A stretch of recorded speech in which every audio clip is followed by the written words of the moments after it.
Honourable members, the Speaker.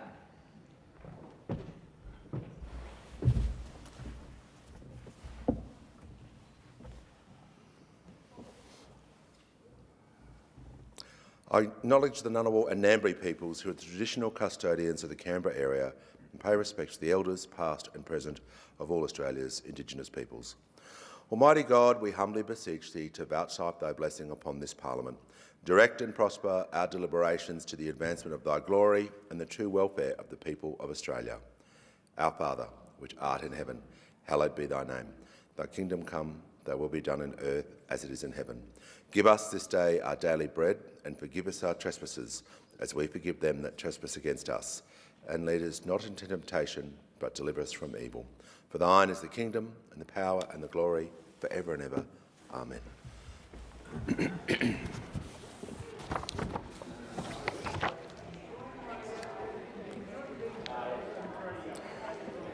Order. If members can leave the chamber or remain here in silence, please. I present report number 1 of the Selection Committee relating to the consideration of committee and delegation business and private members' business on Monday, 25 August 2025. The report will be printed in the Hansard for today, and the committee's determinations will appear on tomorrow's notice paper. Copies of the report have been placed on the table.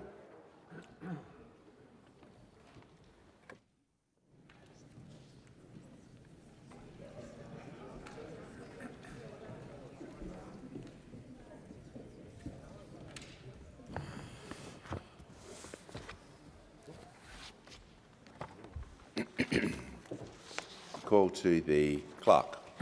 Government business, notice number 1, National Health Amendment, Cheaper Medicines Bill 2025. The call to the Minister for Health, the Minister for Disability and the Minister for the NDIS. Thank you, Mr Speaker.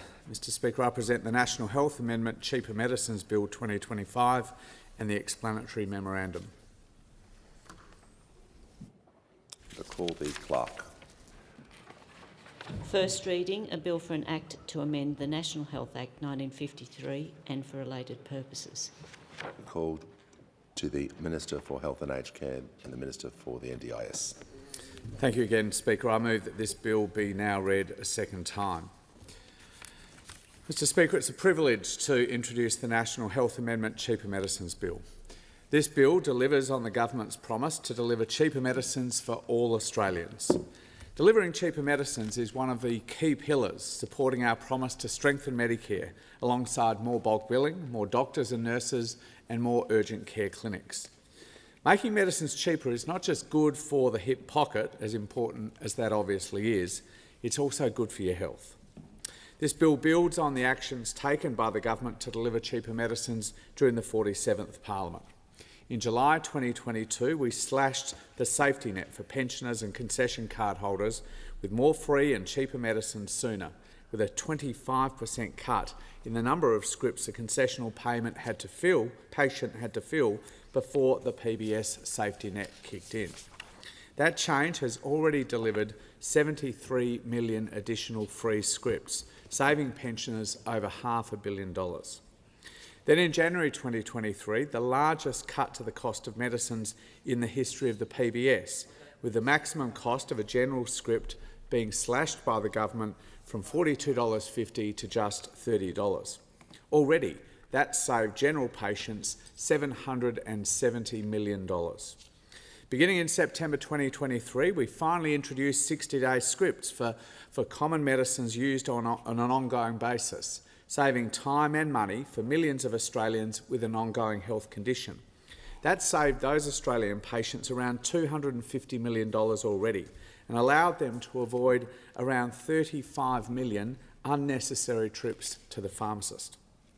In January this year, we froze the cost of PBS medicines, with co-payments not rising with inflation for all Australians for the first time in 25 years.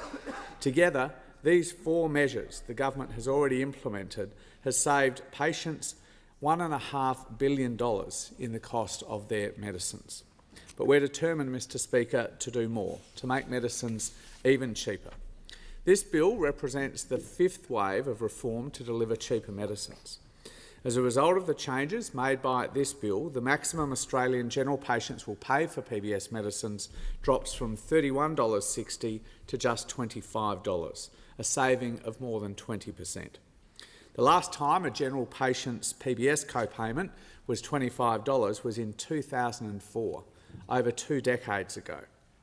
The amendments made by this bill will ensure that all Australians who don't hold a concession card will have access to more affordable medicines. Mr Speaker, the PBS is the primary mechanism through which the government subsidises access to prescription medicines and is a key component of Medicare, providing significant direct assistance, as much as $18 billion in 2023-24, to make medicines affordable for all Australians. The PBS represents a significant component of the Commonwealth's investment in Australia's health system. To assist in achieving sustainability of the PBS, patients contribute a co-payment towards the cost of their PBS subsidised medicine, and the Commonwealth pays the remaining cost. While many PBS medicines cost significantly more than the patient contribution, the patient co-payment for the 2025 calendar year is $31.60 for general patients, that being patients who are not concession card holders. This bill amends the National Health Act 1953 to reduce that co-payment to just $25. This allows Australians to continue to access affordable medicines, which in turn will reduce the cost of living by providing a significant reduction to the general patient PBS co-payment. From the 1st of January next year, over 5.1 million Australians will pay less for their PBS prescriptions than they would have if this bill does not pass. This commitment will provide savings to general patients of over $200 million every year, continuing to give even more savings to general patients once the 2025 one-year general patient co-payment freeze finishes at the end of this calendar year. The reduction to $25 provides immediate cost of living relief to patients without a concession card, while also ensuring the PBS remains a sustainable investment for government. This level of investment was selected to ensure it does not come at the expense of priorities such as continued listings of new medicines on the PBS, investment in other essential health services such as bulk billing, and a competitive and sustainable pharmaceutical market. The general patient co-payment will continue to be indexed on the 1st of January each year in line with the existing indexation arrangements. Indexing from the 1st of January 2027 will be calculated off the new general co-payment amount of $25, thereby saving patients out-of-pocket costs well into the future. This bill delivers on a significant commitment made prior to the election. It builds on earlier actions undertaken by the Albanese government to deliver cheaper medicines, and it helps strengthen Medicare and improve the health of all Australians. And I commend the bill to the House. The debate must now be adjourned. I call the member for Goldstein. I move the debate be adjourned. I thank the member for Goldstein. The question is the resumption of the debate be made in order of the day for the next sitting. I'll put the question. Those opinions say aye. Against no. I think the ayes have it. I call the clerk. Government business, notice number 2, strengthening oversight of the National Intelligence Community Bill 2025. Call to the Attorney-General.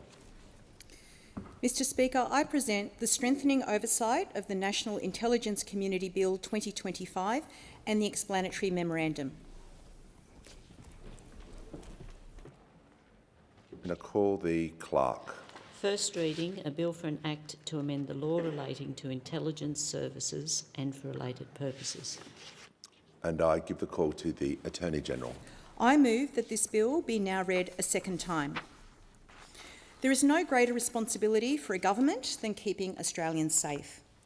This year, the Director-General of Security delivered what he called his most significant, serious and sober threat assessment of Australia's security environment to date.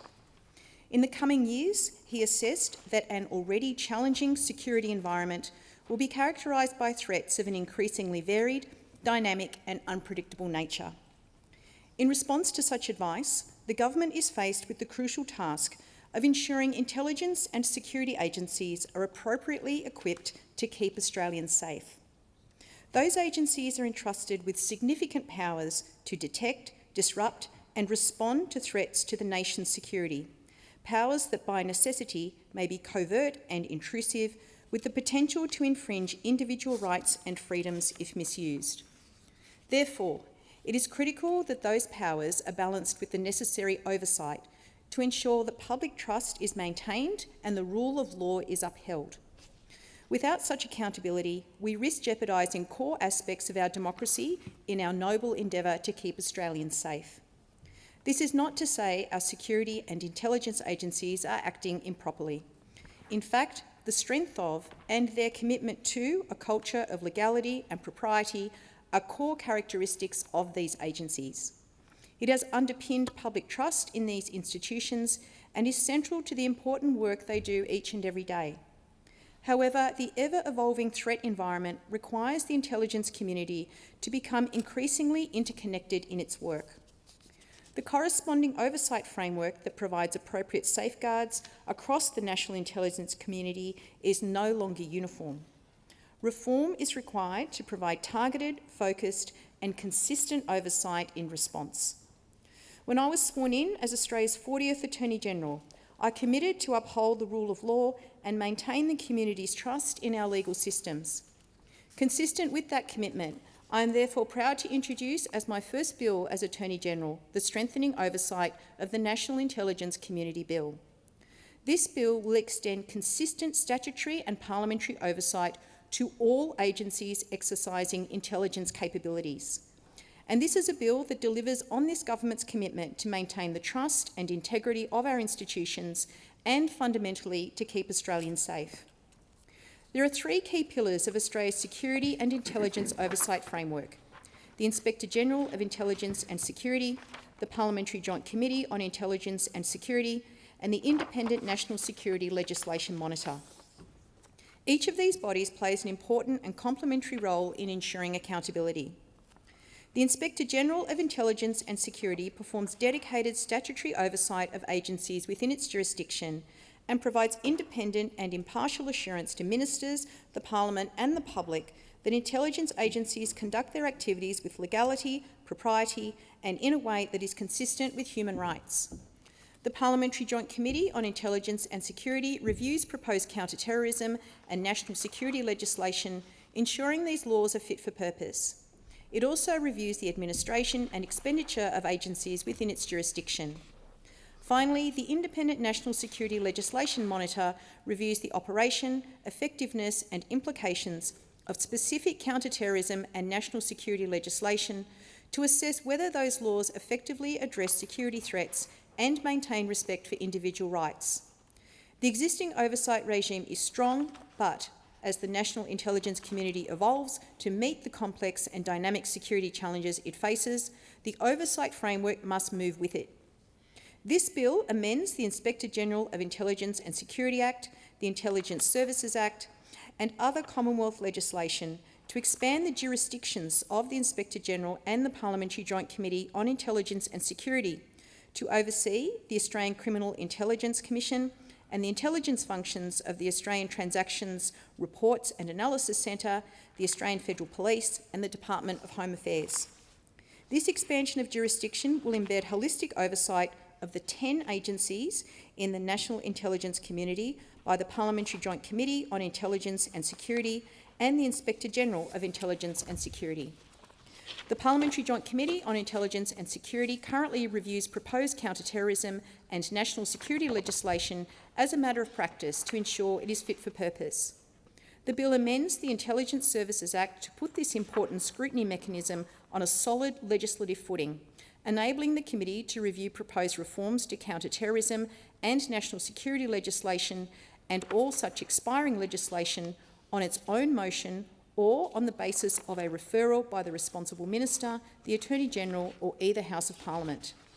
The bill amends the Intelligence Services Act and the Inspector-General of Intelligence and Security Act to provide that the Parliamentary Joint Committee on Intelligence and Security may request the Inspector-General to conduct an inquiry into the operational activities of agencies within its jurisdiction. This will enable areas of concern identified by the committee to be brought to the Inspector-General's attention while simultaneously protecting the sensitive operational information of intelligence agencies and respecting the independence of this important statutory office. Further, the bill provides the Parliamentary Joint Committee on Intelligence and Security with the ability to request a briefing from the Independent National Security Legislation Monitor and requires the Inspector General of Intelligence and Security and the Director General of the Office of National Intelligence to provide annual briefings to the committee. These measures are designed to ensure the committee has the necessary context and information to most effectively perform its important oversight role. The bill also strengthens the relationship between the Inspector General of Intelligence and Security, the Parliamentary Joint Committee on Intelligence and Security, and the Independent National Security Legislation Monitor, facilitating increased engagement between the intelligence community's key oversight mechanisms. Lastly, the bill amends the Independent National Security Legislation Monitor Act to enable the Monitor to initiate reviews into the full suite of contemporary counter-terrorism or national security legislation at the Commonwealth level. The Monitor is currently able to undertake reviews into a defined list of legislation of their own motion, which limits their ability to prioritise reviews in line with emerging security threats. Expanding the Monitor's mandate reflects the fact that our legislation is increasingly moving beyond terrorism-related activity to address national security threats of a more varied, complex and interconnected nature. Our intelligence community is entrusted by the public with the crucial role of keeping Australians safe from those who would seek to do us harm. Achieving this outcome necessitates balancing national security interests and the protection of individual rights. As a parliament, it is our job to get this balance right. Establishing a holistic and consistent oversight framework for the national intelligence community will do just that. The bill will ensure consistent treatment across the national intelligence community and that the enhanced powers and capabilities with which intelligence agencies are entrusted are subject to specialist oversight. Robust oversight serves our national security interests by giving Australia's intelligence community the licence to exercise significant powers while also assuring the public that they are doing so with accountability and integrity. In a rapidly changing security environment, effective oversight remains a critical democratic safeguard and an integral part of our legal system. I commend the bill to the House. The debate must now be adjourned. Give the call to the member for Goldstein. I move the debate be adjourned. The question is the resumption of the debate be made an order of the day for the next sitting. I'll put the question. Those opinions say aye. Against no. I think the ayes have it. I have received a message from Her Excellency the Governor-General recommending, in accordance with Section 56 of the Constitution, an appropriation for the purposes of the Appropriation Bill No. 2, 2025 to 2026. And I call the Assistant Treasurer and the Minister for Financial Services. I present the Appropriation Bill No. 1, 2025-2026 and the explanatory memorandum. Call the Clerk.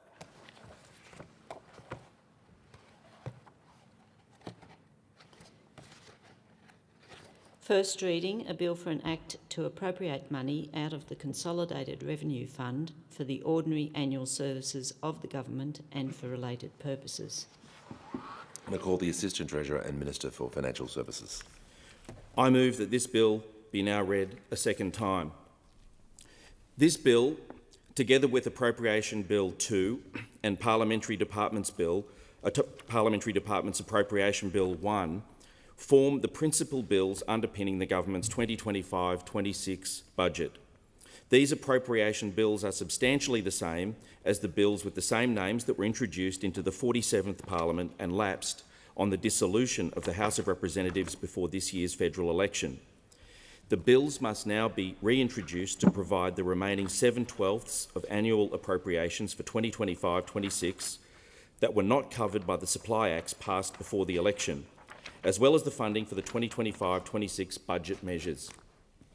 The reintroduced bills contain minor changes which reflect government decisions and estimate variations from the 2025 pre-election economic and fiscal outlook, 2 election commitments including the $800 million saving for the first year of the government's, further reducing spending on consultants, contractors and labour hire and non-wage expenses election commitment, 2 terminating measures that were extended beyond 2024-25, machinery of government changes as a result of the Administrative Arrangements Order changes on 13 May and 1 July 25, direct appropriations to 2 new entities that will commence later in 2025, the Defence and Veterans Service Commission and the Australian Naval Nuclear Power Safety Regulator. The net effect of these changes is a $216.2 million overall reduction in the reintroduced bills from the lapsed bills. Appropriation Bill 1 seeks approval for appropriations from the Consolidated Revenue Fund of approximately $83.4 billion. Together with the Supply Act 1, which commenced on 1 July 2025, this would provide the total funding of $169.5 billion for the ordinary annual services of the government in 2025-26.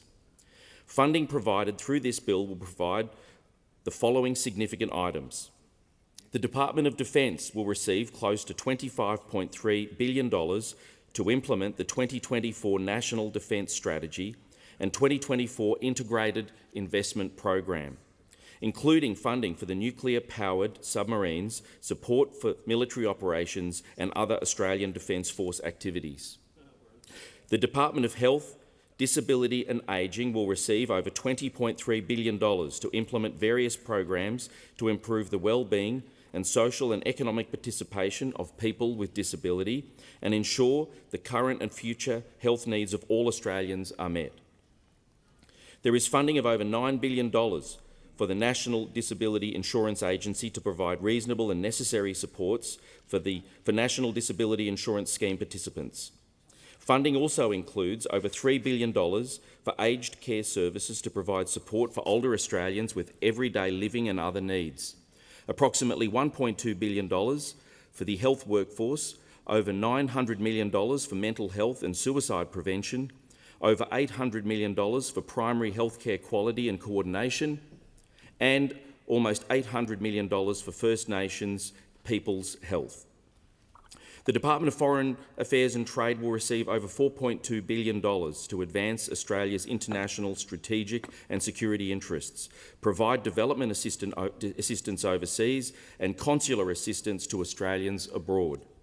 The Department of Home Affairs will receive over $3.2 billion to implement various programs to ensure Australia's security, prosperity and unity by safeguarding national security interests, improving cyber security and security of critical infrastructure assets, supporting law enforcement policy and operations, and maintaining Australia's cohesive multicultural society.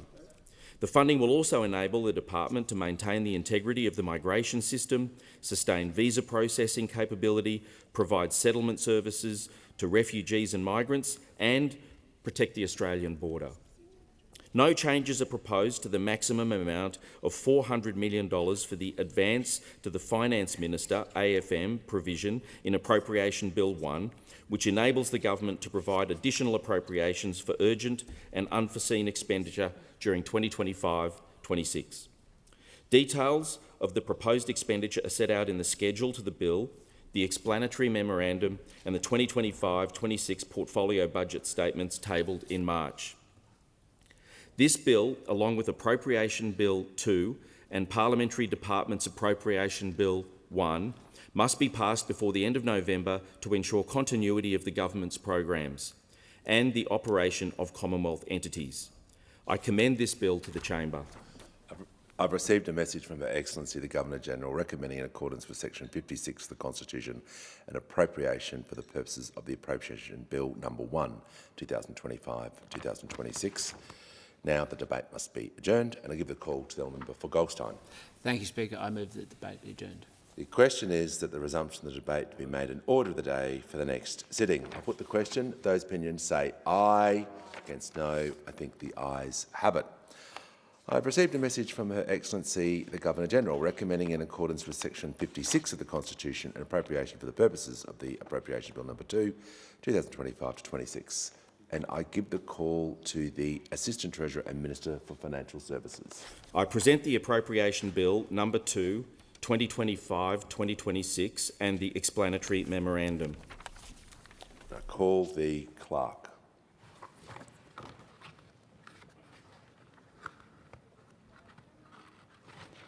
First reading, a bill for an act to appropriate money out of the Consolidated Revenue Fund for certain expenditure and for related purposes. The call to the Assistant Treasurer and Minister for Financial Services. I move that this bill be now read a second time. This bill, along with Appropriation Bill 1 and Parliamentary Department's Appropriation Bill 1, form the principal bills underpinning the government's 2025-26 budget. As was the case for Appropriation Bill 1, minor changes have been made to this bill to reflect government decisions and estimate variations from the 2025 pre-election economic and fiscal outlook, and to fund the Supporting the Construction of the First Ever Hindu School in Australia election commitment. The bill also reflects machinery of government changes as a result of the Administrative Arrangements Order changes on 13 May and 1 July 2025. Appropriation Bill 2 seeks approval for appropriations from the Consolidated Revenue Fund of $14.6 billion. Together with the Supply Act 2, this would provide the total funding of $25.5 billion for services that are not the ordinary annual services of the government in 2025-26. Funding provided through this bill will support the following significant items.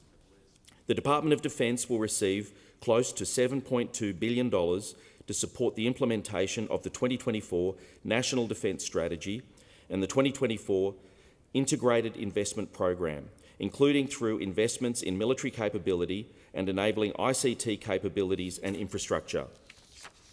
The Department of Infrastructure, Transport, Regional Development, Communications, Sports and Arts will receive close to $2.4 billion, including funding for government business enterprises to continue to deliver projects and other programs.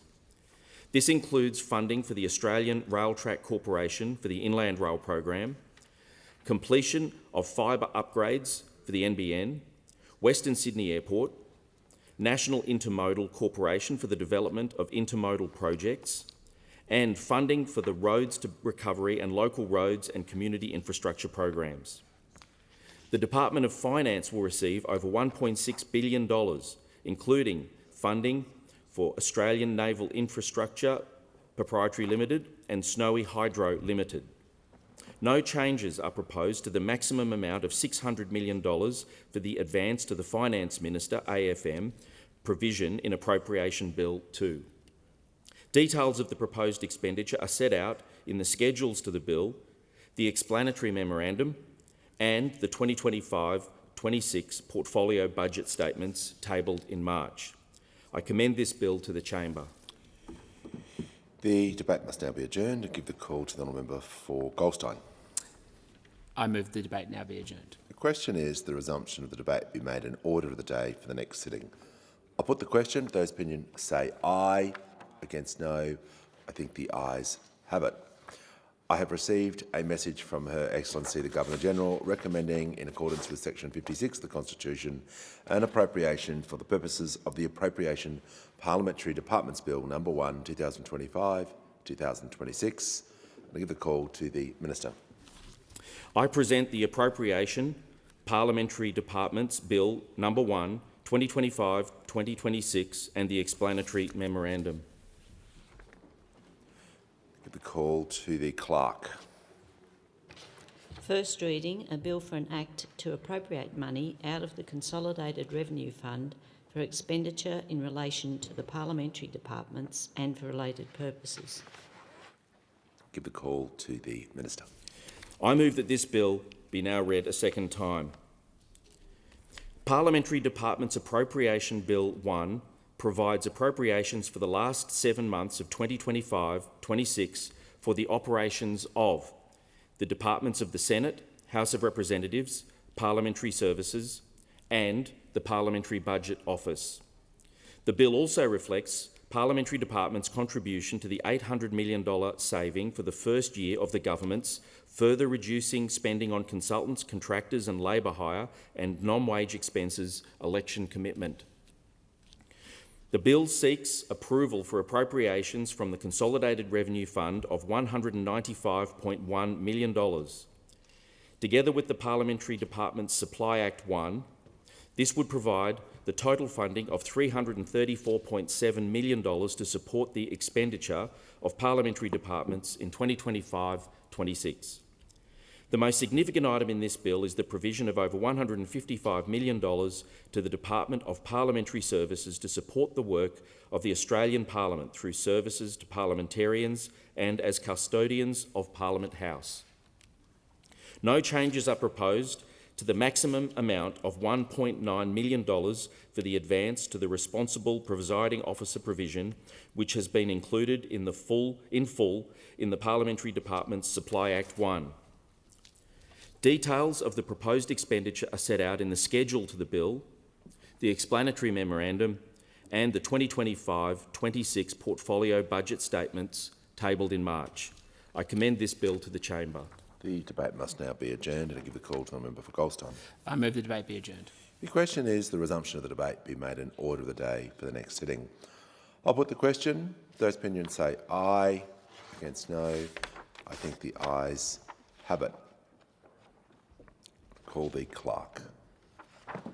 Government business, notice number 3. Treasury Laws Amendment, Payments System Modernisation Bill 2025. I give the call to the Assistant Treasurer and Minister for Financial Services. I present the Treasury Laws Amendment, Payment System Modernisation Bill 2025 and the explanatory memorandum. Call the clerk.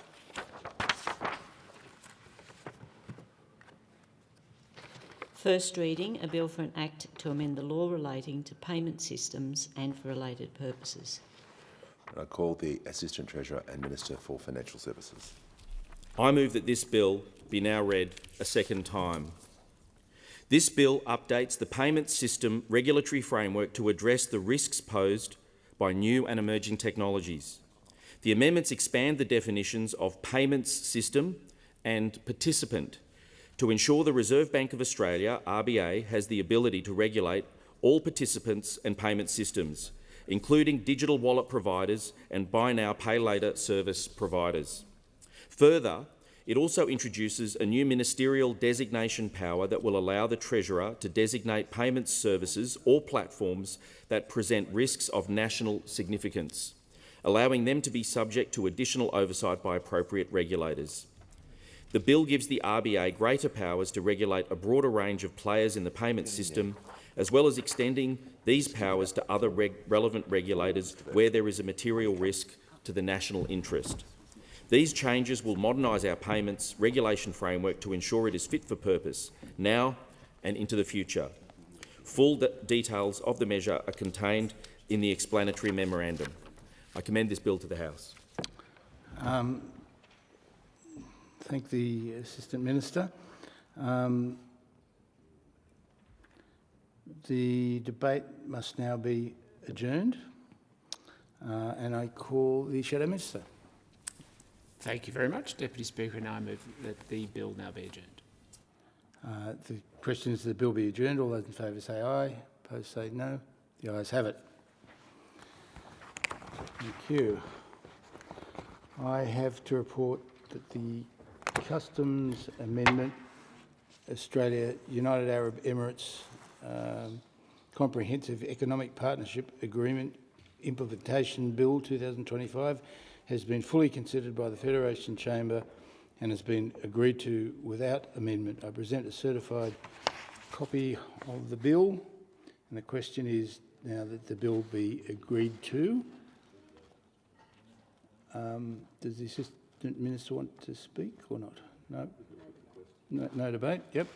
The question is that the bill be agreed to. All those in favour say aye. Opposed to say no.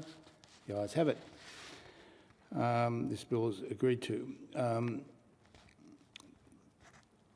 And I call the Assistant Minister. I ask leave of the House to move the third reading immediately. Is leave granted? Granted. Leave is granted. I call the Minister. I move that this bill be now read a third time. The question is this bill be read a third time. All those in favour say aye. Opposed say no. The ayes have it. I call the clerk.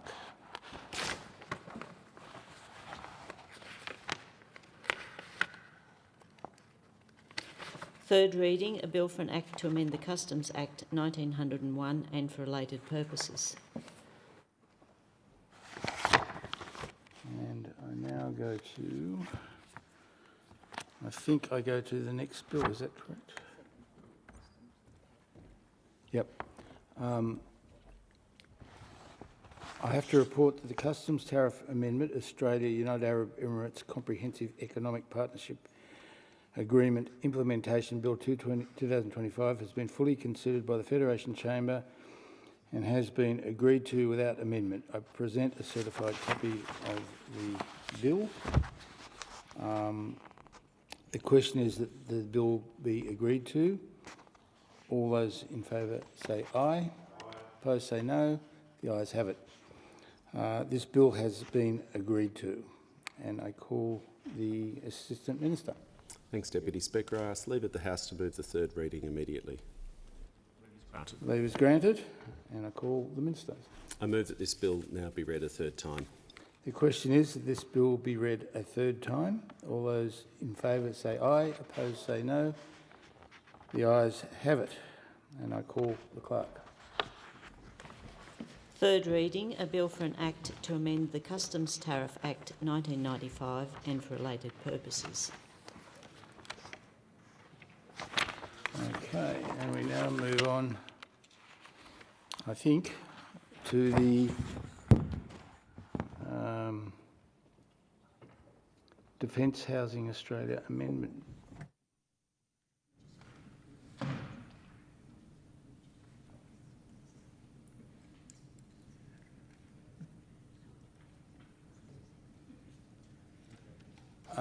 Thanks. All right. I now call the Clerk. Government business, order of the day number 1, Defence Housing Australia Amendment Bill 2025, resumption of debate on second reading. The question is that this bill be now read a second time, and I call the Member for Hume and Shadow Defence Minister. Thank you, Deputy Speaker. Deputy Speaker, I rise to speak on the Defence Housing Amendment Bill 2025, and I move the amendment circulated in my name. Deputy Speaker, the Coalition supports this legislation and will facilitate its passage to support the implementation of AUKUS. But I rise also to issue a warning. This bill must not be a substitute for delivery. It cannot be another example of the Albanese government legislating without funding, promising without planning, expanding responsibility without expanding capacity. Deputy Speaker, Australia faces the most challenging strategic environment since the Second World War. Authoritarian regimes around the world are flexing their muscles. We've seen it with Iran, both directly and through their proxies in the Middle East. We're seeing it with Russia and, of course, their illegal invasion of Ukraine. But we are also seeing it with the rapid military build-up by the Chinese Communist Party to our north. And, Deputy Speaker, there is no shortage of experts telling us that we are seeing now great power conflict, or the risk of it, on a scale that we haven't seen since the Second World War. In that context, it is incredibly important that Australia do its bit alongside our allies to make sure that we defend our great nation, that we ensure that there is peace, ongoing peace to our north, and to recognise, above all, that peace is achieved through strength and through deterrence. Peace is achieved through strength and through deterrence. Weakness is provocative, Deputy Speaker, and at any time through history of great power conflict, that has always been true. Now, this bill before us is small in size, but it is serious in consequence. It enables Defence Housing Australia to accommodate US and UK submarine crews under Submarine Rotational Force West, beginning from the third quarter this year. These are not tourists. They are deployed Allied forces here to train, to deter and to uphold regional stability. If we can't house them, we can't host them. And if we can't host them, AUKUS cannot function. So let me be clear. This is not about charity for our allies, it is about our own national interest. Now, it is important, Deputy Speaker, to spend a moment talking about alliances, because some in this place see alliances as compromises. They see alliances as compromises to our sovereignty. But throughout history, we know that alliances don't undermine sovereignty, they underpin it. This has always been true. This has always been true. And the strength of our alliances will determine the strength of our sovereignty. Now, Deputy Speaker, it has long been true that some in this place and around our country are keen to undermine and criticise our alliances, particularly with the United States. But this alliance has long underpinned our sovereignty and peace in the Indo-Pacific. And it will continue to for a long, long time, I have no doubt. But its continuation as an underpinning of peace in the Indo-Pacific is determined by the work we do as a key alliance partner in the region, alongside Japan, and the role of others, India, of course, increasingly playing a role in this. But those alliances are absolutely essential to peace and deterrence in the Indo-Pacific. From the First World War to Afghanistan, Australia has never secured peace by standing still. It's done so by standing alongside trusted partners, by showing resolve and by building capability. Our prosperity, our security and our way of life has always depended on our ability to deter aggression through credible cooperation.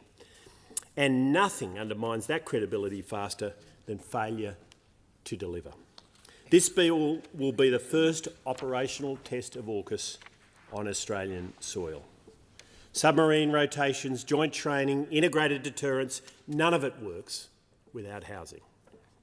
If the Albanese government fails this test, the consequences will not be confirmed to Stirling and Western Australia. They will be felt in Washington, in London and in every corner of the Indo-Pacific. Deputy Speaker, AUKUS is a generational national project. If we fail to deliver, it would be one of the most serious foreign policy failures in living memory. Now, Deputy Speaker, the Coalition supports this bill because it aligns with our core principles when it comes to defence strategy. First, and perhaps foremost, we strongly believe that defence policy must move from rhetoric to readiness. This means acting with urgency and getting capability into the hands of our forces now, not in 10 years' time, Deputy Speaker, not in 10 years' time. And it is beyond comprehension that in that context, the Minister for Defence has accepted no longer receiving readiness reports and readiness reviews from the ADF. It defies comprehension. I mean, how can we know whether we are prepared and our ADF is in the position it should be in without getting official reports from the ADF? But that is exactly what has happened in recent times under this government, Deputy Speaker. Defence policy must move from rhetoric to readiness. We hear a lot of rhetoric from the Minister for Defence. He loves a good bit of rhetoric. But readiness is not built on rhetoric. It's built on reality. And we are not seeing that from the current Defence Minister and from this government. Second, the second principle is that we must be able to stand on our own 2 feet, but that is only achieved. That is only achieved through the strength of our alliances. That the strength of those alliances means that sovereignty can be real, and we are able to stand on our own 2 feet. Now that does mean, Deputy Speaker, having the capability here in Australia, and where appropriate, that capability being developed in Australia. And we have seen from this government commitments to sovereign missile manufacturing in this country that as yet has not occurred. Again, all talk, no action. If we are to be serious about sovereignty, then we need to act on it. And so far, we have seen this government and this Defence Minister fail on that front. Thirdly, agility must become a strategic asset.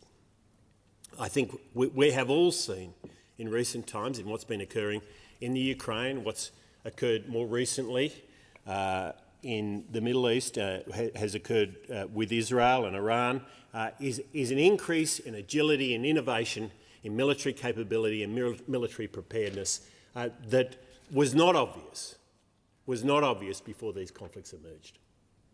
And these technologies extend to drones, obviously, and that's been a major feature of the war in the Ukraine. But it's also been a major feature of the successes of Israel in recent times in taking on Iran. And we need to get serious about these technologies and these innovations. We're seeing it not just in drone technology, we're seeing it in undersea technologies, we are seeing it in missile technologies, we're seeing it in sensing technologies, and of course AUKUS Pillar 2 is absolutely focused on exactly this. Now, it's all good to talk about it, but agility is harder to achieve than to talk about.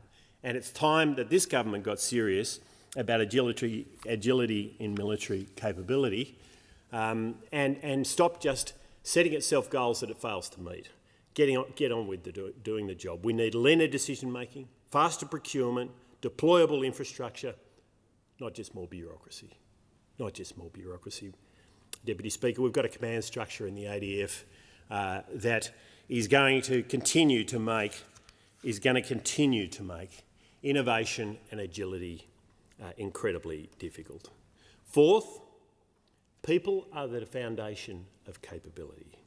If we don't house, support and retain those people who serve our great nation, Australian Defence Force personnel, allied forces and critical enablers, we will ultimately have what AUSPI has called a paper defence force.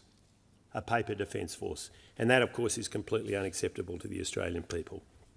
Now, when it comes to moving from rhetoric to readiness, to standing on our own 2 feet on the platform of our great alliances, on agility becoming a strategic asset, on people becoming the foundation of our capability, this bill has the potential to touch on every one of these pillars. But its passage cannot be where the conversation ends. Because while the legislation expands Defence Housing Australia's remit, it offers no funding, no supply plan, no capacity uplift, no strategic guidance, and that is completely unacceptable. Now, let me turn then to funding and resourcing for what is required here, what is necessary to support and sit alongside as a complement to this bill. This government continues to legislate ambition without resourcing it. It likes to do this in all sorts of places. It likes to do it in housing more generally. I mean, this is a government that committed 1.2 million houses. It legislates ambition, loves to do that, but where's the outcome? Where's the outcome? We know that outcome is not going to be achieved. We see it in their energy policy. Correct. Deputy Speaker. 82% renewable. Look, it ain't going to happen. It ain't front page of the papers. No, it's not going to happen, Deputy Speaker.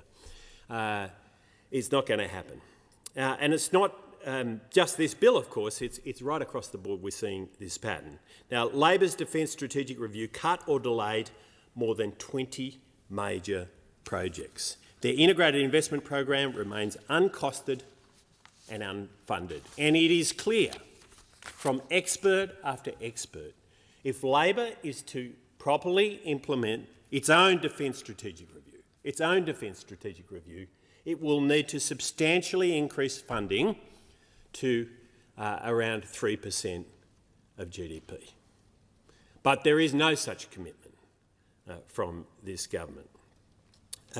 This bill itself, which widens eligibility and expands responsibilities, and we welcome that, comes with $0 in new investment.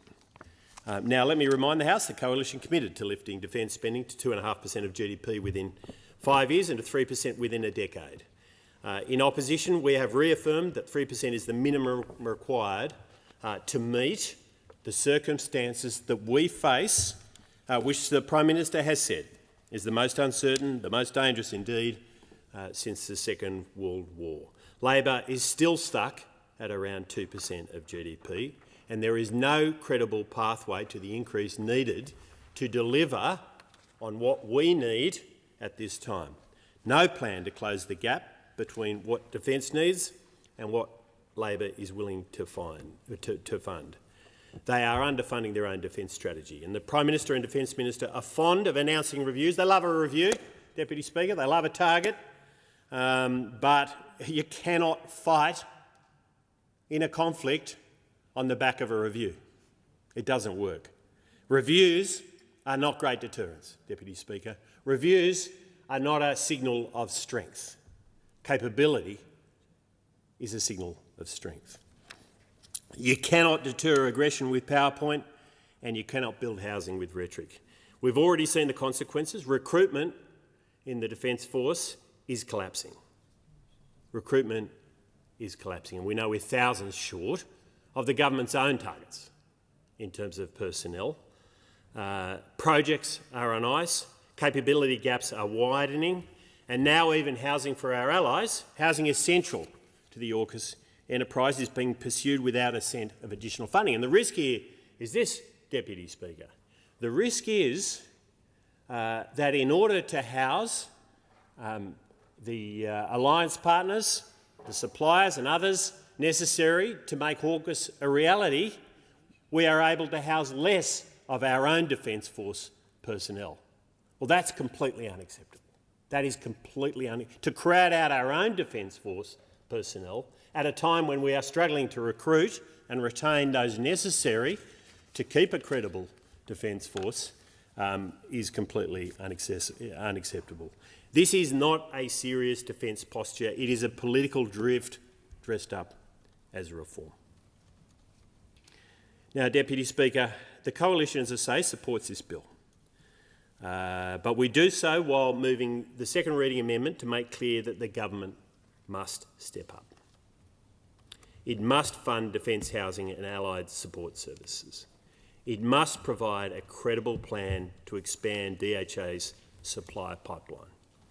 It must ensure rigorous security screening for all non-ADF recipients, and most of all, it must deliver, not delay, the enablers of capability. This is not just about sterling, which it will be the initial focus, of course, from the government. It should be. I mean, this is an absolute priority because it's central to AUKUS and central to the nuclear submarine capability that we need at this time. But it's about whether Australia will meet this moment, whether we can support our alliances and our commitments to a peaceful Indo-Pacific, and whether we can defend ourselves in the event of conflict. It is important to remember, Deputy Speaker, that the purpose of all of this is not conflict. The purpose is peace. That is the objective of the exercise here. But peace is only achieved through strength, through capability, through delivery, through reality, not rhetoric, and we are not seeing it from those opposite. Legislation is one thing, delivery is another. We won't let this bill become another example of underfunded ambition, missed opportunity and strategic naivety. When it comes to defending our great nation, when it comes to the first duty of any government, which is to protect its citizens and the prosperity of its citizens at a time like now, the Australian people expect leadership. They expect leadership. And it is easy to understate the importance of a peaceful Indo-Pacific, of trade being able to continue through the South China Sea without any kind of intervention. It is important to highlight how crucial this is, not just to our safety and security, but to our economic prosperity, Deputy Speaker. I mean, this is a piece of this whole story that is not discussed nearly enough. That peace in the Indo-Pacific underpins our prosperity. It underpins our prosperity, as well as underpinning our security and our safety. And our alliances with the United States, with the UK through AUKUS, but with others as well, with Japan, with India, are absolutely essential to that. And our allies expect us to be credible, a credible partner.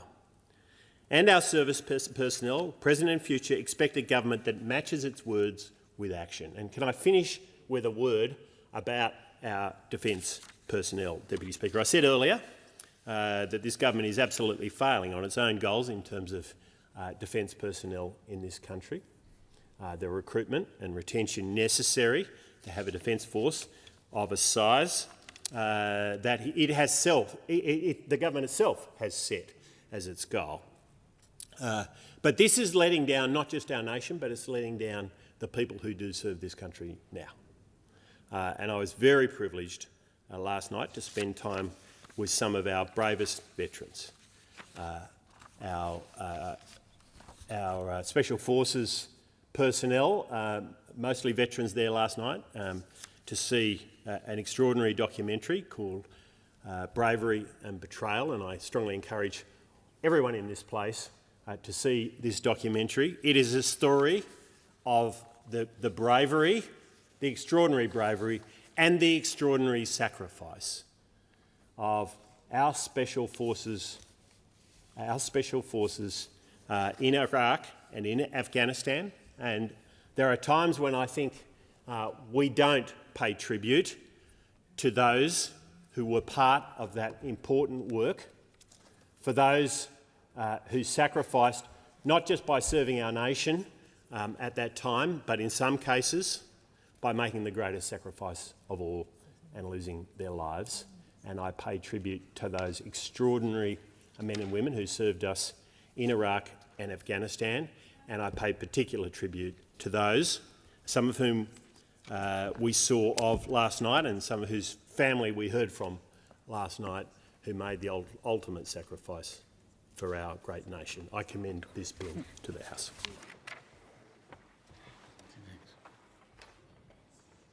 No. I thank the member for Hume and the assistant and the Shadow Minister for Defence. Is the amendment seconded?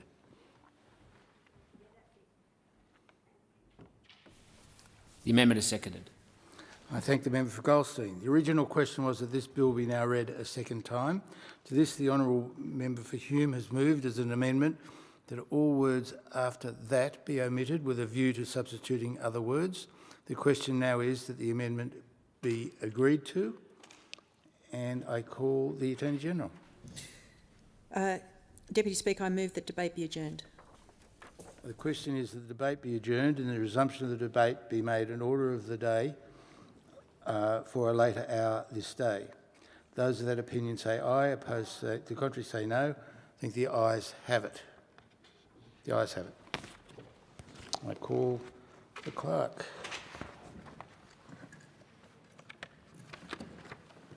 Government business.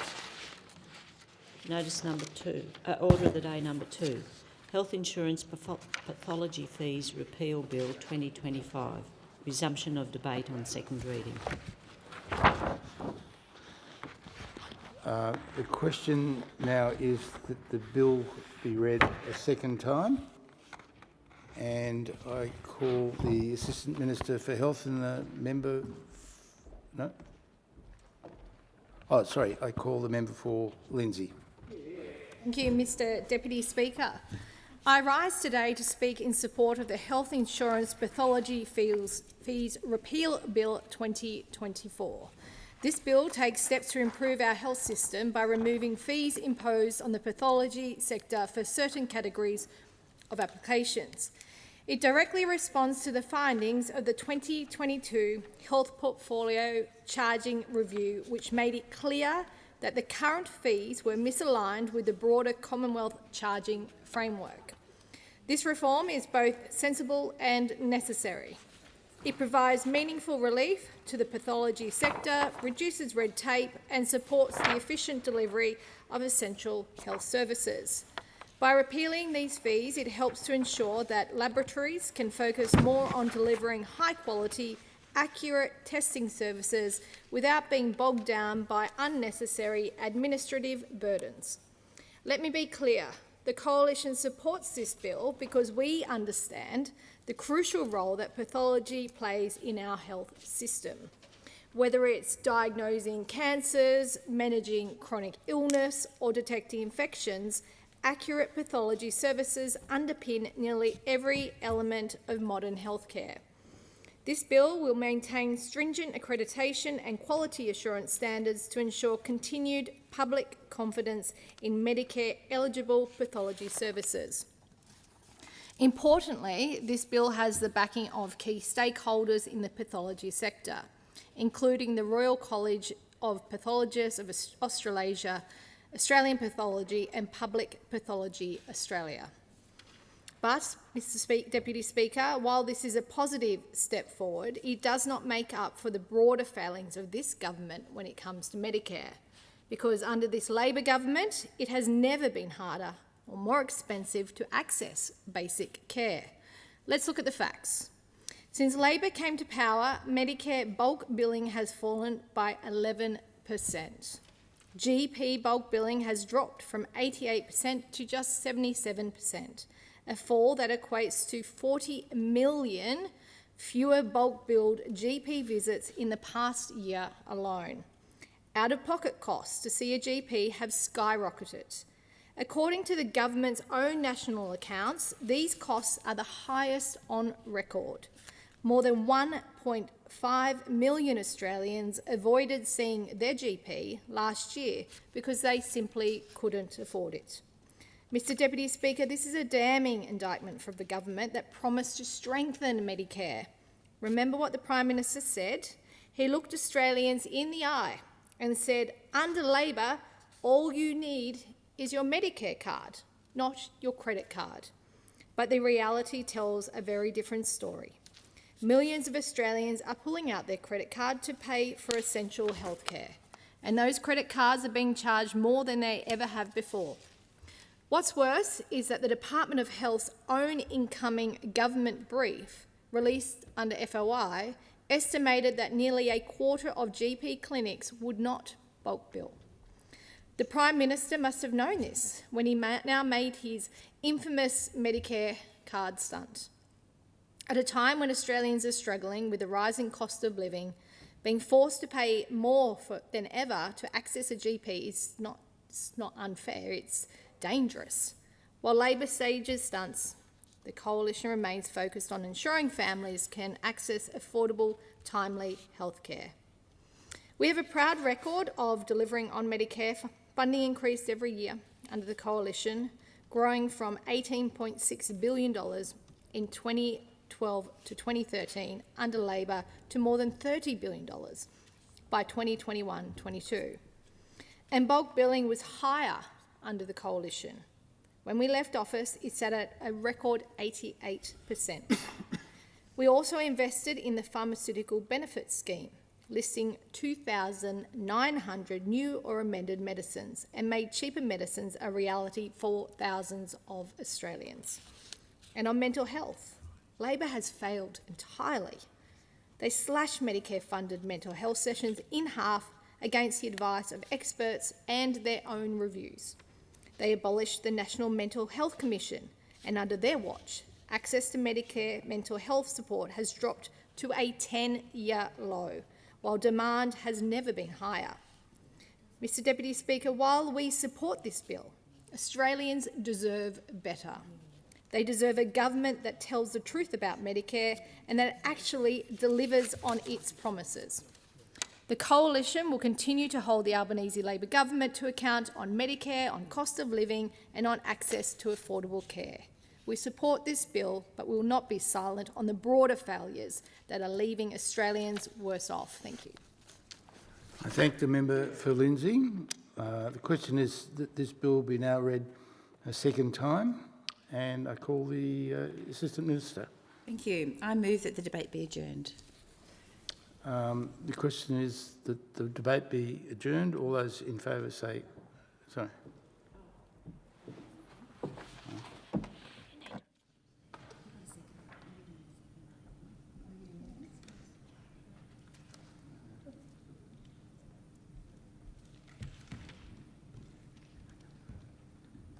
Sorry, thanks. The question is that the debate be adjourned and the resumption of the debate be made in order of the day for a later hour this day. Those of that opinion say aye. Aye. Contrary say no. The ayes have it. And I call the clerk. Government business, Aged Care and Other Legislation Amendment Bill 2025. Resumption of debate on second reading. The question is that this bill be now read a second time. Sorry. Yeah. I understand that it is the wish of the House to debate this order of the day concurrently with the Aged Care Accommodation Payment Security Levy Amendment Bill 2025.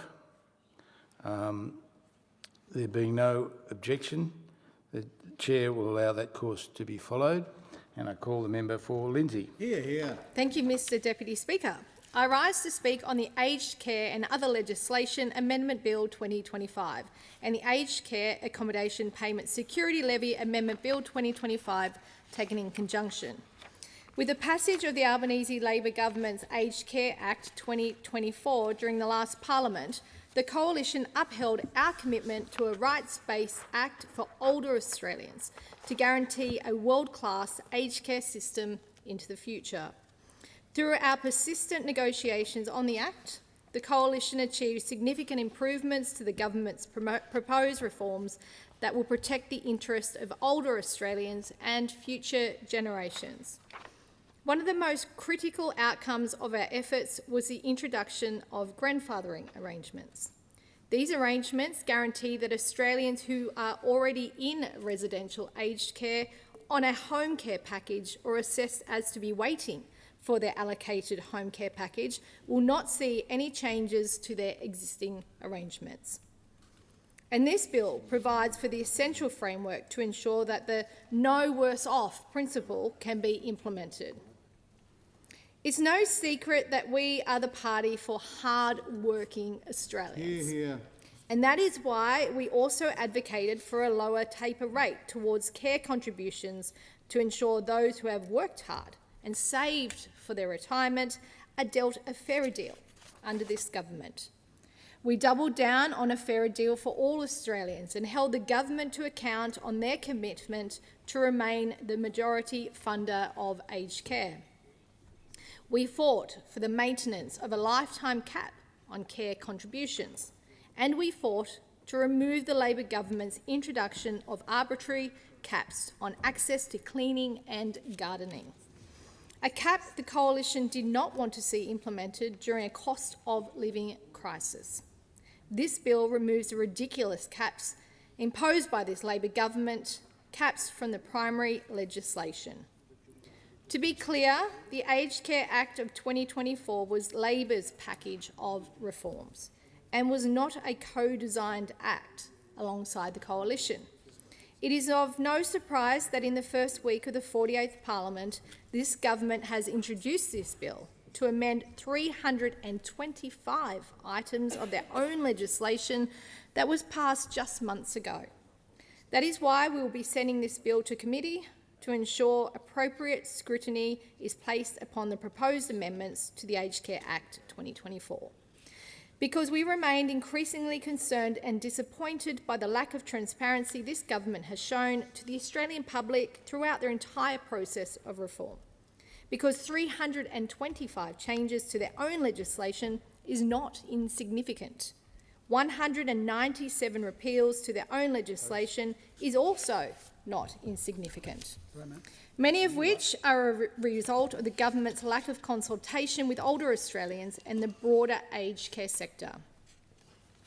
These changes must be scrutinised to ensure the process of reforms can be implemented in the best possible way. But we will not seek to delay the passage of the bill, because Australians deserve better than another broken promise and to a delay by this Albanese Labor government, which is consistent with what they have been doing.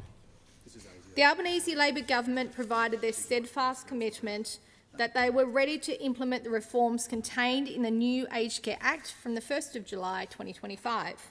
They promised that the Department of Health and Ageing was ready, that Services Australia was ready. And this bill proves exactly the opposite. This bill proves that the government's decision to vote down all amendments moved by the Coalition in relation to transition timelines was nothing more than, guess what, a political stunt. Because without this bill, critical information cannot be shared between government departments to ensure the reforms can be implemented. Without this bill, elements of the Aged Care Act 2024 cannot be constitutionally enacted. So how was the government planning to meet their July 1 deadline without passing this bill? The Coalition also continues to call on the government to be transparent and release all of the associated rules with the Aged Care Act as soon as possible. Withholding this critical information prevents all stakeholders from being able to understand and prepare for the full impact of the reforms. Again, we remain confused how there was going to be an ability to deliver their aged care reforms from the 1st of July when they still have not released all of the associated rules. This government lied at the election. They refused to admit they were not ready to transition to their new aged care reform framework that they have celebrated so loudly. Then they were forced to do an embarrassing backflip on the start date for the reforms following the election. This backflip was only necessary because they refused to listen to the concerns of the aged care sector and the Coalition, creating months of unnecessary stress and uncertainty for older Australians and the aged care providers who care for them. The most dangerous part of this is the government's delay on the aged care reforms is the impact on older Australians who need essential home care services. Anthony Albanese and his government have abandoned older Australians who need support to stay independent in their own homes. They promised to deliver an additional 83,000 packages from the 1st of July 2025. But again, we have a broken promise, leaving more than 87,000 older Australians waiting for a home care package and without the care they deserve. This is an appalling decision, and the Coalition absolutely condemns the government for the skyrocketing waitlist they have overseen and the refusal to provide the promised packages.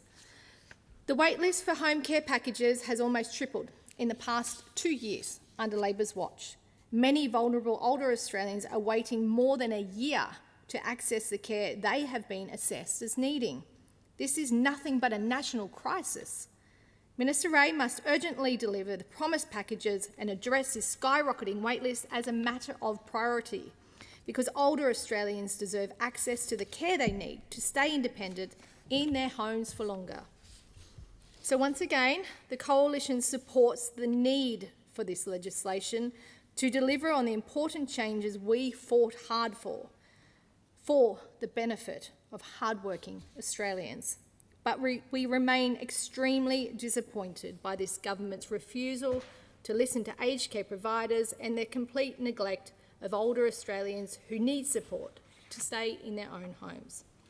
This is why we'll be seeking to refer both the Aged Care and Other Legislation Amendment Bill 2025 and the Aged Care Accommodation Payment Security Levy Amendment Bill 2025 for Senate inquiries to ensure adequate consultation for the benefit of older Australians who rely on the aged care sector. The Coalition strongly supports all older Australians having access to the care they need and the care they deserve. I thank the member for Lindsay and Shadow Minister. The question is that this bill be now read a second time, and I call...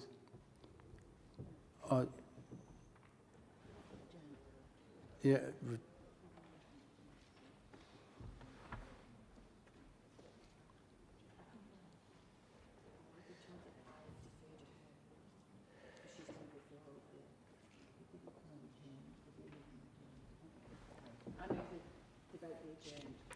The question is the debate be adjourned and the resumption of the debate be made in order of the day for a later hour this day. Those of that opinion say aye, opposed say no. The ayes have it. And I call the Chief Government Whip. Thank you, Deputy Speaker. I declare that unless otherwise ordered, the following bills stand referred to the Federation Chamber for further consideration. 1. Defence Housing Australia Amendment Bill 2025, Health Insurance Pathology Fees Repeal Bill 2025, Aged Care and Other Legislation Amendment Bill 2025 and Aged Care Accommodation Payment Security Levy Amendment Bill 2025. And 2, Australian Security Intelligence Organisation Amendment Bill No. 1, 2025 and Pacific Banking Guarantee Bill 2025 at the adjournment of the debate on the motion for the second reading of each bill. And I call the clerk. Government Business, Order of the Day number 5, Australian Security Intelligence Organisation Amendment Bill No. 1, 2025. Resumption of debate on second reading. The question is that the bill be now read a second time, and I call the Shadow Defence Minister and the member for Canning. Here. Thank you, Deputy Speaker. Shadow Home Affairs Minister, just for the record. No worries. It's good to see you back too. Thank you. You too. This bill extends the compulsory questioning warrant framework in the ASIO Act for a further 18 months to the 7th of March 2027. It's been a pattern over the last 10 years or so, at least whilst I've been on the Parliamentary Joint Committee for Intelligence and Security, to sunset some of the more contentious national security bills. The questioning powers have had sunsetting powers for some time, and that's why this first bill out of a package of 2 bills is before the House today. Ahead of the sunsetting of ASIO's compulsory questioning powers, the PJCIS commenced a review into Division 3 of Part 3 of the ASIO Act in the last Parliament, but this inquiry lapsed when the House was dissolved. And so this legislation serves as a stopgap extension to ensure ASIO retains these powers, while the reforms being progressed through the Australian Security Intelligence Organisation Amendment Bill No. 2, 2025, are considered by Parliament, including the Parliamentary Joint Committee on Intelligence and Security, which is the normal avenue for in-depth inquiries. Now, the second ASIO Amendment Bill contains substantive reforms to the compulsory questioning power regime and will be considered by Parliament separately. By way of background, these powers were introduced in the wake of the attacks of September 11th back in 2001. They came onto the statute books in 2003 to combat the growing threat of terrorism. We saw them updated and modernised to account for the development of homegrown terrorism with Islamic State about a decade ago. And now, with great power competition taking place across the globe with the rise of espionage, foreign interference and sabotage, the second bill, which we're not considering today, but it's worth foreshadowing, the second bill will modernise the compulsory questioning powers to include those more pressing threats. We know that the ASIO Director-General has talked often over the years about espionage and foreign interference and now sabotage being real and pressing threats to Australian national security, and that's why it's good that we're updating these laws. Since its introduction, the compulsory questioning framework has been renewed 5 times before it was due to cease, and this has resulted in the questioning framework being enforced continuously since 2003. So that's 22 years of bipartisan support for these tools. We wish we didn't have to have these on the statute books at all, but in today's world, it's necessary that we protect the Australian people through such a legislative framework. Because ASIO's compulsory questioning powers remain a valuable intelligence collection tool, it's also a tool of interdiction and disruption in an increasingly complex security landscape. and this legislation will ensure there is no disruption to ASIO's access to these powers while further reforms are considered by the Parliament. I do want to note that there are people on both sides of the House who have concerns with such powers, and certainly I'm alive to those. I think oversight of these powers are really important, and accountability and transparency is part of our democratic tradition. So whoever on the PJCIS looks at these closely, from our side at least, will make sure that these concerns are addressed within the public inquiry and also behind closed doors when these discussions are handled within the committee itself.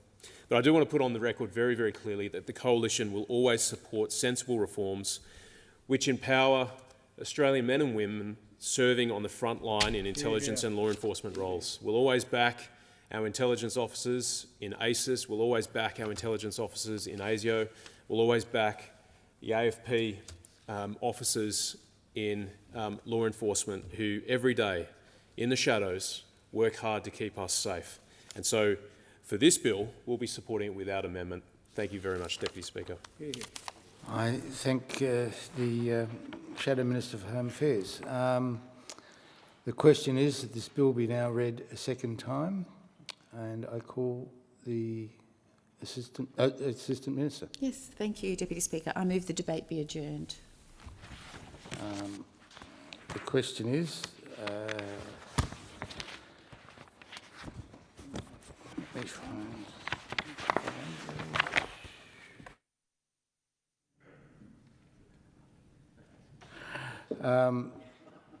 the question is that the debate be adjourned and the resumption of the debate be made in order of the day for a later hour this day. All those in favour say aye. Opposed say no. The ayes have it. And I call the clerk. Government business. Order of the day number 6. Pacific Banking Guarantee Bill 2025. Resumption of debate on second reading. The question is that this bill be now read a second time, and I call the Shadow Minister. Thank you, Deputy Speaker. Well, I rise today to speak on the Pacific Banking Guarantee Bill and note that Australia has always stood by our neighbours in the Pacific, and we always will. We share a region and deep, enduring ties. From early trade between Indigenous Australians and Pacific Islanders to the courage shown along the Kokoda Trail to standing together after natural disasters. The Coalition has a proud record in the Pacific. In 2021-22, we delivered a record $2.7 billion in support, including loans across aid, security, health, financial programs. Under the Coalition, we became the only country with diplomatic missions in every Pacific Island Forum nation. And we deepened maritime cooperation through the $2 billion Pacific Maritime Security Program, delivering 14 of 21 Guardian-class patrol boats. We will continue to work constructively with the government on these issues, because when our mates need help, Australia steps up. The Pacific Islands Forum has made it very clear that debanking poses a serious threat to the Pacific economies. Debanking occurs when major international banks withdraw from services from local institutions, disconnecting them from the global financial system. Many Pacific economies rely on correspondent banking relationships to stay connected. For example, a construction business in Tonga might import building equipment from Brisbane. Because their local bank doesn't have a direct link to Australian banks, a larger institution like ANZ steps into process the international payment. That's a correspondent banking relationship. When it's lost, trade, payment processing and investment become so much harder, so much slower and so much more expensive. But these relationships are under pressure. Regulatory costs for major banks have increased, and for many, the returns from servicing these markets no longer stacks up. Since 2011, correspondent banking relationships in the South Pacific have fallen by 60%. This creates openings for alternate financial networks, some of which may lack transparency or fall outside global anti-money laundering standards. If trusted Pacific nations lose access to banking, Australian banking, others will fill the void right on our doorstep. We cannot afford to let that happen, Deputy Speaker. This bill supports Australia's financial presence in the Pacific by underwriting Australian bank operations in the regions. The announced $2 billion 10-year guarantee for ANZ is the first of these guarantees. The Coalition strongly supports the principle of this bill, but we want to be upfront with taxpayers about what the bill provides. An uncapped, open-ended appropriation with no end date. Yes, Treasury has advised the risk of a call on these guarantees is low, and yes, we expect future guarantees to follow the ANZ model, being time-bound and financially limited. But proper safeguards and oversight are essential. This is taxpayers' money. We're being asked to underwrite the international operations of our banks, and Australians deserve to know exactly what the risks are involved. We want confidence that these guarantees will work, and we want to know why the bill must have an uncapped appropriation with no date. That's why, while we will not oppose the bill, it should go to the Senate Economics Legislation Committee, not to delay it, but make sure the details are right and taxpayer funds are properly protected.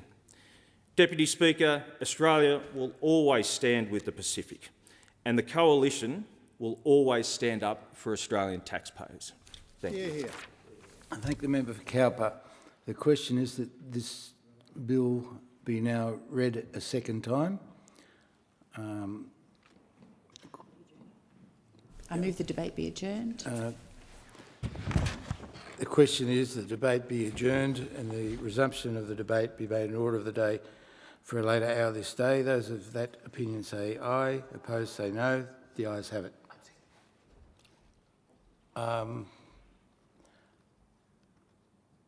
So I call the Shadow Minister. Thank you, Deputy Speaker. Deputy Speaker, I move that the Fair Work Amendment Protecting Penalty and Overtime Rates Bill 2025 be referred to the Standing Committee on Education and Employment for consideration and advisory report by the 7th of October 2025. I call the Shadow Minister. I am. I'll give the Shadow Minister a call, yeah. Thank you, Deputy Speaker. Deputy Speaker, the election of the Albanese government put forward a proposition where they ran a successful scare campaign amongst the Australian community that there was a serious issue and risk of penalty rates across this nation. There was simply no basis for the capacity to be able to do so. But since then, since the election, the Albanese government has put forward legislation to bring effect to its scare campaign to make sure that they can deliver on the basis of which they went to the last election, and we understand that. The Coalition supports penalty rates, but there has been a fundamental problem since we have got to this point where legislation has been put forward by this Parliament has been sloppy, poorly drafted, and there has been very poor consultation on the part of the Australian community. We have seen this where, as an example, the Australian Chamber of Commerce and Industry has said, quote, "This change is backward step and out of touch with the realities of modern economy. This bill is at odds with the Australian government's plan to improve productivity and instead injects more rigidity and complexity into the Fair Work laws." We have a situation where when the Minister was asked directly about the number of small businesses that are being impacted as a consequence of this legislation, there was no answer because there was no consultation and there was no consideration. We've heard directly from the Australian Industry Group, who has said this is badly drafted legislation that is going to make it harder for employers to employ people who want to work when it suits them. It will reduce avenues for lifting productivity when we're about to meet on how to lift it. And so we have industry saying there is no consultation or engagement in this sloppily drafted legislation from the Minister. We know there is a very serious and realistic impact that it will undermine the capacity for Australians to get employed by small businesses. And as we know, we have a much bigger challenge across the Australian community right now with the record number of business insolvencies, that could then have a direct impact where we could see Australians lose their jobs because businesses no longer exist. And there is a simple reality: when you have sloppy legislation, poorly drafted, where stakeholders are now directly calling it out, where the minister can't even answer how many small businesses this legislation impacts. A regulatory impact statement has not even been completed by the minister, and there is clearly no interest in doing so. At every single step of the legislation to this point, we have had a minister incapable of doing their job, consulting with the industries that are going to be impacted, and ironically, the people that they claim they are going to assist and support as a consequence of this legislation are the ones most likely to bear the brunt as a consequence of the sloppy work being done by this government. There's simply a reality that we need a proper process to give due consideration to this legislation, to remove the risks that are now being proposed as a consequence of the sloppy work of this government. Because we simply cannot have a situation in this country right now where the government isn't on top not just of its own agenda, but in addition to that, that there's this downstream impact where we could see Australian small businesses go into the Albanese government's economic sinkhole, and further than that, we would then see jobs, lost economic opportunity, and I'll keep making the point, there are no penalty rates applied to jobs that don't exist. And when you look at the broader economic environment that we have right now, you've seen the data, number of small businesses declining, unemployment rising, everything that should be going down is going up, and everything that is going up should be going down. This is the lived reality of small business, to make sure that they are fully considered in the conversations of this legislation. But instead, there is a kind of approach from the government of the kind of see no evil, hear no evil, speak no evil, or see no business, hear no business, speak to no business, small business. That is the reality of the engagement this minister has currently to her industrial relations legislation. And the impact is not going to be felt just by small businesses, though, of course, they absolutely are, Deputy Speaker, and you can understand the realities of small business very clearly.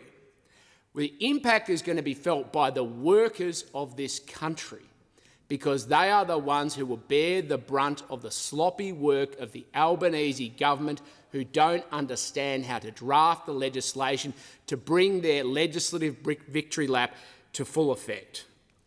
There is simply a reasonable request on behalf of the opposition that when we have legislation of this nature in the context of trying to change the laws around penalty rates and overtime rates, that we have a reasonable process of consideration, consultation, engagement to bring small business and their voices into the parliament of this nation, because it is so important. Small business in this country right now feels abandoned by this government.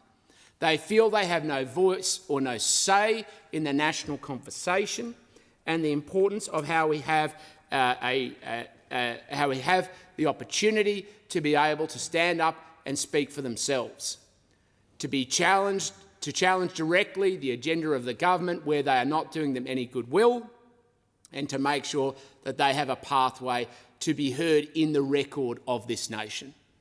But instead, we are not getting that from this government. As I said, the minister has not consulted with them successfully to date, not even really engaging with the sector to date.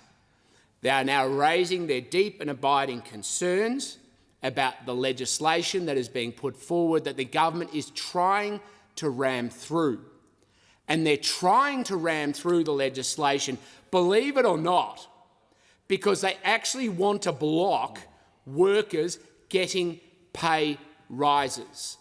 This whole process began because the retail industry applied to Fair Work to aggregate up penalty rates arrangements so that workers could be given a 35%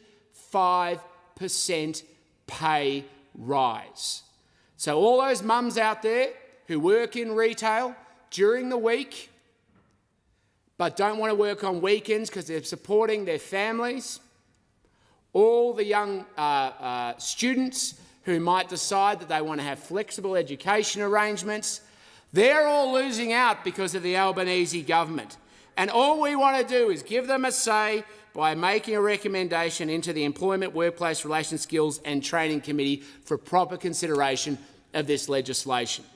It is a reasonable request, but when you have sloppy work, sloppy legislation being put to the Parliament, there is a time now where those voices need to be heard in this Parliament, because we want to make sure we can stand up and have their say in the nation's House, in the process of the legislation that is so important for the future of this country, and to make sure that we're actually doing things to lift up and empower small business to be part of the success of this country.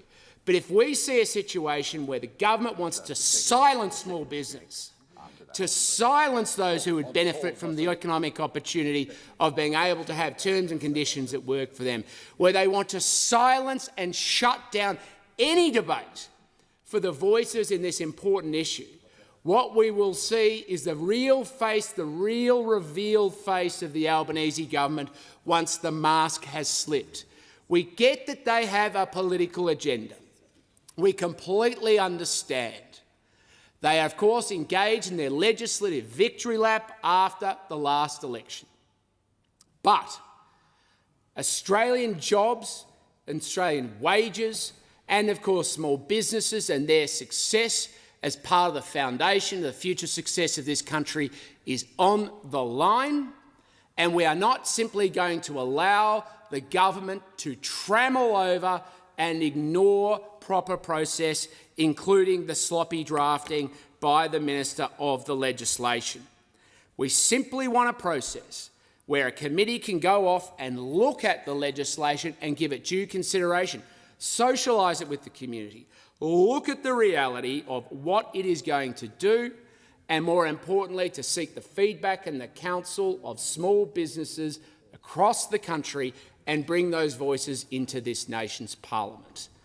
It's a simple proposition, and I would have thought that if the government is so confident about their legislation, if they believe their legislation is so good and it's going to do exactly what they think it is designed to achieve, that they will, of course, support the process.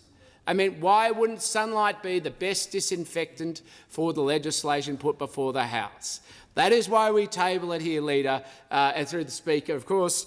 That is why we table it here, to bring in the voices of the Parliament of the future of this country. And that is what, of course, members, I think, in this Parliament should want as well, because I want to make sure that the members of this Parliament have the opportunity to enable and mobilise small businesses of this country to be able to have their say into the committee process as well.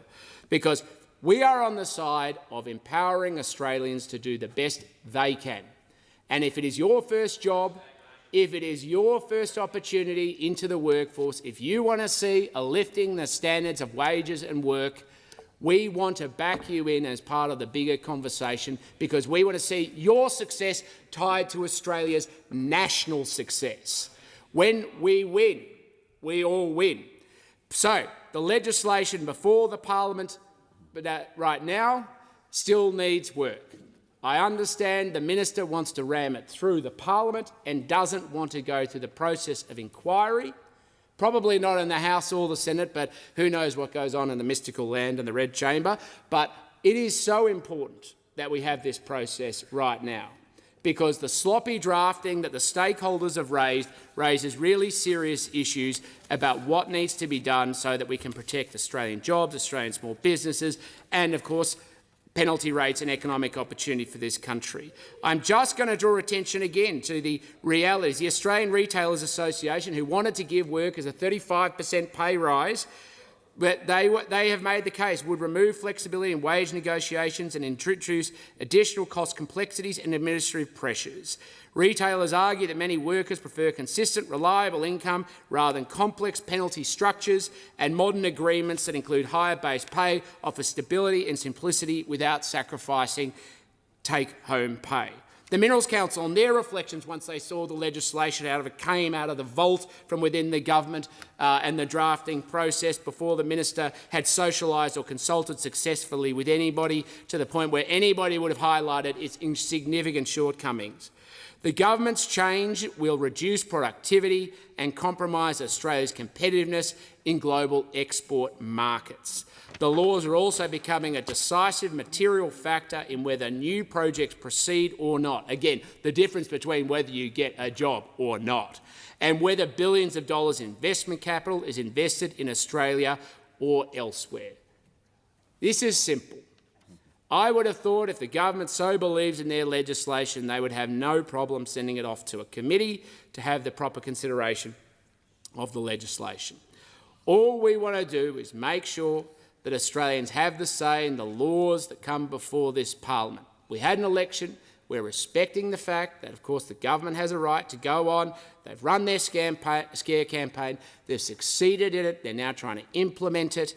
Let us be realists, which is to make sure that you do no harm in the process of implementing your scare campaign, and that we actually do things to back Australian workers and jobs. And so we have the pathway to bring in Australian voices, small businesses, into the conversation when the minister wants to shut them out. Because, as I go through again, the Australian Industry Group's own observations, this is badly drafted legislation. That is going to make it harder for employers to employ people. When you get that sort of language from employer groups saying it is going to be harder to give people jobs, give labourers jobs, allegedly the people once that the Labor Party claimed they represented. Today, it's not really clear who they represent, but that's a separate issue and a topic for another day, Deputy Speaker. The reality is, when you get that sort of language and that sort of clarity, what you get is a reflection that they do not understand what they're doing. I get they've got their political priorities. It does not mean hear no business, see no business, speak to no small business, because we want them to be part of the conversation. So now is the time for them to turn up. Now is the time to stand up and support our simple recommendation of inquiry, and I'm quite sure that the gaggle of Labor members appearing in the chamber, of course, as well as the Leader of the House, it is because they're going to come here and support an inquiry to back their legislation. Thank you, Deputy Speaker. Is the motion seconded? Yes, Deputy Speaker. I've reserved my right. The question is that the motion be agreed to, and I call the member for Watson. Thanks very much, Deputy Speaker. I've got to say the second of the two speeches made more sense than the first. I think it's probably the aspiration of every member of this parliament. If we could be half as good in life as the Shadow Minister thinks he is, we'd all be doing extraordinarily well. Talk about not learning a thing. Yep. Talk about not learning a thing. There has never been a pay rise for the Australian workers that they have supported. Never once. No. Never once. But the arguments are always the same. So the arguments that we just heard from the Shadow Minister were getting the pay cut is, and I quote, the difference in whether you get a job or not. Now, I remember we heard this last term. And the Shadow Minister, and I'll say a bit more about this later, while he wasn't in this place last term, it seems like he was listening intently, because he's adopted all the same arguments we heard last time. Yep. When we argued that same job, same pay was part of justice in making sure that people's pay wasn't cut, we heard opposite, oh, no. That'll drive inflation up if you give people a pay rise, and people will lose their jobs. When we argued that you have to have minimum standards for gig workers, those opposites said the same two things. They said, oh, no, that'll drive prices up and it'll drive unemployment. when we said that we had to get pay equity for women, and we made sure that gender equality was an objective of the Fair Work Act. Those two offered the same two arguments that we've heard here, that it'll hit inflation and that it'll hit jobs. That went right back to the 2022 election campaign, when the now Prime Minister, Anthony Albanese, as Leader of the Opposition, was asked whether he would support a pay rise for minimum wage earners that made sure they didn't go backwards.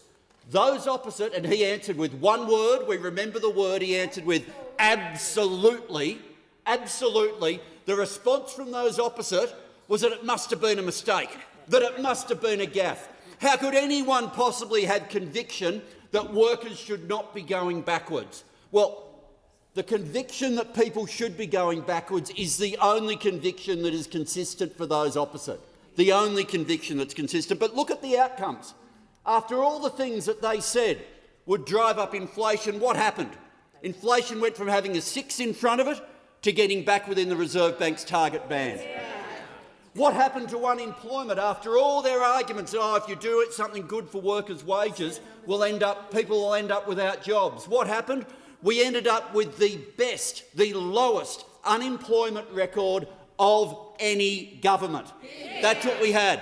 Because this side of the House believes that people should be well paid. This side of the House wants people to be in work.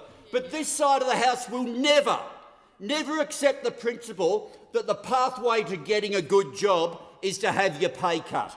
And to lose penalty rates is to have your pay cut.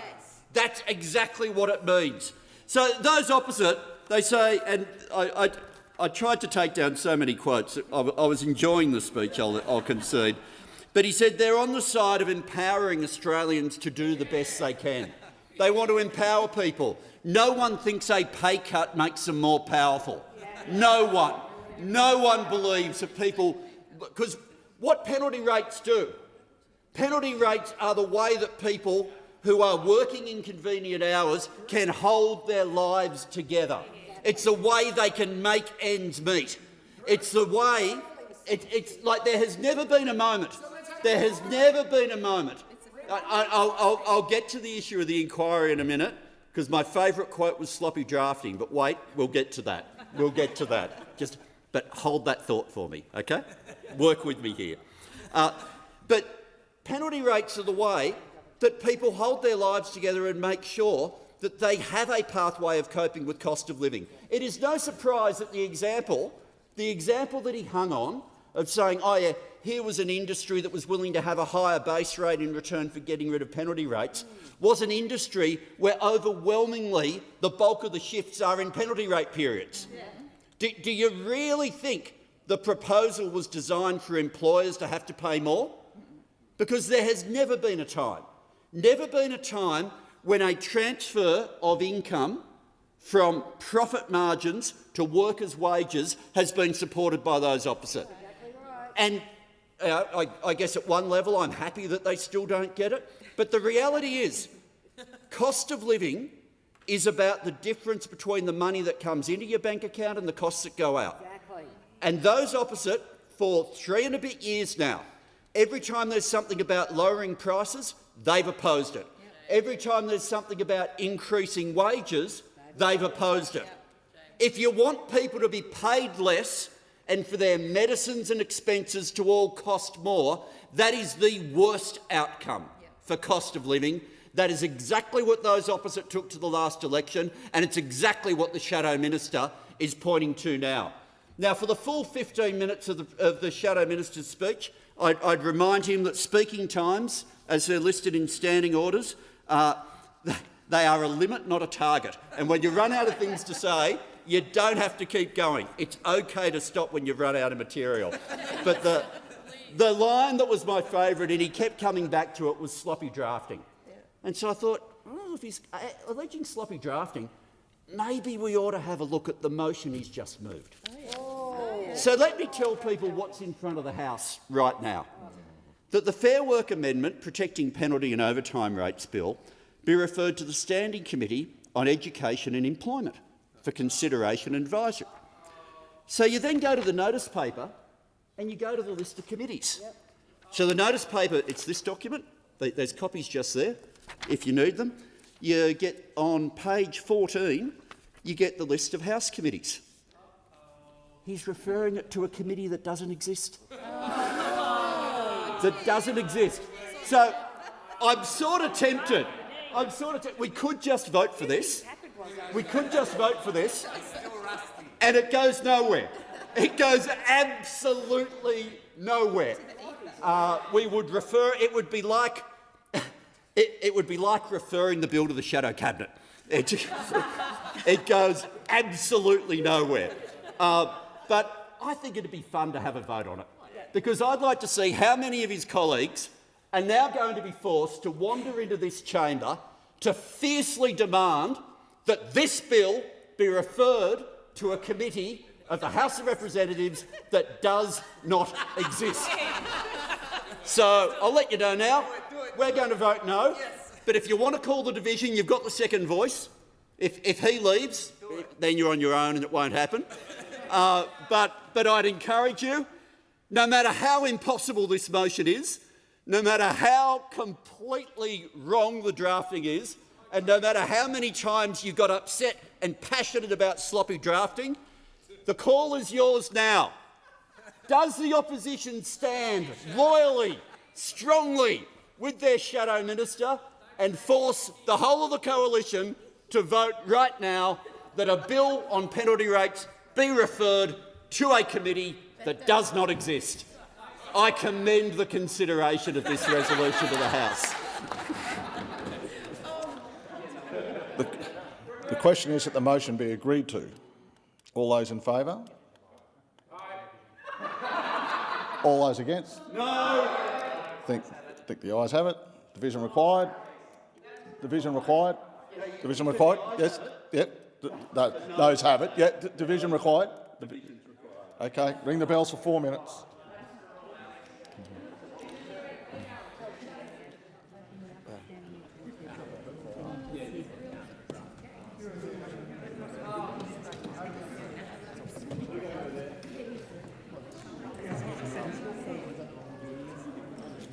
The committee doesn't exist. We split employment and education. It did exist last term, but you didn't.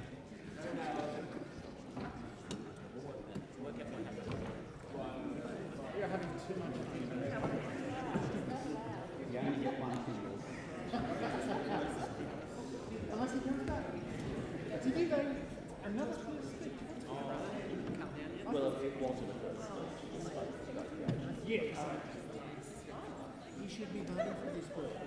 Why are you voting for it? Because then it would go to Adjournment. Why telling your taxes? No, I floated that possibility because it would be funny to make it more. Well, okay, well, we're going to send it now. But we're still moving.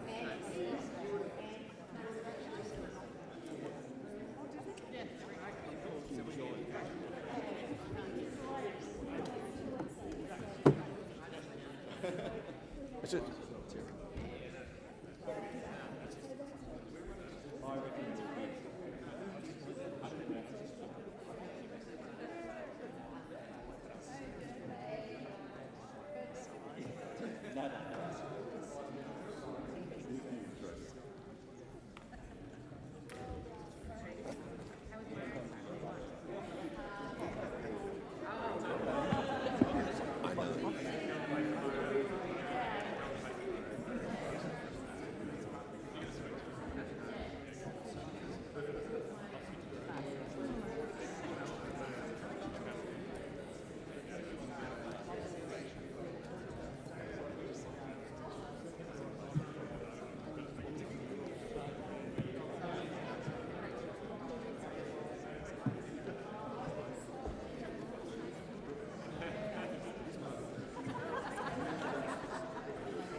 block the doors. The question before the House is the motion be agreed to. The ayes will pass to the right of the chair and the noes to the left. I appoint the honourable members for Bean and Werriwa as tellers for the noes, and the honourable members for Capricornia and Bowman as tellers for the ayes.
Order. The result of the division is ayes 42, noes 90. The matter was resolved in the negative.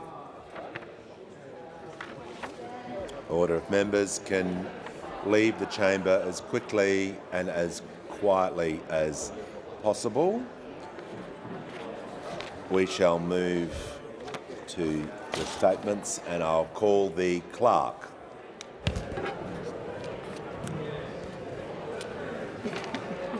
Government business, statements, provisions of the Universities Accord, cutting student debt by 20% Bill 2025. Order. If members can leave the chamber quickly and quietly, or resume your seats. Are there any statements? And I give the call to the honourable member for Spence. Thank you, Mr Speaker.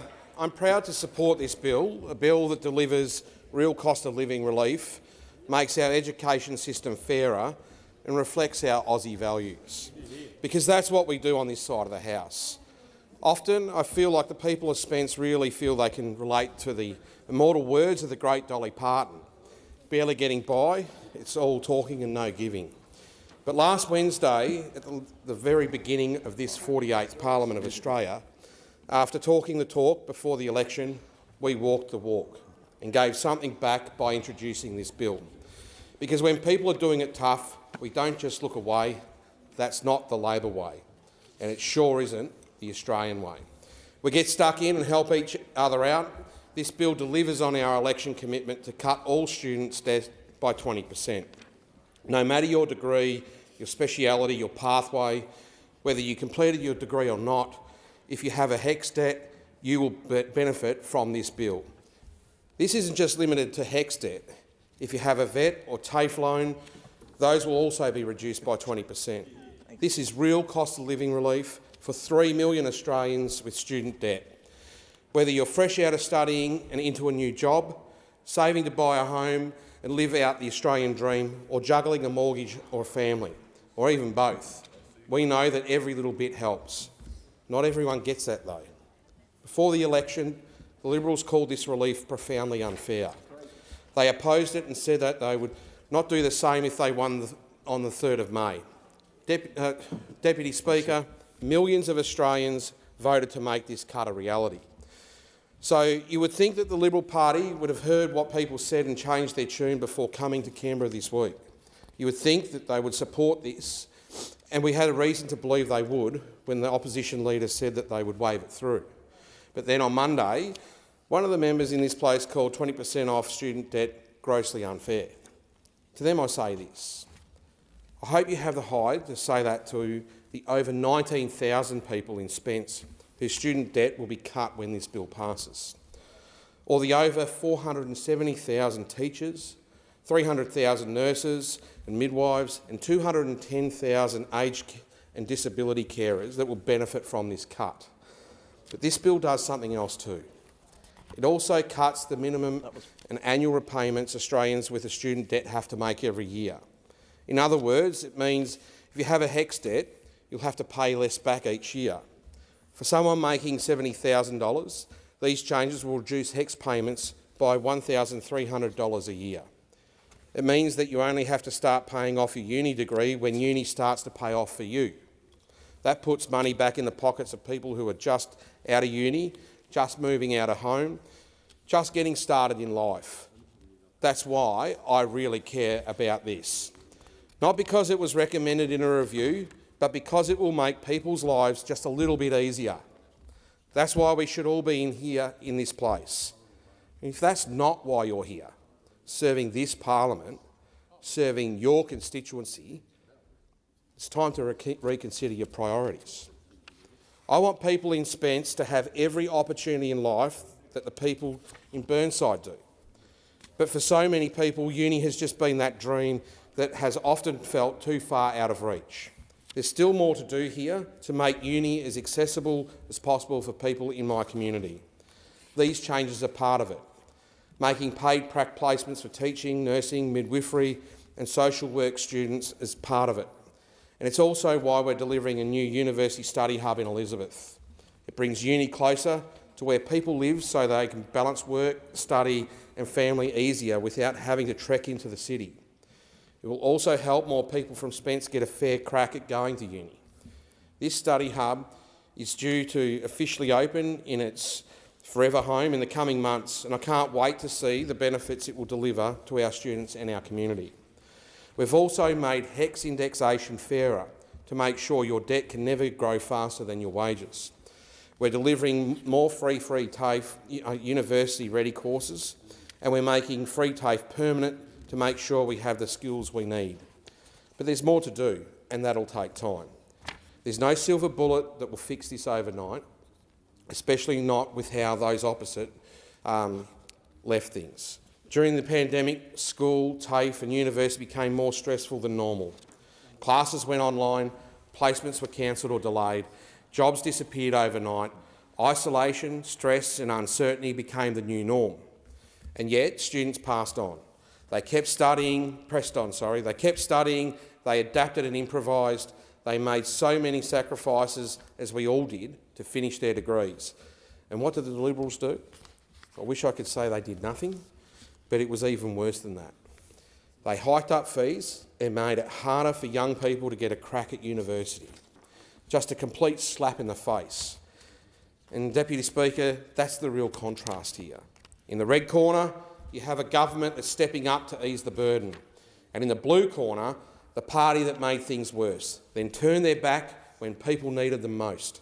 Because let's be clear, this 20% cut isn't just about money, it's about recognising the effort, the grit, the emotional toll that studying can take on students. It's about saying, we see you, we value you, and we've got your back. Because education isn't a throwaway privilege for the few, it's a right, a pillar of opportunity. And when people invest in their education, when they take out a loan to try and build a better future, they shouldn't be punished for it. They shouldn't be hit with rising repayments, inflated indexation and political spin that says just deal with it.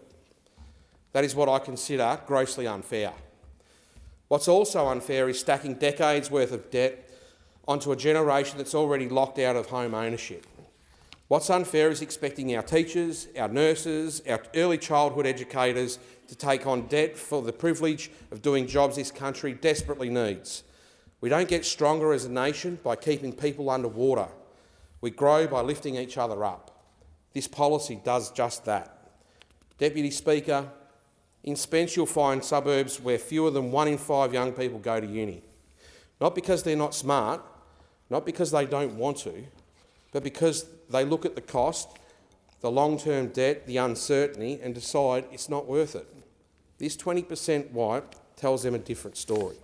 It says, we believe in you, we're going to look out for you now, and we're going to keep looking out for you in the future. That matters, especially in places like Elizabeth, Davron Park, Manapara and Salisbury North, where people have talent in spades, but often not the financial backing to make dreams a reality. And while I'm proud of what this bill delivers, Deputy Speaker, I'm also thinking about where we go from here. Because this can't be the end of the conversation about student debt in this country. We've got to keep looking at how we support the next generation of tradespeople, teachers, social workers and researchers. We've got to make sure that someone's postcode doesn't determine their potential. That's why we'll keep pushing for more support for students, especially in regional and outer suburban areas. Because it's not just tuition that holds people back. It's travel, it's rent, it's time away from paid work. And those barriers disproportionately hit the exact people we most need in our workforce. We're talking about students who want to become community nurses, aged care workers, youth justice case managers, the real backbone of society. And I do not want to have to tell them, hey, great that you want to serve others, but it's going to cost you thousands in lost income while you do it. Speaker, I know some people in this place might like to sneer when we talk about transformational change. They scoff at the idea that something like a HECS cut could change lives. Well, I invite them to spend a week in Spence, to sit down with a nursing student in Andrews Farm, a social work student in Craigmore, a first in their family uni kid from Smithfield. Tell them their future doesn't matter. Tell them it's too expensive to give them a break. Because I guarantee you, what those might consider a handout, we call fairness. What some call reckless, we call responsible nation building. Speaker, this government is delivering for people. Not just headlines, not just slogans, but practical, meaningful change. This bill is proof of that. It's a reflection of the values that I, alongside my Labor colleagues, bring with us every day when representing our communities. Fairness, opportunity and respect for working people. And a belief, an unshakable belief, that government should be a force for good. So to the 3 million Australians with student debt, I say this. We heard you, we backed you, and we'll keep backing you because your future is this nation's future. Deputy Speaker, I commend this bill to the House. Are there any statements? Can I call the member for Wills? Thank you, Deputy Speaker. My electorate of Wills is home to many students. And Wills, of course, and the suburbs in Wills electorate is actually a choice for many students because you can get to Melbourne Uni and RMIT by tram. You can get to La Trobe University by bus and to Victoria University, Swinburne and Monash University by train. Now, when you're walking around Brunswick, North Fitzroy or North Carlton in my electorate, these suburbs are right at the heart of where the university sector is, and there are a lot of young people walking around in Doc Martens. Apparently this is still a thing. I remember them when I was young. And I've been, they never go out of fashion. That's correct, member for Durack. In fact, according to the last census, 12.6% of Wills, people in Wills are students, and they're students in tertiary education. 44.2% of Wills, the people in Wills have a bachelor's degree, very highly educated electorate, or above, one of the highest in the country on both measures. People don't deserve to be burdened by a lifetime debt because of their choice to study, Deputy Speaker. They deserve to be supported by their government, by this government. That's what we're doing. We're supporting those people. And we're supporting them by cutting 20% of student loan debts, increasing the minimum repayment threshold and introducing a marginal repayment system for student debt. But what does this legislation really mean for someone in my community? Let's take the example of James. There is a real James here. One of the young people I've spoken to about the HECS debt that they have. James is 27. He has a HECS debt of $68,700 and earned just above $82,500 last financial year. This bill that we're passing here, and we hope to pass here, will cut $13,700 from James's HECS debt, and he will have around an extra $800 a year in his pocket from our reduction in the compulsory repayment amount. Now, this is thousands of dollars more in James's pocket, providing necessary cost of living relief while allowing people to save and invest more in what they want and what they need. It also means James will repay his HECS debt sooner.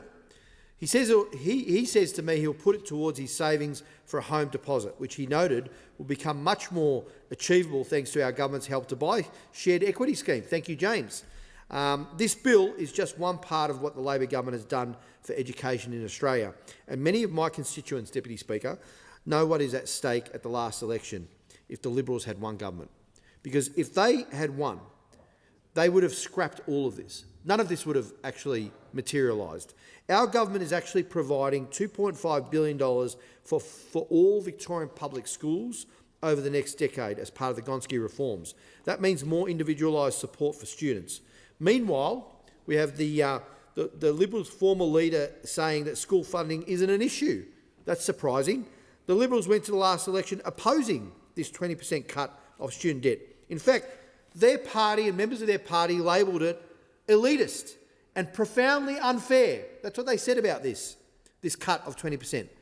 They said, and this is the irony of this, Deputy Speaker, they said that they'd rather wipe off $20,000 for the boss's lunch.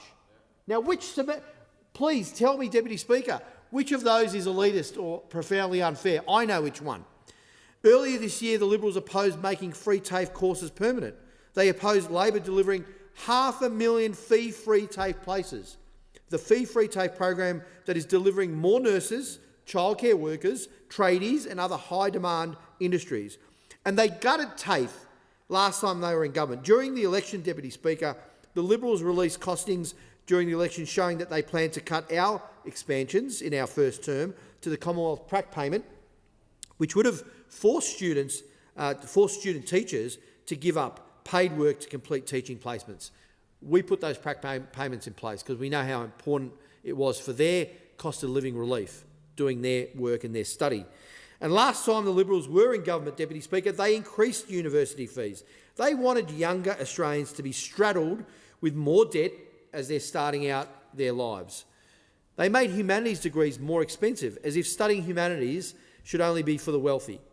Now, Deputy Speaker, a lot of people know that I grew up in a housing commission. I'm a houso, like the Prime Minister, and I think also the Minister for, the Minister for Agriculture. There's probably a few more in this House.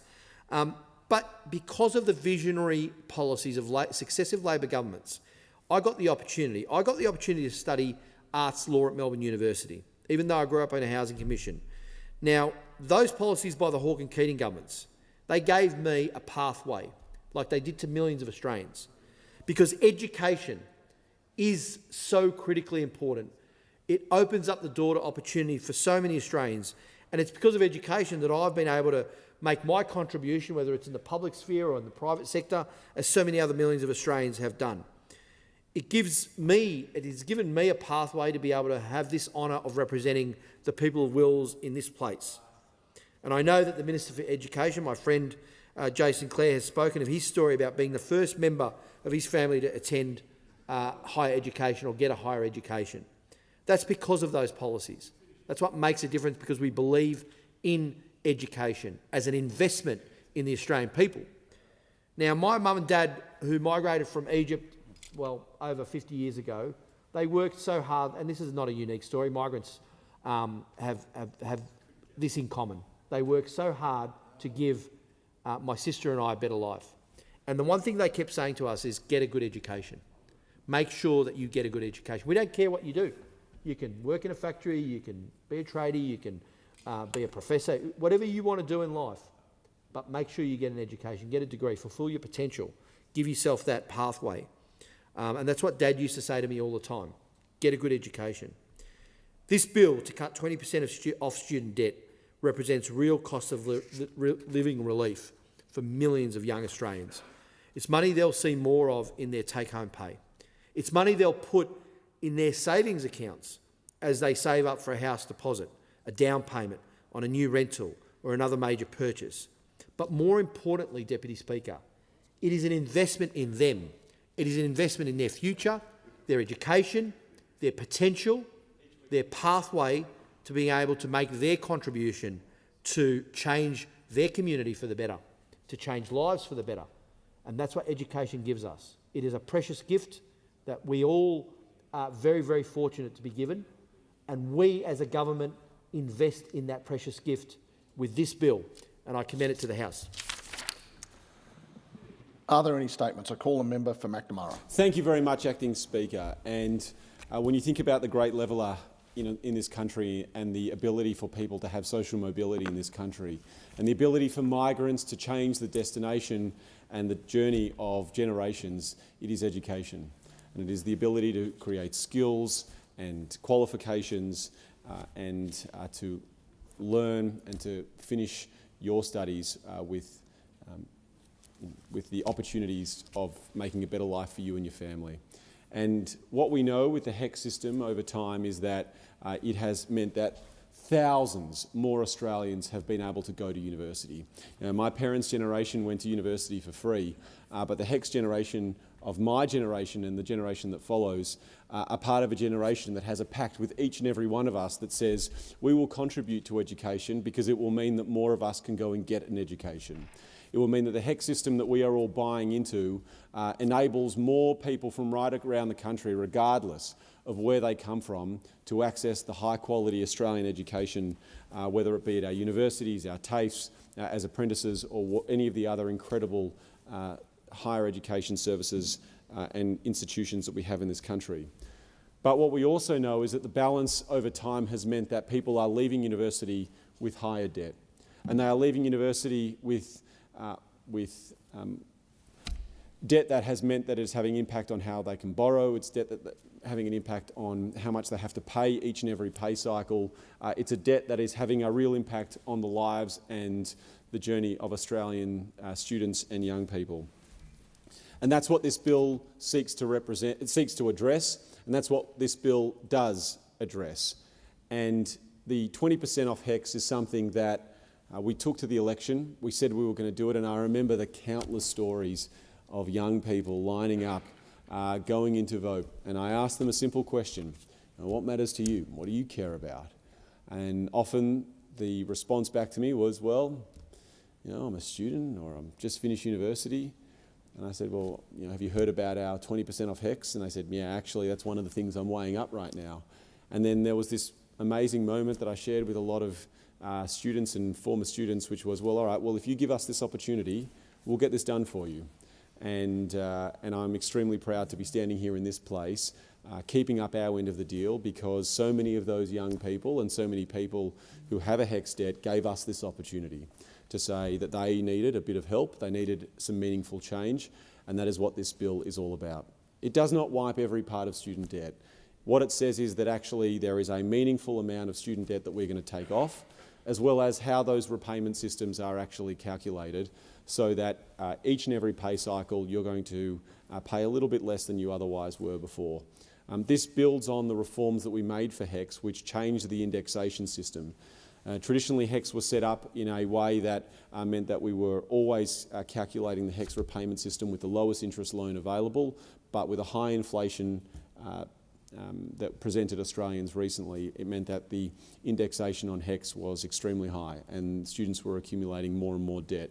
And we fixed that. And we also wiped off the differentiation between the higher repayments versus the recalculated repayments. But this bill takes it a significant step further. This bill says that if you have a HECS debt of $27,000, which is the average HECS debt, or $27,600, you are going to have $5,520 wiped off that debt. Now, that is a meaningful amount for that person with the average amount of HECS debt. It isn't just for university debts, it is also including debts from TAFE courses and apprenticeship loans. And in my community of McNamara, we have a real commitment and passion for education. We have a very, very high number of people who go to university, and we also have a very high number of people who have higher education qualifications from other institutions, especially our incredible TAFEs in Melbourne that give people these amazing skills, as well as we know that there is no substitution for actually learning on the job. And some of my closest people in my life have started their careers as apprentices and now have gone on and are doing amazing things in construction and in other parts of our community. And I know that they have worked extremely hard to get to where they are, and being an apprentice meant that they were able to start their journey. So to the 26,948 people who live in McNamara who have a HECS debt, this bill is for you. This is the bill that we committed to at the election, and this is the bill that we said we were going to deliver for you. And I just wanted to say that I am so grateful to everyone who gave us this opportunity to implement this policy. I know that there are young people who had a whole range of competing interests in their lives, and there are a whole range of issues that confront them. But at the last election, I think it was the simple things that were going to create meaningful change to people in my community and communities right around the country. And ultimately, that's what the election was about. It was about those practical things that people knew were going to make a difference in their lives. And being representatives in this place is a huge honour, Acting Speaker. I know each and every one of us feel that. But to be able to repay the awesome gift of being in this place representing our communities by doing meaningful policies such as this is one that I'm incredibly proud of, and one of the reasons why it makes you get up in the morning and to be a part of this team and to work extremely hard for the communities that we are privileged to represent. There are a few changes in this bill. As I said, it's about reducing the overall amount of HECS debt. It's about changing the repayment system so that you are paying less each and every pay cycle so you can keep more, and it also is part of our broader reform package to HECS to make it fairer, to make sure that students aren't penalised, and to make sure that more Australians can access the world-class education, because ultimately, pathways to education means pathways to prosperity. It means having social mobility, and when we think about this wonderful country that we are all part of, it is a country of opportunity, and that is something that I'm incredibly proud of. It changed my family's life and it changed my family's trajectory, and that is why I'm so proud to support this bill, and I commend it to the House. Are there any statements? I call the member for Moreton. Thank you, Acting Speaker. Acting Speaker, recently I had the great pleasure of visiting the Nathan campus of the highly regarded Griffith University in my electorate of Moreton on Brisbane's south side. And I asked students there a simple question. What is 20% of $27,000? The responses were mixed. There was a bit of head-scratching, some puzzled looks, some valiant guesses, and a number of correct answers, $5,400. And when I explained to the students that $5,400 is the average amount that will be cut from help debts based on an average debt of $27,000, they were all unanimous in their excitement. Speaker, today I rise to make a statement on the university's Accord cutting student debt by 20% bill, so that Labor can deliver its promise to the students and the graduates of Griffith University and every student across the breadth and the depth of our nation. In the first term, the Albanese Labor government acted on the need to implement reforms in education, recognising the urgency to develop a long-term plan that would make our education system both better and fairer. Labor commissioned the first review into the Australian higher education systems since 2008. And if you cast your mind back, 2008 was a year when The Dark Knight was the highest grossing movie. It was a year when Low by Flow Rider was in the charts, and I was still at university in rah-rah skirts and double bond singlets. The review was conducted over 12 months, and it resulted in the university's Accord. The Accord's purpose is to focus on the recommendations and outcomes of the review to achieve improved quality, accessibility, improved affordability and sustainability in higher education. The Accord's final report summarises that need for modernisation of the help system and the need for the system to have the capacity and to respond to changing circumstances to support increased participation in higher education. Now, Recommendation 16 of that final report highlights that student contributions that are fairer and better reflect the lifetime benefits that students will gain from studying and help loans with fairer and simpler indexation and repayment arrangements. And Acting Speaker, the Albanese Labor government knows that it is vital to break down the barriers to further education or training. We are committed to every Australian getting the higher education and training that they need for secure, well-paid jobs. A key part of this is Labor's commitment to making student loan programs both more affordable and fairer when it comes time to pay them back. And Acting Speaker, this sits in absolutely stark contrast to what we have seen from those opposite. Because what we have seen from the Liberals is that at every moment, at every turning point, at every decision-making opportunity, they have chosen to vote against cost of living measures that will give people who need it the most the support that they need at an incredibly tough time. And in this tough time, it is those across the aisle who have said that student debt should not be cut. They have said that prac should not be paid. They have said that TAFE should not be free. And this is the difference between a Labor government and an LNP or a Liberal government. Acting Speaker, over 26,000 people in my electorate of Moreton have an outstanding help debt. And that is nearly 20% of our local electorate, and the average amount owed on those debts is $31,000. This legislation will help every single one of them. Cutting student debt was an election promise, and the Albanese government is delivering. And the Prime Minister has said from the outset that this is a government that is about delivering on the commitments that we've made. And today and in the weeks that come, we have seen over and over again us delivering on the commitments that we made at the election. This bill helps make the help system fairer and firmly focuses on easing those cost of living pressures that are so critical right now. Acting Speaker, during the campaign we promised that this would be our first order of business, and it will deliver a debt cut to over 3 million Australians. Those who have student loan debt as at the 1st of June this year. And this is direct cost of living relief. It is relief that hits the hip pocket, and less money to pay back means having more choice on how people spend their income. And this $3 million includes the almost 280,000 students in the vocational education and training sector. And this cohort alone will see $500 million of student debt cut from their vocational education and training student loans and Australian apprentice support loans. I'm lucky enough in our local electorate to house the largest trade training centre in the entire Southern Hemisphere. It is TAFE Queensland Skills Tech at Acacia Ridge, and I recently took the Deputy Prime Minister there.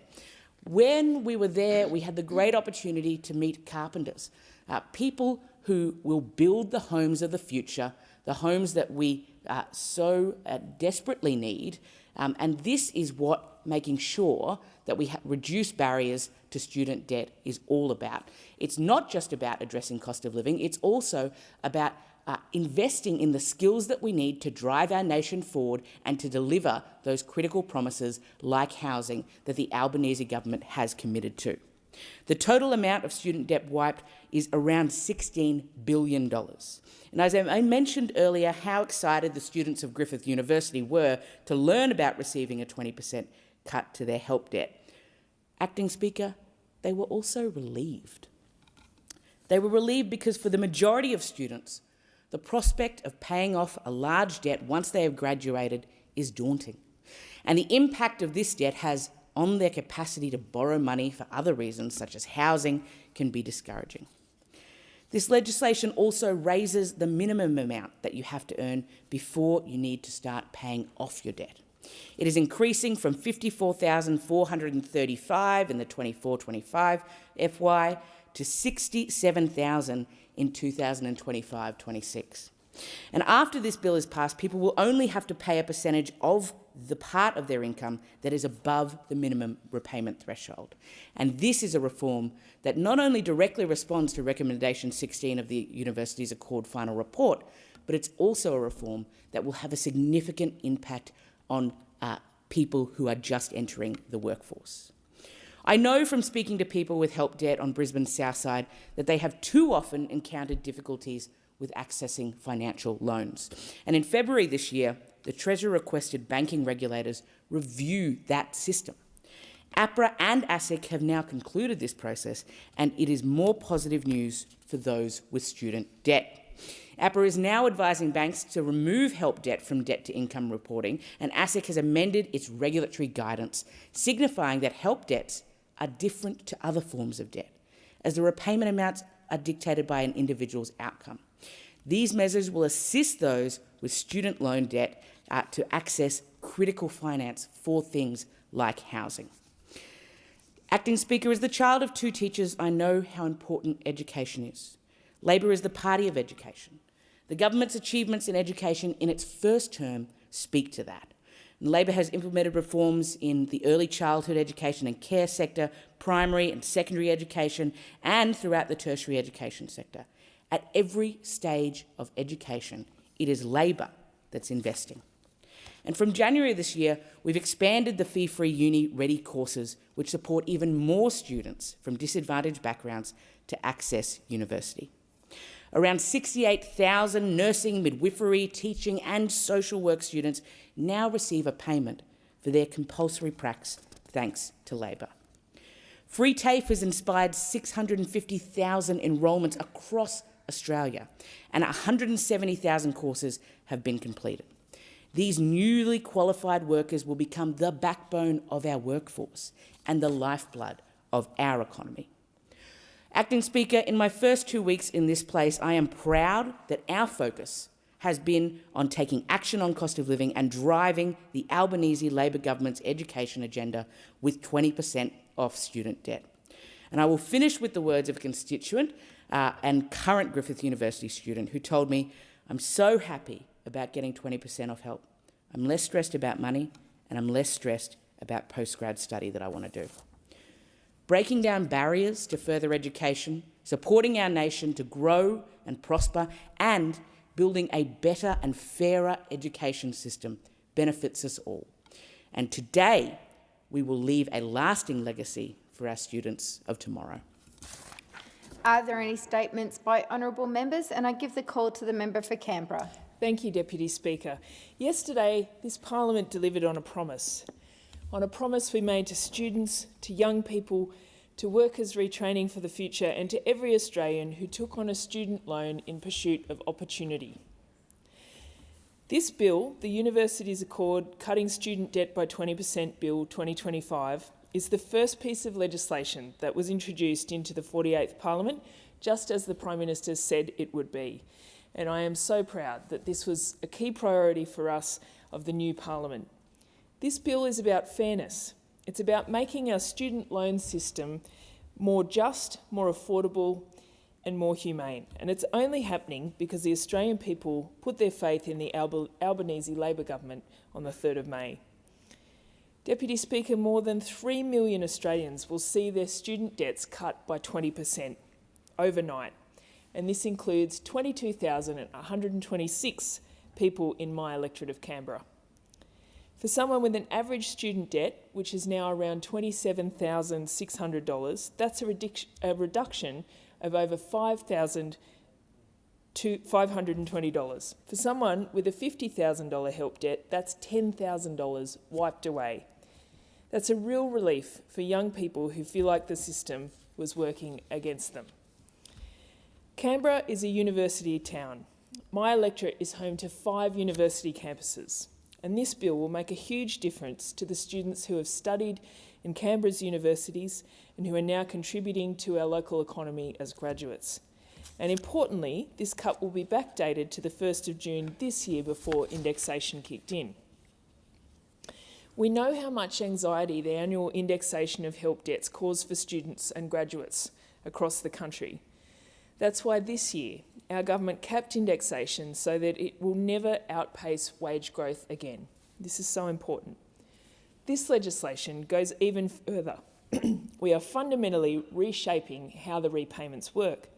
Under the current system, once you've earned above the threshold, currently just $54,435, you start paying a percentage of your entire income.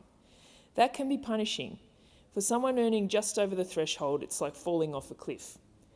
We are raising the minimum repayment threshold to $67,000 next year and indexing it to wages. And repayments will be based on what you earn above that threshold, not your entire income. That's a fairer, more progressive system. Let me give one example. Right now, someone earning $70,000 pays around $1,750 a year in help repayments.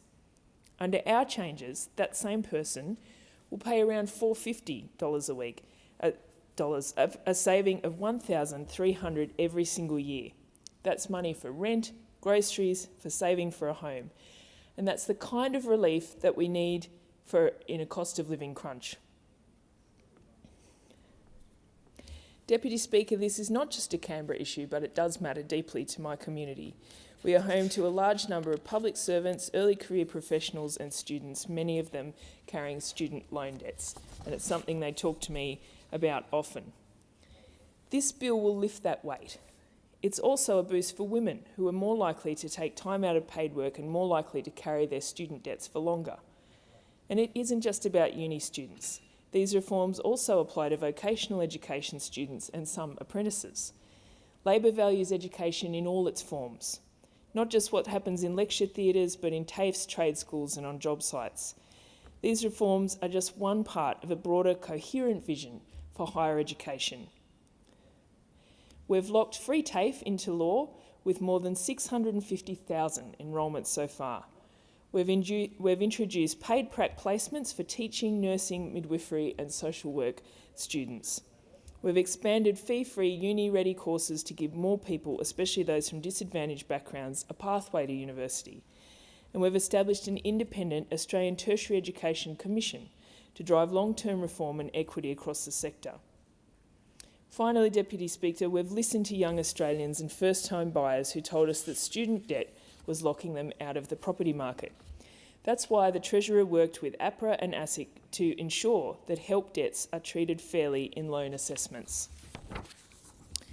Income contingent loans should never have been treated like other loans when applying for a mortgage.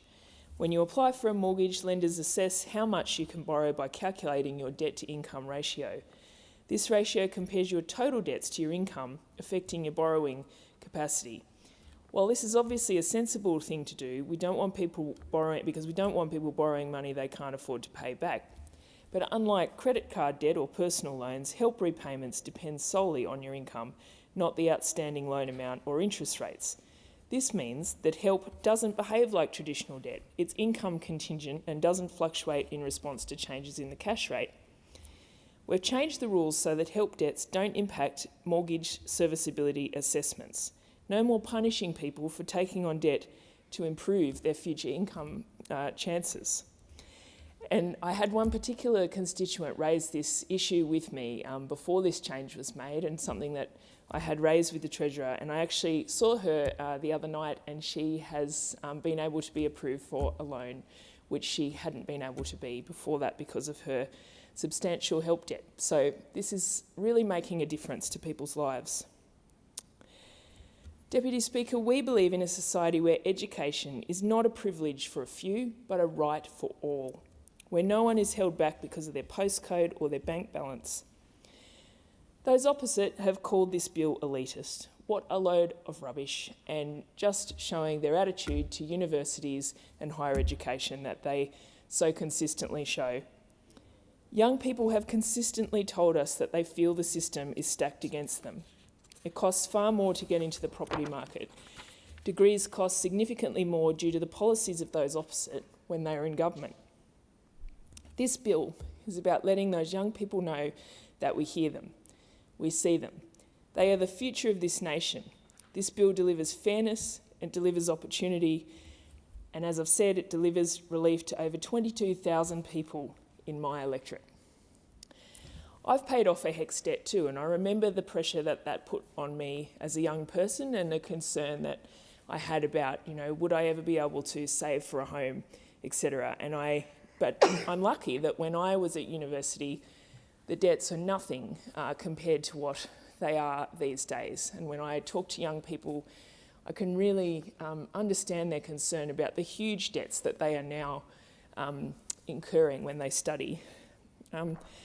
Back in 2008, when I was a researcher at NatSem, I actually authored a report on HECS and the impact it was having on young people. It was called What Price the Clever Country?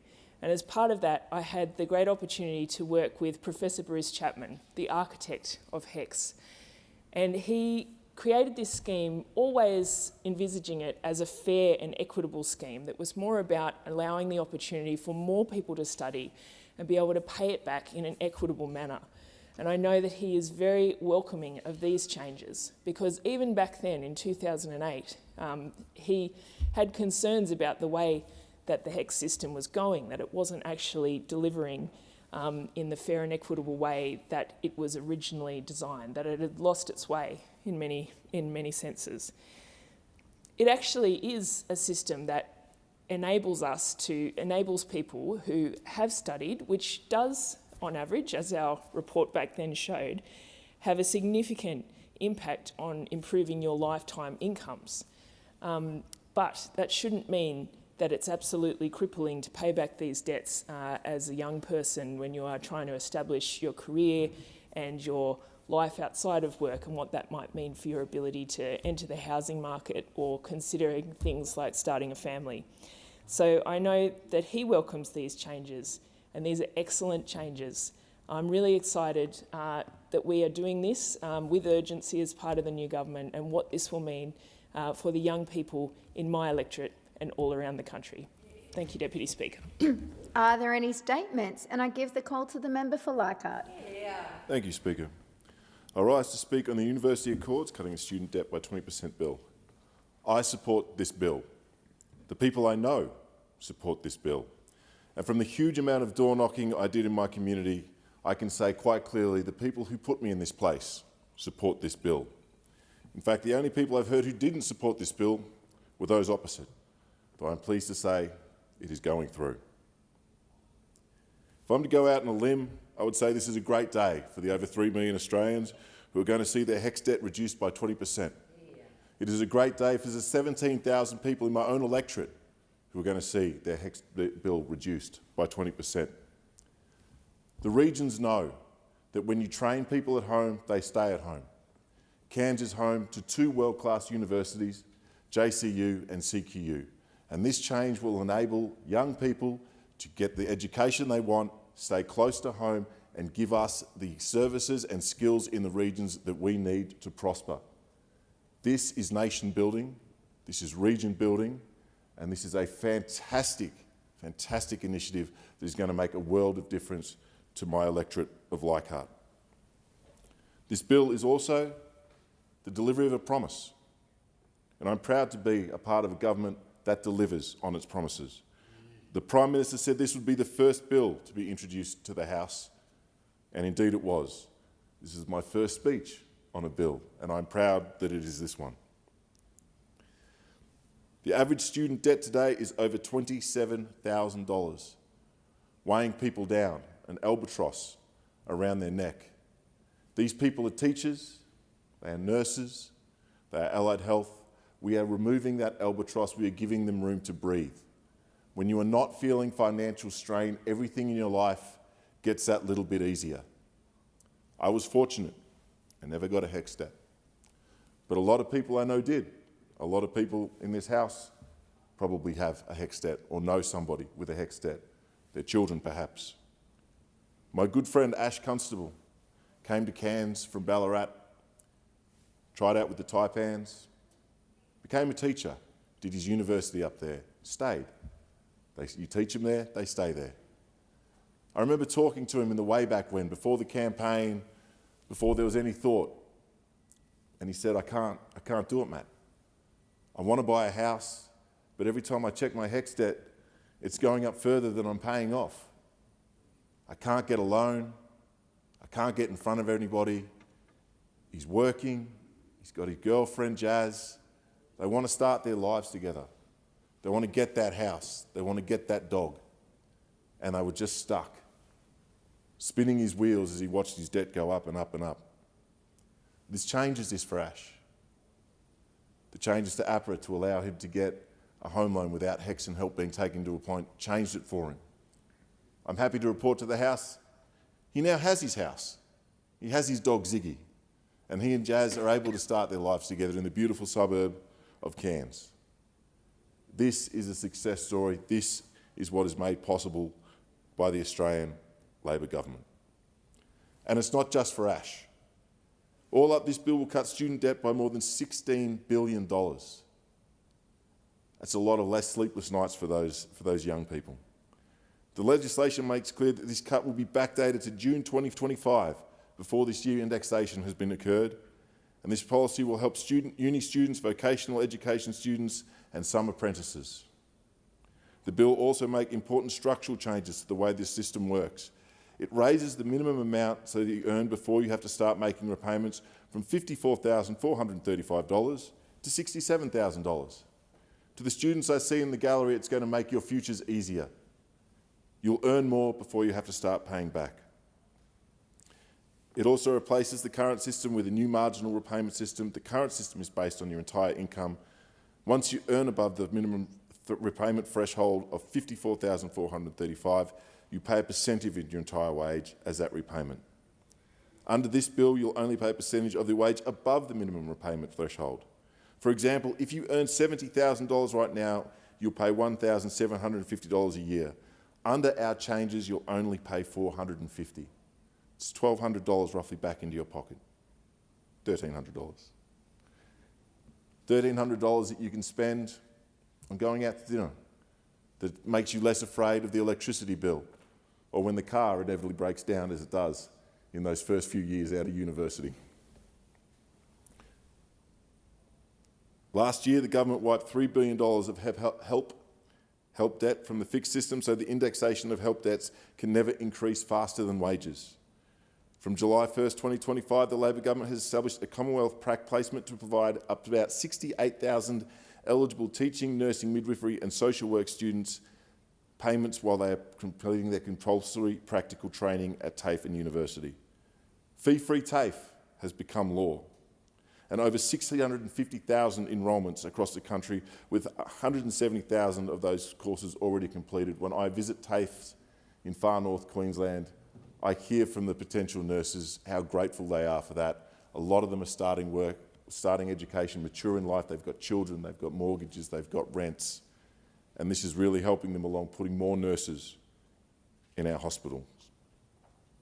The Labor government has also established the Independent Australian Tertiary Education Commission to drive reform of Australia's tertiary education sector.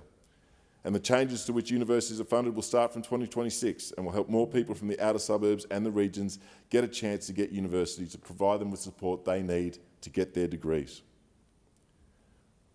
As I've said, we've made it easier for students to get into the housing market.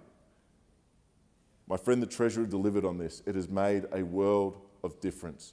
Young people can see the light. They feel the pressure released from their shoulders. It is reasonable that the banks admit help debt from the serviceability assessments when a borrower is expected to pay off their help within 12 months. And ASIC has updated all of its regulatory compliance to acknowledge that help debts are different from other forms of debt because the amount required is to be repaid dependent on a person's level of income. This is a valuable change. It makes sense, it makes the system fairer, and it helps our young people have a future. As Minister Clare has said multiple times, young people don't always see something for them on the ballot box, on the ballot paper, but this time they did, because we listened. And this is what Labor parties have done and will continue to do. Listen to the people and provide support for people who want to improve themselves through education, their lives, their families. From go to woe, this Labor government has supported from early education, childhood, right the way through university, vocational, the full Gonski. There is not one part of your life as a student becoming educated that has not been improved by this Labor government. I know that there will be many people in my electorate today who are pleased by the passing of this bill. They are relieved by the passing of this bill.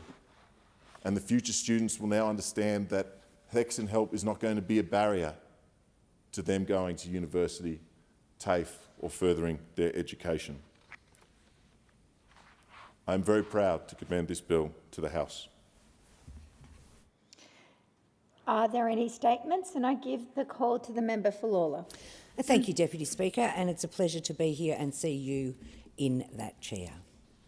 Well, Deputy Speaker, Labor is the party of education. Labor is the party of aspiration, and I'm pleased to rise on this bill that addresses both of those things. I support this legislation, the first bill introduced in this new parliament, because it delivers on the promise made to Australians. The bill goes to the heart of Labor's mission: fairness, relief and restoring faith in the power of education. It is Labor's safety net in action, not just for today, but for a better, fairer Australia tomorrow. As someone who spent over 2 decades in schools as a teacher, a principal and a proud public educator, I understand how crucial it is that education remains an opportunity and that all hindrances are removed, all impediments are addressed to having people engage in education. It is important that higher education not become a trap. The bill in front of us wipes 20% off existing student debts across HELP, VET student loans, Australian apprenticeship support loans and others. It delivers $16 billion in student debt relief for around 3 million Australians, including more than 800,000 people in Victoria and over 18,000 in my electorate of Lalor. That's 18,000 locals who will be better off because this bill passes this place. It will provide an average reduction of $5,520 per person in student debt, and that's an average. I've met young locals who've got much bigger debts than that because they've pursued longer-term agendas. That's a young couple saving for a house, a mature-age student changing careers, a family breathing a little easier. This 20% cut is automatic. No red tape, no applications, just direct relief. And this builds on the Labor government's earlier action to fix the broken indexation system, which wiped a further $3 billion in debt for Australians with a HECS debt. Together, these reforms represent nearly $20 billion in relief, real action, not talk, to support our local people. I understand what this means for people trying to move forward. I understand what it means for young families juggling childcare and repayments. I understand the peace of mind this will bring to a generation that has felt locked out. But it also goes to structural issues. This goes to the structure of the repayment system. This legislation reforms the repayment system and makes it fairer. The minimum repayment threshold will increase from $54,000 to $67,000. Now, simply put, that means that currently, if you're earning $54,000, you are required to start paying back that HECS debt. This will increase that payment threshold and only apply when you are earning $67,000. A graduate earning $70,000 will pay $1,300 less per year in repayments because of this measure, because you won't begin repaying your loan until you're earning a more sustainable income. That's fairer, that's smarter, that's a system that recognises the real pressures Australians are facing. It especially supports women, carers, part-time workers, those who've often borne the brunt of unfair systems. This bill goes to the heart of who we are as a nation and what we aspire for our young people. It's about who we back and about who we believe in.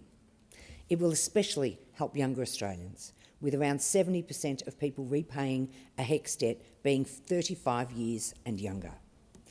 My electorate of Lalor is one of the youngest in the country, and I know how much this matters to the people I represent, not just the people with the debt, but for their families, for their parents, who are equally concerned as we are in this place, about what this has meant for young people getting their first housing loan. We have this piece of legislation. We also have the Treasurer's actions with the banks to ensure that that is changing. On election night, Deputy Speaker, a student who helped on the campaign for me came up and simply said, "Thank you. Thank you for understanding what this means." That moment has stayed with me. That student represents what this bill is all about. It's about hope, it's about access, and it's about fairness. From Whitlam founding universal higher education in 1974, through Hawke's and Dawkins reforms to today, Labor has delivered access and equity across generations.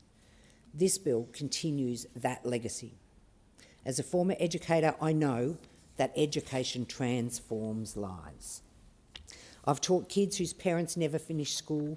I've sat with students at 3:30 on a Friday, watching them weigh up work, study and survival. I understand the barriers that exist, and I know that education is a ladder. And it's always been Labor that builds the rungs on that ladder, making sure no one is left behind. And Deputy Speaker, I take a moment to say that this bill works in conjunction with other actions taken by this government. And I want to celebrate for a moment one of the things that the Albanese Labor government has done, and that something that was really important in my electorate. And I want to go to the fact that the Pacific Islander students in my electorate were blocked, had impediments put in front of them by not being able to access HECS. They had no pathway to citizenship. I taught generations of Pacific Island kids whose aspirations were dashed because they couldn't see a pathway to higher education in this country. This government has created that pathway to citizenship. This government has created that pathway to allowing our young people from New Zealand to access this. This government has now given them relief through this budget on top. This bill restores confidence in our higher education system and the public's belief that students can enrol in higher education and that they have a government that believes in them and supports them. The Universities Accord made it clear: uncapped indexation, rising debts and confusing repayment systems were putting people off study altogether. And you don't have to look very far in my community to see the impact that has.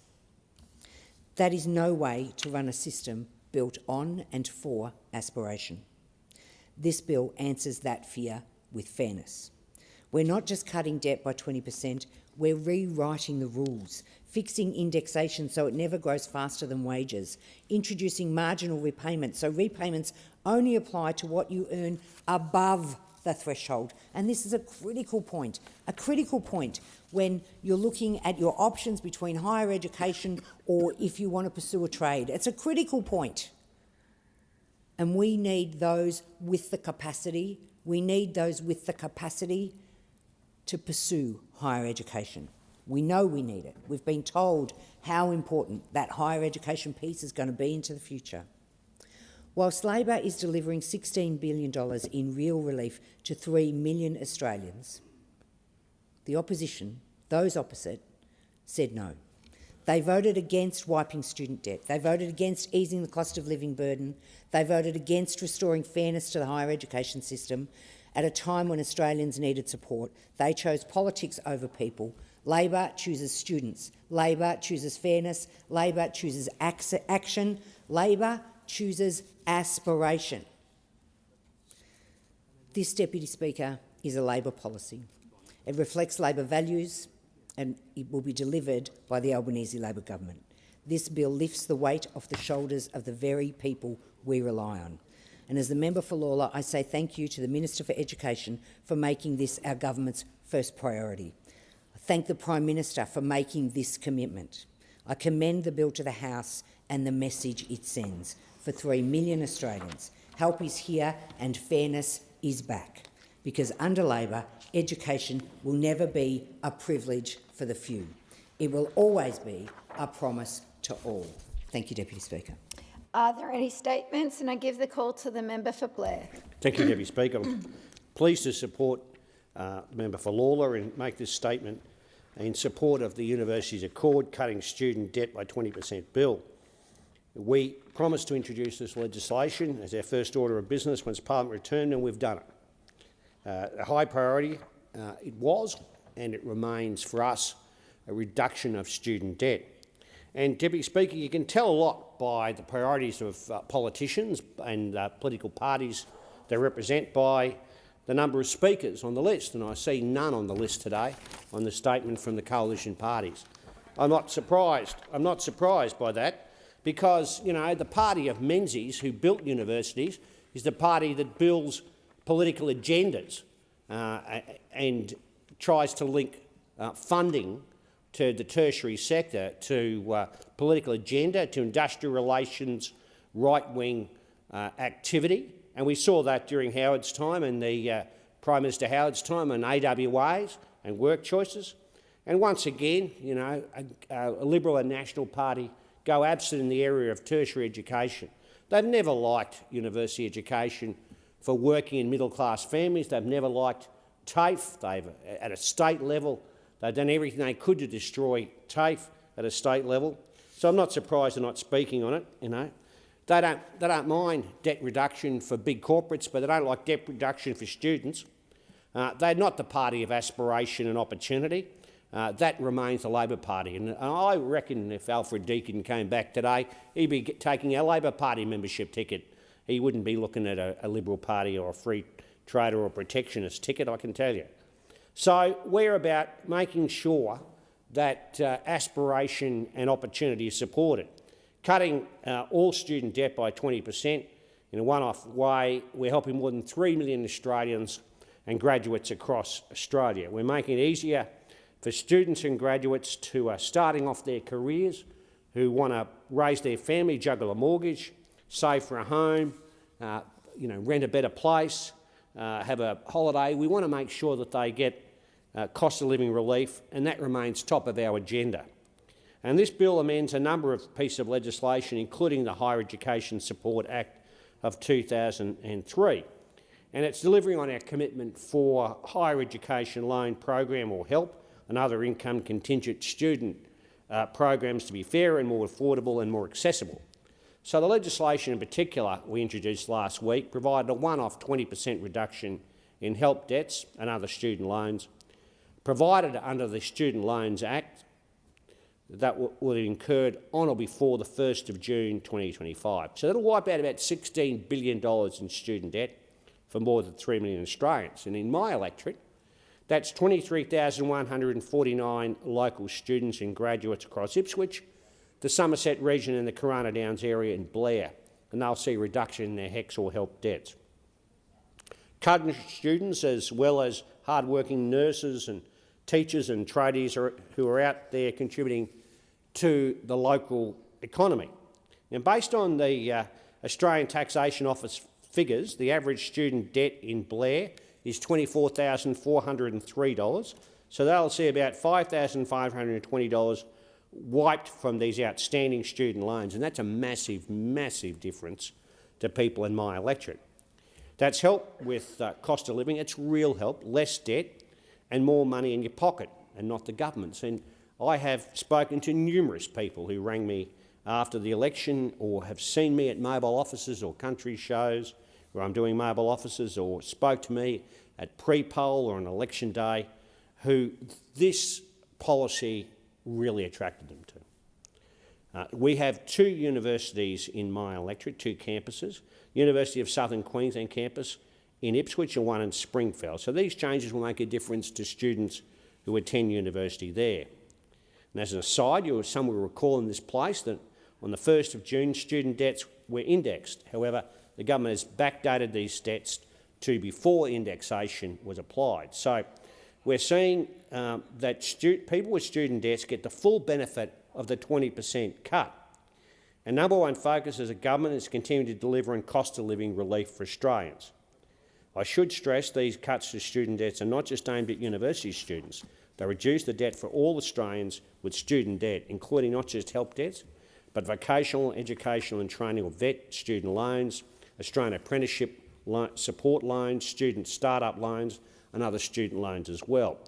So that we know that can be a barrier to people to getting into the workforce, getting into the home they want, and having that holiday they feel they need.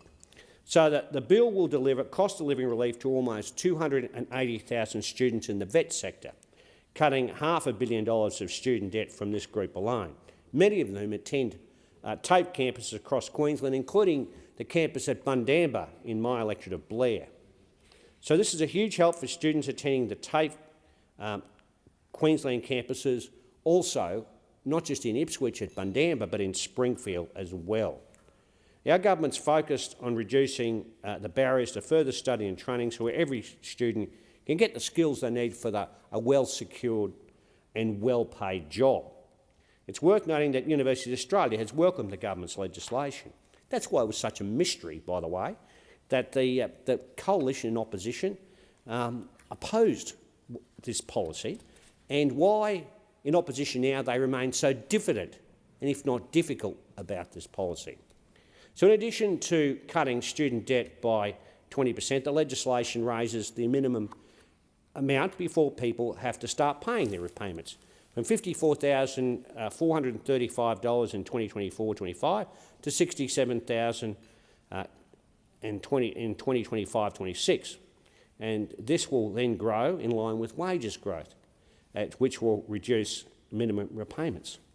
It does remind me of the Tisman argument too, by the way, when it comes to immigration, where those opposite for nearly 10 years didn't raise the temporary skill migration income threshold, so that workers were exploited and paid lower wage till we increased it to initially about $67,000. So the figures have a certain resemblance, and it does remind me about the fact that those opposite would never, ever be interested, by the way, in increasing people's wages. So someone earning $70,000 as a result of what we're doing will see reduce the minimum payments down by about $1,300 a year. The bill introduces a new marginal repayment system where compulsory student loan repayments are calculated on just the income above the $67,000 threshold, rather than having it based on a percentage of the repayment income or total annual income. And it makes it fairer, to be honest with you. It means it starts off paying a university degree when the university starts paying off for you, really. Importantly, it's recommended by key experts and stakeholders, namely the university's Accord and the architect of the HECS income contingent loans system, the eminent economist, Professor Bruce Chapman. When we announced the reform to create a new marginal repayment system, Professor Chapman said, and I quote, "The most important thing that happened to the system in 30 years. That's what he described it. It's a marginal collection. It's much gentler and much fairer than previously. We should have done it years ago." Again, another expert that those opposite don't want to listen to. They don't listen to scientists, they don't listen to educators, they don't listen to experts at all. So Professor Chapman said this relief will make the system fairer by giving those on lower salaries more money in their pockets. Cost of living relief. And these changes build on reforms we've done to fix the indexation formula, as I said before. It means all up, the Albanese Labor government will cut close to $20 billion in student debt for more than 3 million Australians. And it's just another way the government's continuing to deliver cost of living relief to Australians. And because getting education shouldn't mean you've got a lifetime of debt. No matter where you live or how much your parents earn, or our government will work to ensure those doors of opportunities are open for you. And they were for me and to my two younger brothers. You know, we hadn't gone to university. Our parents hadn't gone to university. Our parents hadn't gone to high school. Our grandparents hadn't gone to high school. Their grandparents hadn't gone to high school. So the idea of going to high school and then university was a real new thing for my family. So, you know, that has meant such a big difference in the lives of my family. And I know that this piece of legislation that we're talking about today will make a huge difference to working class kids in regional and rural communities like Ipswich and the Somerset region in my electorate of Blair. And I commend the bill, and I'm proud to speak on this particular bill because it will make a tangible difference, a real difference in the lives of young people and older people in my electorate. Thank you, Member. There being no further statements, we'll move on to the next item. And I have received a report from the Federation Chamber that it has been unable to complete its consideration of the Defence Housing Australia Amendment Bill 2025 and has referred the bill to the House with an unresolved question. I present a certified copy of the bill together with the schedule of the question which the Federation Chamber was unable to resolve. I understand that it is the wish of the House to consider the bill immediately. The unresolved question is that the amendment moved by the member for Hume be agreed to. I'll put that question. The question is that the amendment be agreed to. All of the opinions say aye. All against? No. The noes have it. The ayes have it. Division required. Ring the bells for 4 minutes.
The question before the House is that the House agree to the second reading amendment moved by the honourable member for Hume. The ayes will pass to the right of the chair and the noes to the left. I appoint the honourable members for Capricornia and Bowman as tellers for the ayes, and the honourable members for Bean and Werriwa as tellers for the noes.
The result of the division is ayes 39, noes 93. The matter was resolved in the negative. The question now is that this bill be now read a second time. I'll put the question. Those opinions say aye. Against no. I think the ayes have it, and I call the clerk. Second reading, a bill for an act to expand the main function of the Defence Housing Australia and for related purposes. Is leave granted for the third reading to be moved immediately? Give the call to Goldstein. Leave is granted. I give the call to the Minister for Veterans Affairs and the Minister for Defence Personnel. Thank you, Speaker. I move that this bill be now read a third time. I'll put the question. Those opinions say aye. Against no. I think the ayes have it, and I call the clerk. Third reading, a bill for an act to expand the main function of Defence Housing Australia and for related purposes.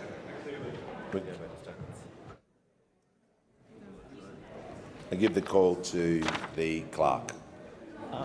Yes.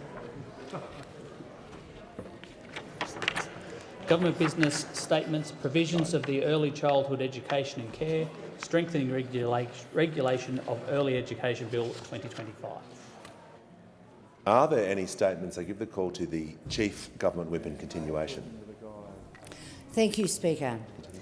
Well, Speaker, I rise today to speak on this legislation with a heavy heart. A heavy heart because I represent a corner of the world where distressing things have occurred in recent time. I represent some of the families that have been directly impacted by the events in Victoria that we've all followed so closely. And I think it's incumbent upon me today to reach out to those families impacted and offer my support once again, as I have done from home, but also my thanks to the way they have responded to an incredibly challenging situation in their personal lives, in their family lives, made more acutely distressing because it's about our children. And I rise to support this bill and the early action of this government to ensure that our early education and care sector is ensuring that centres are not putting profit before the safety of our children, and finding ways, working with the Minister for Education, Jason Clare, and with those appropriate people across our states to find ways to ensure that we are making this sector as safe as possible so that families can feel assured that safety is the cornerstone of our early education and childcare sector. That we've sharpened our focus to ensure that working with states and territories and ECEC regulatory agencies, that our priorities around safety, around quality, around access and around affordability, that those four pillars are being met. Now, as a member of a government who has done a lot of work in the last parliament around the affordability space in supporting families to be able to access quality early childhood and education, and a lot of work around valuing our early childhood educators, something that was long overdue, and ensuring that they are getting a fair day's pay for a fair day's work. Because we know that the vast majority of our workers in this space are great Australians doing incredibly important work in the earliest days of a child's life, incredibly important work. So making sure that around the country, all governments have a sharp focus to ensure that we get the pieces right now to make sure that the safety and the quality, things I don't think can be separated, are working together. I want to thank our local community. I want to thank Victoria Police for the way they've managed what has been occurring, and I want to thank the Victorian Health Department for the way they've worked with local families. I've sat with some of the local families impacted. It has given me an insight into the catastrophic impact that this has had And I come here to talk about this piece of legislation with their goodwill, because they now understand that action will be taken to ensure that profit is never put before safety. That where those centres fail to meet standards and provide a safe environment, that we think those centres shouldn't operate, and that we know, as the Minister for Education has said on several occasions this week at the dispatch box, we know that as the funder in this space, we can make a direct impact by cutting off funding, by creating more power to allow for spot checks around fraud, around non-compliance and around safety. That as a federal government we can act to create deterrence around non-compliance and incentive around quality. And this is the beginning of the work, and it will continue. Deputy Speaker, the legislation before us, the provisions of the Early Childhood Education and Care Strengthening Regulation of Early Education Bill, is a critical piece of the architecture, if you like, but the work going forward around meeting with our state and territory bodies, working together with the Commonwealth to find better ways to ensure that safety is what this bill sets up and allows. This bill will ensure quality and safety is a paramount consideration for maintaining CCS provider and service approval. So in other words, if you're coming into this sector without an eye on safety and quality, don't bother. Don't bother. The funding will not be there to support you. The approvals will not come. The bill means providers or services who do not meet this consideration can be subject to compliance action, including having their funding cut. It will ensure quality and safety is a paramount consideration when assessing CCS provider approval applications, meaning providers or services who not meet this consideration can be prevented from expanding. So in other words, if you're a bad actor in this space in terms of ensuring that safety and that quality, then you can be stopped from opening another centre, from expanding your involvement. And it expands the Secretary's power to publicise actions taken against providers, because sunlight is, of course, the best medicine in terms of exposure. And it's going to strengthen powers of entry of authorised persons to enable them to conduct unannounced service visits and spot checks, including family daycare and out-of-school hours care. These are really important provisions. The bill also supports the implementation of the CCS reform, further measures for strong and sustainable foundations measure announced in the 24-25 budget, which includes streamlining the process for seeking entry to an early education and care service under a monitoring warrant, and for an appointment appropriately qualified and experienced expert to conduct an independent audit of a large childcare provider. And it requires from the 1st of January 2026 that all family daycare and in-home care providers collect the CCS gap fee, the out-of-pocket component of fees paid by parents directly from families. I want to thank the Minister for Education and the new Minister for Early Education and Care, the Senator Walsh from Victoria, for their work, for their availability when this news broke in Victoria to talk with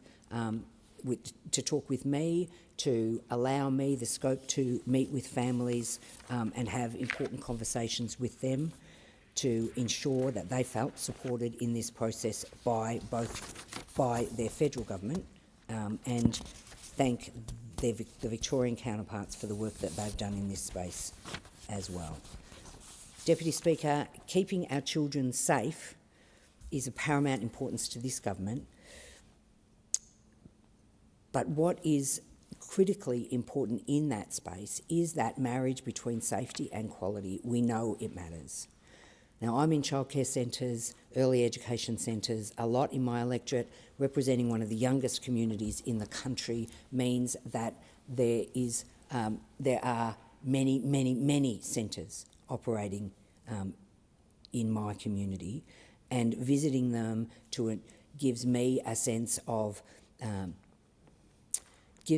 that I am actually on the ground as a pair of eyes as well in those centres, and I welcome any families that want to talk to me about the things that they might be very happy with or very unhappy with in the centres in my electorate, because there is nothing more important than this. And I know, Deputy Speaker, how important you know that first 1,000 days in a child's life is, how important we know how important early education is. We know how important the foundations for learning are, and we know that they are best. The statistics tell us that those children who are engaged in early education are better prepared for school, meet their milestones more quickly. We know that these things are real, so we know that there is quality in having these centres. It's up to government to ensure the quality inside the centres is up to scratch. And I want to thank all of those people who make a commitment every day to be an early educator for their work. I know many who live in my community who are early educators, and I want to thank them for their work. I want to thank the families for the way they have dealt with this crisis in Victoria, and I want to thank the ministers for taking action so quickly. I thank the member for Lawler. Are there any statements? And I call the very busy member for Riverina.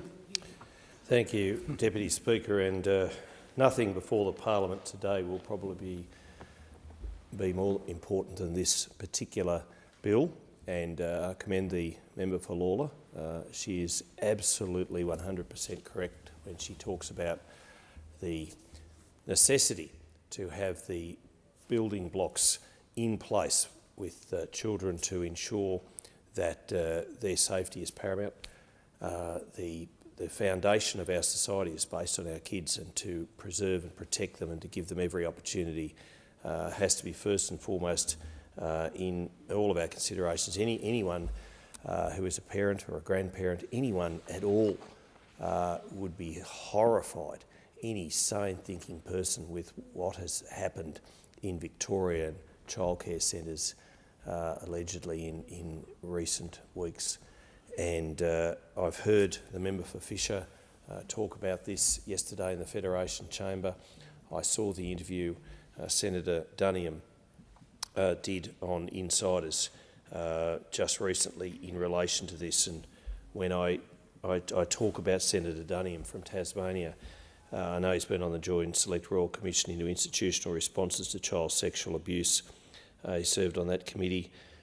He has made some very good comments in relation to this, sound, sensible, sane comments, and I've heard Opposition Leader, the member for Farrer, also express her outrage as a mum, as a grandparent, as a good person, and the Prime Minister too, in relation to what has been reported out of Victoria. I was on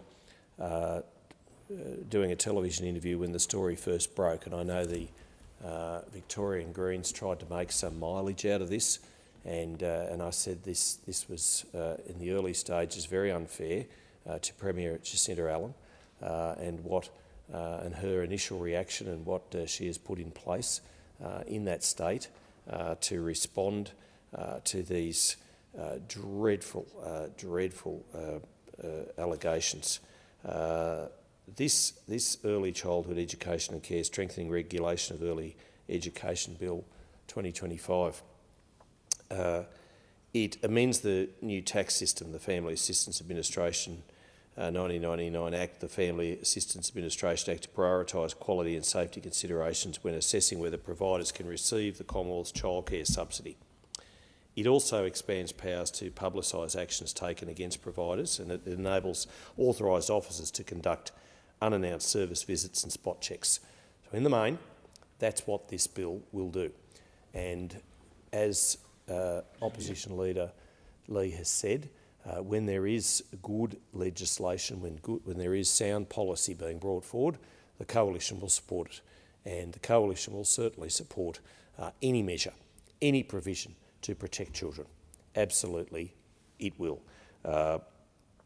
the bill also includes additional administrative matters. But if we go through the particular points I just mentioned, whether providers can receive the very generous subsidies provided federally to continue their operations is of paramount importance, because if they're not doing the right thing in any way, shape or form, then they shouldn't be providing child care. And in a cost of living crisis, in a modern functioning society, often there are two parents in two-parent families going out and needing to work to bring home the money to be able to afford to live, to be able to afford to provide the best lifestyles for their children. And single-parent families, whatever the case might be, families need to have childcare.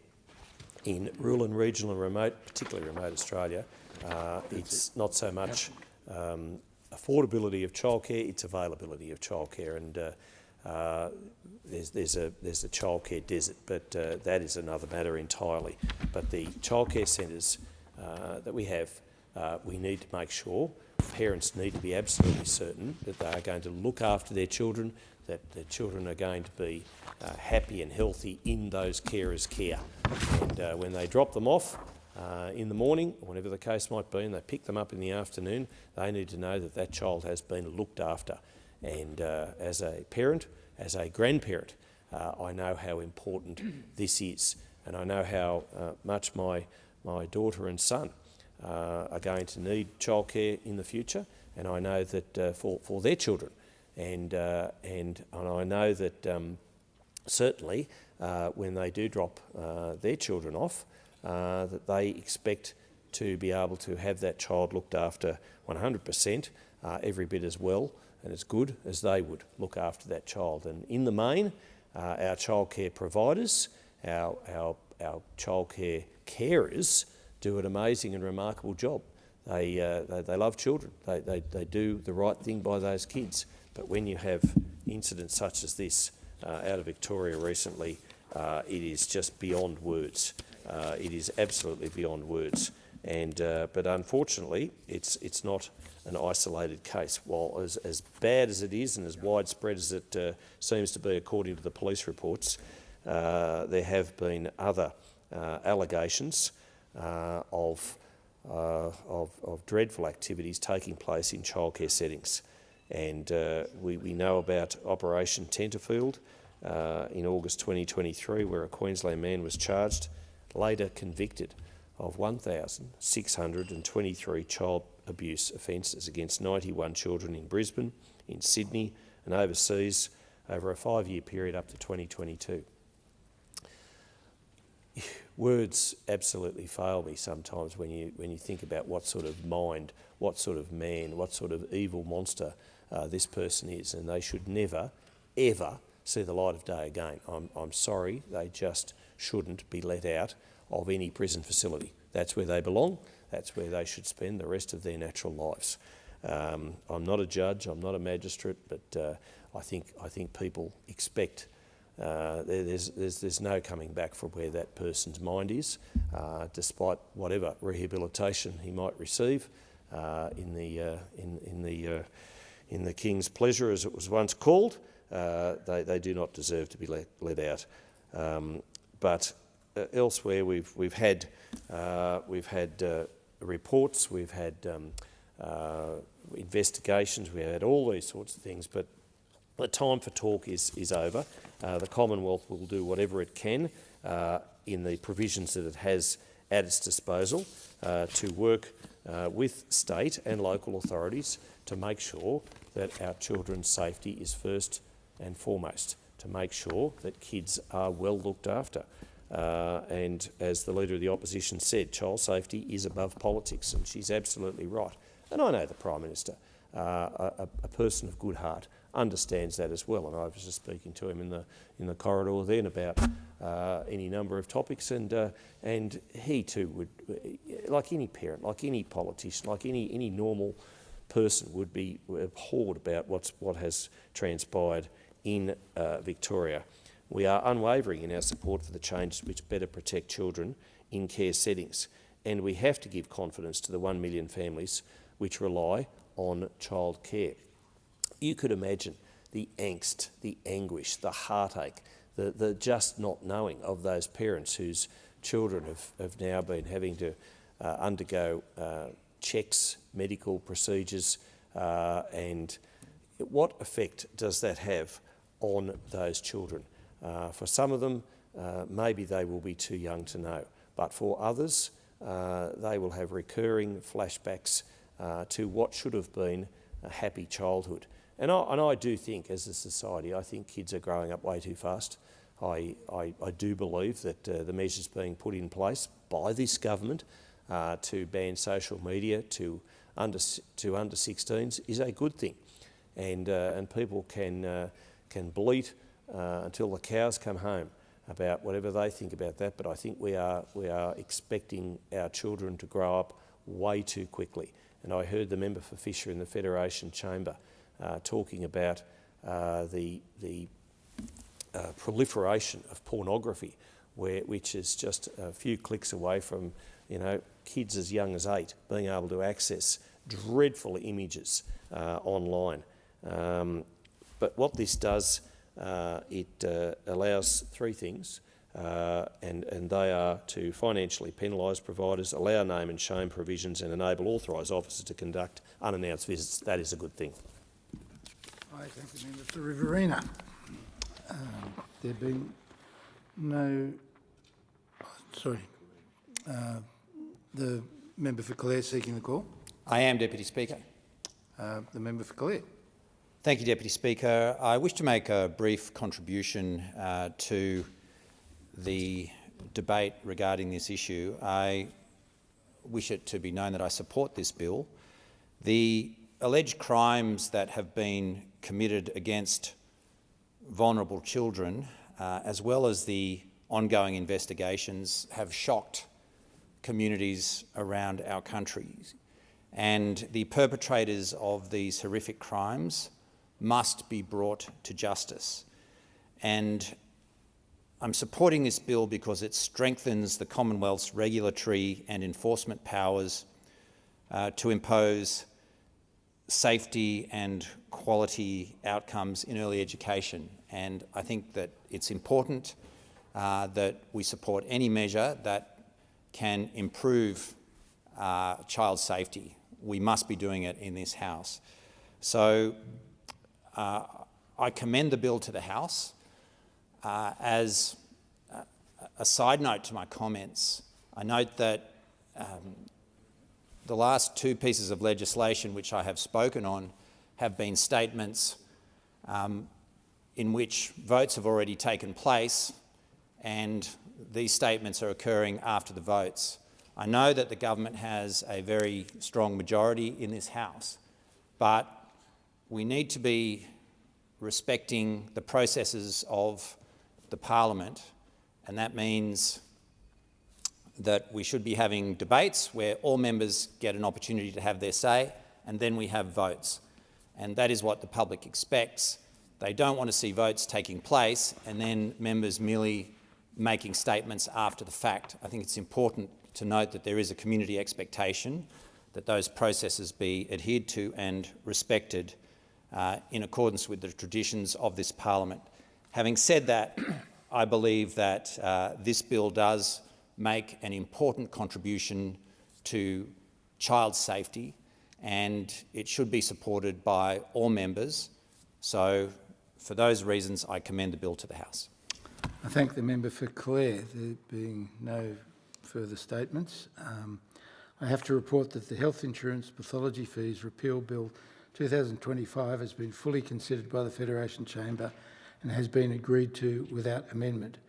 I present a certified copy of the bill.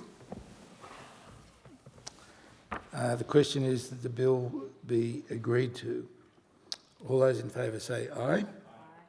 All those opposed say no. The ayes have it. This bill has been agreed to, and I call the Assistant Minister. Thank you, Deputy Speaker. I ask leave of the House to move the 3rd reading immediately. Is the leave granted? Leave is granted. Thank the member for Goldstein. I Call the Minister. Deputy Speaker, I move that the bill be now read a third time. The question is the bill be read a third time. All those in favour say aye. Opposed say no. The ayes have it. And I call the clerk.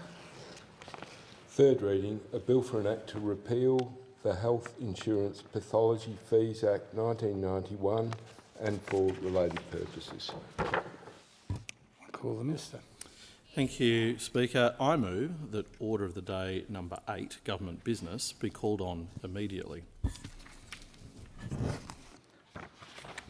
Right. The question is that the debate be called on immediately. Those in favour say aye. Opposed say no. The ayes have it. And I call the clerk. Government business, order of the day number 8, Fair Work Amendment Protecting Penalty and Overtime Rates Bill 2025, resumption of debate on the second reading. The question is that this bill be now read a second time, and I now call the member for Goldstein and Shadow Minister. Thank you, Deputy Speaker. We're back here again, Deputy Speaker, talking about the importance of penalty rates and the legislation that the government simply doesn't want to hear the voices of Australian small business as part of. Deputy Speaker, you may recall only a few moments ago we had a division in this chamber because we wanted to send this legislation off to an inquiry to a committee. We then had the Leader of the House, the ultimate in bluster, come into this chamber and make an excuse about why this legislation should never see the light of day from the perspective and the input from the small businesses of this nation. His argument was allegedly the motion that we had put forward referring it to committee was inaccurate because there has been a change in the title of the committee. That was his magnificent, intelligent, insightful contribution, Deputy Speaker. There's just one problem, Deputy Speaker. The changes to the titles haven't actually been printed yet. According to the clerks of this House, he is wrong and it would have been justified and there would have been an inquiry had it passed. So what the Leader of the House did in this place is use bluster and bluff to once again convince those on the other side the justification about why Australians should not have input into legislation that affects them and directly impacts small businesses across this country. And there's one reason, Deputy Speaker, they're doing this. It's because they can't actually tell anybody what the impact of this legislation is on small business across the country. When we had our briefing with the Minister, when we asked her, simple bits of information that since Labor has gone on this pathway of introducing its legislative victory lap, we asked simple questions. You're proposing new legislation that directly undermines the independence of the Fair Work Commission. So tell us now, Minister, when can we see the regulatory impact statement? There isn't one, Deputy Speaker. So, Deputy Speaker, we asked another question. How many small businesses in Australia will be impacted as a consequence of this legislation? We don't know. In fact, as I said in the other debate, they are taking the three blind monkey approach. Hear no small business, see no small business, speak to no small business, because they simply have no interest in understanding what the consequences are, because they are simply engaging in their legislative victory lap. And it's actually extraordinary, frankly, how much the Minister has stuffed this process up, Deputy Speaker. You think about this legislation. The claim is that there has been this great threat to penalty rates when that side of the chamber supports penalty rates, This side of the chamber supports penalty rates. I do concede, Deputy Speaker, I haven't canvassed the views of the crossbench and the independents or the corporate-funded independents, but I'm willing to bet they're not kicking up a stink about this as far as I'm aware, but I might be wrong. So we have about 95% of the entire Parliament of the Commonwealth of Australia in support of penalty rates, but apparently they're under threat. It's a pretty amazing claim, but we know the great history of the Australian Labor Party in finding pathways to run scare campaigns on the community. They are quite effective at it, Deputy Speaker. I mean, you've got to give them credit. Credit where credit's due. Respect your opponents for the skills that they have. And they ran a scare campaign because the retail industry of Australia said, we want to pay workers more so that we can make it simpler and easier and fairer, because the assumption the Australian Labor Party has is that every single retail outlet in this country, so the milk bar, local milk bar, the local bookshop, they have this massive HR department sitting behind them, and they get these legislative tomes that they sit there and go over bit by bit to understand if we're going to employ somebody who's going to pick up dishes or shelve a book, that with the minutes and the seconds of different times of day, that the rates should be different in comparison to whether they're washing the dishes or whether they're seeking to work out at the checkout. So you shelve a book, it's one price. You swipe it through the swiping machine, it's a different one. You wash a dish, it's one price. You lay it on the table in front of somebody who has ordered the dish, it's a different price. Now, I don't know about you, but that sounds like the definition of insanity to me, Deputy Speaker. And you don't need to take my opinion for it. You just need to look at, I don't know, the government department that is legally responsible for oversighting policy and employment law in this nation. And even they can't figure it out so much that they have shortchanged their own employees. When the Department of Education, Employment and Workplace Relations in Australia cannot figure out how to pay people under Labor's laws, I've got a funny feeling, Deputy Speaker, the laws perhaps aren't that clear, they're a bit complex, and maybe someone who's just set up a small business, a strip shopping centre, working from home, maybe they rented out a warehouse, and then it's moving stock, or maybe they're just running a digital business online and they want to employ people, and it's not their core focus. You know, the details of, you know, this, that and the other and the regulations and everything else that goes, it's not their focus. They're a bit complex, they're not getting it right. So, Deputy Speaker, shock horror, some people say actually it's cheaper to pay workers more than it is to pay an army of lawyers, accountants and all of these other people to seek advice, because actually I'd rather the people who work for me to be happier and actually better outcomes. And funnily enough, Fair Work Commission has actually come along sometimes said actually that makes a lot of sense. We're not in the business, well, they shouldn't be anyway, they're not in the business of making accountants and lawyers richer. They certainly shouldn't be. They should be in the practice and purpose of actually making sure Australians get paid well for the job and work that they do as part of lifting up the Australian economy. But you can just imagine that, all right, Labor's got elected. We all accept it. It is what it is. They've got then, 94 seats. You're flooding over the other side of the parliament with the egos that go with it. So they've got over it and they've succeeded in getting elected. And here it is. We're now passing a piece of legislation to stop workers getting paid more. Interesting revelation. Then, of course, last Thursday, the Prime Minister wanted his great victory lap day where it was all going to be about penalty rates and it was going to be doing a little whoop whoop around this chamber and out in the public square, doing press conferences. They had the people as props for exactly the argument they wanted to run. And what happened?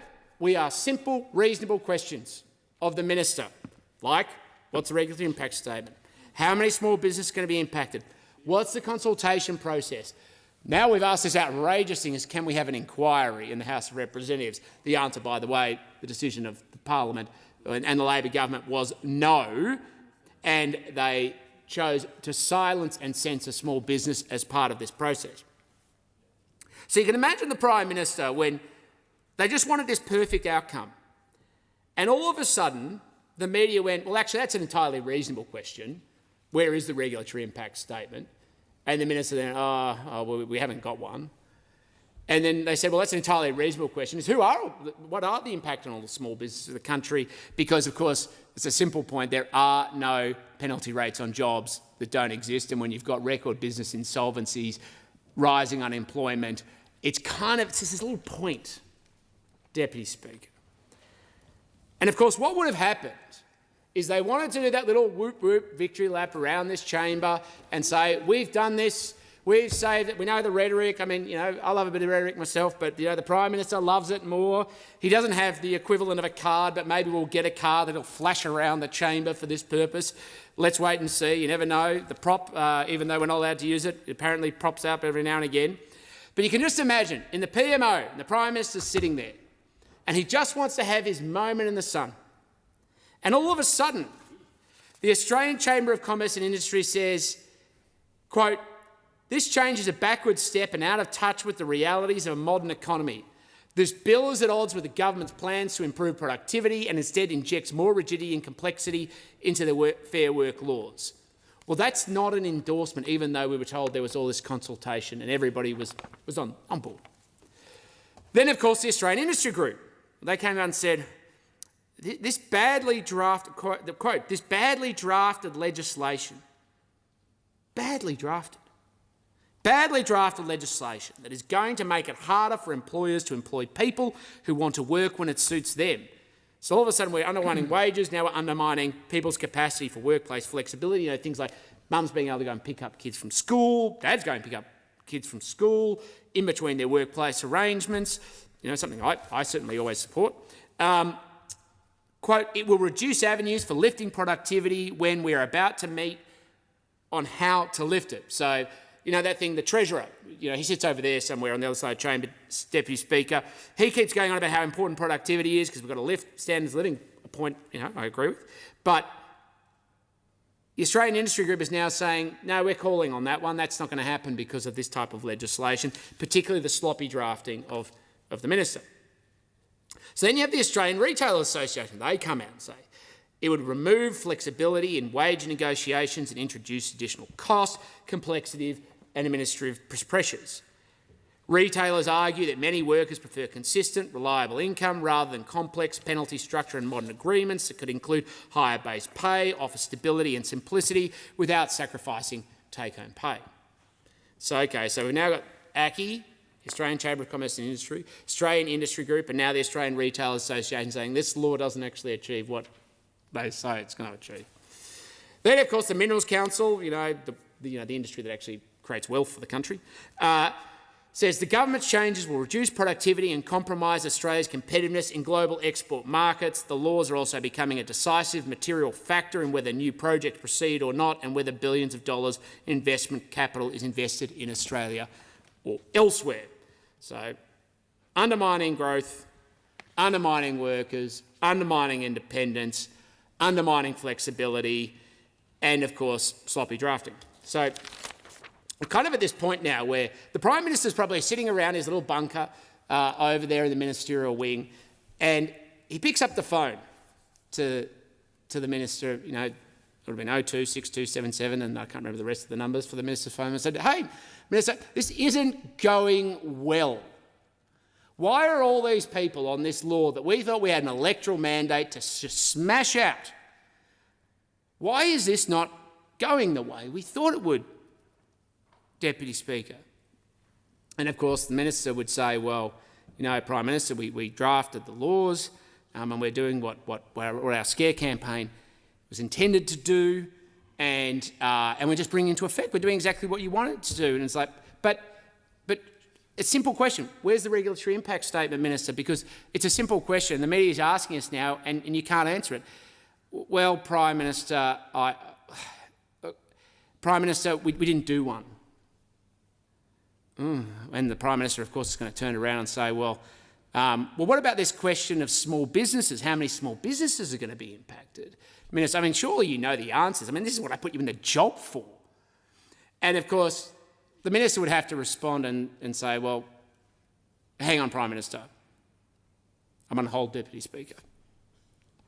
And eventually we'll come back and say, well, we didn't actually check. We didn't check how many millions of Australian small businesses might be impacted by these laws, how many might be exposed or at risk or go under. And the Prime Minister, not unreasonably, would turn around and say, Minister, I don't think you're on top of your job. And I think it's even worse than that. If you're the Prime Minister sitting there and say, and why are they saying the legislation is poorly drafted and sloppy, where you haven't actually done the work? And of course, this is at the point where, sometimes some people just hang up because it's easier than having to answer a difficult question, Deputy Speaker. I think that's the point at which the Minister would have hung up. And look, I get why. It would have been difficult. You've got people saying it's sloppy legislation, poorly drafted, and of course isn't going to have the desired effect and actually going to undermine workers. And this is the legislation we are now, as a parliament, being asked to consider. And it's even worse than that because, of course, we then, as the opposition, actually in a very constructive way, come into this chamber and say, how you got that committee that does inquiries into things like laws around employment? You just change the name of it, but it still exists. It exists in the last parliament, it exists in this.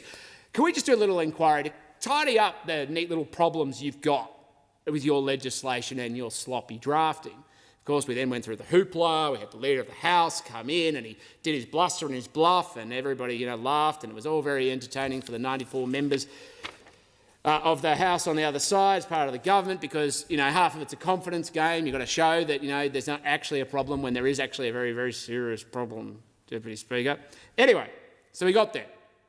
They voted against an inquiry to silence and shut out the small businesses of this country. Well, we're now being asked to vote on legislation that I don't think this government has any confidence in. I don't think the government is increasingly has any confidence in their minister. And this is like day one, basically, week one, effectively, of the government actually getting on with its agenda. And if this is where we are now, it's a pretty poor sign of things to come because Australians need confidence in laws around workplace relations and employment now more than ever.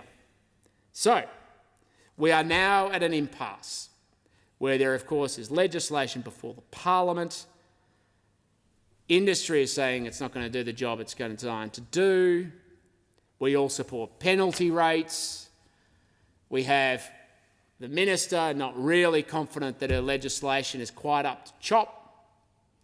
And, of course, we're faced with this reality of considering it in detail. And, of course, we'll go on and vote accordingly. So, the challenge for everybody and every member in this House is what it is we seek to do and what is the way forward. And I think the key thing is we need to make sure that we have a path to get the voice of small business into this Parliament as part of this conversation.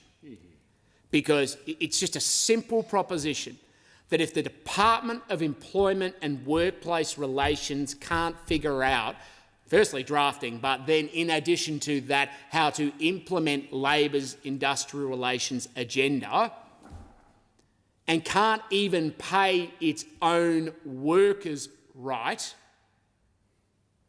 then how is the person running the milk bar, the home business, the corner store, the local florist, without an HR department, without a bureaucracy, and with thousands of pages mounting every single day, supposed to figure out how Labor's laws are going to work?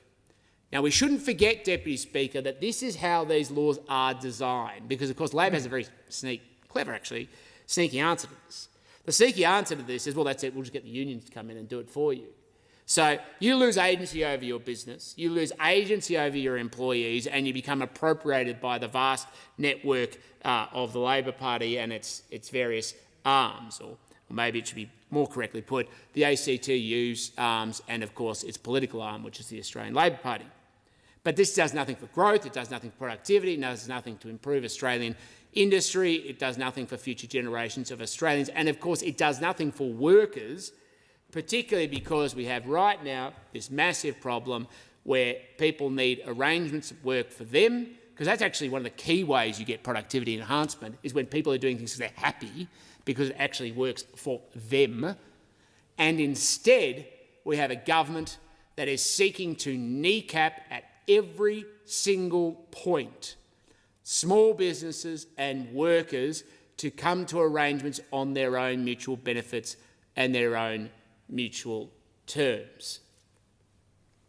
Undermining pay increases, undermining employers, undermining literally the independent work regulator they set up to determine these things, and all in pursuit of a scare campaign of a problem that didn't exist.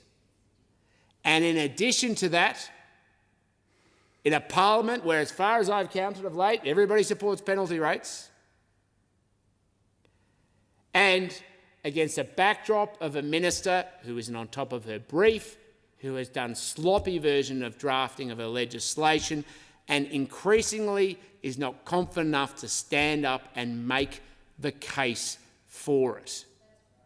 So now the Parliament faces a choice.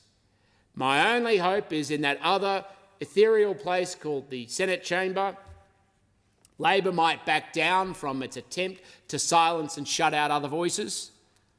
They might actually provide the pathway for input, not just from the opposition, hey, even some of the other minor parties, but of course the small businesses of this nation, so they can have a say in their future, their destiny and their opportunity to employ Australians, so they can call out the limitations of Labor's agenda, because it's a partnership between small business and workers that is how you're going to boost productivity growth, not laws and intimidation, and certainly not by adding more costs, more regulations that have one purpose: to take money out of the pockets of workers and fund industrial relations lawyers and accountants and back-end HR departments for local corner stores, home businesses, and of course web-based businesses, and the full spectrum of start-up side hustles and shared equity schemes across this country. And why would Labor want to do this? But of course because in the absence of an agenda that actually focuses on rising standards of living and finding a pathway to achieve raising standards of living, their only pathway forward is to go to the bottom of the barrel, find a new low in the trough, and think if you mine that and harvest that, somehow you're going to get a better outcome. Well, it's a short-term political hit, Deputy Speaker. It's absolutely a short-term political hit, sugar hit. But it doesn't solve any of the fundamental structural problems. And of course, we now face a situation where the government, increasingly concerned about the sloppy nature of its own drafting and its own legislation, is concerned about the process that its own minister has gone through. Time, patience, cooperation would fix it. But when they were asked for that in this chamber, they shut voices down. And they shut down the pathway for people outside this chamber who had constructive things to say to improve the laws of this country from having input. Our hope is that this is fixed in this next chapter. But frankly, Deputy Speaker, it is over to the government, because they have not been willing participants in this conversation, and not just with declining confidence in the minister in her own government, but in addition to that, declining confidence that the government is actually interested in listening to industry about how it can improve workers' conditions, flexibility and wages. It's such an important thing to do. I understand it requires some people to step back and to accept that maybe not everything is being done on their terms, but I can tell you that the workers and the small businesses of this nation, if you do, will thank you. Thank you, Deputy Speaker.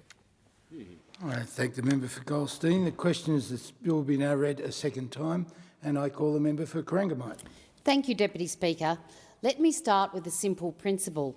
If you're working weekends, public holidays, early mornings, late nights, you deserve to be paid fairly. That time matters to workers, to families, to our communities. And that's what penalty rates are all about, making sure working Australians are properly paid for giving up their precious time that could be spent with family or friends. This legislation, the Fair Work Amendment Protecting Penalty and Overtime Rates Bill 2025, delivers on a clear promise we made to Australians to protect their penalty rates and overtime pay for those covered by modern awards. It delivers on this straight away, not after delays as proposed by those opposite. On this, I'd like to take a moment, Deputy Speaker, to reject the comments of the previous member, the member for Goldstein. He asks, how many small businesses will be impacted by this legislation? None. This legislation doesn't change current penalty rates, it enshrines and protects them. But what it does do is stop the bartering away of workers' rights and their penalty rates. Workers deserve certainty now, and that's what this bill deserves and delivers. The bill makes a straightforward but powerful change to the Fair Work Act. It says the independent umpire, the Fair Work Commission, must not make change to awards that reduce penalty rates or overtime entitlements or roll out into other arrangements that leave workers worse off. Deputy Speaker, this bill is all about fairness. It's about decency. It's about standing up for the people who often have the least power in the workplace, but who give so much of their time and energy to keeping our country running. Deputy Speaker, we know that workers who rely on modern awards are more likely to be younger, more likely to be women, more likely to be casual, part-time or in insecure work. Many of them work in sectors like retail, hospitality, aged care, healthcare, and many of them live in communities like mine in Corangamite. They rely on the fairness that is at the heart of penalty rates. And right now, that fairness is under threat. There's a loophole in the system, one that allows employers to propose terms that roll out penalty and overtime rates into a single rate of pay, even when that means workers are left worse off. And some employers are using that loophole. They're applying to the Commission to reduce what low-paid workers are entitled to by replacing penalty rates with flat pay structures. Now, let me be clear. These are not high-flying executives we're talking about. These are workers on modest incomes, the very people the award system is meant to protect. And it's happening right now.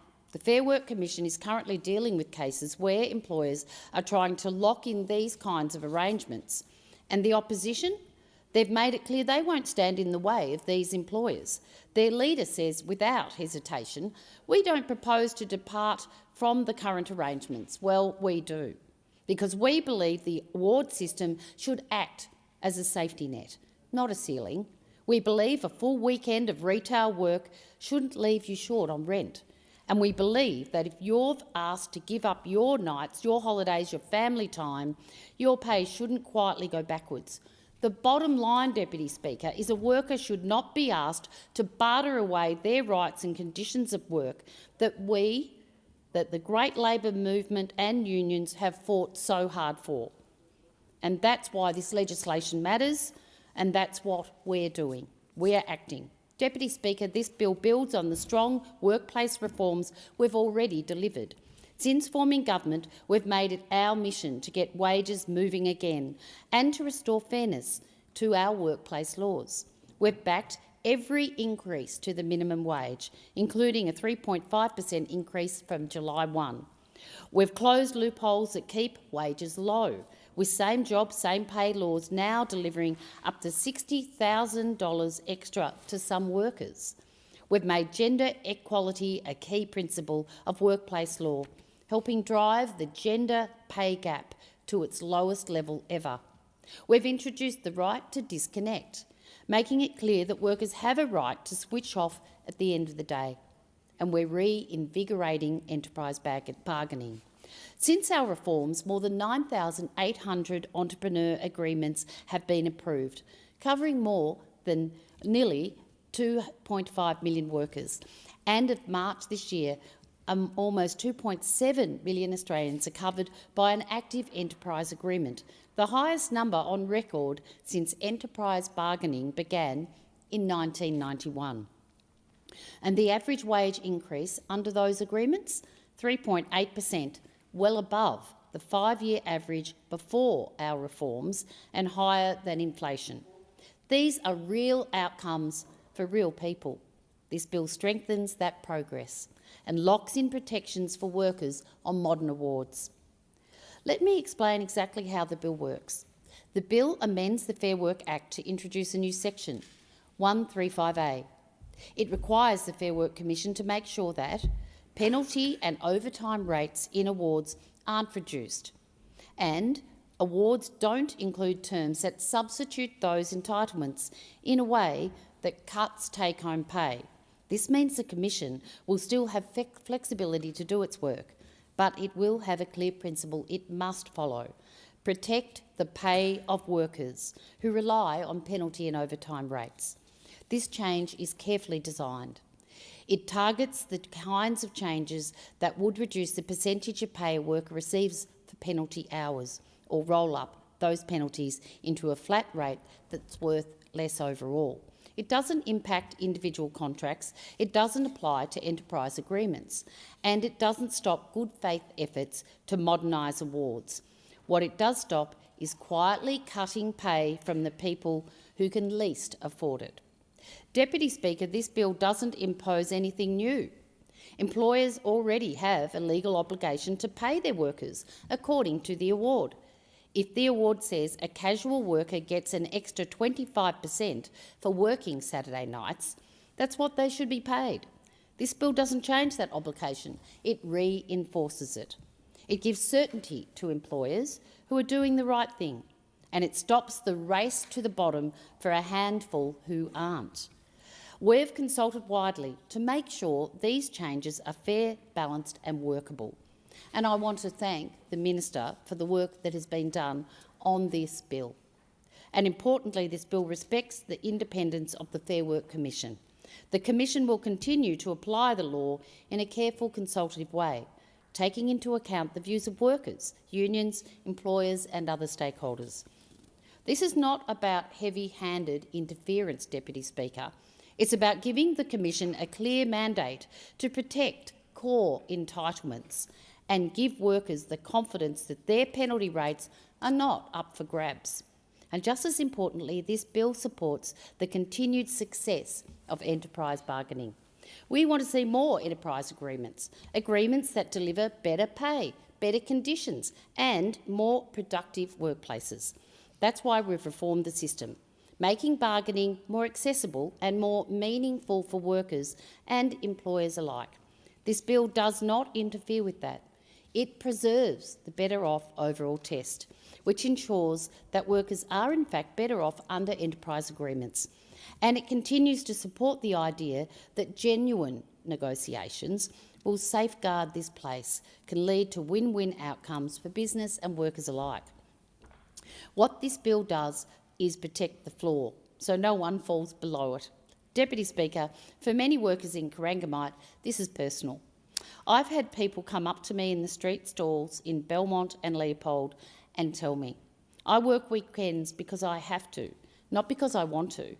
Penalty rates are the reason I can keep up with my rent.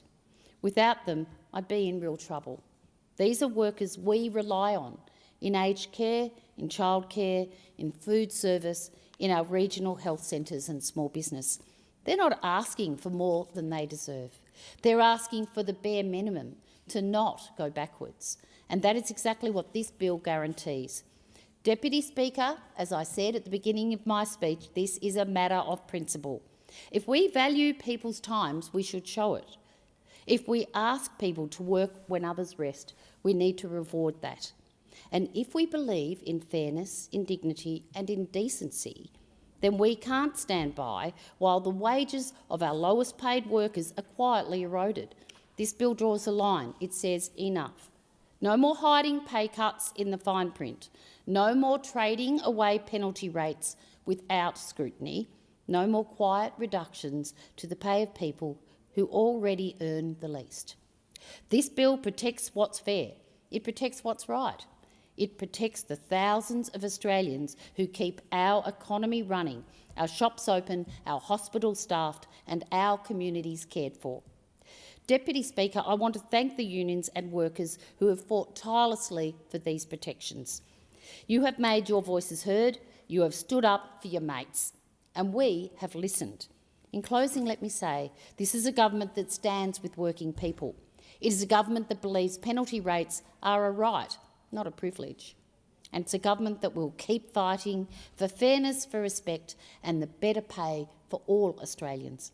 I commend the bill to the House. Thank you. I thank the member for Corangamite. The question is that this bill be read a second time, and I call the member for Hasluck. Thank you, Deputy Speaker. The Labor Party is Australia's oldest political party. Born from the labour movement, defending workers' rights is in our blood. Now, over 100 years later, we are still here fighting for the rights of workers across this great nation. The Albanese Labor government, like our forebearers, is committed to delivering fair pay and decent conditions for Australians. With this bill, the Albanese Labor government is delivering on a key election commitment to protect penalty rates of around 2.6 million modern award-reliant workers, many who count on penalty rates to make ends meet. Now, most people do work a 9-to-5 day. Their work and their kids' schooling takes place during the week, and on the weekend there is time for rest and togetherness. It's the rhythm, and rhythm is healthy. The other way we celebrate the weekend is by going out. We might go for a hike or to ride bikes, but then we often do stop somewhere for lunch, don't we? We stop at the coffee shops, we go and have a nice drink at a bar. I certainly do. I know my friends do. Those lunches, the coffees, the wine bars, they don't make themselves. When we ask other people to adjust their weekly rhythm to suit ours, we need to recognise that, and we need to pay for that. The only way to fail to support penalty rates, to fail to support this legislation, is to fail to recognise that someone is putting themselves out there for us, to simply take the attitude that I'm all right, Jack. Labor members do not take that attitude, not in this or in any other area of policy, be it Medicare, universal superannuation. We were never founded on the attitude of I'm all right, Jack. We cannot undervalue the workers who give up their time outside of what we consider regular working hours to provide us with the services that we seek during our downtime. So this bill comes at an important time, as we have seen a sustained effort from certain employers to roll up penalty rates and overtime rates into a single rate of pay, leaving some employees worse off. The Fair Work Commission is considering a proposal from employers in the retail, clerical and banking sectors to cut penalty rates of lower paid workers who rely on modern awards. So can you imagine companies, businesses that are making millions, billions of dollars of profits, turning to squeeze just that little bit more out by targeting the lowest paid workers in Australia?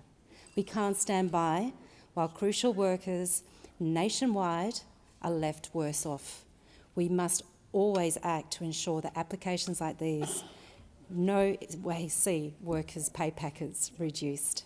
We must always act to ensure Australia's lowest paid workers are protected from wage cuts. Order. The debate is interrupted in accordance with Standing Order 43. The debate may be resumed at a later hour. The member will have leave to continue speaking when the debate is resumed. Are there any statements by honourable members?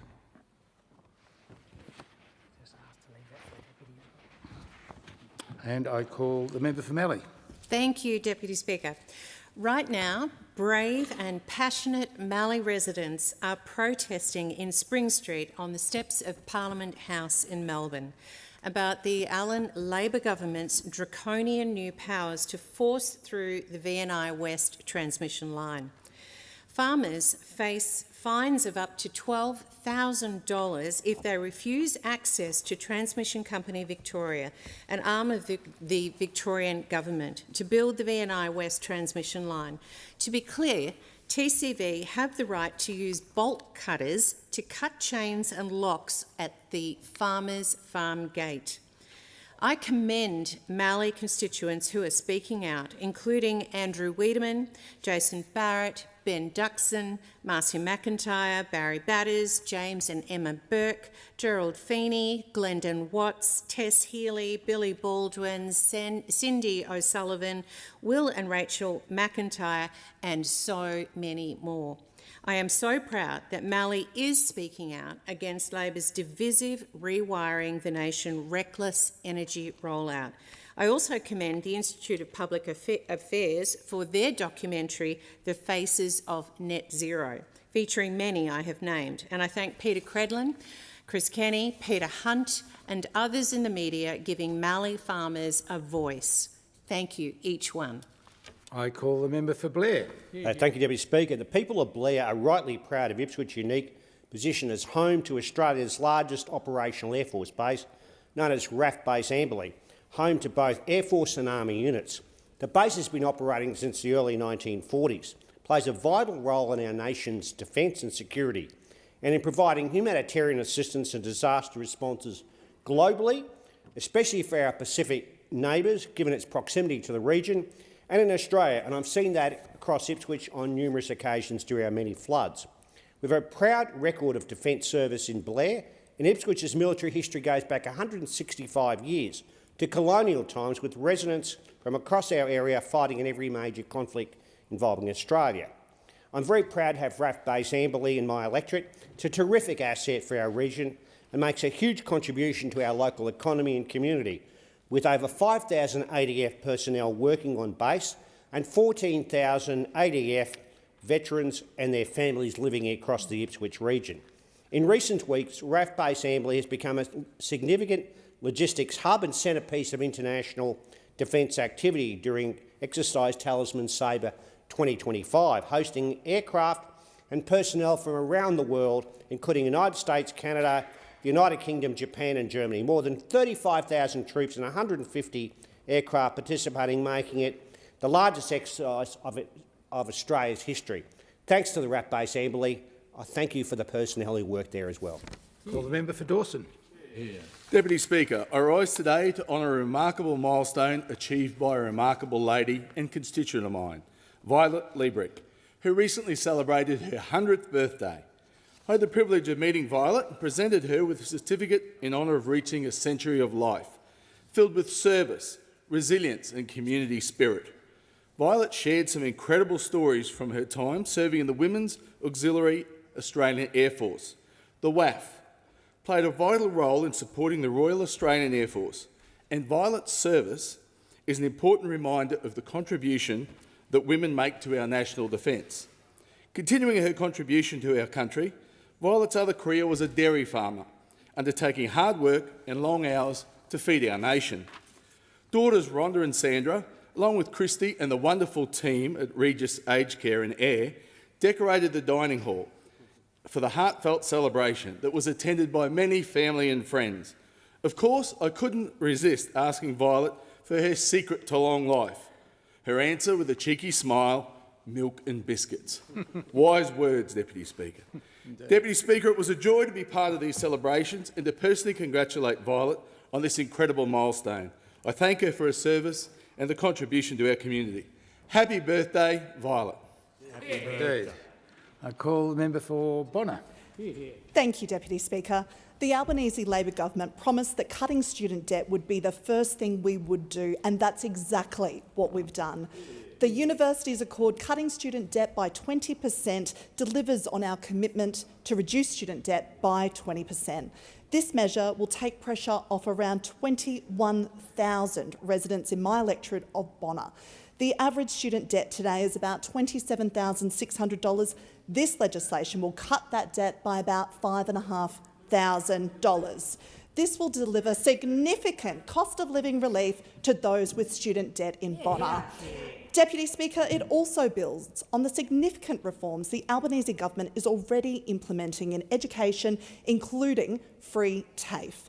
I am so proud to have the Mount Gravatt TAFE in my electorate, and am equally as proud of this government's commitment to providing relief for students and young people while continuing to protect the integrity and value of the health system, which has expanded higher education access for millions of Australians, including myself. Deputy Speaker, I am so proud that this is the first legislation for this parliament, and I won't forget the thousands of students I spoke to in Bonna during the campaign who told me that this policy was a key reason they were voting Labor, and we will continue to deliver for them. I call the member for Kennedy. Shane Paulger.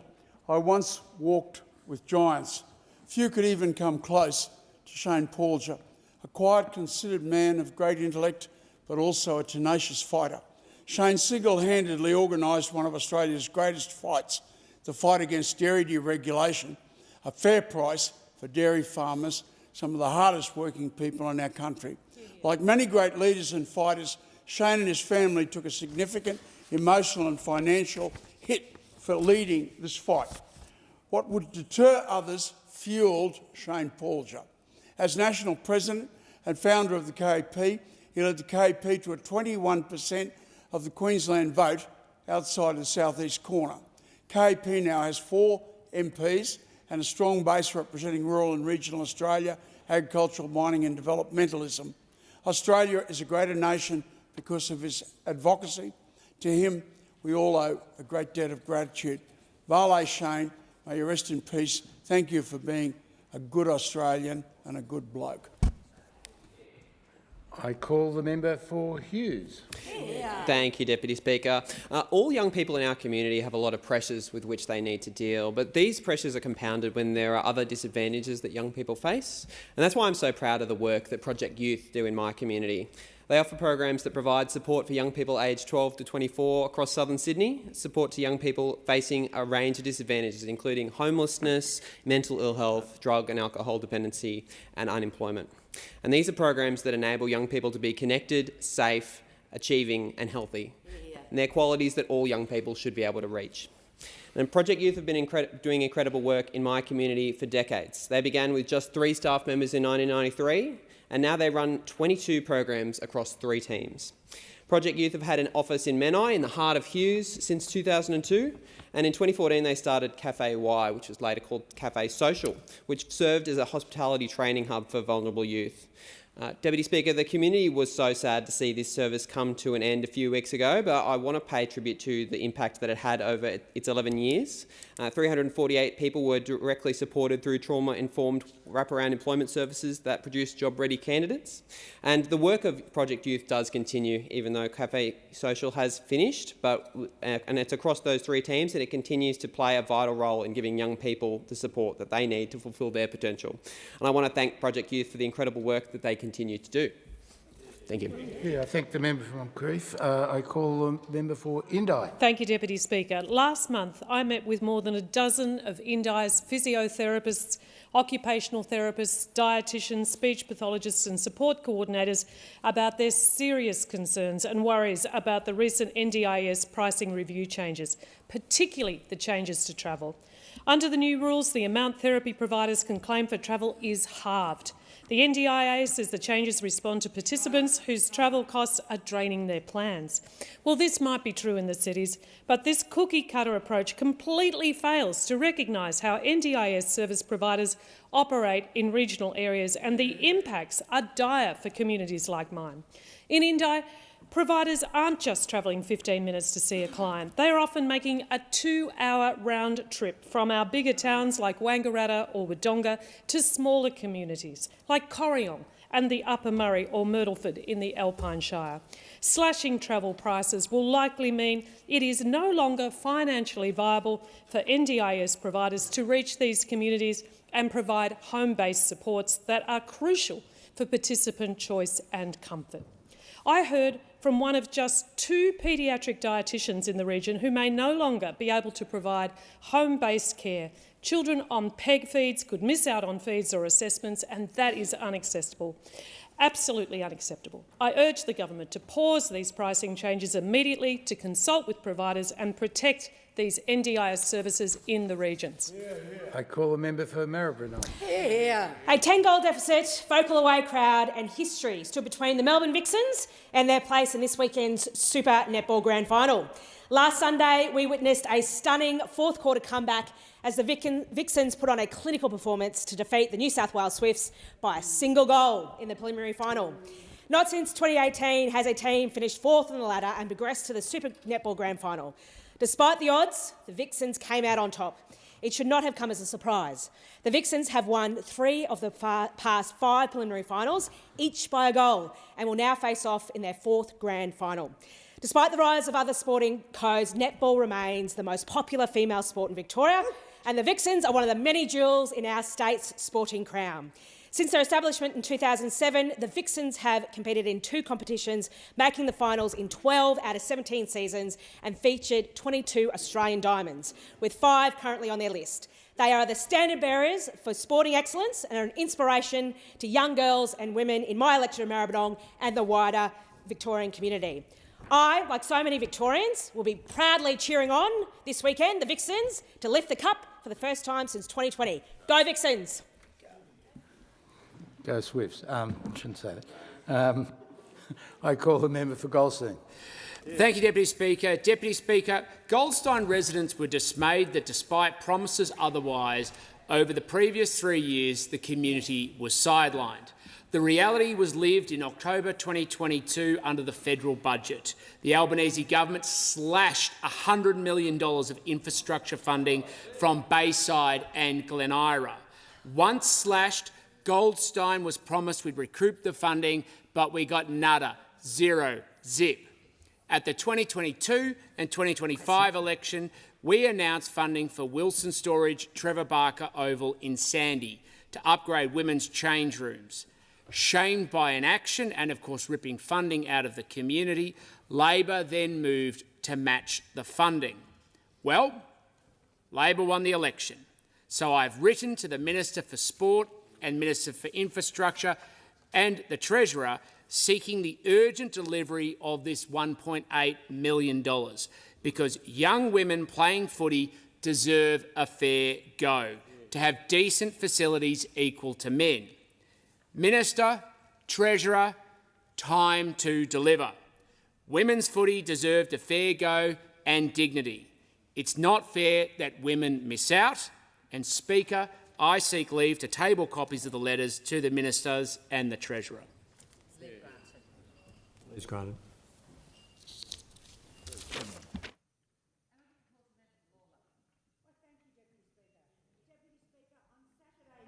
Saturday night is the Suncorp Super Netball Grand Final. It'll be played between the Melbourne Vixens and West Coast Fever. It is going to be a cracker. Clearly, I'm supporting the Melbourne Vixens, and special commiserations to the member for Bennelong, who was in Sydney last week at the game where the Swifts lost by a goal to the Vixens, to see the Vixens go through.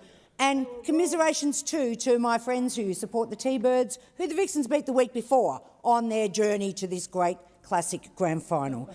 This grand final is critically important. Simone McInnes, Victorian legend, Australian diamond, coach of the Melbourne Vixens, coaches them for the last time. This is the dream finish, and I'll be there with colleagues and tens of thousands of Victorians to support Simone, Kate Maloney, our captain Kate, on their game against the West Coast Fever. It's going to take every inch of grit and determination the Vixens can put on court to take the firm favourites, the Fever, but I'll put my money behind the Vixens, Deputy Speaker. Go Vixens!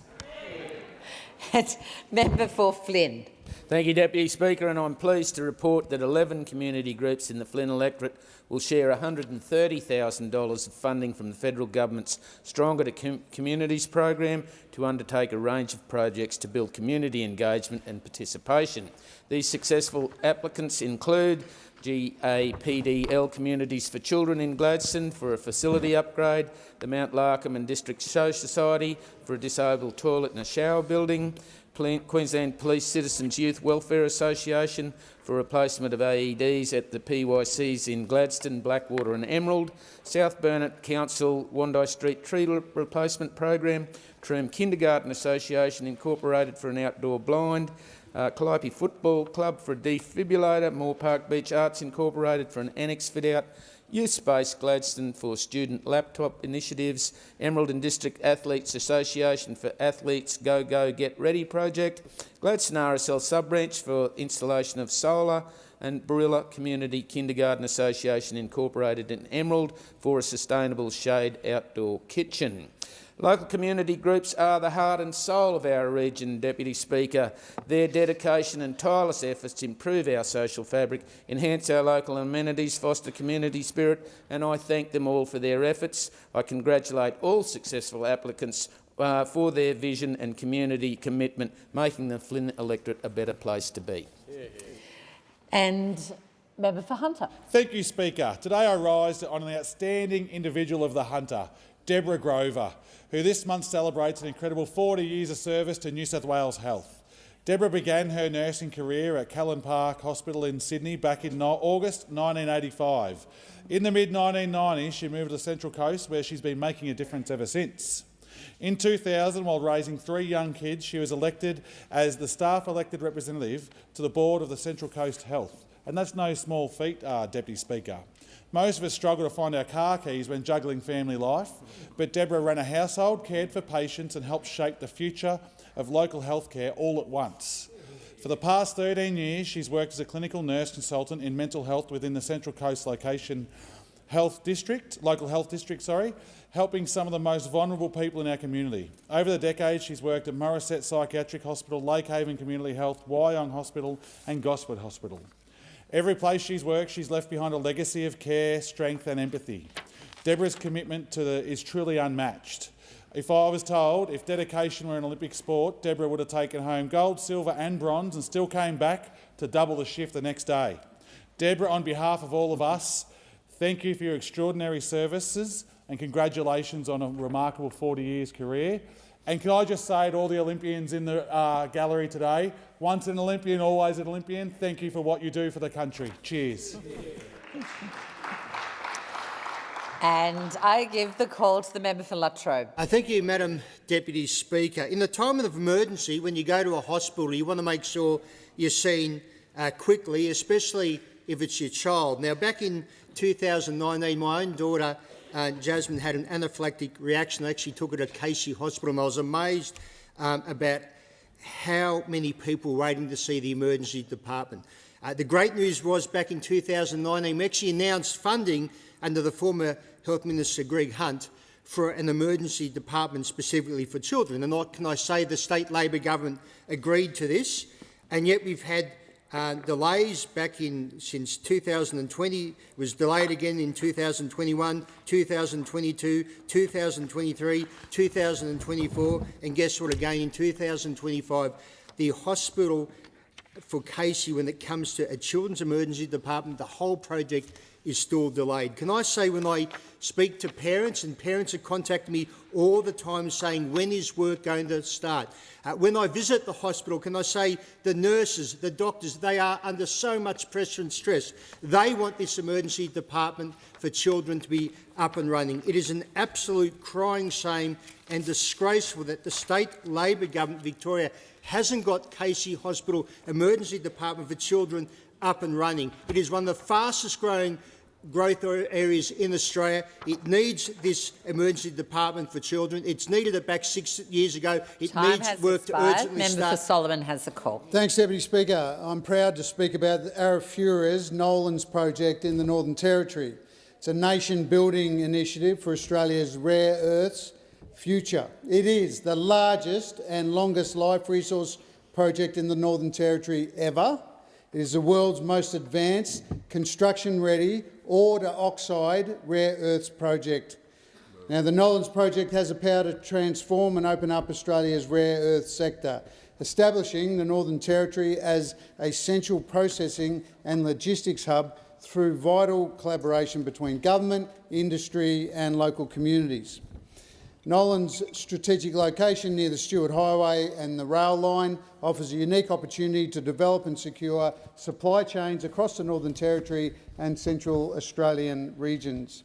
The Nolans project directly supports key government agendas, including the Critical Minerals Strategy 23 to 2030, Critical Minerals Strategic Reserve, Building Better Regions, Building a Future Made in Australia, the G7 Critical Minerals Action Plan and, of course, the North Australia Action Plan. The Australian Government is proud to have invested in the Nolans project with support from Export Finance Australia, EFA, the Northern Australian Infrastructure Facility, the NAIF, and the National Reconstruction Fund, the NRF. It's an important project for our nation, particularly when rare earths and critical minerals have become so important to our economy. Member for Longman. Thank you, Deputy Speaker. Yesterday I made a speech that simply stated facts based on data that men and women are in the main draw more naturally to different vocations, and that quotas try and equalise workplace numbers by gender, sexuality, religion or race are demeaning and insulting to women and other cohorts, and everything should be based on merit and equal opportunity for all, and I stand by that. What amazed me was the response from the member for Ballarat, who in question time, of course, quoted part of my speech and tried to twist my words to mean something that, which it didn't. When you speak the truth, you have to expect this sort of response from the Labor Party. What was even more amazing was that in her rant, the member actually inferred the vocations that I mentioned in my speech, that women in the main are more drawn to, like hairdressing, nursing and social workers, which again is simply a fact backed by employment data, is that for some reason that people in these vocations are less valuable or important than doctors, engineers and CEOs. Well, I can say to the hairdressers, nurses and social workers out there, whether you be male or female, even if Labor consider you to be a second-class citizen, on this side of the House, we appreciate you and consider you just as valuable to our society as a doctor, engineer or CEO, and we thank you for the vital role that you play in our society. Member for Bennelong. Deputy Speaker, Woolwich is a special part of Sydney and once again a very special part of Bennelong.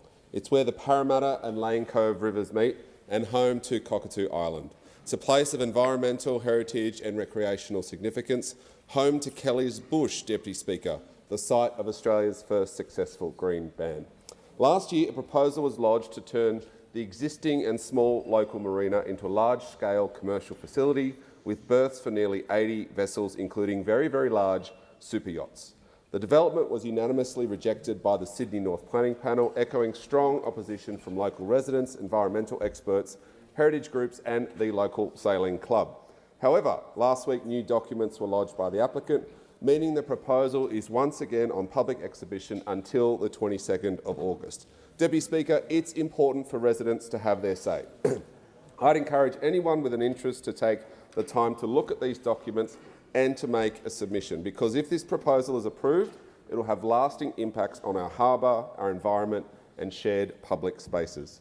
I'd like to acknowledge the many locals who stayed engaged and contacted me in my office throughout this process, particularly the Save Our Shores group and the Hunters Hill Trust, whose advocacy has been clear, constructive and community-minded from the start. They've worked to raise awareness of this proposal and worked with many like-minded local councillors like Mark Lane and Ross William. I'd encourage those who are interested to have their say. Member for Moncrieff. Well, on Friday last, we heard an extraordinary admission from those opposite in relation to South Australia's algal bloom crisis. The Minister for Adelaide and its beaches said that he accepted criticism that this has been a bit slow and that the best time to have done this would have been some weeks ago, maybe even a few months ago. So why didn't they act sooner? Why did those opposite ignore the advice from scientists for 18 months? Good question. Why didn't they act when marine creatures started washing up dead on beaches 4 months ago?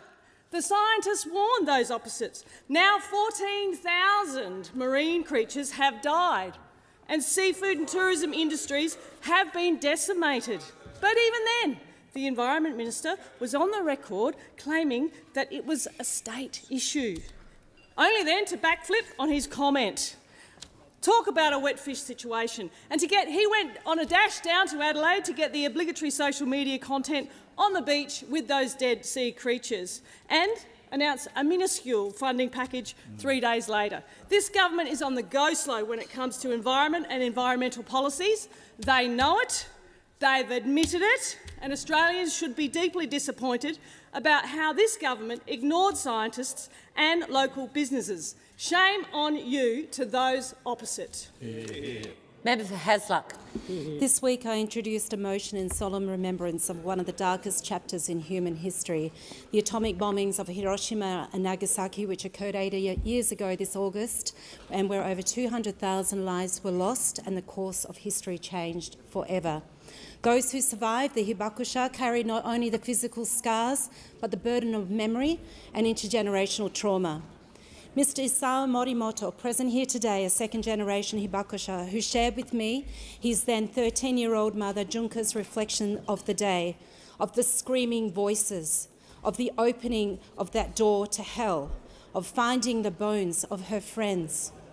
Morimoto-san, we spoke about how indiscriminate it is, how no emergency service can cope with the scale of destruction of nuclear detonation.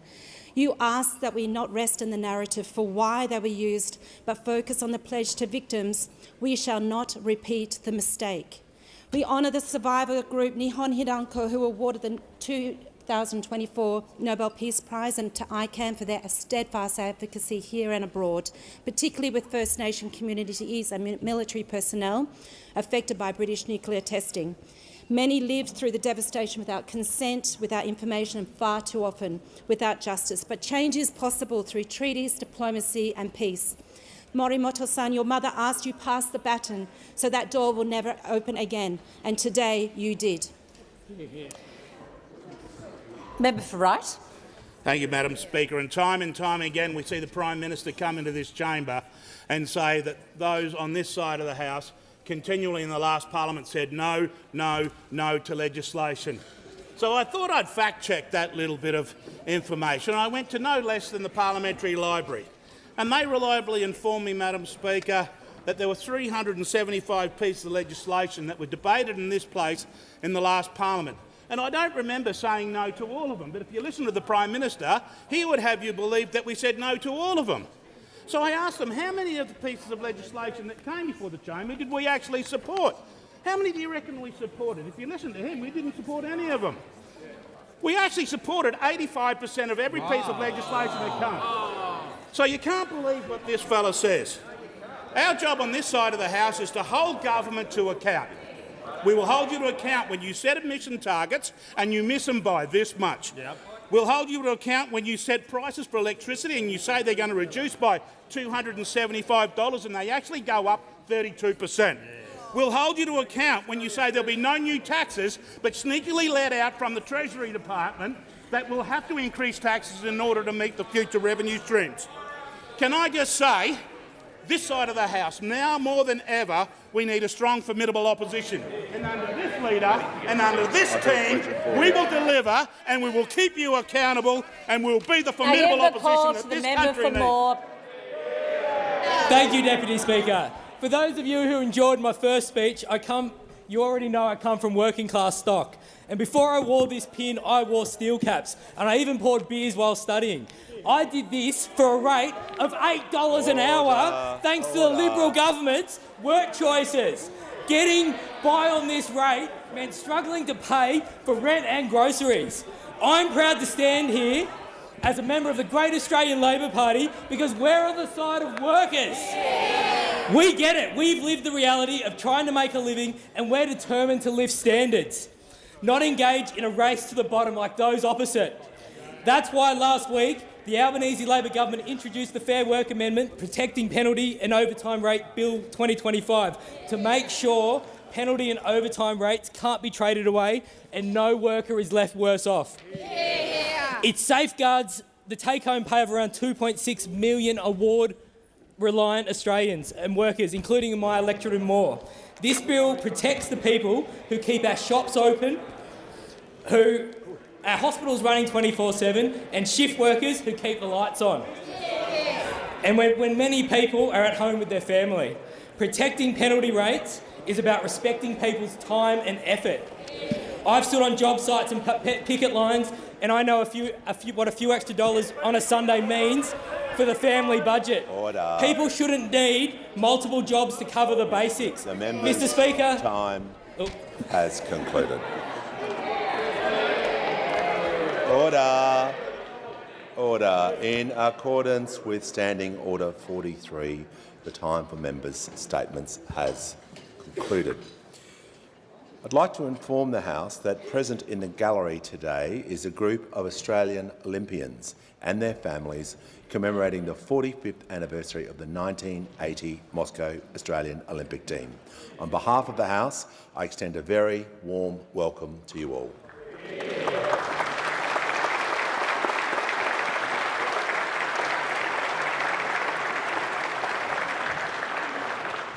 To give the call to the Prime Minister on indulgence. Thanks very much, Mr. Speaker. On behalf of the government and on behalf of the people of Australia, it is a privilege to welcome the members of the 1980 Australian Olympic team joining us here today in Parliament House.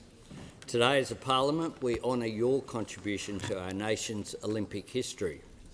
We recognise your participation, but importantly as well, we recognise your pain. And we extend that recognition to all those who cannot be with us today. Mr. Speaker, to qualify for an Olympic Games demands exceptional talent and so much more. It requires character, courage and commitment, years of hard work, single-minded dedication and sacrifice. Athletes and their loved ones pour countless hours into the pursuit of the Olympic dream. The culmination of that effort, being selected to represent the greatest nation on earth, Australia, on the biggest sporting stage in the world, should be a moment of fierce and absolute pride. When you are chosen to wear the green and gold, you should draw strength from knowing that the whole nation is with you. And on your return, you should be welcomed home and celebrated for the inspiration you have brought to the next generation of Australian athletes. Yet, 45 years ago, the Soviet Union's invasion of Afghanistan cast a dark shadow over what should have been your shining moment. As nations around the world grappled with the boycott, Australia's athletes, some still only teenagers, were placed in an incredibly difficult position. 121 Australians chose to compete under the Olympic flag. Others chose to join the boycott. And some who had won selection never even had the chance to choose because their sport made that decision for them. Those who went and those who withdrew were both subject to all manner of vile abuse, even death threats. Lisa Forrest was just 16 when she was made captain of the women's swim team. She wrote of how her family kept a whistle next to the home phone to blast the constant crank callers.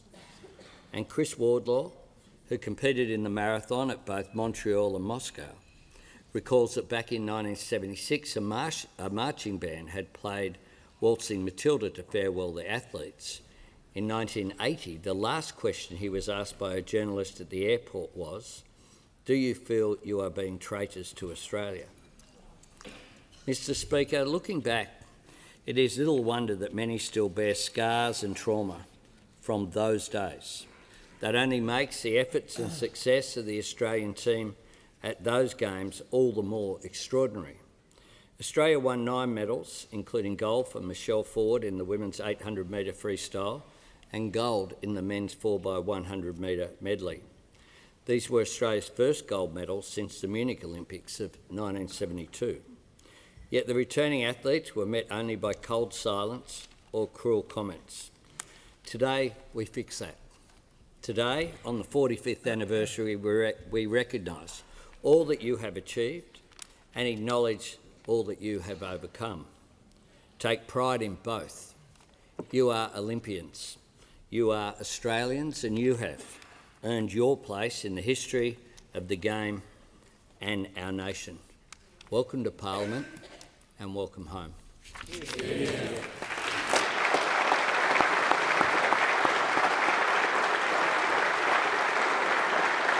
And on indulgence, the Honourable, the Leader of the Opposition. Thank you, Mr Speaker. I rise to acknowledge the Australian athletes in the gallery today and all those who competed in Moscow. 121 Australian athletes across 17 sports made the decision to compete, returning with a haul of 2 gold, 2 silver and 5 bronze medals. They made their country proud. Mr Speaker, I also acknowledge the many Australian athletes who did not go. These are Australians who sacrificed much to become Olympic athletes. These are Australians who bore a personal cost for a principled decision. A decision to stand up against tyranny and stand up for democracy. These Australians were caught in the balance of a contest between 2 futures and 2 worlds. A contest that we as Australians in our free and democratic country had a clear stake in. In 1980, the world was in the grip of the Cold War. The Berlin Wall still stood, and communities behind the Iron Curtain were being crushed under the jackboots of communist totalitarianism. The Soviet Union invaded Afghanistan, destroying towns, villages and road networks, while landmines devastated the population. For many Afghan Australians who immigrated here and are now part of our Australian family, the Soviet invasion of their homeland was marked by its brutality. Eventual estimates are that anywhere between 1 and 3 million Afghans died. To them, this boycott mattered. For many Eastern European migrants who fled this evil regime for similar reasons, this boycott mattered. So many people from so many countries fled to places like Australia in search of a better life. The decision made by Prime Minister Malcolm Fraser to support the US-led boycott was the right one, and history has judged it so. We would not send athletes to an Olympics in Moscow today, and the Australian government was right to support a boycott then. That decision, correct as it was, takes nothing away from the Australians who did compete. They should not be personally attacked. They should never have been personally attacked. I repeat to you, in the gallery today, you made Australia proud. For every athlete who went to the Moscow Games, there were other athletes who did not. One of our greatest sprinters, Lyne, a 3-time Olympic silver medalist, chose not to compete, stating, "It was one of the hardest decisions of my life." I remember being so inspired by Lyne. She is a hero. I also remember and acknowledge Tracy Wickham. She had broken multiple world records and was a red-hot favourite to win gold in Moscow. Like so many others, she did not go. 4 decades later, the Cold War has ended, but the memory of that time reminds us of the importance of standing up on the world stage for our values, even when the cost is heavy. It is an enormous source of national pride that we will host the Brisbane Olympics in 2032. I know that Team Australia will take inspiration from all those who competed, as well as those who did not. Because all Australian athletes in 1980 demonstrated their strength, whether they went to Moscow or not. I say to those in the gallery today, every single athlete who competes for our country on the national stage is loved, admired, cherished, supported, celebrated. We look forward with pride and anticipation to the next chapter of Australia's Olympic story.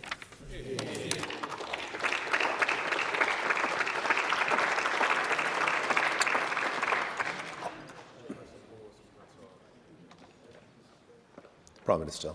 I inform the House that the Minister for Agriculture, Fisheries and Forestry will be absent from question time today and tomorrow. The Minister for Infrastructure, Transport, Regional Development and Local Government will answer questions on her behalf. Order. We shall move to questions without notice. Are there any questions without notice? And I give the call to the Honourable, the Leader of the Opposition. Thank you, Mr Speaker. My question is to the Prime Minister. The Prime Minister has said on at least 71 occasions that it is free to see a GP and all you need is your Medicare card, not your credit card. But the Australian Institute of Health and Welfare has contradicted the Prime Minister with data showing Australians paid more than $166 million in out-of-pocket costs to see a GP in the month of May alone. Why does the Prime Minister say things he knows are untrue? And I give the call to the Prime Minister. I thank the member for her question. We are strengthening Medicare. We are cementing quality bulk billed health care at its heart. Something we are absolutely committed to, and something that I announced in the electorate of Bass with the $8.5 billion commitment that before I'd finished speaking, the coalition then backed in that position.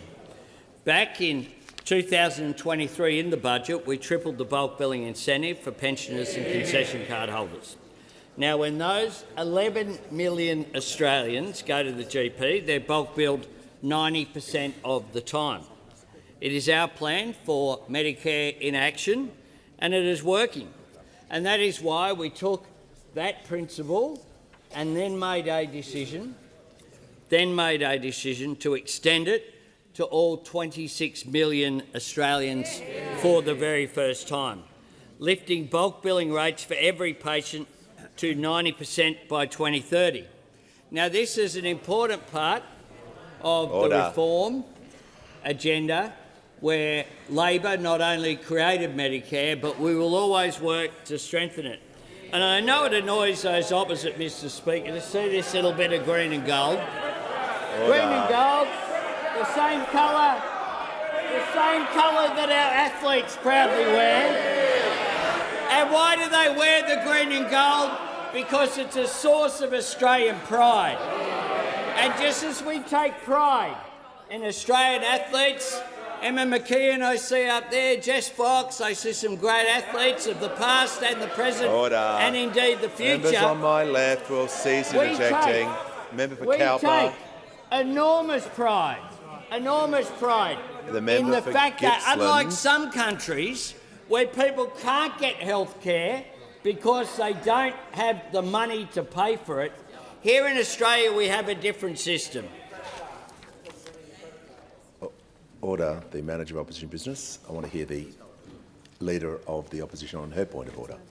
Mr Speaker, with your indulgence, it's clear with the noise in the gallery the Prime Minister actually didn't hear my question. May I repeat it? No. No. Order. I heard the question, and if I heard the question, the Prime Minister would have heard the question. So it was easy to. So resume your seat, and if you wish to take a point of order on relevance, you can do so. The Leader of the Opposition on a point of order. Thank you, Mr Speaker. A point of order on relevance. I highlighted the more than $166 million in out-of-pocket costs to see a GP and asked the Prime Minister why it is that he does not tell the truth, and you do need your credit card as well as your Medicare card. Let's remind the Leader of the Opposition not to add additional remarks during her point. The Prime Minister has the call. That is exactly why we are doing this, so that we allow more people to see a GP for free. But there's a big distinction. There's a big distinction, Mr Speaker, between the two sides of the parliament. We on this side think that people value Medicare because what it says about our country, that we look after people. The other side say things like this: the price signal is about somebody paying a bit extra when they go to the doctor and not receiving a bulk bill consultation. That's what we mean by the price signal, and I think that's vital. Who said that? The Health Minister at the time. The Health Minister at the time who followed Peter Dutton, who tried to abolish bulk billing altogether. Time has concluded. Before I call the member for Bonner, there is a visitor I would like to recognise that I wanted to do at the beginning of question time. And I'm pleased to inform the House that today we are joined by Chairman Kim Jin-pyo, the Special Envoy representing the President of the Republic of Korea and the former Speaker of Korea's National Assembly and his distinguished delegation. On behalf of all members, I wish you a very warm welcome to Australia, in particular to the House of Representatives. Give a call to the member for Bonner. Thank you, Mr Speaker. My question is to the Prime Minister. Prime Minister, how is the Albanese Labor government delivering on its commitments to the Australian people to build Australia's future? Call to the Prime Minister. I thank the member for Bonner for her question. I congratulate her on her first speech and on the fantastic campaign that she ran. I was a regular visitor to the electorate of Bonner, including in medical centres, and announcing an urgent care clinic there so that more people can see the doctor for free. But we went to the election saying that we would build Australia's future. And one of the things that you need to do that, of course, a precondition is building a stronger economy. And today's inflation number is certainly good news for that. Today's inflation number says that annual inflation is down to 2.1%. 12 full months in the RBA band. Now, when we came to office, here's a comparison for you. When we came to office, the quarterly inflation rate for the March 2022 quarter was the same number. Under the former government, 2.1 in a quarter. Under this government, 2.1 in a year. That making an enormous difference.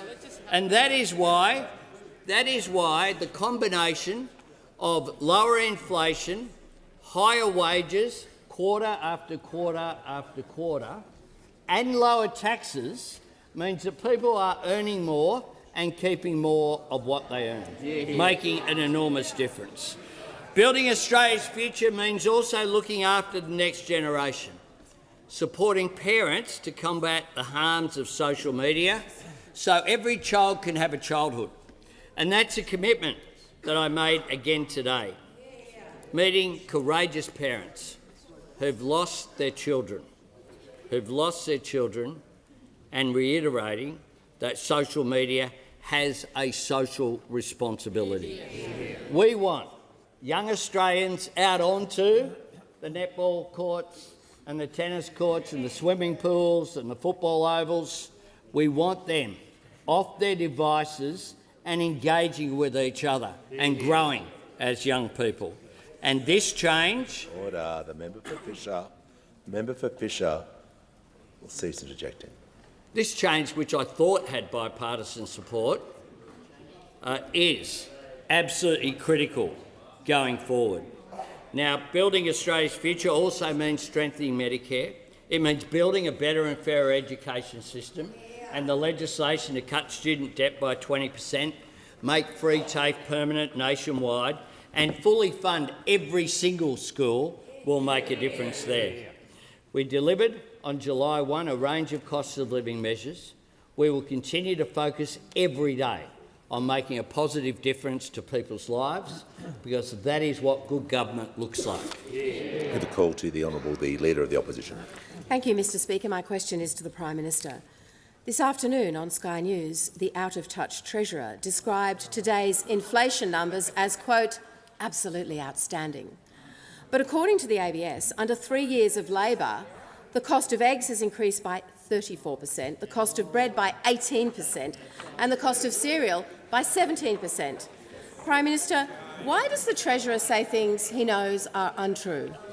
Before they call the Treasurer, and I've been clear, before I call the Treasurer, if you can just take a seat for a moment.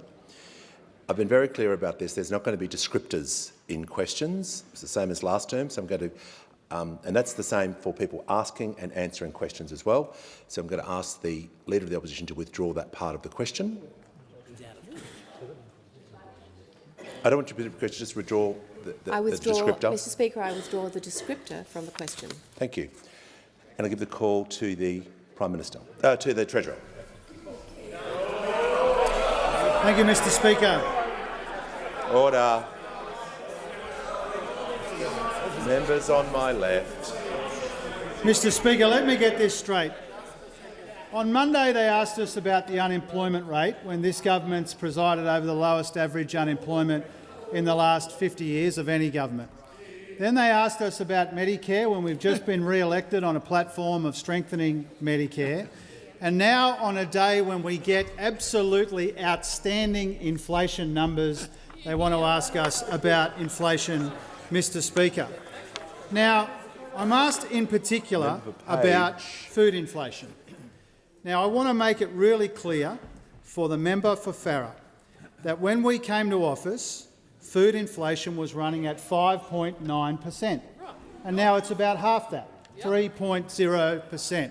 And so if the member for Farrer is unhappy about food inflation, she must be absolutely livid at the underperformance of her own government, a government that she was a cabinet minister in. Because when we came to office, inflation had a 6 in front of it, and it was absolutely galloping, absolutely galloping.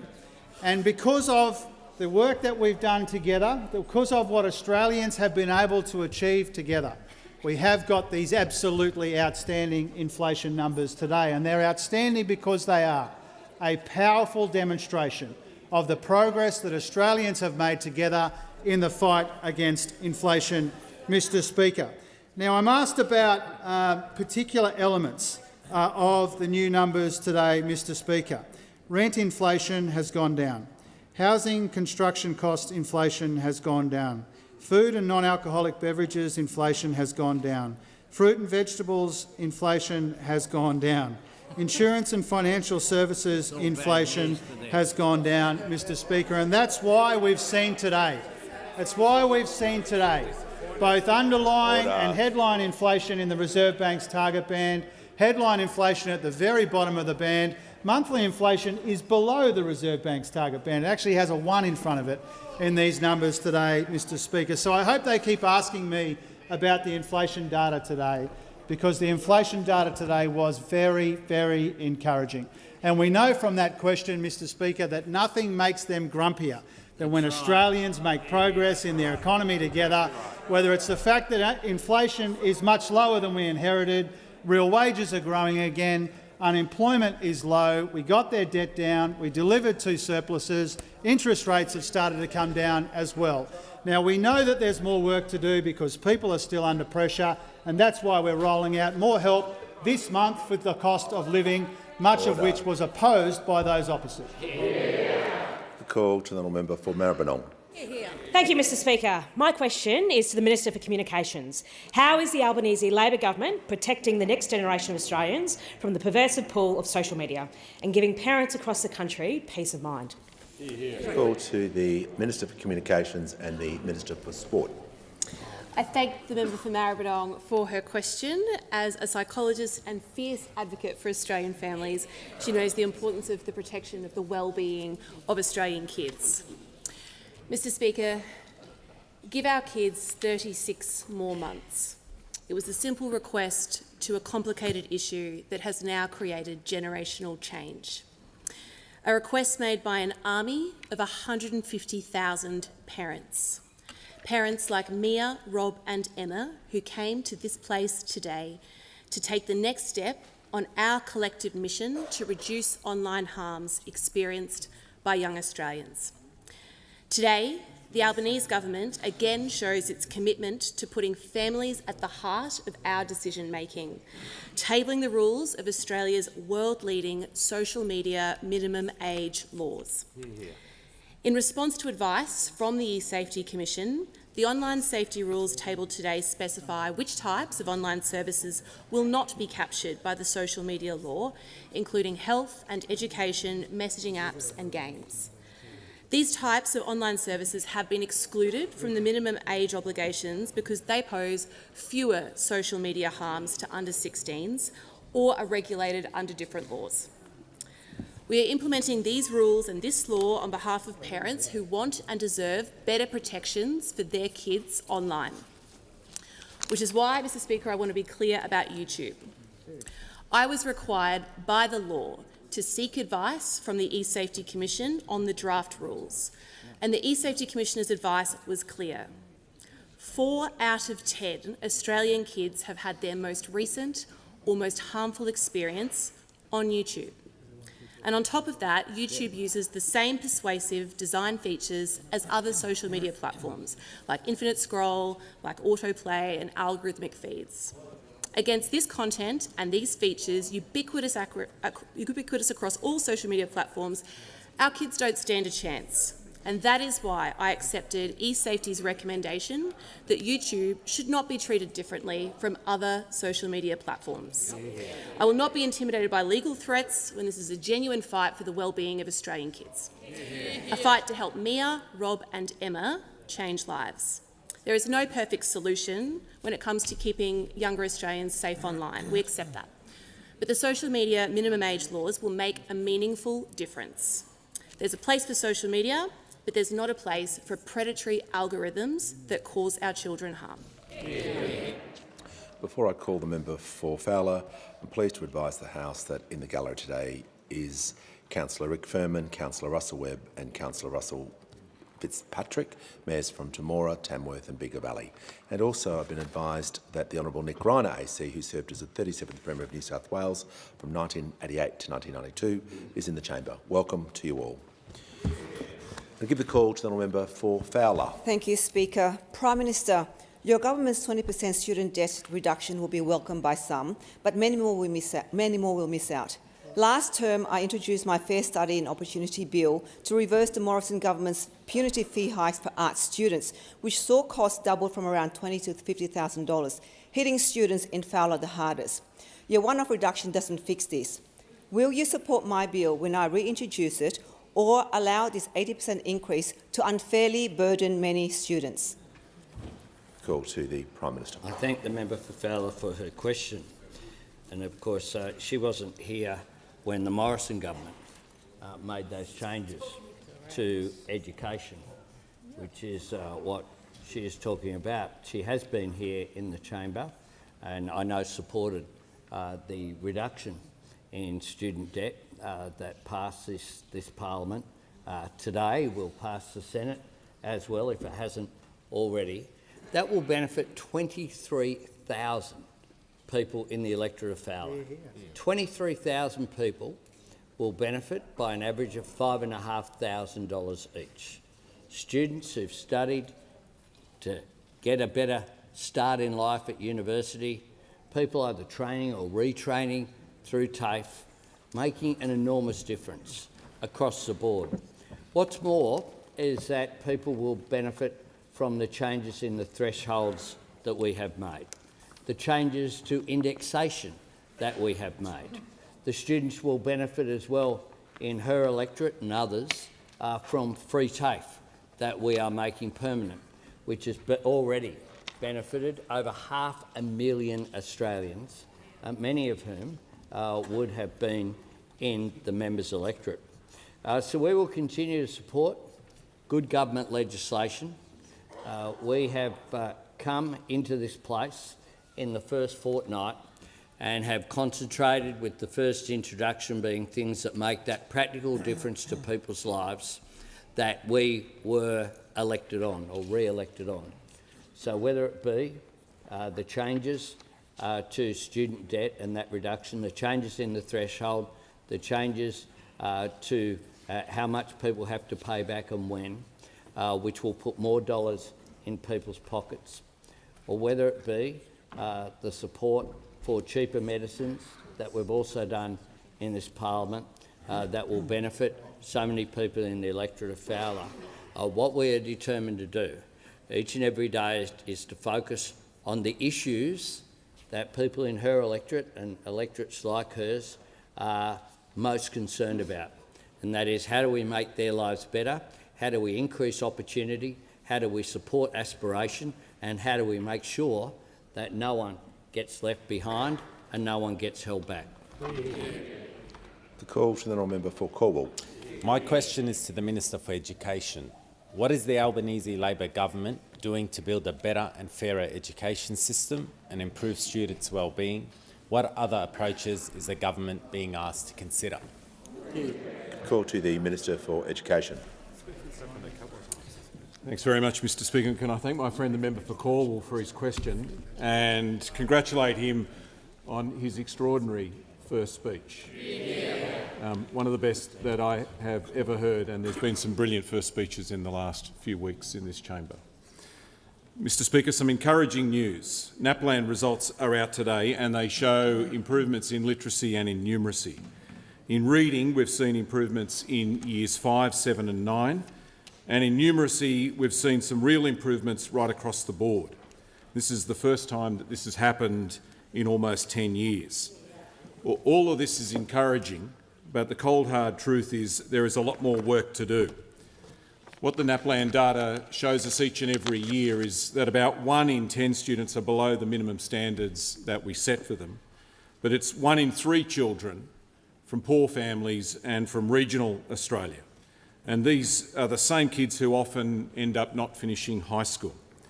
And that's why the agreements that we've now signed with all states and territories are so important. They're about fixing the funding of our public schools and targeting that funding to where it's needed. That funding is not a blank cheque. It's tied to real and practical reforms. Things like phonics checks and numeracy checks in Year 1 to help to identify children who need additional support. And that's rolling out in states and territories this year and next year. Things like evidence-based teaching, explicit teaching to help children learn, and catch-up tutoring or small group tutoring to help children who fall behind to catch up and to keep up. And from January of next year, the reforms that all states and territories have now agreed to teacher training at universities will also roll out. All of this is critical to help build a better and a fairer education system. Now, Mr Speaker, the Minister for Communications has just given us an update on social media reforms. We've already banned mobile phones in schools, and we're already seeing a real-life example of the sort of difference that it's making. Teachers tell us that children are more focused in the classroom. They also tell us that our playgrounds at lunchtime are noisier. Kids are playing and talking to each other rather than doom-scrolling. But when school finishes, you know what happens. You see it if you drive past a bus stop at 3 o'clock. You can see kids with their heads down looking at their phone back into the cesspit of social media. And we know the impact this is having on our children, on their health, on their mental health, how it's used to bully and belittle other children, and this is doing something about it. This is a really important step to help our parents, but even more importantly, to help our kids. Call to the member for Wannon. Thanks, Speaker. My question is to the Minister for Climate Change and Energy. Electricity prices are now 32% up since Labor came to office. Some households are paying more than $1,300 for their electricity. Minister, do you still stand by the Prime Minister's commitment to the Australian people of a $275 cut to power bills by the end of this year? Or is the Prime Minister saying things he knows aren't true? Give the call to the Minister for Climate Change and Energy. Well, thanks very much, Mr Speaker. I thank the honourable member for the question, and I'm a little surprised he didn't reference today's CPI figures, but perhaps I shouldn't, because it shows energy prices are down 6.2% on the year, Mr Speaker. But perhaps that's an explanation, or perhaps another explanation is that is in no small part due to the government's energy bill relief, which the honourable member opposed. That's another possible explanation why he missed that fact, although he did reference $1,300, which is roughly the amount you can save by installing a cheaper home battery under the Albanese government's policy. So I thank the honourable member for the plug. Order. Order.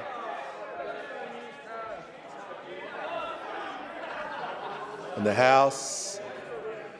the House comes to order. Order. We shall hear from the honourable member for Brisbane. Thank you, Mr Speaker. My question is to the Minister for Housing and Homelessness. How is the Albanese government delivering on its commitment to build more homes, and is the Minister aware of any alternative approaches?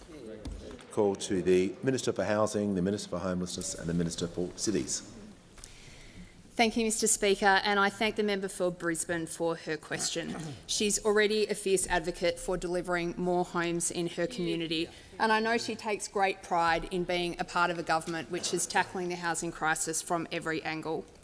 Now, Speaker, we've got a housing crisis in our country because for 40 years our country hasn't been building enough homes.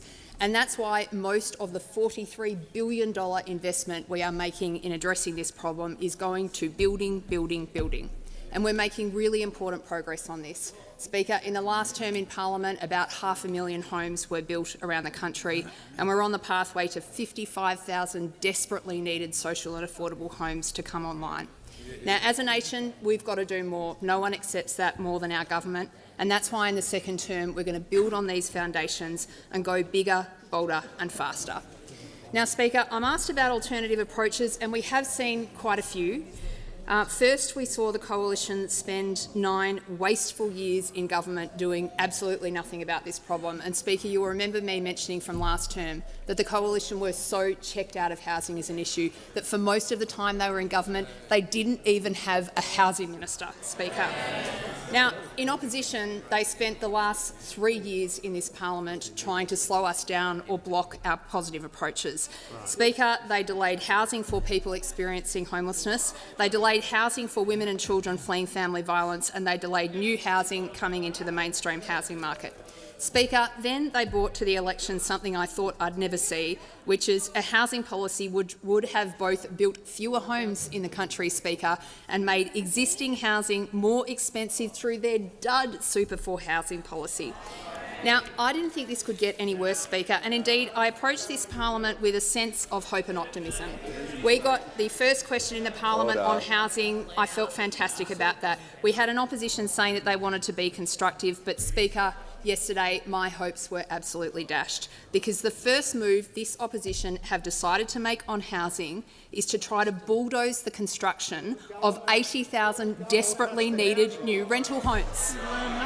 80,000 new quality rental homes. Trying to block this proposal is crazy, it is bizarre, and is exactly the opposite of what our country needs to be doing. Now, Speaker, it makes me really worried that they have learnt nothing and heard nothing from the very clear message that was sent to all of us on housing at the May election.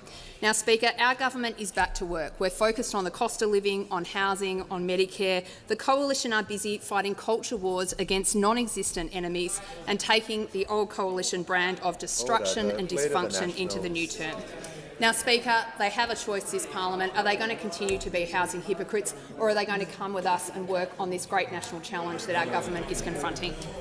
Before I call the member for Wannon, I'm also pleased to advise that in the gallery, the Southern Gallery, is former Minister and former Senator, the Honourable Mark Abib, joining us today. Give the call to the honourable member for Wannon. Thanks, Speaker. My question is to the Minister for Climate Change and Energy. Minister, do you still stand by your government's commitment to cut power bills by $275 by the end of the year? Call to the Minister for Climate Change and Energy. Yeah. Well, thanks, Mr Speaker. The honourable member refers to modelling done in 2021, which we gave to the Australian people in 2022. Order. And then the Australian people did have a chance to have their say in 2025 on the matter, on the competing plans with energy prices, Mr Speaker, and we accept that judgment of the Australian people. We accept it modestly, Mr Speaker, the Australian people's judgment on May the 3rd. And perhaps the Australian people looked at the fact that energy prices have fallen, as I just said, by 6.2% in the year just gone, and they would know that that wasn't inevitable. They would have been 16.6% higher if the honourable member had his way and energy bill relief had not applied. That was the key difference. They also know that the opposition went to the election with a very significant plan. We've always recognised that as a very significant plan on energy. The Australian people passed judgment on that. They knew that that plan would lead to higher energy bills. Order. The Minister will pause so the member for Wannon will take his point of order. Thanks, Speaker, and it goes to relevance. The question was a very simple, straightforward one. Do you stand by your government's commitment? And that's what the Australian people would like to hear answered. Resume your seat. The Minister was not asked about alternative approaches. He wasn't asked about the opposition. I'm going to draw him back to the question that he was asked. He can talk about the question he was asked about government policy, but if he continues on with the opposition, I shall set him down. Speaker, I was asked if we stand by things, and we do stand by our policy to reduce energy prices by introducing the most cheapest form of energy, which is renewable, and rejecting plans to introduce the most expensive form of energy. We stand by the election commitment we made in the election just gone to deliver cheaper home batteries to people, and that is a policy which is being delivered and taken up by the Australian people with great enthusiasm. The Australian people rejected those alternatives and gave this government a mandate to keep going. The call to the honourable member for Bendigo. Thank you, Speaker. My question is to the Treasurer. What does the latest economic data tell us, and what progress has been made in the government's fight against inflation? The call to the Treasurer. I thank the member for Bendigo for her question and also for her focus on the cost of living, which saw her decisively return to this place at the election, Mr Speaker. Today we did get an outstanding set of inflation numbers for the June quarter and also for the month of June. And those new figures from the ABS showed that headline and underlying inflation have now both fallen to their lowest levels in almost 4 years. Now, this was better than most economists were expecting, and it is better than the forecasts which were in the budget I handed down in March. Headline inflation 2.1% through the year to June, down from 2.4% to March. Headline inflation has now been in the band for a full year, as the Prime Minister said. Trimmed mean inflation 2.7%, down from 2.9%. Monthly inflation now below the Reserve Bank's target range. So these are really welcome and they are really encouraging numbers. When we came to office, headline inflation was 6.1% and rising.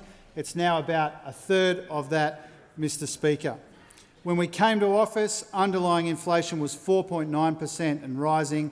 It's now almost half of that. So these numbers are a very powerful demonstration of the progress that Australians have made together in the fight against inflation. Yeah. Quarterly and monthly inflation down. Headline and underlying inflation down.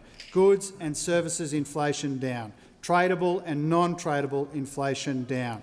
So today, Mr Speaker, inflation has come down on all of the major measures, and that is a very welcome development. And it's especially welcome when you consider that Australians have made this progress at the same time as more Australians are in work, earning more and keeping more of what they earn. No major advanced economy has achieved what Australia has been able to achieve. Inflation in the low 2s, unemployment in the low 4s, 3 years of continuous economic growth, Mr Speaker, at the same time that inflation is going up in the US, the UK, Canada, New Zealand.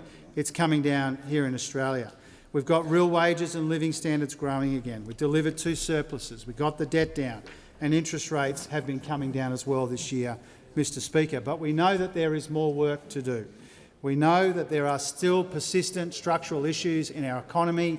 We know the global environment is uncertain. We know that growth is soft in our economy, and we know that people are under pressure, and that's why we're rolling out more cost of living relief this month, Mr Speaker.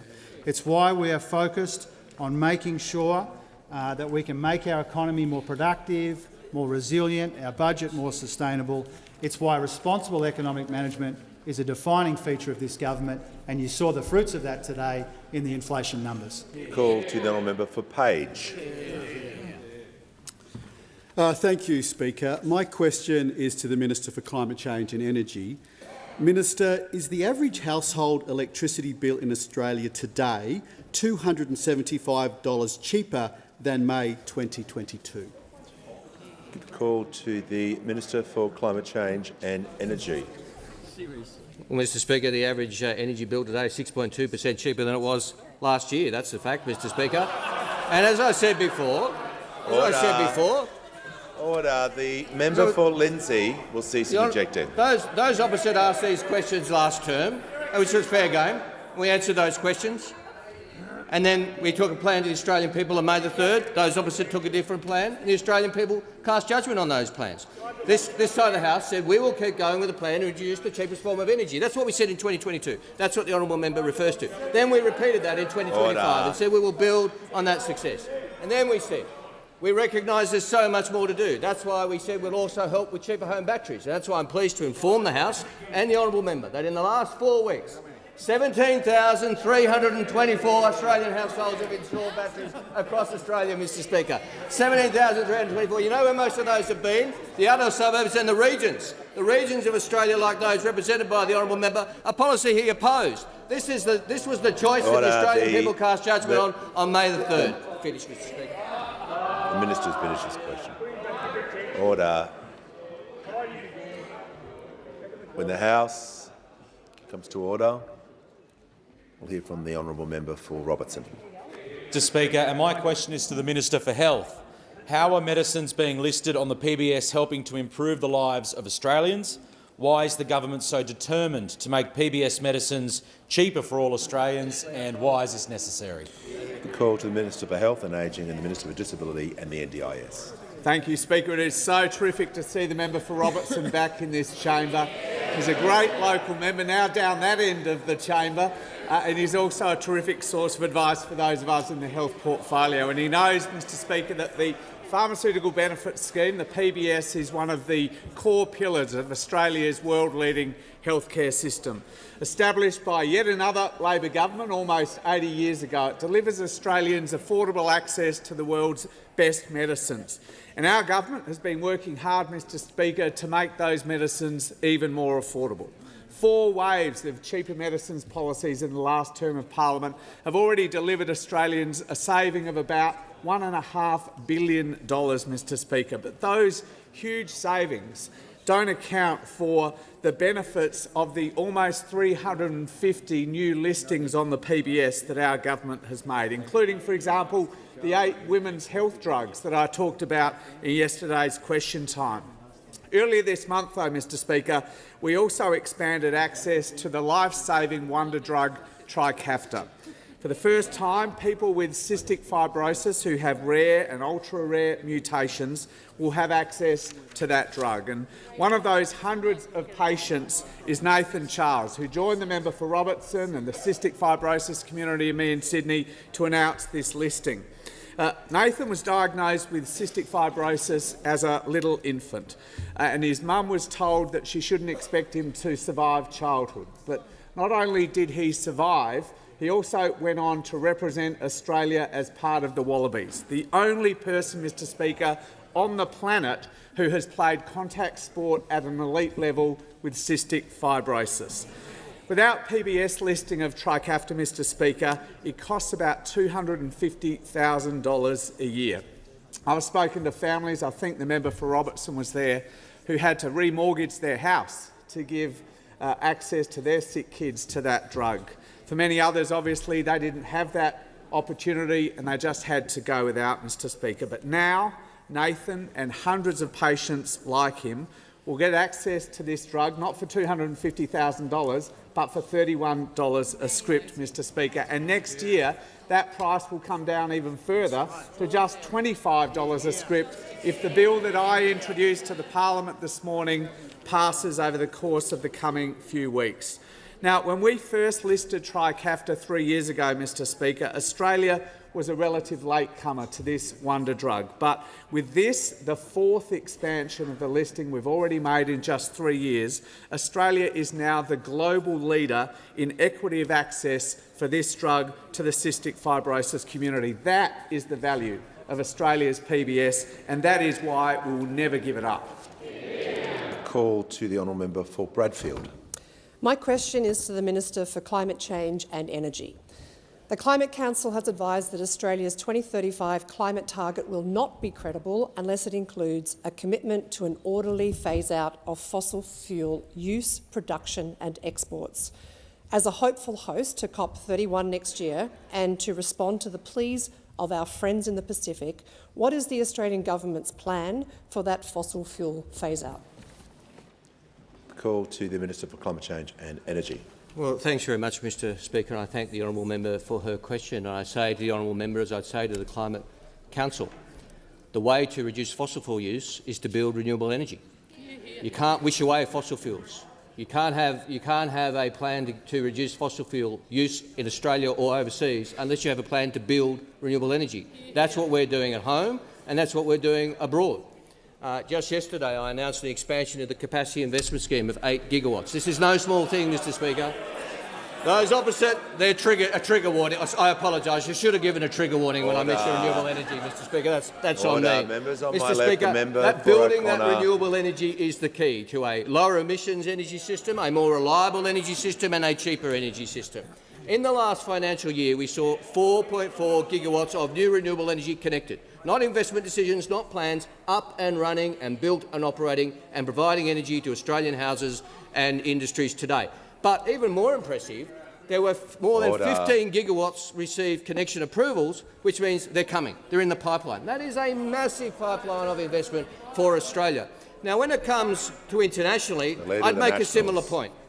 You simply can't say that we can abolish fossil fuels or fossil fuel exports and make a difference unless you are working with countries to reduce their use of fossil fuels. Now, when the Prime Minister recently went to China, green iron was a centrepiece of his visit, a visit that was so immaturely criticised by those opposite, Mr Speaker, which showed that they just don't get it when it comes to relationships with major trading partners. That's the sort of work that the Prime Minister's also done in his landmark agreement with the Prime Minister of India. His landmark agreement with the Prime Minister of India, which is working to see them embrace more renewable energy and Australia's renewable energy exports. That's the sort of agreement and working together that is hard work, harder than issuing a press release or calling for something. That is hard work domestically and internationally, which sees real emissions reduction. That's what we see more and more. I'm also been in discussions with the new administration in South Korea on similar plans to work more closely on Australia's renewable energy future and renewable energy exports, which will see emissions come down in Australia and overseas. That's what real reform looks like. It's not issuing a press release. It's not calling for a slogan. It is hard work at home and abroad, and that's what this Prime Minister and this government does. The call to the member for McNamara. Thank you, Speaker. My question is for the Minister for Home Affairs. What actions have been taken today in respect of the investigation into the Adjournment Israel Synagogue arson attack? Give the call to the Leader of the House. Thank you very much, Mr Speaker, and I thank the member for McNamara for the question and note that no member of Parliament wants to have the situation in their electorate where we see the sort of hate crime that the member for McNamara dealt with the synagogue fire at the Adjournment Israel Synagogue.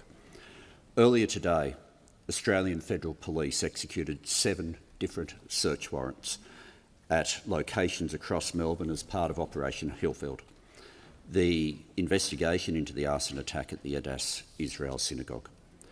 Federal Police have today arrested a 21-year-old man who is alleged to be one of 3 people responsible for the attack on the Adjournment Israel Synagogue in December last year. I want to acknowledge the patience of the Jewish community. People, when there is an attack as reprehensible as this, want to see someone being charged immediately, understandably. But there is always a tension between wanting to see immediate action and making sure that the investigation gets to every person involved. While the attack happened last year, the wounds from that attack are still raw. As Deputy Commissioner Barrett said today, the investigation is not limited to Australia. The Federal Police are investigating criminals offshore who are suspected of working with criminal associates in Victoria to carry out the attack. This follows the arrest 2 weeks ago of another individual who was charged over his alleged role into the theft of a vehicle used by those involved in the attack. I want to thank, on behalf of the government, and I think it's fair to say the Parliament and the nation, the more than 200 members of the Joint Counter-Terrorism Team from across the Australian Federal Police, the Victorian Police and ASIO. Together they have worked more than 50,000 hours on this investigation, and they continue to do so. Following the horrific attack last year, the site was visited by the Prime Minister, obviously the Minister McNamara, other members of the government, myself on 2 occasions. I remember going the second time with the member for McNamara, which would have been more than a week after the attack. And you could still smell the smoke as though it was fresh and still see at your feet the rubble of the Torah which had been burnt. The government committed to $250,000 almost immediately for the restoration and replacement of those Torah scrolls, and in this year's budget a further $30 million to rebuild the synagogue and the community centre. Not widely known, but in the week following the attack, the Prime Minister had raised with me that the rabbi was on a temporary visa and his family, which was soon to expire. Given that in an act of horrific hate, people had tried to say that the members of the Jewish community and that rabbi in particular were not welcome in Australia, I took, on behalf of the government, the most deliberate action you can take, which was that week to make him and every member of his family permanent residents of Australia, to say they belong, the hatred doesn't. This arrest cannot undo the pain and fear that it caused, but it does send the strongest message that this kind of hate and violence has no place in Australia. This attack was not simply an attack on Jewish Australians. An attack on a synagogue is an attack on Australia and is treated as such. Jewish Australians, like all Australians, have the right to feel safe and to be safe. And on indulgence to associate with the remarks of the Minister, the Leader of the Opposition. Thank you, Mr Speaker. May I associate the remarks of the Minister, associate the Opposition with those remarks, and thank him for updating the House on the investigation, the arrest, the ongoing investigation into the horrific crime at the Adass Israel Synagogue. It's pleasing to know that the rebuilding of the synagogue and the community centre is going ahead, and I want to commend the work of the Joint Counter-Terrorism Unit, the AFP, and to say that we in the opposition, and I know the government shares these concerns about the rising tide of anti-Semitism in this country, and the expression of that in incidences such as this, and recently, more recently at the East Melbourne Synagogue, are not something we should ever accept in this country, and we should strive continually to educate more, do more and encourage more to dispel that tide. Give the call to the honourable member for Monash. My question is to the Prime Minister. On the 22nd of July 2025, the Prime Minister said Australian power bills were being permanently reduced. But Red Energy, Australia's fourth largest energy retailer, has confirmed it will raise energy prices on Victorian families by over 4%, hitting over 230,000 Aussies with another power bill increase of around $50. Why does the Prime Minister say things he knows are untrue? Give a call to the Minister for Climate Change and Energy. Well, thanks, Mr Speaker. I thank the honourable member for the question and congratulate her on her first question in this House. The honourable member, it's her first term, so she wouldn't have been here when the member for Hume hid an energy price rise before the last election, Mr Speaker. So perhaps that's why the honourable member got the job, because it's a difficult job. I congratulate the opposition too for their temerity on asking about energy matters this week, Mr Speaker, given the chaos we've seen from honourable members opposite. But the fact of the matter is, on these matters, under this government, we not only have policy, but we have transparency. Now, when we have difficult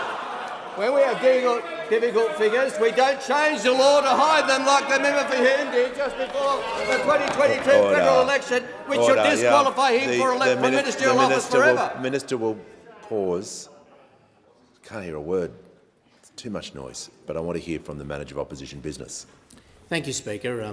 The point of order, unsurprisingly, is on relevance. I mean, question time is 2 p.m. every day, but the Minister seems unprepared to answer questions today on his own portfolio. The question was about price rises under his government, and he's referring to previous government policy and previous governments over and over. I'm just going to send another clear signal.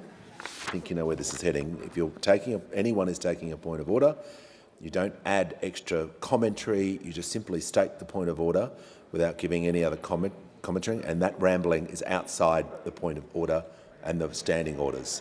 So, moving forward, we won't be having that, otherwise points of order won't be taken. So, and the Minister, while he's at it, can return back to the question. He wasn't asked about alternative policies, but I couldn't hear a word he was saying. So it's going to assist everyone if we can listen to what the minister is saying. Absolutely, Mr Speaker. And the honourable member asked about the Prime Minister's comments about permanent energy bill reductions. And I'm very glad she did, because what the Prime Minister was referring to was the permanent energy bill reductions you get when you install a cheaper home battery under the Albanese Labor government's policy, Mr Speaker. 17,324 households across the country have done it. And if you already have solar panels, it reduces your bills by $1,100 a year on average. If you don't have solar panels yet, $2,300 on average across the country, which is around 90% of the typical energy bill. So the Prime Minister was well within his rights to point out not only that that was a policy we took to the election, but that is a policy that we have been implementing and delivering successfully since 1 July, just a few weeks after we received that instruction for the job and delivering it. And the places that have taken up that offer the most have been the people of the outer suburbs and regions of Australia. They know that what's good for their household is good for the country, and that is the cheapest form of energy available for Australia, and that's renewables. The call to the member for Werriwa. Thanks, Mr Speaker. My question is to the Deputy Prime Minister. What are the key outcomes of AUSParliament and consultations held over the past weekend, and what key achievements were achieved in progressing AUKUS? Call to the Minister for Defence and the Deputy Prime Minister. Well, thank you, Mr Speaker, and can I thank the member for her question and congratulate her on her re-election to this place.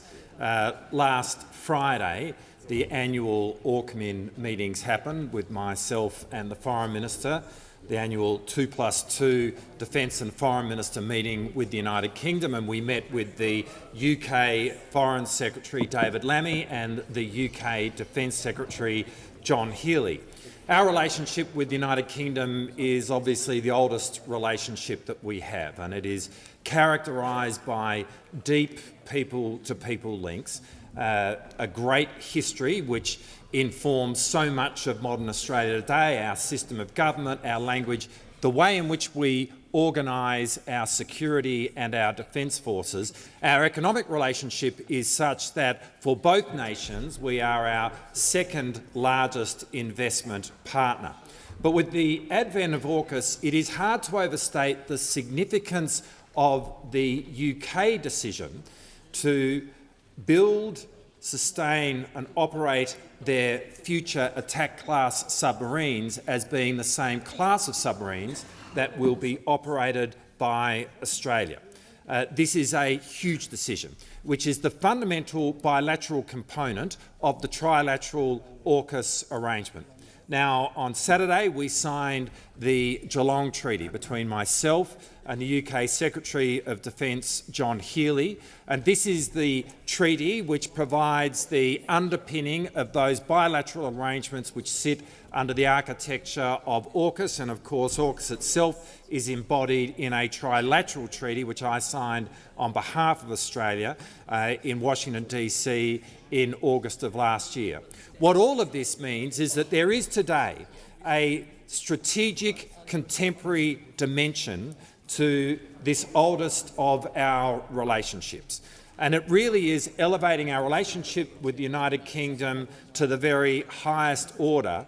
And this is all being built upon the bedrock of trust which has always been there between both countries. And I know that I speak on behalf of the Foreign Minister when I say that we are deeply grateful to both David Lammy and John Healey at a personal level for the personal relationships that we have with them. This is now the second AUSParliament that we have done as a group of four, and I can say to this House that the level of trust that exists between the four of us is so important in terms of being able to accelerate the agenda that we have between our two countries, and an agenda which is pursuing a relationship which is now right there amongst the most important relationships that our nation has. The call to the member for Curtin. Now, this is a question for the Minister for Defence Industry, representing the Minister for Industry and Science. In 2023, the government established the National Reconstruction Fund with an announced $15 billion to crowd in investment in emerging industries and technologies. 2 years later, despite the urgent need to unlock private investment in the transition to net zero, it appears that less than 5% of this has actually been invested. Why isn't it moving faster? Call to the Minister representing the Minister.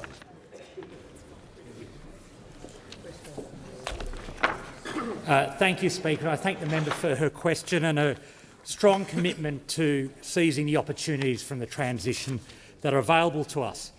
The National Reconstruction Fund is one part of our plan for a future made in Australia, especially focused on seizing the opportunities from that transition.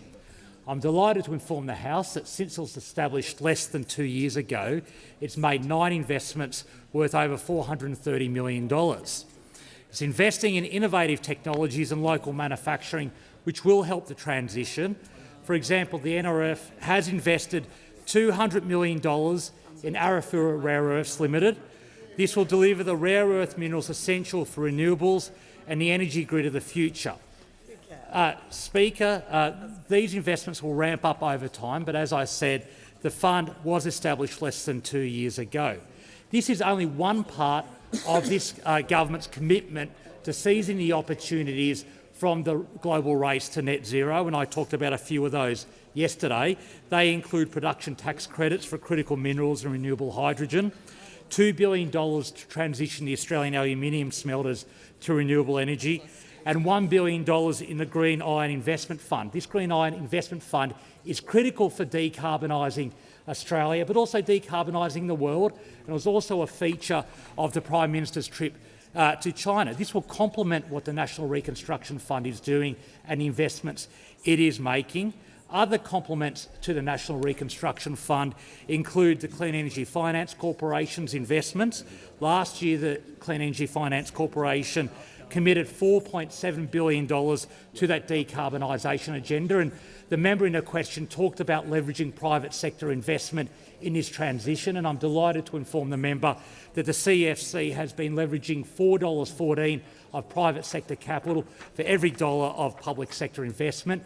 So that $4 billion unlocked $25.7 billion of total investment and supported over 4,000 jobs. ARENA has also been really successful at leveraging private sector capital. The Minister will pause and I'll take a point of order from the member for Curtin. Just on relevance, the question was about the speed of the rollout of the NRF, not other things that they're doing outside the NRF. The Minister shall return to the question. I know he is being directly relevant about the project, but he's got another 40 seconds to answer the question, and I'll be listening carefully to make sure he is being directly relevant.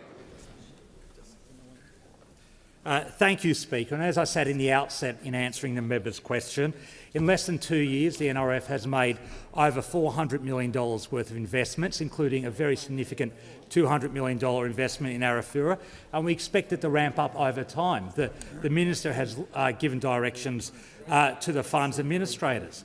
Importantly, as I said, this is one part of this government's commitment to seizing the opportunities from a transition to net zero, grabbing the job opportunities that are there for governments that take action on climate change and are happy to invest with the private sector. And I thank the member for her question. The call to the member for Dixon. Thank you, Mr Speaker. My question is to the Minister for Infrastructure. How will the Albanese Labor government's record investments in infrastructure support communities across the country? Why is this investment needed? The call to the Minister for Infrastructure, Transport, Regional Development and Local Government. Thank you very much. And can I thank the member for Dixon very much for that question, and particularly for her support of infrastructure investment and her long-standing advocacy for upgrades to the Dolly's Rocks Road in Queensland, a project that is now underway thanks to this government. This government is making a record investment in infrastructure across our cities and our regions, a pipeline of projects across the next 10 years with a record $125 billion of investment. That record investment stretches right the way across the country, throughout our regions, throughout our cities, our towns and our suburbs. Projects that enhance productivity for our industries, improve safety for our road users, connect us with our loved ones and save us time when we're travelling to and from work. In Queensland, we are of course delivering an unprecedented investment into the Bruce Highway, including our historic $7.2 billion safety package, all of which is in regional Queensland.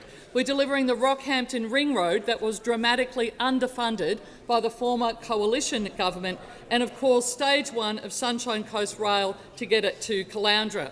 Of course, we are also delivering in Queensland the Olympics infrastructure that will leave a lasting legacy for generations to come. In New South Wales, Western Sydney Airport is nearly complete. We're delivering critical road infrastructure in Western Sydney, 15th Avenue, Mamray Road and Elizabeth Drive. These were long neglected from those opposite. We're delivering the new Richmond Bridge, the Muswellbrook Bypass and, of course, Coulsons Creek Road in New England. In Victoria, Sunshine Station, Melbourne Airport Rail Link, North East Link, Western Freeway upgrades and, of course, the Princess Freeway as well continues to receive investment. Down in Tassie, we've delivered and opened the Bridgewater Bridge. We're investing in the Mornington Roundabout and the Lyell Highway. And in South Australia, delivering the Torrens to Darlington project, Whyalla Airport opened just recently, and Mount Barker to Verdun interchange upgrades, and as well, and of course in Western Australia, Metronet, Brooking Channel Bridge, Bunbury Outer Ring Road and more. Northern Territory, we're improving the Tanami Outback Way, investing in Middle Arm and also the Stewart Highway between Katherine and Darwin, and here in the ACT, Light Rail, Molonglo River Bridge and Belconnen. We have also doubled the amount of money that is going to every single council across this country, doubled that money for local roads in our regions as well. Every single council now under a Labor government gets double the amount of money of roads to recovery money, something those opposite never even touched. We've had to do that because of the decades of neglect of those opposite who never invested in regional Australia, only pork-barreled, and that's what they're upset about because those days are over. Order. There's far too much noise. Order. The Minister for Infrastructure can definitely cease her answer. Order. Give the call to the member for Parks. Thank you, Mr Speaker. My question is to the Prime Minister. The fuel tax credit scheme reduces costs to farmers, businesses and industry, which helps keep food prices lower. Will the Prime Minister rule out any change to the fuel tax credit system? Call to the Prime Minister. The only people arguing for higher taxes are those opposite. Are those opposite who, before the member was here, they all voted for higher taxes. The member for Fadden. And when it comes to the diesel tax rebate, the fact is that it's been in place for some time. What we did, we haven't changed anything there. And those opposite, they are the only people who have stood for higher taxes. And the question is, will they do what they said they would do before the election, which is they said they would come in here and introduce legislation for higher taxes? We've seen them come in here and they've introduced different private members' bills. I wonder whether the member will move such a private member's bill. Order. When the House comes to order, we shall hear from the member for Chisholm. Thank you so much, Speaker. My question is to the Minister for Workplace Relations. What action is the Albanese Labor government taking to protect penalty and overtime rates for award-reliant workers? Why is this an urgent priority for the government, and what puts these protections at risk? Call to the Minister for Employment and Workplace Relations. Well, I thank the Speaker for the call and, of course, thank the member for Chisholm, not only for the question but her advocacy for working people in the eastern suburbs of Melbourne. Of course, in our first term, the Albanese government delivered landmark workplace relations reforms with one goal: to get wages moving. And now we are continuing that work by delivering on our very clear and very simple election commitment to protect penalty and overtime rates in modern awards for 2.6 million low-paid workers. Now, our government believes that workers deserve laws that ensure their pay does not go backwards. And, Speaker, of course, I've been asked why this legislation is urgent. Well, there are cases underway right now to trade away penalty and overtime rates for some of our lowest paid workers, particularly in the retail industry. Now, the Retail Award sets the pay of 350,000 workers directly and indirectly another 690,000 workers. For some of these workers, if this case was to succeed, it is estimated they could stand to lose up to $10,000 through a reduction of their penalty rates and overtime rates. Now, this would be a huge cut to their take-home pay for some of our lowest paid workers. Now, our government is taking urgent and decisive action to ensure these hard-working Australians' pay is protected. Now, we've been very, very clear about our commitment. We've engaged in genuine consultation right across the board with employers and unions, and for the benefit of the Shadow Minister, small business as well, about our very simple proposition to protect penalty rates and overtime rates. Now, Speaker, I'm asked about any potential risk to these protections, and unfortunately the risk is those opposite. The Shadow Minister was so desperate to stand in the way of protecting penalty rates that earlier today he tried to delay our penalty rates bill by referring it to a committee that doesn't even exist. Now, I have seen a lot of creative ways. The Minister's going to hold her horses for a sec, and I'm going to hear from the Manager of Opposition Business. Look, the Minister is inaccurate. The committee was renamed, and the clerk's advice... resume your seat. No, resume your seat. We're not having that. No.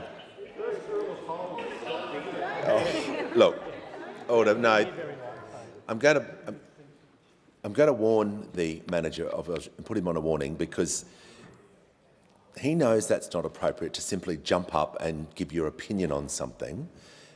And if he wants to accuse the Minister of doing something or not doing something, there are other forms of the House to do that. That is not the time to do it during question time. Okay? We're not going to get into this territory of people just standing up, because if they do that, they won't be here for any more of question time. The Minister for 40 seconds in continuation. Well, thank you, Speaker, and I have seen many, many creative ways that those opposite have tried to cut working people's wages and conditions, but this is the first that I've seen to send it to a committee that doesn't exist. Of course, we know the Shadow Minister loves grandstanding, perhaps to distract from the truth, perhaps to distract from his lack of competence. But the truth is the Coalition doesn't support protecting penalty rates. Order. Order. The Minister is just going to caution you as well. Just you can sit there for a moment while I hear. We haven't had a point of order on relevance yet. So the member for Moncrieff. It's on reflections on members. Mr Speaker, I ask the Minister to withdraw that comment.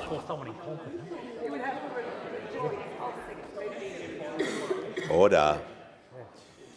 The Leader of the House.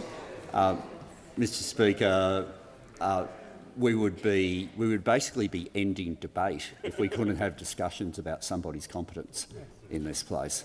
And I think the opposition, it's one where you'd be careful on the implications for language that they're going to want to use in questions. You made a ruling earlier today about descriptors.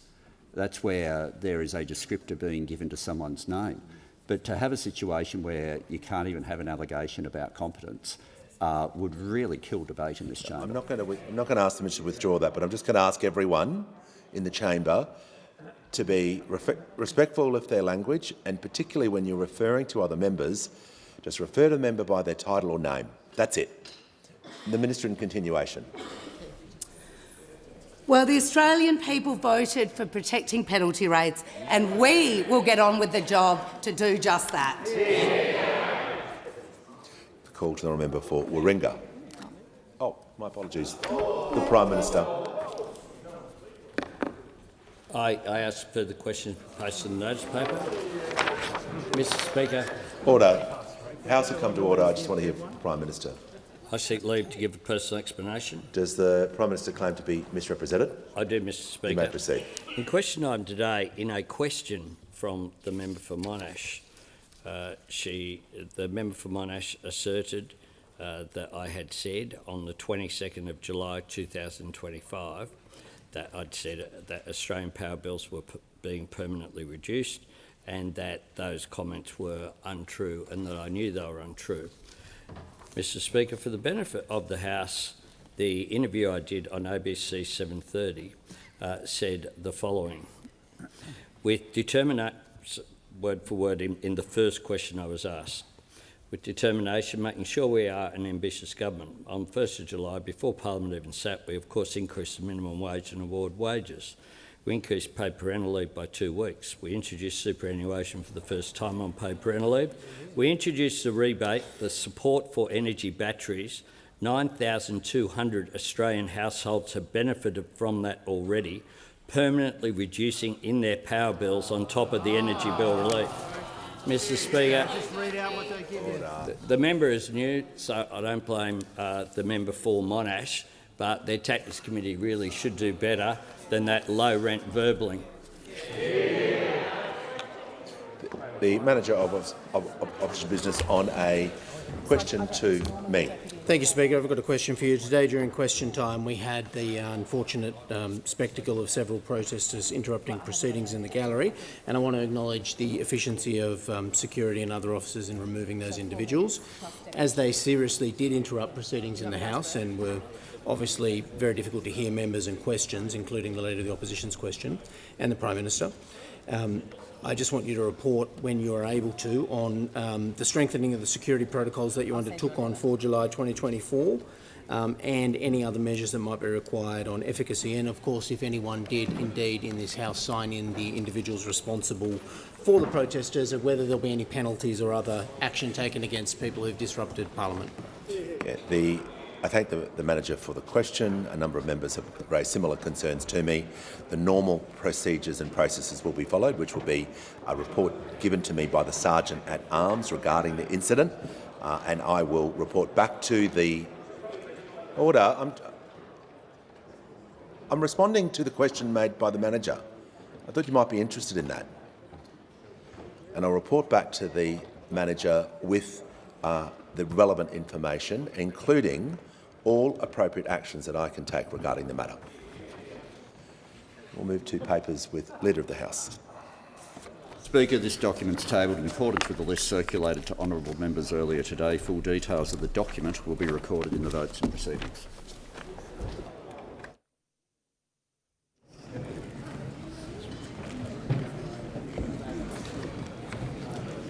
I've received a letter from the Honourable Member for Bradfield proposing that a definite matter of public importance be submitted to the House for discussion, namely the need for new and creative solutions to address the housing crisis.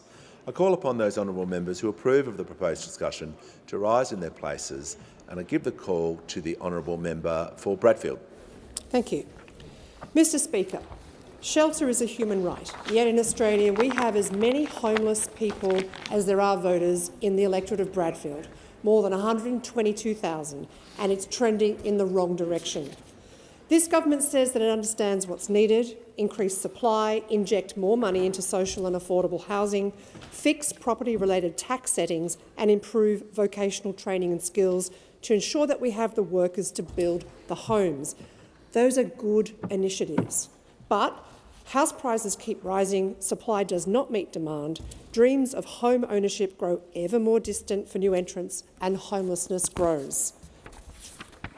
When it comes to supply, state and territory and local governments need to regulate for a larger proportion of what's built to be affordable. And through the National Housing Accord, the federal government is not just the power, but also the responsibility to make it so. The Commonwealth provides state, territory and local governments with $3.5 billion in payments to support the delivery of new homes towards its 1.2 million new homes target. The Albanese government needs to flex its muscle in the equation. The Housing Australia Future Fund is a commendable initiative to support social and affordable housing, but it must be bigger. The $500 million it disperses in grants annually in the context of the Australian property market is not going to scratch the surface of this crisis. We need to find new ways to provide affordable shelter for everyone who wants or needs it. When working with superannuation funds during my time in finance, I learned from a number of creative approaches to financing affordable housing. And these examples come from the United States of America, the UK and the Netherlands. And I'm also pleased to report that we have a few examples of creative solutions right here in Australia. Assemble, a housing developer and manager, majority owned by two of Australia's largest superannuation funds, Hester and Australian Super, aims to originate, deliver and manage well-designed and appropriate homes for renters, home buyers nationally, making more housing available where they are needed. Assemble provides investment opportunities which generate stable, long-term returns by investing in housing at scale. And after all, what better investment is there than property in Australia? So what's it look like? Well, their novel approach to purchase pathway is known as build to rent to own. And here, the rent and purchase price of the home is fixed for 5 years, enabling residents to live in those homes while they're saving to buy them without the housing market racing away from them. Now, there's no obligation to buy, but the purchase price is fixed for 5 years if they choose to do so.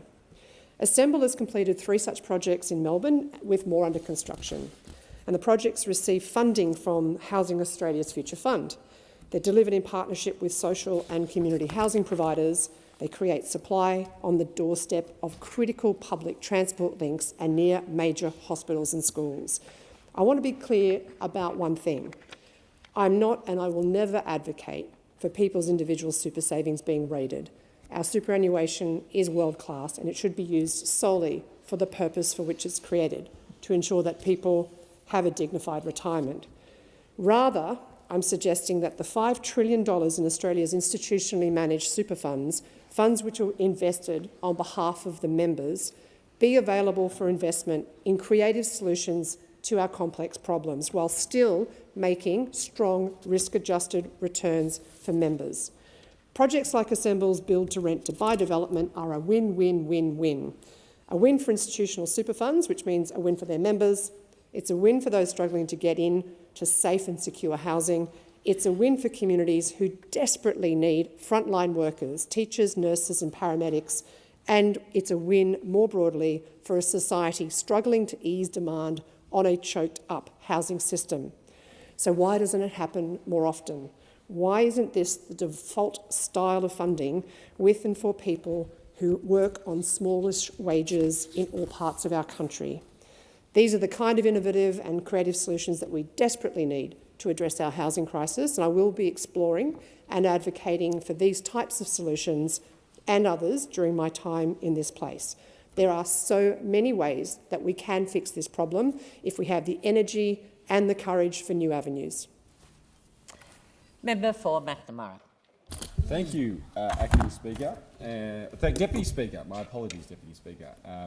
And I thank the member for Bradfield for for bringing forward this matter of public importance and for her contribution today. And I want to personally congratulate the member for Bradfield on her election to this place and thank her for a thoughtful contribution and for bringing this motion, because there probably isn't a more important or difficult problem that we all collectively need to solve as a parliament and as a government in terms of our housing sector and homes for Australians.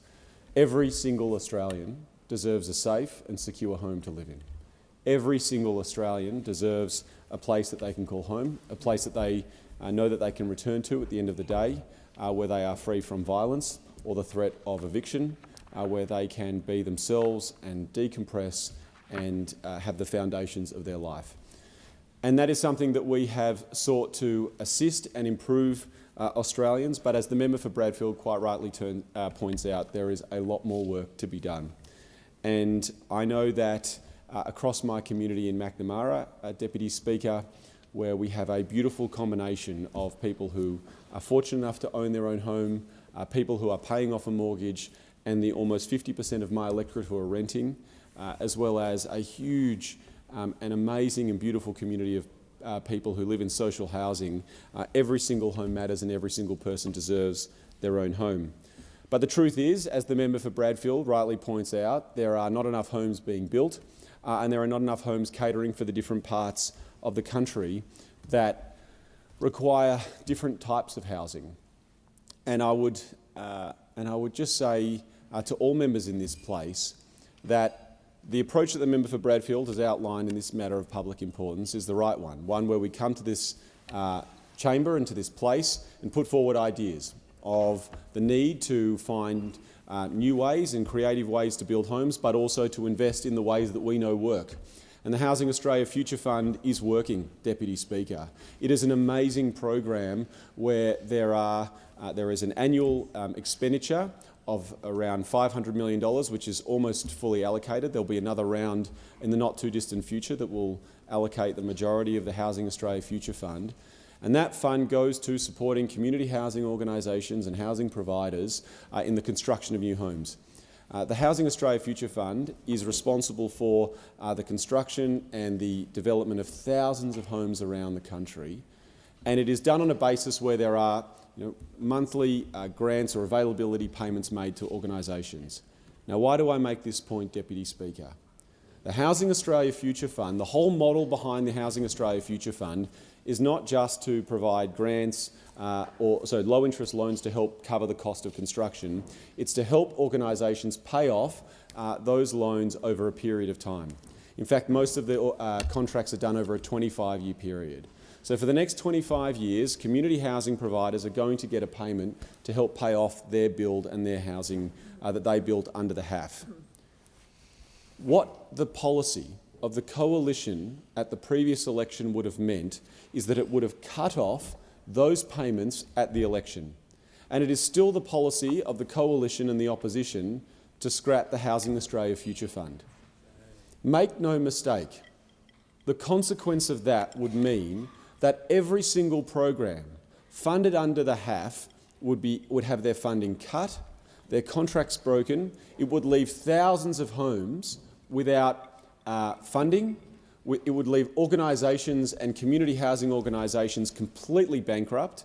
It would mean that across the country, thousands and thousands of people and families and women and children fleeing domestic violence would have the funding that helps supports their housing completely cut off.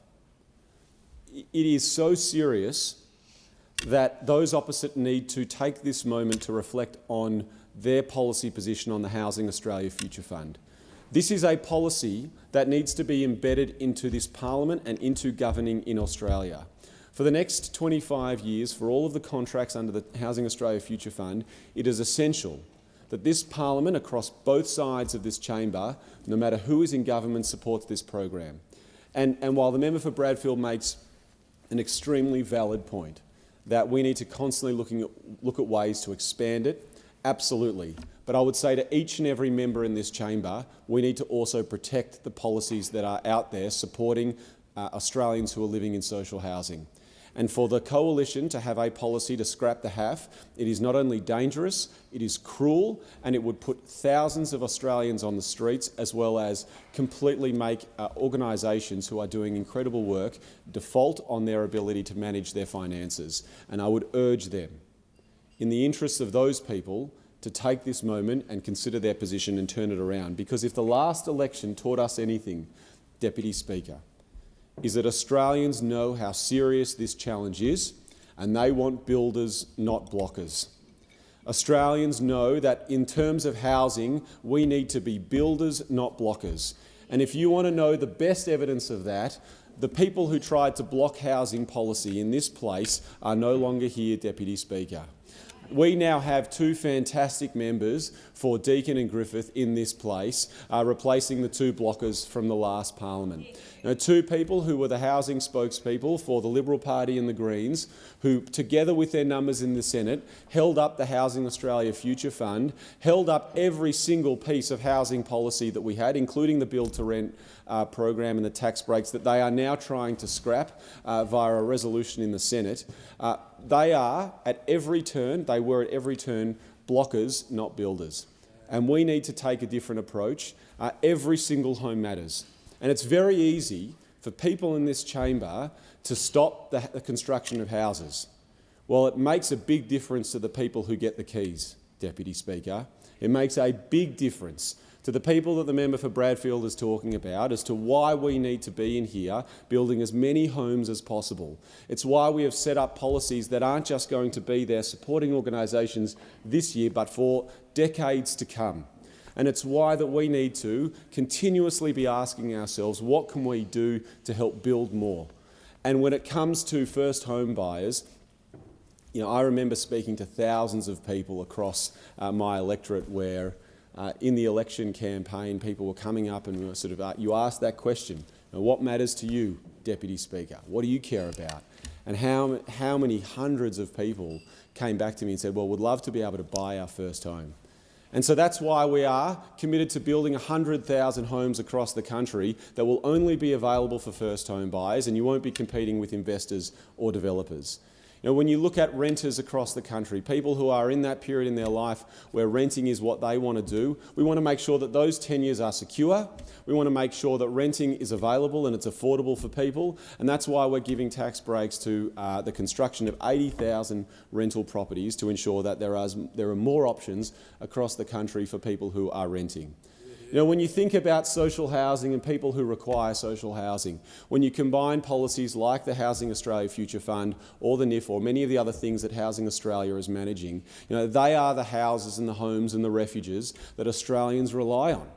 They are the homes that people who are looking to this place and looking to their government to ensure that they have a safe place to rely on, and that is why we have that policy. When you look at all of the different things that we are doing to try and help first home buyers, to try and help people who are renting to have a better deal, to make sure that there are no fault evictions, to make sure that people who, for whatever period in their life that they might need a safe place to go to because either their home isn't safe or for whatever reason, often through no fault of their own, they've come into circumstances where they require a home, this government and our parliament needs to be there for them.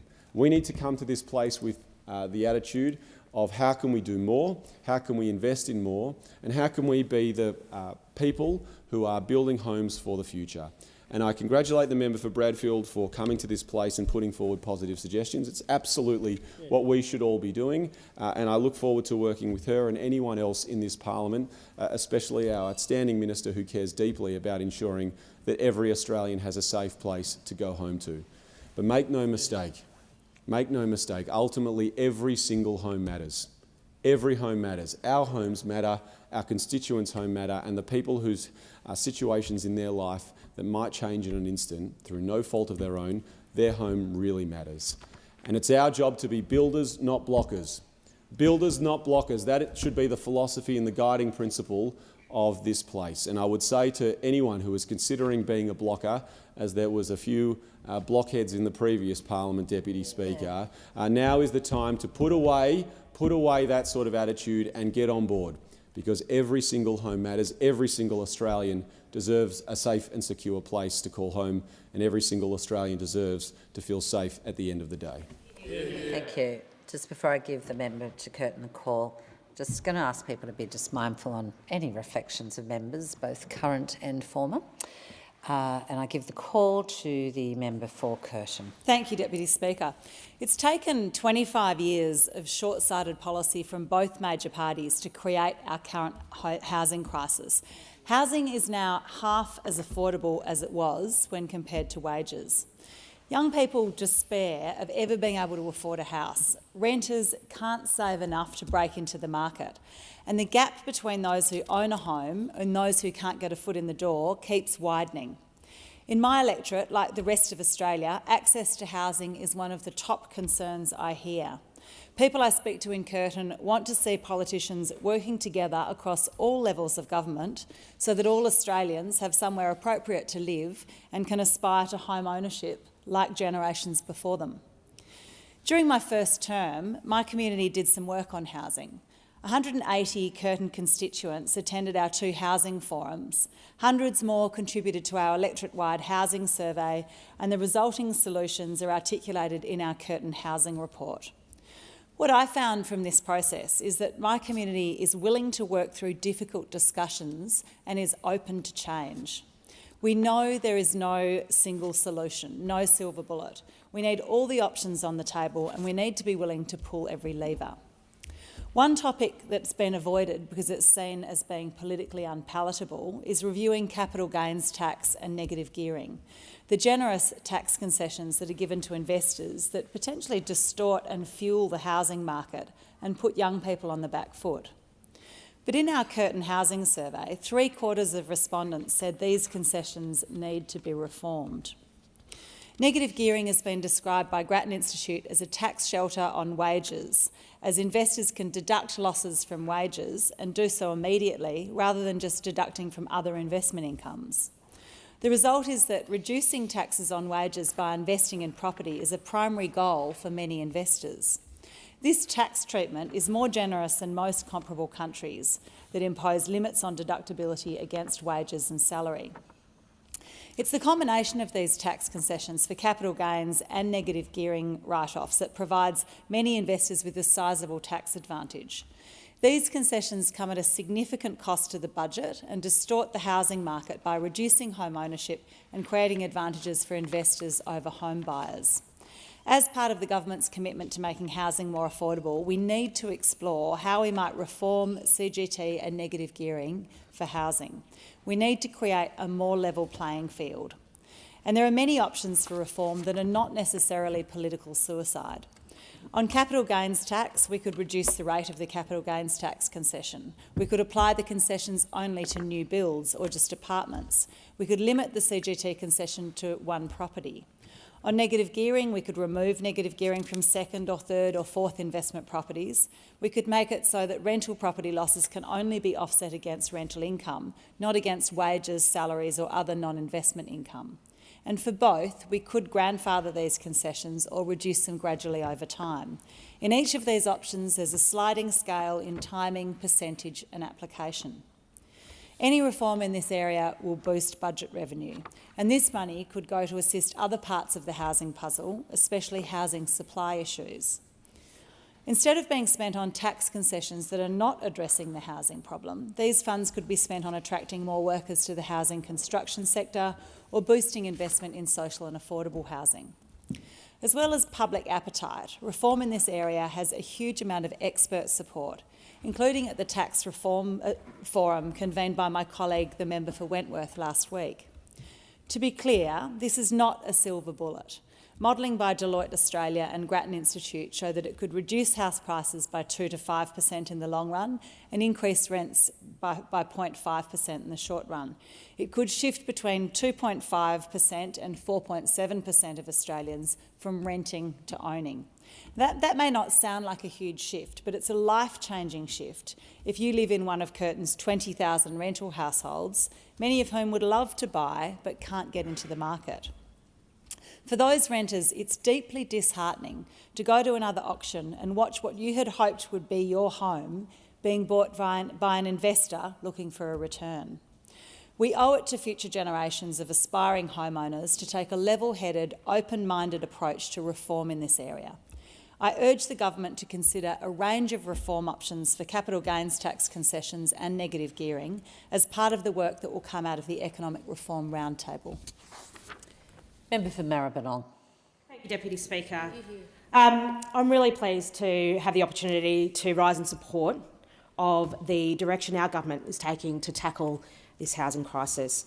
The opportunity to lay down roots and have a place to call home is so incredibly important to me, the community I represent, and to this government. After nearly a decade of neglect under the former coalition government, where housing affordability worsened, social housing stock declined and renters were forgotten, Labor is delivering the most significant investment in housing in a generation. It's I'm so incredibly proud to be a member of this government and being able to contribute to this incredible investment.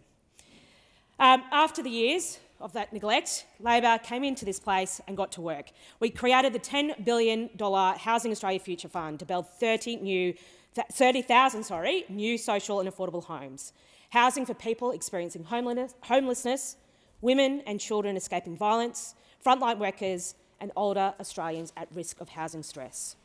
This is despite the fact that we had the Coalition and the Greens teaming up to block the Housing Australia Future Fund, but we got on with it. We pursued, and I do appreciate the member for McNamara's colloquial term of being a team of builders, not blockers. Across Australia, our government is working hard to improve access to housing right across the board, because this issue is not localised to one area or one section of the population. We are supporting state and local governments to build social and affordable homes so nurses and teachers can live in the communities they work and not have to travel hours to support the people that they care for. We're helping renters by improving supply through investing in build-to-rent properties and consecutively increasing the Commonwealth rent assistance. We're helping first home buyers get a leg up and be supported into their first homes through our home guarantee scheme, supporting them with a 5% of the deposits. And we're delivering $54 million to manufacture homes more quickly. During the campaign in my own electorate of Maribyrnong, I was joined by the powerhouse of our housing policy, the Minister for Housing, Claire O'Neill, where we visited one of the Housing Australia Future Fund's projects in Kensington. We saw the real-world impact that our strategy is having, and it was exciting to watch the project go from strength to strength, delivering more homes in my area close to where people live and close to transport as well. Those of you who are familiar with my electorate will know that we are proud to have social and community homes right across the area, which ensures that people from all backgrounds have access to good schools, infrastructure and community support. And our policies have strengthened that commitment. In Maribyrnong, since coming to power in 2022, our policies have supported 700 locals to purchase their first home, 280 locals given opportunities into new social and community housing, over 5,000 residents receiving increased Commonwealth rent assistance, and we are delivering 1,950 new homes through our build-to-rent program. I also want to take this opportunity to call out, as I say, the investment in innovation, in particular prefab and modular homes, because Modscape and my electorate at Essendon Fields is at the forefront of that innovation, delivering faster construction for homes needed. I got to witness that in action and saw how it was working together the construction of how fast this building for social affordable homes were being sent up to North Queensland. It was incredible. Deputy Speaker. Deputy Speaker, Labor is acting where the coalition failed and where the Greens played political games, because we believe housing is a right, not a privilege. Everyone deserves a roof over their head, a place to call home and a stake in our country's future. Thanks very much. Member for Clare.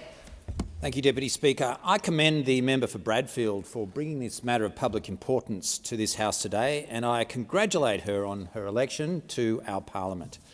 It's no surprise to anyone that Australia is in the grip of a housing crisis. Every day Australians are suffering from housing stress, be it through mortgage repayments, rental affordability and those at risk or experiencing homelessness. While successive governments have introduced initiatives to try to ease this crisis, it's clear that much more work and many more initiatives are needed, especially when it comes to providing housing to our most vulnerable. The housing crisis in regional New South Wales, including across our electorate of Calare, is worsening and demands urgent solutions. The Chief Executive Officer of community housing provider Housing Plus is Justin Cantello. On behalf of the District for Housing and Homelessness Group, Western New South Wales, he contacted me recently to outline the extent of the crisis. He points out that 38% of the state's population is now living in regional New South Wales, and internal migration to the regions is continuing to rise. Rents in regional New South Wales have increased by 70% over the past decade, far outpacing Sydney's 48.5% rise, while rental vacancy rates have fallen to just 1.2%. Rental stress now affects over 38% of households in the regions, which is above the state average. Mr Cantello also points out that social housing wait lists continue to grow, with nearly 26,000 vulnerable households across regional New South Wales seeking secure housing.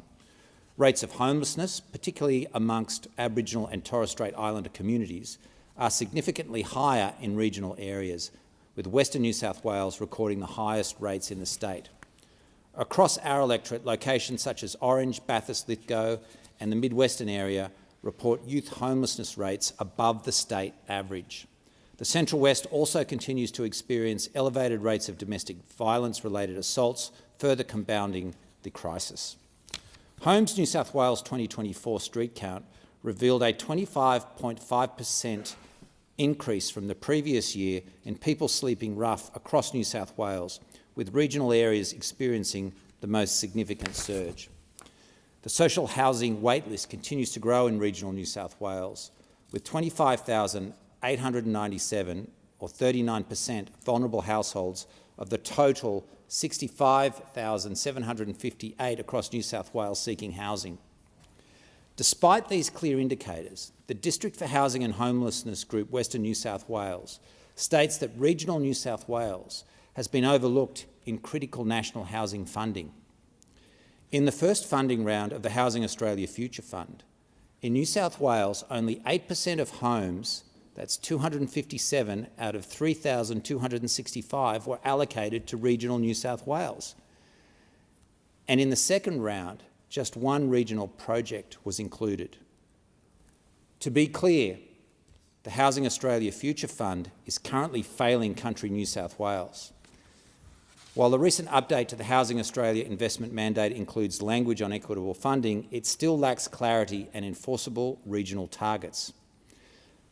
It's sad to say, but on its track record so far, the Housing Australia Future Fund is in danger of being renamed and known as the Housing Australia Future Fund for City People. Without a dedicated and measurable commitment to regional, rural and remote communities, areas like Calare will continue to miss out and the crisis will worsen.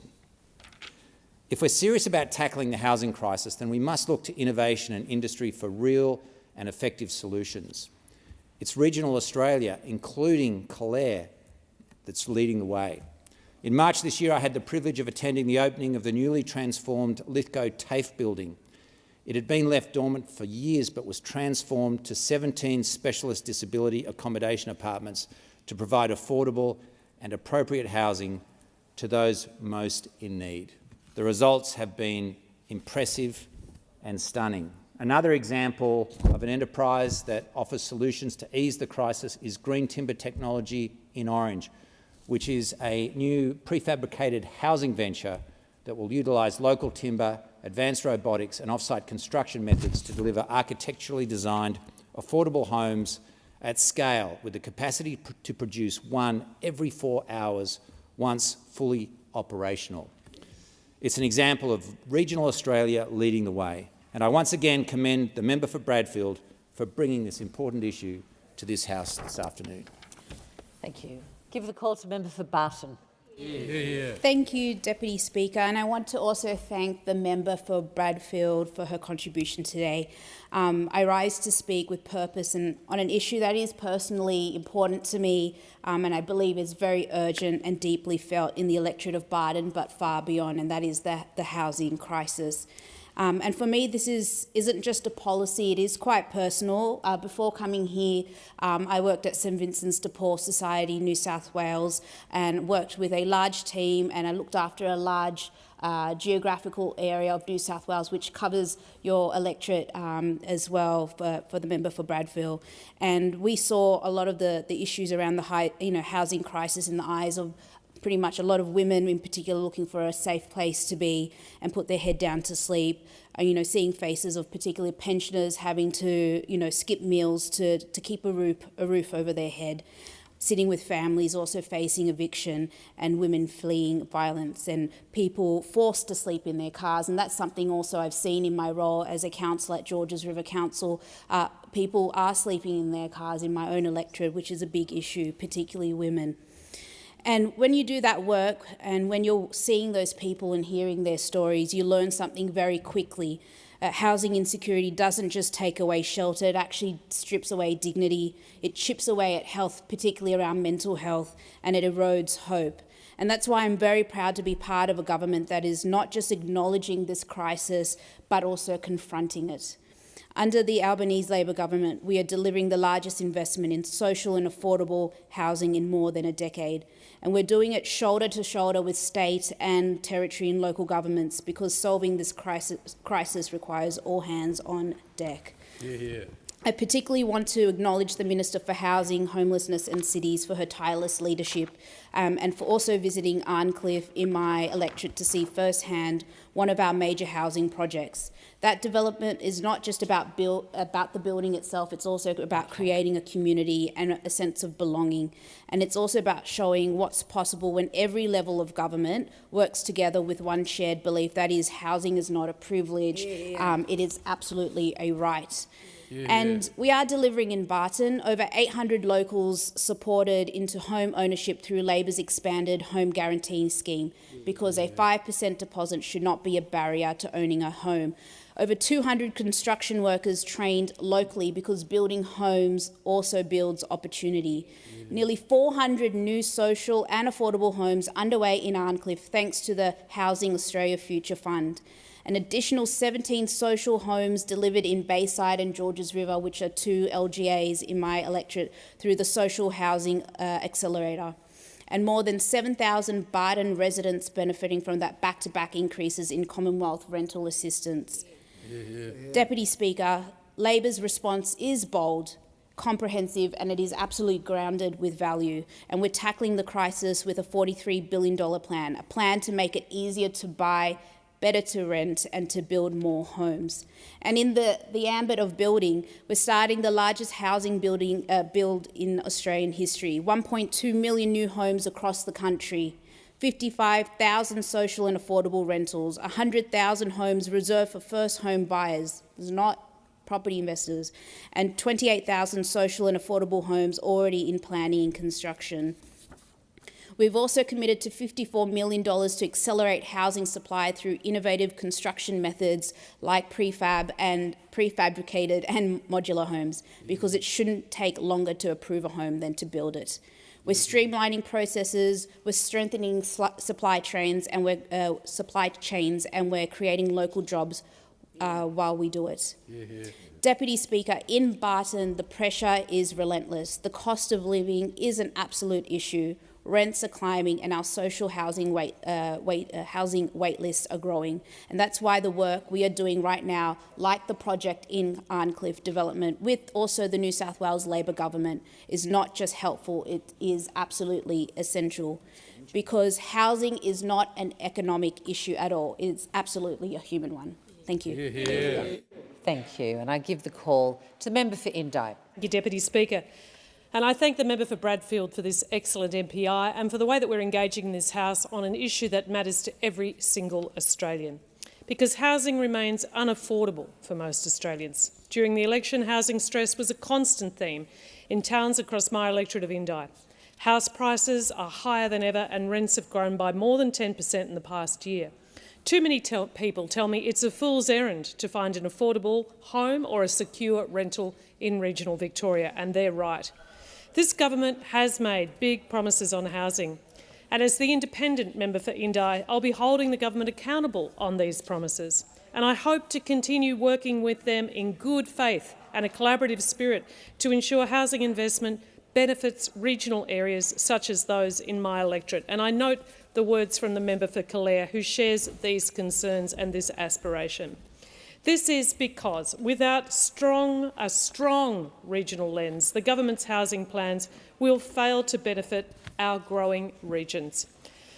When the bills establishing the $10 billion Housing Australia Future Fund and Housing Supply and Affordability Council were passed in the previous parliament, I was proud to secure amendments ensuring that regional views were front and centre.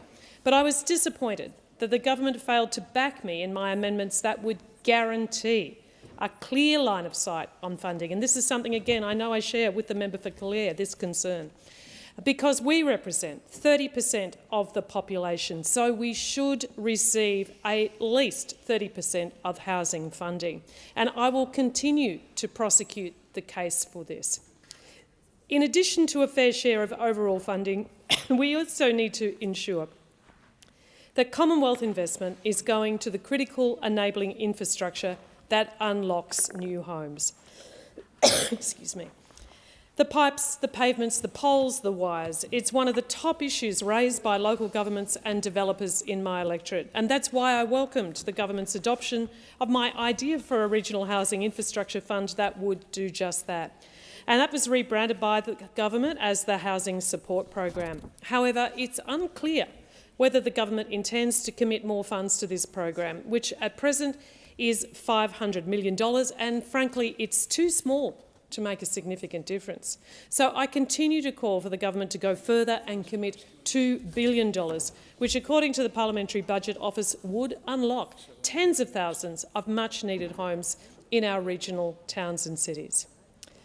Like the member for Bradfield, I also recognise there are other creative and innovative solutions we must explore. With the housing crisis not seemingly getting any better, we must put all ideas on the table. We must investigate how to get more builders and tradies to build more homes, and we must work with the states and territories to create opportunities for homes that go beyond the straight-up traditional quarter-acre block. For example, the New South Wales Government recently released its housing pattern book. For only $1, aspiring home builders can access architectural designs for terraces and townhouses. The New South Wales Government is also introducing a new 10-day approval process, and this fast-track pathway will facilitate approval and the start of construction within weeks of an application being made, processes which, as we know, can often take years. These ideas demonstrate an innovative approach to getting more of the medium-density housing our cities and regional centres require. And I'll be watching progress on this closely and hoping that we can replicate some of these ideas if they work. Prefab and modular homes have for too long been looked down on as a cheap and second-rate form of housing, but today they're an affordable option for sustainable, energy-efficient, quality and beautiful housing. And I recognise that the government are working in this space and have committed $50 million to modernising the modular housing industry. And I look forward to understanding the outcome of this work and how it will improve access to affordable, modular and prefab housing in places across my electorate of Indi. Deputy Speaker, solving the housing crisis will take commitment by all levels of government, not over 1 year, not over one election cycle, but over many years and many election cycles. This government has made a good start through its investment in new social and affordable housing, critical enabling infrastructure and planning reform at the state and local level. But we need to keep going. We need to resolutely keep going, and Australians expect results in the next 3 years. I'll be expecting results in the next 3 years too. Thank you. Member for Melbourne. Thank you, Speaker. And thank you to the member for Bradford for bringing up this topic. Today, I rise to speak for the thousands of people across Melbourne who are living through this country's housing crisis and the creative solutions to the crisis that Labor is delivering. Housing is the foundation of a good life. It's where we build our families, our future, and our sense of safety. But right now, that foundation is cracking, badly for too many people. Whether it's a young couple trying to buy their first home, a single parent absorbing yet another rent hike, or an older Australian wondering how long they can hold on, this crisis is real and it's urgent. The seat of Melbourne is a city of renters, of students, of workers, of migrants, and families just trying to get ahead. Housing is not just an economic issue, it's a social issue, it's a human rights issue, it's a generational issue. In my first months as the member for Melbourne, I've heard the stories directly. People saving for years only to be locked out of the community they grew up in. Older renters skipping meals or medicines to pay the rent. Families with two incomes, often working in essential jobs, turning to housing services for help for the very first time. These are the stories I carry with me into this place, and I will not speaking up until everyone in Melbourne has access to a safe, secure and affordable home. That's why I am proud to be part of a Labor government that is not tinkering at the edges, but rebuilding the foundation. At the heart of our housing agenda is a simple truth. The best way to solve a housing crisis is to build more housing. We are delivering the most ambitious national housing agenda in generations. 1.2 million new, well-located homes by the end of the decade. A $10 billion Housing Australia Future Fund delivering 30,000 new social and affordable houses in the first 5 years. 4,000 of these homes will go to women and children fleeing domestic violence, which is the #1 reason for women to become homeless, and older women at the risk of homelessness, the fastest growing cohort of homelessness. And in Melbourne, the work is already underway. Through Labor's expanded Home Guarantee Scheme, we helped more than 700 local residents buy their first home with just a 5% deposit. More than 200 local trades apprentices are now in training, backed by increased incentive payments. We have boosted Commonwealth rent assistance twice, and that support now goes to more than 8,000 people across Melbourne. We are working with state government through the Social Housing Accelerator, delivering hundreds of new social homes right here in Melbourne. And we're doing it smart through Labor's Build to Rent program, which those opposite are trying to demolish. We're building over 11,000 new homes in Melbourne with long-term leases and fairer rents. Speaker, this is what it means to govern with Labor values. We don't just leave it to the market. We show up, we invest, we plan. Not just for the headlines, but for the next generation. Yeah. And yes, we are backing renters too. We are funding stronger rental laws to end unfair evictions and give renters real bargaining power. We are delivering cost of living relief, cheaper medicines, energy bill help, record Medicare investments, because when rent goes up, every little bit counts. Housing is not a luxury, it's a human right. And in Melbourne, we are fighting for a future where no one is priced out of their own community, where our kids don't have to move hours away just to find a home, when our nurses, our teachers, our aged care workers can live near the people they care for. That's the future I'm fighting for. That's why before coming into this place, I was working with an organisation called Homes for Homes, where I helped to raise a pipeline of over $110 million to help end homelessness. I worked with organisations like Assemble, Build to Rent, to Buy schemes, and made sure that people through the sale of their home can help to raise money to end homelessness. So let's keep building, let's keep backing people in. Thank you. Thank you. I'm giving the call to member for Kennedy. Madam Speaker, I had the great honour of being the Minister for Community Services, and that gave me the community areas in Queensland, the first Australian areas, my brother cousins out there, and we had about 23 million, 25 million a year for housing. Now, the people that were running the department, I'd like to put their name on record: Eric Law and the late Lester Rosendale, a cousin of Noelie Pearson's, Lester, were put in charge of the department, and in their wisdom, they introduced that all houses would be built by exclusively blackfella labour, no outsider whitefellas at all. And I thought that they'd gone a bit far, and I wasn't particularly happy about the decision, particularly since I wasn't consulted about it. But it turned out to be a roaring success.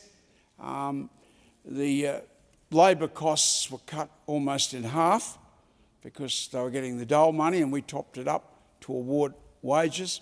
And we had enough money to build about 200 houses, and we ended up building 900 houses. Now, they were concrete block construction, and we decided, Donnie Fraser at Dormagee decided that we should have our own block making machines. So 2 factories were set up. They cost us $100,000 each, and we produced our own concrete blocks, and they had to meet BESA specifications. So exactly the same block as a BESA block. That enabled us to build the best part of 1,000 houses over a period of about 4 or 5 years. Now, there's no money for Aboriginal housing, really at all. B, there's no provision of First Australians building their own houses. C, they can't get any land because they've got to go through a process run by whitefellas in Brisbane, and we all know what that means when you're trying to get hold of some land. I could go on, but let me say this. A cavity block construction home is just so simple. You just stack the blocks, you pour concrete down the cavity. Anyone can do that. You can buy a window frame that goes from the ceiling to the floor off the prison. In Mareeba, they make them for about $300 a panel, which is very, very cheap. There you go. There's your wall, there's your windows. If you have curved galvanised iron, ripple iron, as we had in the old days, and so long as it's not more than 7 metres wide, your house, maybe 8 metres wide, you don't need any timber underneath, no supports. It is tremendously strong, and I'm talking about heavy galvanised iron, which is used in culverts. I mean, the cost of building a house should be negligible. But let me take my own hometown of Charters Towers as an example. We bought 20 acres, my wife bought 20 acres, and we couldn't afford to complete our little Logan unit, which cost $23,000. In terms of today's money, it's about 60 grand. So she had to go down and subdivide. It took her 25 minutes to fill out a form. She had to give the clerk of the Mining Warden's Court $25, and she said, "When can I sell it?" He said, "Right now, go up to the real estate agent." So she went downtown to the real estate agent, and 2 days later, we sold the block. We were able to complete our house. Now, that process now takes 2 years and costs $75,000. I mean, how can you possibly countenance this level of incompetence? And the only reason that we haven't got houses in Australia is because no one can get around to doing the subdivisions and get through the barbed wire entanglements of red tape that lie there. And I think everyone in this House knows that, but you don't do anything about it. You don't think about it. Thank you. Now, time is expired, Member for Kennedy. I will give the call to the member for Brisbane. Deputy Speaker, I rise to speak to this motion because housing is a human right, and we do need to work collectively to address the challenges we face in this area. So I do thank the member for Bradfield for her contribution. Everyone should have a safe place they call home. As a child, my family provided just that to a number of foster siblings, so I saw very early on how this can change someone's life forever.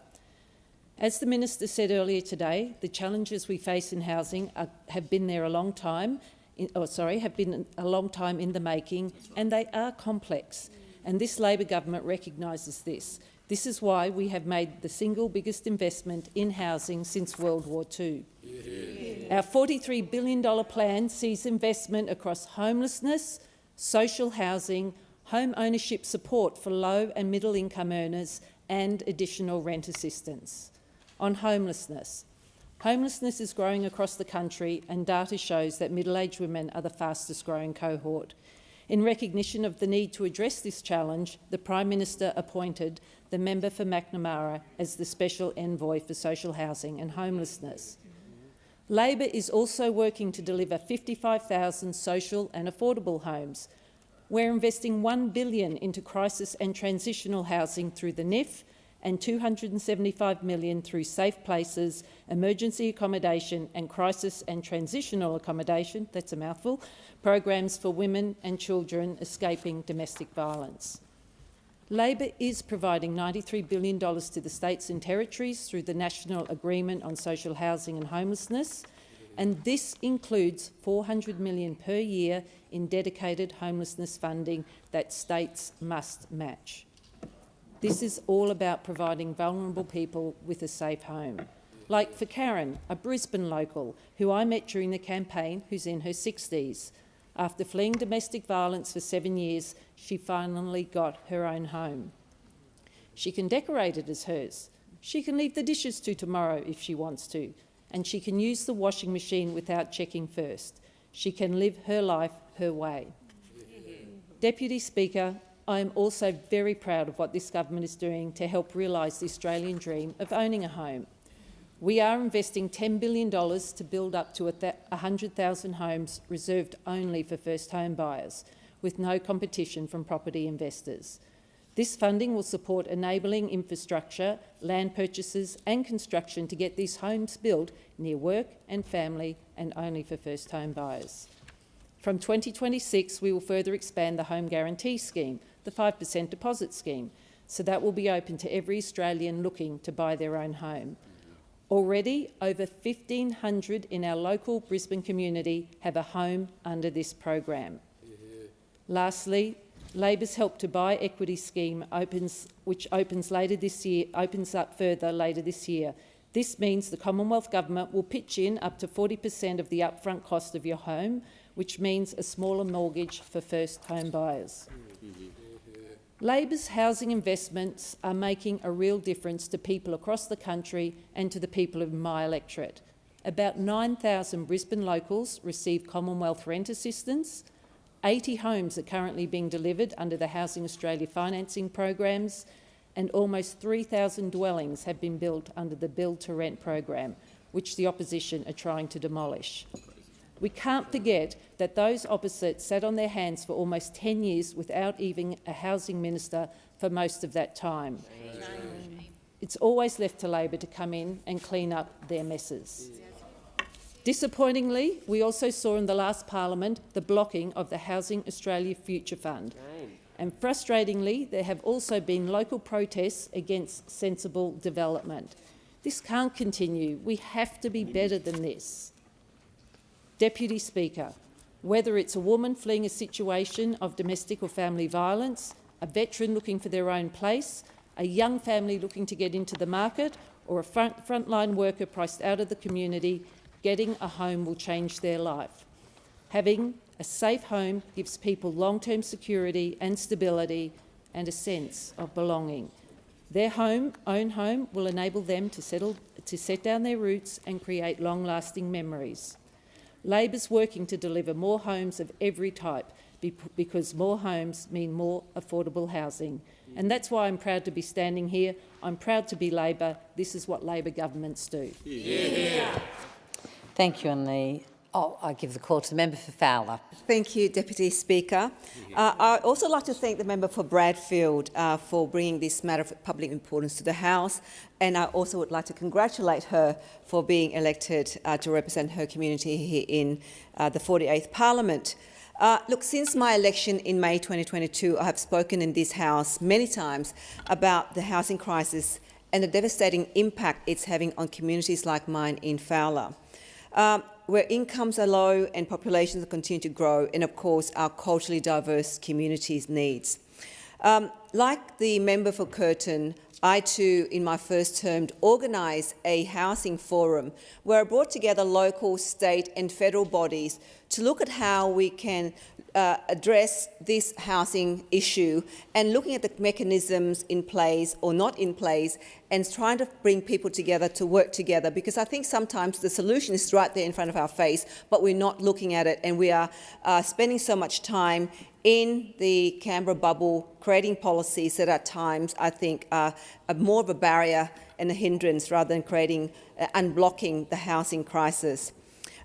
So I brought community housing together with organisations like the Gandagara Land Council, and from my understanding, the CEO, Michelle Williams, were grateful because I think last year the Gandagara Land Council, through that housing forum that I organised, managed to speak with a community housing group, and I believe there is a memorandum of understanding in place currently whereby housing could be built for the Indigenous community in Fowler on land owned by the Gendagara Land Council. So I'll be watching that space because it's our role here in the federal parliament to facilitate those community groups, those industries, those individuals to try and make lives easier for them.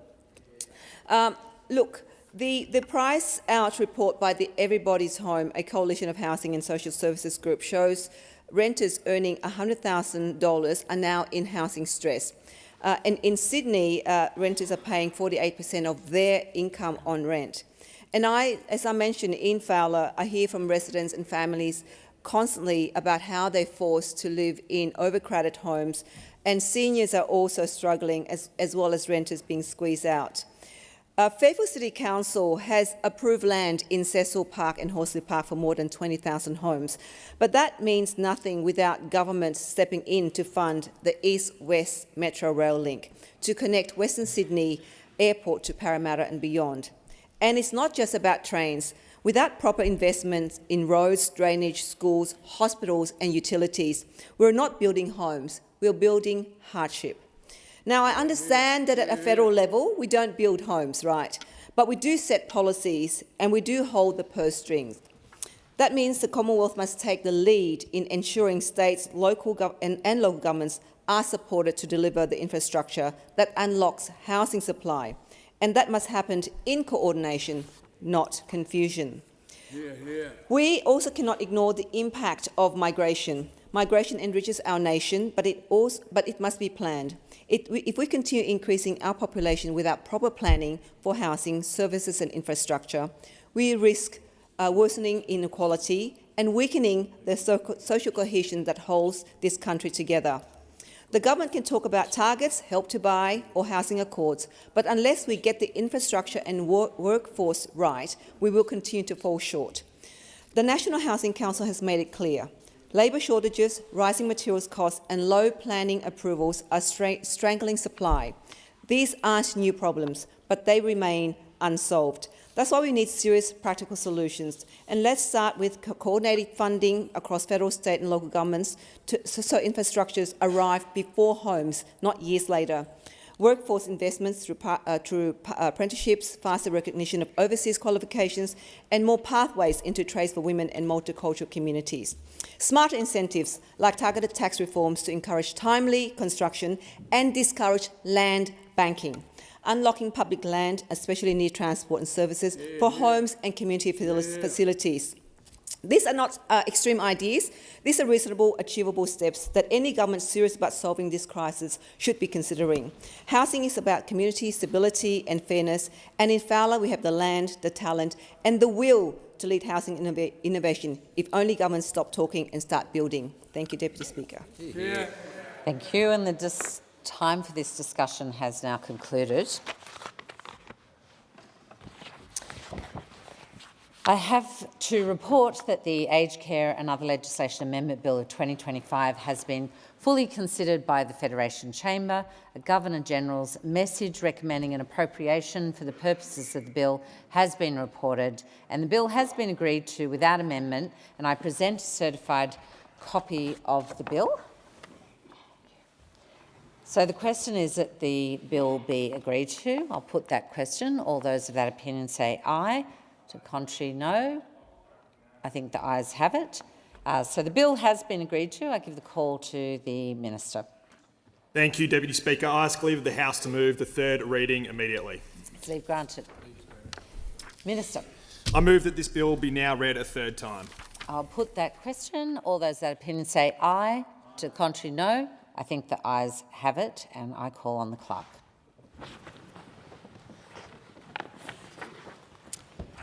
Third reading, a bill for an act to amend the law relating to aged care and healthcare identifiers and for related purposes. Thank you. And I have a report that the Aged Care Accommodation Payment Security Levy Amendment Bill of 2025 has been fully considered by the Federation Chamber and has been agreed to without amendment, and I present a certified copy. So the question is that the bill be agreed to. I'll put that question. All those that are opinion say aye. To the contrary, no. The ayes have it, and I call on the Minister. Thank you, Deputy Speaker. I ask leave of the House to move the third reading immediately. Is leave granted? It is granted. Minister. I move that this bill be now read a third time. I will put that question. All those that are opinion say aye. To the contrary, no. I think the ayes have it, and call on the Clerk. Third reading. A bill for an act to amend the Aged Care Accommodation Payment Security Levy Act 2006 and for related purposes. Thank you, and I ask the Clerk for the next item of business. Government business. Order of the day number 7. Governor-General's opening speech. Resumption of debate on the proposed address and reply.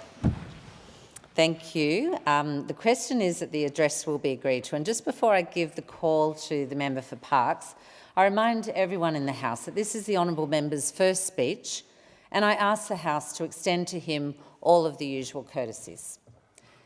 And on that note, I give the call to the honourable member for Parks. Thank you, Deputy Speaker, and I stand here today as the member of Parks, ready to serve. I am here to serve the people of this vast electorate across regional New South Wales, whether they live in the silver city of Broken Hill, under the searching eye of the skies of Coonabarabran, or in amongst the black opals of Lightning Ridge. I am here to serve them whether they are young families or people who have lived for decades in the remote part of New South Wales and worked the land all their life. I learnt while I was still very young the great difference that service with courage, patience and loyalty can make to a life. My parents divorced when my 2 sisters and I were very young. After some time, my mother began a new relationship with my now stepfather.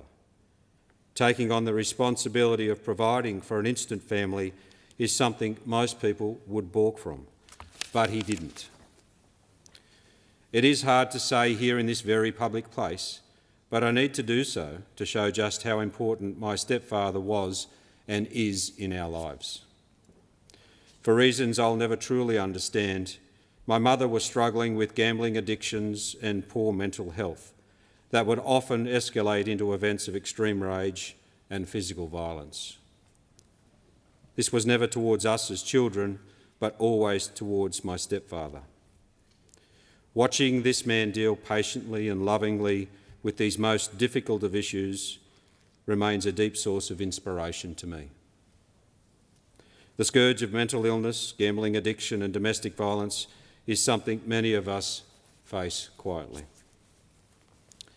Deputy Speaker, I have never and will never condone domestic violence, and I know that every situation is different. As we changed and grew, there were good days and there were bad, and my stepfather continued to work on the land to provide for his family and live the truest example of what it means to serve with courage in everyday life. He stepped up without question. He never gave up on us. As I speak today, my stepfather is my mother's full-time carer. She has advanced dementia and he continues to be by her side, as he has for more than 50 years. This is the type of service that has guided me as a husband, as a father, and in leadership. It is a philosophy that aligns with my Christian faith, that through grace of God, in advance, he has prepared me to serve.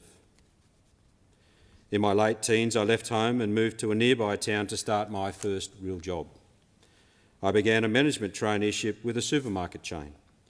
To do this, I had to borrow money from one of my sisters to buy new clothes and to get set up in the local caravan park. It was the best decision of my life. This led me to meet my wife, Judy, a young nurse. We began our life's journey together.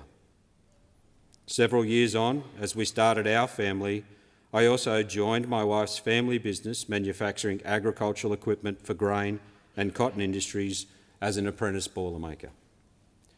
My other true mentor was Jude's dad, Harold, who I worked under during my apprenticeship. Jude's parents, Harold and Joan, not only supported us as family does, but they also had the faith in us to bring us into the family business. They celebrated the highest of highs with us when times were good, and they also cried with us in those lowest of lows when we struggled to find the money to pay wages on payday.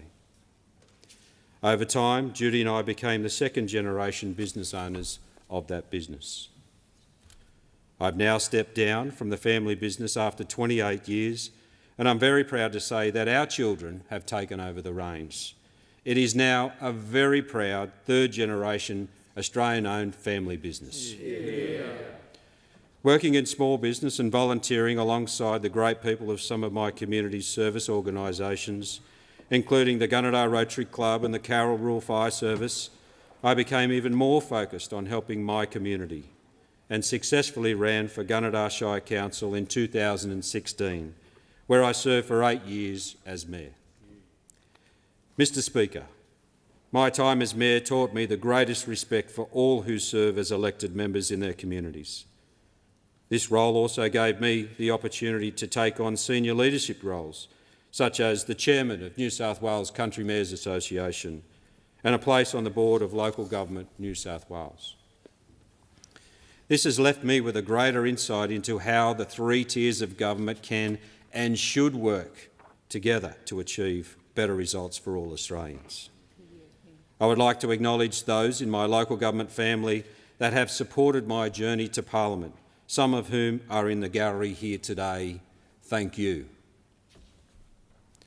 But these experiences have also made me aware of the minefield of challenges that come ahead, such as navigating different levels of government and the differing opinions and priorities in my quest to deliver for Parks.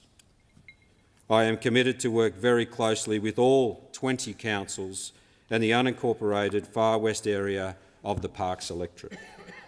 Regional New South Wales is the best place to live and to do business. But every state and federal win is a fight. Our people just get on with the job, facing bigger health, education and business challenges than most people living in metropolitan areas. Mr Speaker, I would like to tell a story of a young couple in their first years of marriage took the significant step of buying their first home. It was a big financial commitment, but one that they took on with their whole hearts, knowing this was the beginning of their home ownership journey and their family journey. Unfortunately, the market was at its peak. The young couple were unaware that the government changes were about to gut the local timber industry. The local abattoir would soon be on its knees, and the local mining industry also, causing a huge reduction in the town's population. Government decisions had squarely and severely impacted the economy of that town. It took 10 years for the value of that first home to return to its original purchase price. That town was Gunnedah, and that young couple was my wife, Judy, and I. We have unforgettable lived experience of the personal hardship that follows disastrous decision-making by government. This experience was a driving force in my motivation to join the local Chamber of Commerce and then turning my focus to local government for solutions. I was determined to do whatever I could to prevent other people from suffering the setbacks that we did at the hands of government who failed to realise the consequence of their decisions. The Parks electorate needs young families. We need skilled and talented workers and professionals to make the confident choice to live in this incredible region. Economic policy making needs to reflect the holistic approach that makes it easier for people to get a foothold and to establish their family. Location is a huge part of this, and I want to make sure that the cities, the towns, the villages within the Parks electorate are the places young Australians choose to put down their roots. Decision makers must understand the implications of their choices. We must do all we can to prevent shocks to our communities that have the power to destable families and in some cases lead to heartache and destruction. Many of the communities in the Parks electorate have been faced with the challenge of population decline over the past decade. For that very reason, my wife and I struggled financially in our early married life. And Mr Speaker, growing the population throughout the electorate will be my biggest challenge during the time that I serve. My role now is to serve the people of the Parkes electorate, a huge electorate that covers half of the state of New South Wales, including vast tracts of the Queensland and South Australian borders. It's no small task. When I'm not in Parliament, I will be clocking up the miles traversing over 400,000 square kilometres, stretching from Boomai in the north to Barmedman in the south, to Cameron's Corner where New South Wales, Queensland and South Australian borders meet, and everywhere in between. That is an area bigger than Great Britain, bigger than Germany and bigger than Japan. In the recent election campaign, I travelled more than 36,000 kilometres. I know the tyranny of distance will be an ongoing challenge, and I'm committed to turning up to the largest and the smallest of the electorate's communities to the best of my ability. That is what is needed to serve and represent this important part of our nation. The challenges and the issues this electorate face are as varied as the shires that make them up, and I will be there to listen and to act persistently and consistently. Mr Speaker, businesses and industries across the Parkes electorate are shouldering more than their fair share of our country's economic heavy lifting without their fair share of funding. Our communities face endless battles, sometimes just to maintain the basic levels of service. Our small businesses are at the heart of our nation's economy. We must reward small business owners for their commitment to their communities they serve and acknowledge the risk that they take every single day. Decisions made from far from the bush must include critical needs for investment in regional infrastructure. This is where Australia's food, fibre and minerals are produced, processed and value-added. Transporting our homegrown products for domestic consumption and international trade must be both reliable and affordable. Infrastructure projects such as the nation-building Inland Rail project are vital to ensure we keep goods moving productively from capital ports from Brisbane to Melbourne and west to Perth, and the ability to stimulate economic opportunities for regional communities in between. The Nationals first developed this plan, and it was the Nationals who aggressively commenced construction. In recent years, the handbrake has been applied. Construction on the Northern Corridor is now at snail's pace, and I do not intend to drop the ball on this project. I will be applying as much pressure as possible to see trains moving goods to market through Parkes and Narromine, Gilgandra, Barradine, Narrabri, Moree, North Star and on to Queensland as quickly as possible. The view on water policy between Australia's two main political parties could not be further apart. There has been a lack of investment in water security and water storage in the Parkes electorate. In fact, over recent years, there has been a concerted effort to take water away from our communities through water policy changes that now allow buybacks in the Murray-Darling Basin. How can we seriously back our farmers and regional communities unless we protect their access to water? In the state seat of Tamworth, there is a great example of foresight, Chaffey Dam. It is a critical piece of infrastructure named after father and son visionaries Frank and Bill Chaffey, who are dedicated to deliver on water security for generations. These visionaries, both of whom at different times were member for the state seat of Tamworth and ministers for agriculture, they knew the importance of planning for the future. We must continue this today. Investment from all levels of government in our regional communities on legacy infrastructure brings not only benefits of immediate economic growth, but generates confidence and has a flow-on effect we need moving beyond the Great Dividing Range.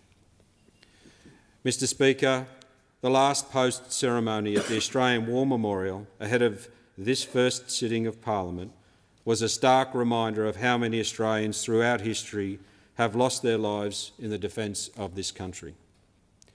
As a member of the 48th Parliament, it is my duty to forever honour those lives and their sacrifice. and to protect the lives of all Australians into the future. I acknowledge there is no greater responsibility than to keep Australians safe. We must ensure that we have the right tools, the right people, the right equipment and the right policies and investment to ensure the sovereignty of our nation. We need a non-conditional approach towards the defence of our country. We can never be confident that conflict will not arise again. We simply must be prepared. Mr. Speaker, it weighs heavily on my mind the enormous cost regional Australia faces at the hands of the sudden and unguided escalation of wind, solar and battery installations. Cities, towns and villages within the Central West Renewable Energy Zone and right across Australia are facing scenarios of developers against farmers, neighbours against neighbours and family against family. The enormous scale of these installations will be a generational disaster, one that will cost our children and their children deeply. Mr. Speaker, as I stand in Parliament today, I am conscious of the legacy of the giants of the National Party and the members who have represented the area that makes up the current Parkes electorate. And I pay tribute to the Honourable Mark Colton, who has held his role for more than 17 years with such dedication and motivation. I deeply appreciate the support of both Mark and Robin, and I'm so glad that they're here today in the gallery to share this moment. In reading over past members' first speeches, I have seen similar themes, starting with the Honourable John Anderson, who first entered Parliament back in 1989. Concerns about the impact of poor environmental policies on our agricultural sector, the need for targeted immigration, and the critical importance of transport across large geographical areas have been front of mind for this area's federal representatives for many, many years. So too has the need for financial restructure that supports our people, attracts newcomers and gives them the desire and ability to stay within our regions. We are still talking about these same issues today. Mr. Speaker, we're all facing a devastating increase in suicide in regional communities, an increase in mental health issues in our youth, incidents of youth crime in both boys and girls, and an increase in family breakdown. All very strong indicators that unless more is done in regional communities, we won't turn the corner. And Mr. Speaker, as you've heard earlier in my speech, addressing domestic violence remains a matter close to my heart. Bold decisions must be made. We need to see help for regional Australians in areas such as tax reform, greater economic incentives for people who choose regional towns, better infrastructure and investment in our roads, local facilities, equitable access to the basics such as quality education, childcare, aged care and healthcare. These are all critical areas in which I want to see change for the Parkes communities. I want to see other people, other families thrive on the sheer potential of our region. I began my working life as a supermarket trainee manager before taking on a boilermaker apprenticeship. I entered into local government with the goal of building a strong future for my community. I see so many good people in our regions who are putting their heads down and working hard to enable their families, their employees and their communities to thrive. I want to use this role to encourage and support and to serve regional Australians. There are so many who have supported my long journey, and I want to thank my colleagues in the National Party and the leadership team who saw fit to appoint me to the position of Shadow Assistant Minister for Agriculture and Resources. I also want to thank the army of people who assisted me in the campaign trail, including all the volunteers across 116 polling booths. It's impossible to thank everyone. Many of you are here today and I want you to know just how much I appreciated your hard work and support. I want to extend my gratitude to the people of the Parkes electorate who have placed such great faith in me to represent them in this Parliament. I come to this role with a deep sense of respect for the work of Parliament in guarding and improving the lives and livelihoods of every Australian. I believe in the difference that can be made by implementing good policy. I want to see that reflected in the lives of people in our electorate and right across Australia. I will use my life's experience to serve the people who choose to live in these communities throughout the Parkes electorate, and I will serve them with the same dedication and commitment that was taught to me by my stepfather many years ago. To my church family and our wider circle of friends and family who have loved us, prayed with us and supported us in many different ways on this journey so far, I say thank you. To our Parkes team here in the gallery today, to Miranda, Jodie, Debbie, Emma, Amy, Marie, and to Kate and Sophie, who unfortunately couldn't be here with us today, I thank you for your patience and encouragement. Your hard work and knowledge is deeply appreciated. And with my final words, I thank my family, my darling wife of 32 years, Judy, our children, Jack and his partner, Madison, Molly and her husband, James, Lucy and her husband, Elliot, and Tom and his wife, Georgia. Also our grandchildren, Noah, Josie, Camilla, and the 2 babies we await with excitement. You are at the heart of everything I do. Thank you. Well done.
Order if members can take their seats as quickly and as quietly as possible. The question is that the address be agreed to, and before I call the honourable member for Hinkler, I remind the House that this is the honourable member's first speech, and I ask the House to extend him the usual courtesies. I give the call to the honourable member for Hinkler. Thank you, Mr Speaker. And I congratulate you on being re-elected with bipartisan support to your esteemed office for a second term. I stand here humble and proud to have been elected by the people of Hinkler as the 1,248th member of the House of Representatives and 5th member for Hinkler. No matter where my house has been, Hinkler has always been my home. I am Bundaberg born and bred. I have volunteered in my community for over 25 years on sports, not-for-profit, school and church boards. I've had the unique privilege of serving my community in all 3 levels of government, local, state and now federal. This is an honour that only 5% of those who have been elected to the Australian Parliament since Federation have come to realise. I thank the people of Hinkler for putting faith in me to represent them in the 48th Parliament of Australia. As I received my lapel pin and electorate medallion from the Sergeant-at-Arms just a few weeks ago, I declared they're going straight to the pool room. A quote from the iconic character Darryl Kerrigan in the 1997 classic Australian movie, The Castle. The Kerrigan family are the epitome of Aussie battlers that you can find in every electorate across our great country. The people who we all represent. The Castle and its famous one-liners have provided plenty of joy and laughter to my 2 daughters over many years. My girls are my proudest achievement.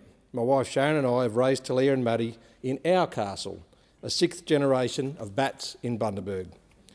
While we have never had the fortune of living on the edge of an airport runway, Sharon and I started our journey together at Bundy High School Social in 1988 and have been married now for over 32 years.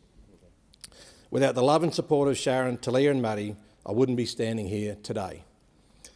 Both sides of my family first settled in Bundaberg region in the later 1800s.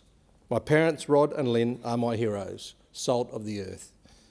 I had the honour of writing my very first congratulatory speech and message as member for Enkler back on the 12th of June to my mum and dad.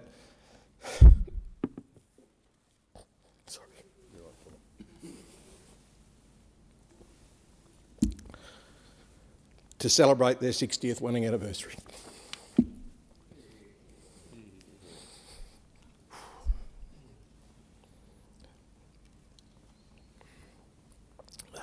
Mum suffers from macula and is legally blind, and Dad is her carer. Although she can see shapes and outlines, it's difficult for her to see faces in detail. A few months ago, the family welcomed Mum and Dad's first great-grandchild, Olivia Grace Batt, my nephew Anthony and his wife Naomi's first child, and they live in Brisbane. So Mum struggled to see the photos of Olivia, even blowing up on the iPad. So we brought her around to my place to see if she could see them on my big screen TV. We knew the answer when Mum's face lit up and tears welled in her eyes as she touched the TV screen where Olivia's face was. We all looked at each other with lumps in our throat, including Dad. Within a week, Dad had decided his 60th anniversary present to Mum was a 98-inch smart TV of their own, so Mum could enjoy all the photos she wants. Interesting enough, it was also seemed to get a good workout on the weekends when Dad has Fox Sports on as well.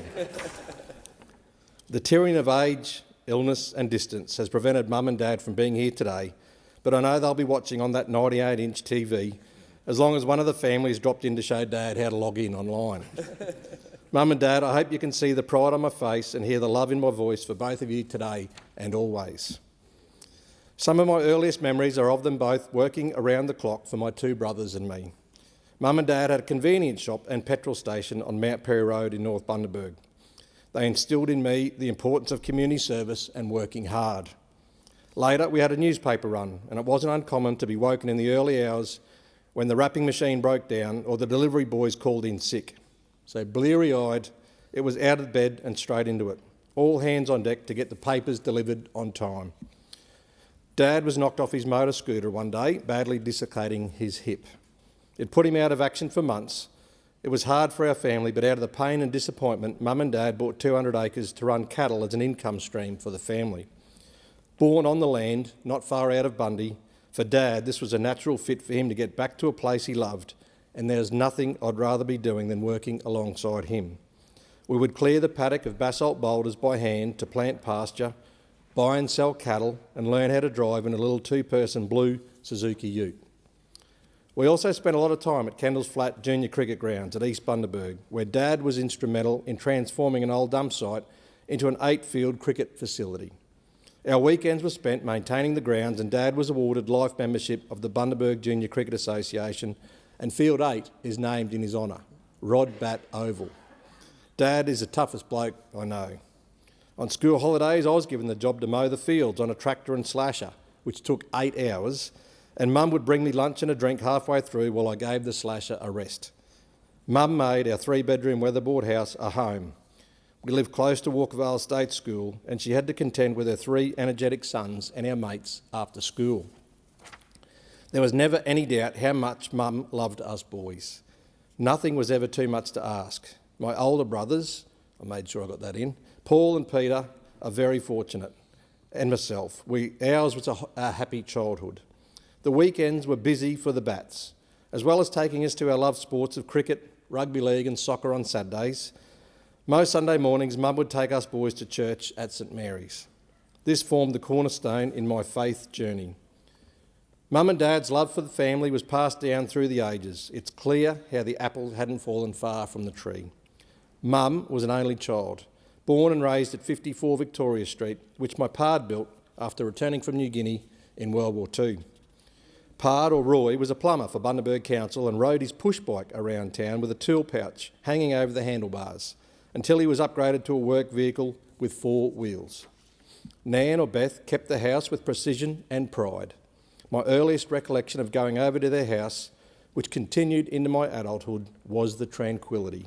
It was just so quiet, unless Pard was playing the piano, which he learnt by ear. I can still hear his signature tune, which he composed himself. I can also taste that corn relish on country cheddar biscuits, more often than not served up for morning tea. Nan and Pard lived together in that home for more than 65 years until the day I sat with Pard as he took his last breath in 2007. I scored my first car from Nan and Pard, a 1982 Mazda 929. It even had electric windows. Very fancy for a 17-year-old. Dad was from a much larger family. He's one of 7 children. And in between the paper runs and running the farm, as children, we went to Nana Bat's every Sunday and met up with our cousins, uncles and aunts. We would settle in at Nana Bat's at 3 Bellevue Street for dinner. I clearly recall the roar of the crowd at the local rugby league played at Salter Oval just 1 street away. It was a fitting and real-life soundtrack while watching the Brisbane League on the ABC. And then it was time to settle in for the news and, of course, countdown. The contrast of these 2 favourite places of mine was not lost on me. The quiet and peace at Nan and Pard's to the hustle and bustle of Nana Bat's. It was a beautiful balance and both equally important to my childhood. Mr Speaker, my brothers Paul and Peter have both dedicated more than 35 years to teaching and the Queensland Ambulance Service. Every time someone asks me if I'm related to either of them, I know there is a positive story to come. Like my brothers and even Dad and Nan, I attended Bundaberg State High School. I still live by the school's motto, per ardua ad astra, which means through hard work, the stars. As soon as I turned 15 and was old enough to get a job, I started working part-time at Woolies. The deli was my specialty. I intended to become a PE teacher when I finished high school, but it wasn't to be. A chance meeting steered my life on a different path. After speaking with Sergeant Bubb at a careers night in Year 12, I applied to join the Queensland Police Force. Each year there were hundreds of applicants but only 100 cadet positions. So I didn't think I stood much of a chance. I was wrong.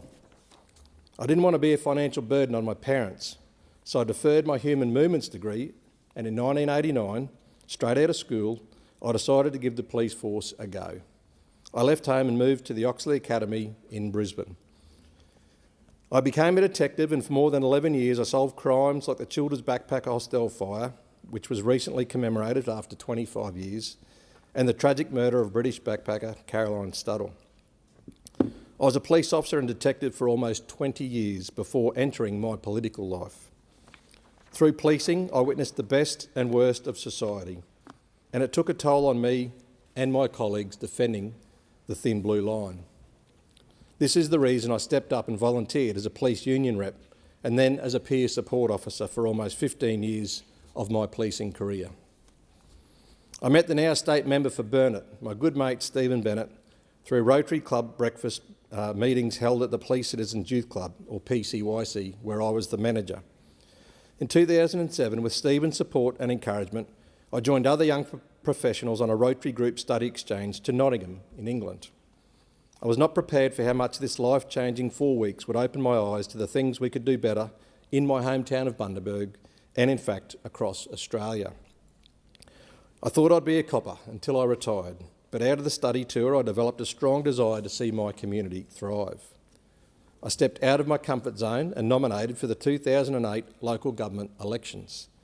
To my surprise, I won the 5-horse race for Division 8. That's where political life, for me, began. I served 3 terms as a councillor and deputy mayor for the Bundaberg Regional Council between 2008 and 2017. Mr Speaker, so this place I grew up in, the electorate of Hinkler, is my home. It has and always will have my heart. From where the humpback whales play in waters off Hervey Bay, the world's very first whale heritage site, to the historic township of Howard and the beautiful Burrum Heads. There are the friendly townships of Torbanlea, Riverheads and Buxton, the popular coastal locations of Woodgate and Bargara. Childers sits on the Bruce Highway, surrounded by the beautiful red soils that feed our nation. More than 30 different fruit and vegetable crops.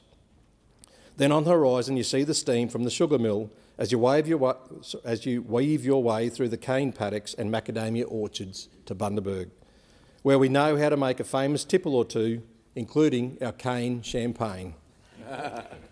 Then off to the shores of Monrepo, where the turtles continue to return and lay their eggs. I love this place. How's the serenity? Mr Speaker, I know I could have been a better son, brother, husband, father and friend to those I love.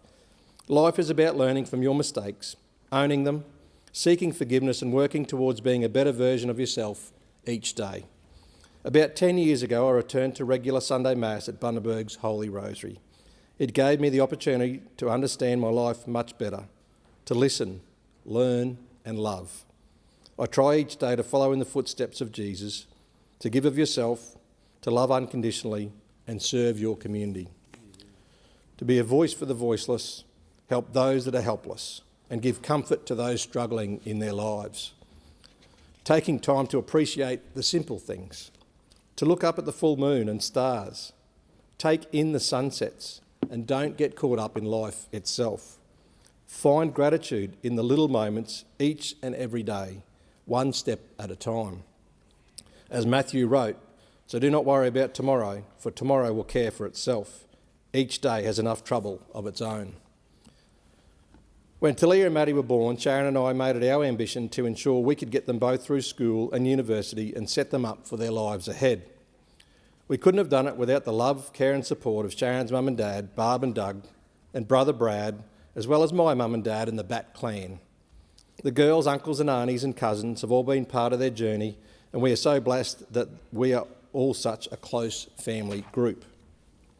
Although it was sad to see both girls leave home, only in the last 2 years, Sharon and I are so proud that they are both set up for whatever path they choose. Both have loving partners, wonderful careers and have purchased their first homes. To walk my youngest Maddie down the aisle, or the road, a few weeks ago at her fairy tale wedding to our new son-in-law Zane was such a proud dad moment. Mr Speaker, I understand the pressures of elected office. As a former councillor, Deputy Mayor and State MP, every action of mine has been on display for public scrutiny. No more than in January of 2013 with the record-breaking Bundaberg floods. People of my community were rescued from the roofs of their homes. Devastation was everywhere you looked, as the Burnett River roared and broke its banks due to the deluge associated with ex-tropical cyclone Oswald. There was destruction to over 2,000 homes, 600 businesses and major issues with community infrastructure. North Bundaberg had the largest mandatory evacuation in peacetime Australia. Some 7,500 residents were evacuated. More than 20 military and civilian helicopters winched hundreds of people to safety from their rooftops, and not a single life was lost. While the disaster, response and recovery were not without issues, Bundaberg's response is still used as a case study in disaster management circles right across Australia. It is something everyone who was involved in should be very proud of. Coordinating the disaster recovery as the then Deputy Mayor of Bundaberg was the single most challenging task in my professional career. I worked around the clock to assist people who were traumatised and enduring the hardest time of their lives. I was honoured to receive Rotary's Paul Harris Fellow for my leadership and humbled that the late federal member for Hinkler, Paul Neville, attributed some of Bundaberg's positive recovery and response to my efforts. While I had always enjoyed positive working relationships with our local MPs, as recovery coordinator, I also established good rapport with various ministers, including our newly elected Queensland Premier, David Crisafulli, who was, at that time, the Minister for Local Government, Community Recovery and Resilience. David's no-nonsense attitude during the recovery was a breath of fresh air and changed my mind about what state government was capable of. I, for one, will never forget the commitment he showed to rebuilding Bundaberg well after the floodwaters had subsided and the television news crews had lost interest. That is the reason I took a leap into state parliament. Reflecting on my term in state politics from 2017 to 2020, representing the people of Bundaberg was a special time. I was only the second member of a Conservative political party to have held the state seat since it was created in 1888. In 2017, I was the first to call and fight for a new hospital, and it's on its way. I called for an inquiry into the problems facing Paradise Dam, and now it's being rebuilt to secure water for our farmers. The state stint only lasted the one term. My bid for re-election came down to the finest of margins. After the recount, just 9 votes. The year was 2020. The loss in this state election absolutely gutted me, both personally and for my staff. We had committed so much to building a better community. The lesson learnt, every vote really does count. The silver lining through all of this was a chance to reset and recharge. The break following the Queensland election did so much good for me mentally and spiritually. I took 6 months off work to reflect, reconnect and reorder my priorities. It gave me more time for my family, friends and to volunteer in my church life. I'm still rostered on once a month to clean and vacuum Holy Rosary Church. The pain of an election loss eased as I realised that God had another plan for me. I'm a giver, I always have been, but from this moment it wasn't going to be with my colleagues in State Parliament.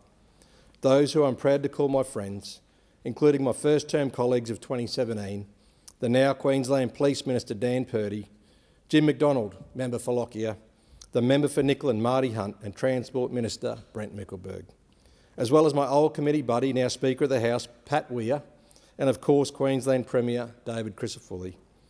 My term in Queensland Parliament gave me fuel and a desire to keep making a difference in my community. Mr Speaker, I've spoken about the 3 levels of government and the honour it has to be now served in each. A neighbour and friend of Member for Flynn, Colin Boyce, has also achieved the trifecta. I had the honour of sitting next to Colin in the Queensland Parliament, and it's an absolute pleasure to be with him here, this time in the 48th Parliament of Australia. In the period between my time in state politics and earlier this year winning pre-selection for the LNP in Hinkler, I had the role of Community Resilience and Disaster Management Officer at Bundaberg Regional Council, a role that drew on my experiences from 2013. Earlier this year, as I made the decision to nominate for the seat of Hinkler, I was still working full-time in preparing my community for the impact of Tropical Cyclone Alfred. Alfred did strike my community, and the most telling impact locally was the inundation of 1,600 homes and businesses in Hervey Bay. Record-breaking flash flooding surprised everyone and led to a recovery that is still ongoing today. A recovery in Hervey Bay I will support to the end. Mr Speaker, today I stand here and reflect on those who have laid the platform and left a legacy in the seat of Hinkler. While the electoral boundaries have changed throughout time, Hinkler was created in 1984. It was named in honour of pioneering aviator Bert Hinkler. Born in Bundaberg in 1892, the son of a mill worker, Bert was the first to fly solo from England to Australia, a feat achieved in 1928. He built his first glider in Bundaberg, and while bin chickens get a bad rap today, it was the humble ibis that inspired his creation. At the time, Bert was considered by many the most daring man in the world. He epitomised the strength of those I represent. It might be almost 100 years since Bert's historic flight, but his determination, ambition, strength and passion are all traits instilled in the people of Hinkler.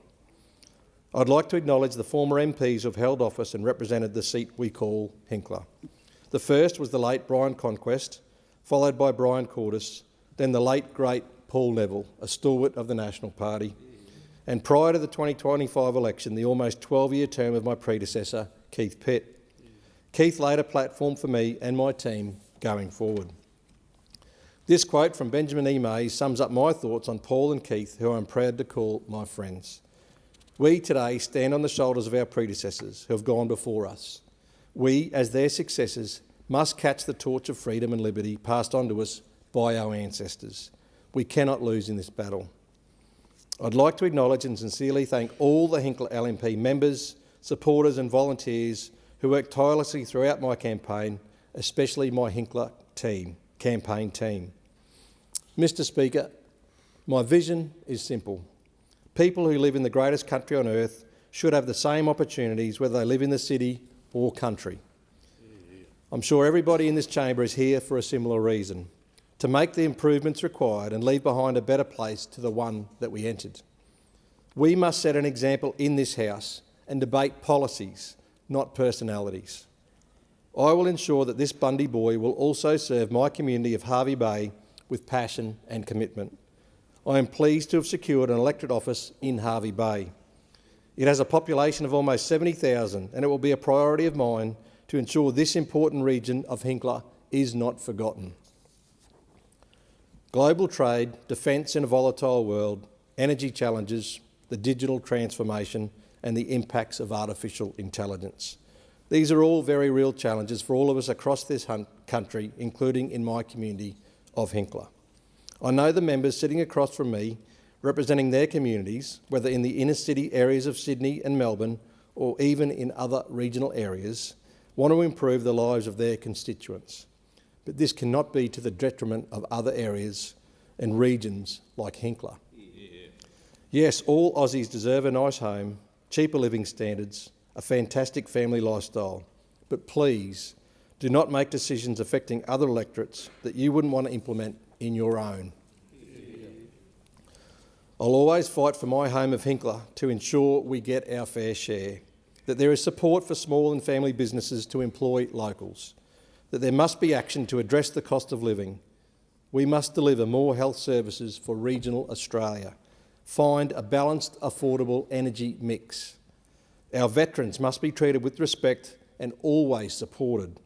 And I'll always back our rich and diverse agricultural industry as it continues to form the region's economic engine. I want to do what's right, not necessarily what's popular. For each of us granted this immense privilege to be in this, the 48th Parliament of Australia, I accept the great responsibility that comes with it. Mr Speaker, since Parliament opened last week, I have been privileged to have been able to listen to the first speeches of our class of 2025, kicking off with the member for Dixon and finishing this afternoon with the member for McPherson. What an eclectic lot we are. And yet there are many themes so similar right across this chamber. The love and support of family and friends, the want to give back to your community, and the vision to make this country a better place. And it's not just the class of 2025. I'm sure all in this chamber have had similar stories to tell. We are the leaders of this amazing free country. Each of our electorates form a unique part of the Australian fabric woven into our tapestry of life. We need to lead from the front, be the positive role models, like our mums and dads, nanas, nans and pards, and our fearless pioneers. Fight like Darryl did in the castle, not only for your loved ones, but for your community.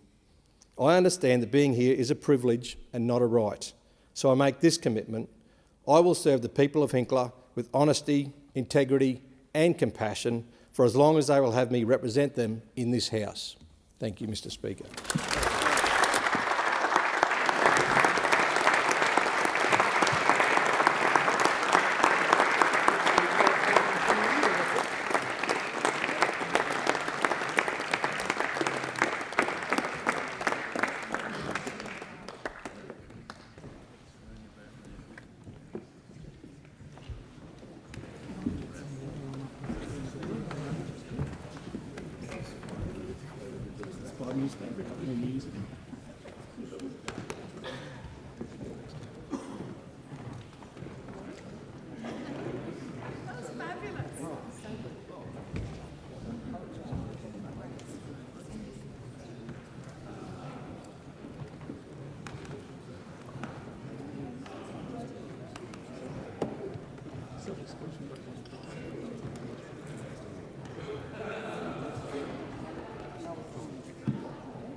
Members can take their seats as quickly and as quietly as possible.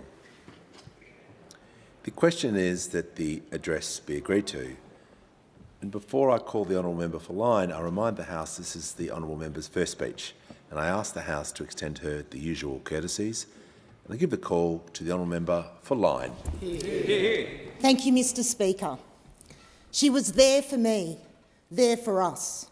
She always had our back. She was never backward in fighting for us. She made a difference much larger than one single voice, one single person could hope to achieve. She put service before self.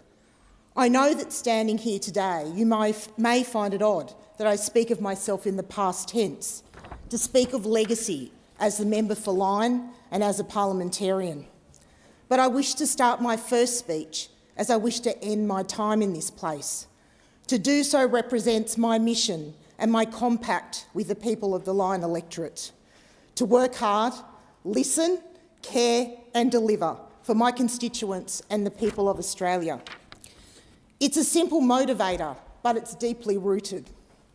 The legacy of a working class family, the legacy of my upbringing, grandparents who were in domestic service, parents whose retail small business, Ron's Market Truck, served people at markets across Western Sydney, in Fairfield, Mount Druitt, Penrith, Menangle and then Taree for many years, spruiking off the back of a truck everything from the latest toys and towels, figurines and fireworks, items that most could not afford to buy elsewhere. Knock a bit off Ronnie, the crowd would call, and he did. This is where I spent my weekends as a child and where I saw the raw hard work of a 7 days a week small business operator. This raw hard work, risk-taking and sacrifice for family must never be forgotten in this place. It's why, in part, I'm here, to honour and protect them and ensure the only decision government takes is to ensure small business thrives. Mr Speaker, I stand before you and this Parliament as just an ordinary woman trying to do an extraordinary job with an extraordinary privilege for my community and for our nation. A job that stands on the shoulders of those members of Parliament who too have served as members for Lyne: Gillespie, Oakeshott, Vale, Cowan, Lucock, Eggins. Each of them made significant contributions to this place and to the electorate of Lyne. I'm fortunate to have known 4 of the previous members and worked for 2 of them.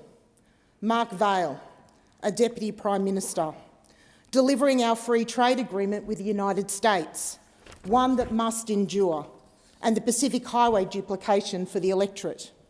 Dr David Gillespie, a minister, delivering over $1 billion in regional health initiatives, the father and chairman of our future civil nuclear program, and the father of the Taree University's campus, amongst many electorate achievements. I hope to serve as they did, with great honour, distinction and grace, and I thank them for their friendship, guidance and trust over the many years I have known each of them, and it's wonderful to have David and Charlotte here today. They too have seen the devastation on our communities that nature can bring. They know that Lyne is very much an electorate cemented in the courage and tenacity of Australians and of regional people. An area on the mid-north coast and Hunter regions of New South Wales, ancestral home to the Biripi, Worimi and Wonnarua peoples. We now share in the stewardship of a land long lived. An electorate stretching from the Hastings to the Hunter, covering coast and country. The electorate covers some of the earliest areas of regional settlement, places like Patterson, where my own Penfold ancestors migrated to as farm labourers in the 1830s. Settlement that continues today as tree changers and sea changers exit the big smoke to find their dream of a beach oasis or farm life. Farming, dairy, beef, oysters and timber industries remain valued economic drivers with the many family-run small businesses. This is a place that has hosted heavy industry and manufacturing business migrating from the cities, a region that still has much physical and human capital to offer. Rivers have long been a lifeblood of this area. They brought fertile soils, trade and settlement, families and livelihoods.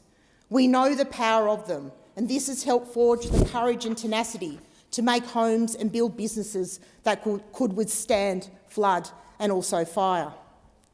But no one could have anticipated the flood of this May, a 1 in 500-year catastrophic event off the back of months of rain, the ground saturated, and just 4 years from our last major flood. I cannot do justice to it or its full impact. To be honest, I find what occurred very difficult to talk about, to relive the days during the flood and after the waters receded, stuck at home in safety but unable to physically reach people desperate for help. The images on our screens and the screams for aid by phone, email, private message. The first chance to provide help in Coopanook, my car engine smoking through the floodwaters, but desperate to bring milk, bread and other staples to the local hall, where 60+ people were bunkered down, isolated, many evacuated from their nearby farms. It was there that I heard of the first death in the floodwaters, only the morning after. The loss of a loved local felt painfully but quietly through the town. As the first roads opened after the waters receded, what presented was metres of mud through everything, and the house-high piles of timber, round bales and other debris that littered and still linger on the landscape. The stories of survival, of having to leave people, pets and possessions behind. The bravery of modest souls in the floodwaters to save others. The look of despair, of fragility, of losing everything in people's eyes. The anger and the fear when the government support did not come. The fight that goes on for fairness, recognition, hope. Like many others, I tried to help. My hands and my heart, the only tools to turn back the tide of destruction in those early days. But my resolve was strengthened. I was where I was needed and needed to be.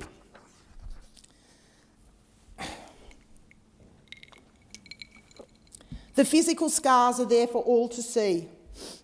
Riverbanks changed forever, wing and brush gone, roads and bridges destroyed, towns and commutes divided, acres of paddocks washed away, paddocks with a mirage of green, winter feed flattened, paddocks emptied of cattle or turf, empty shops that will likely never be home to a small business again, homes now emptied of the lives they once loved. But what is less visible are the mental scars. Most people have tried to pick up the pieces of their lives, got on with the clean-up, got on with the rebuild, got on with filling out the vast reams of paperwork for a few quid, got on with finding somewhere to live, got on with going back to work, got on with life. But underneath is the loss, the shock, the grief, the uncertainty, the despair, the fear, the emotional triggers of hearing cows bellowing in the night, the mere threat of rain, the question of, can I ever go home? These emotional scars are the scars that scare me the most.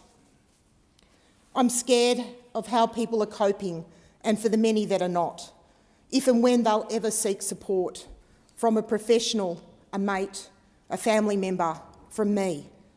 When the Prime Minister, Premier and other ministers came to Taree in the aftermath of the floods, I said to them that our area needed two things from government: information and presence. Presence in the form of boots, not suits. A long-term presence in the form of generous and easy-to-access support. The presence of mind to break the cycle of red tape that haunts the traumatised seeking help after disaster. Information from government about the process for making decisions about assistance. Information about when and how funding amounts and eligibility would be determined.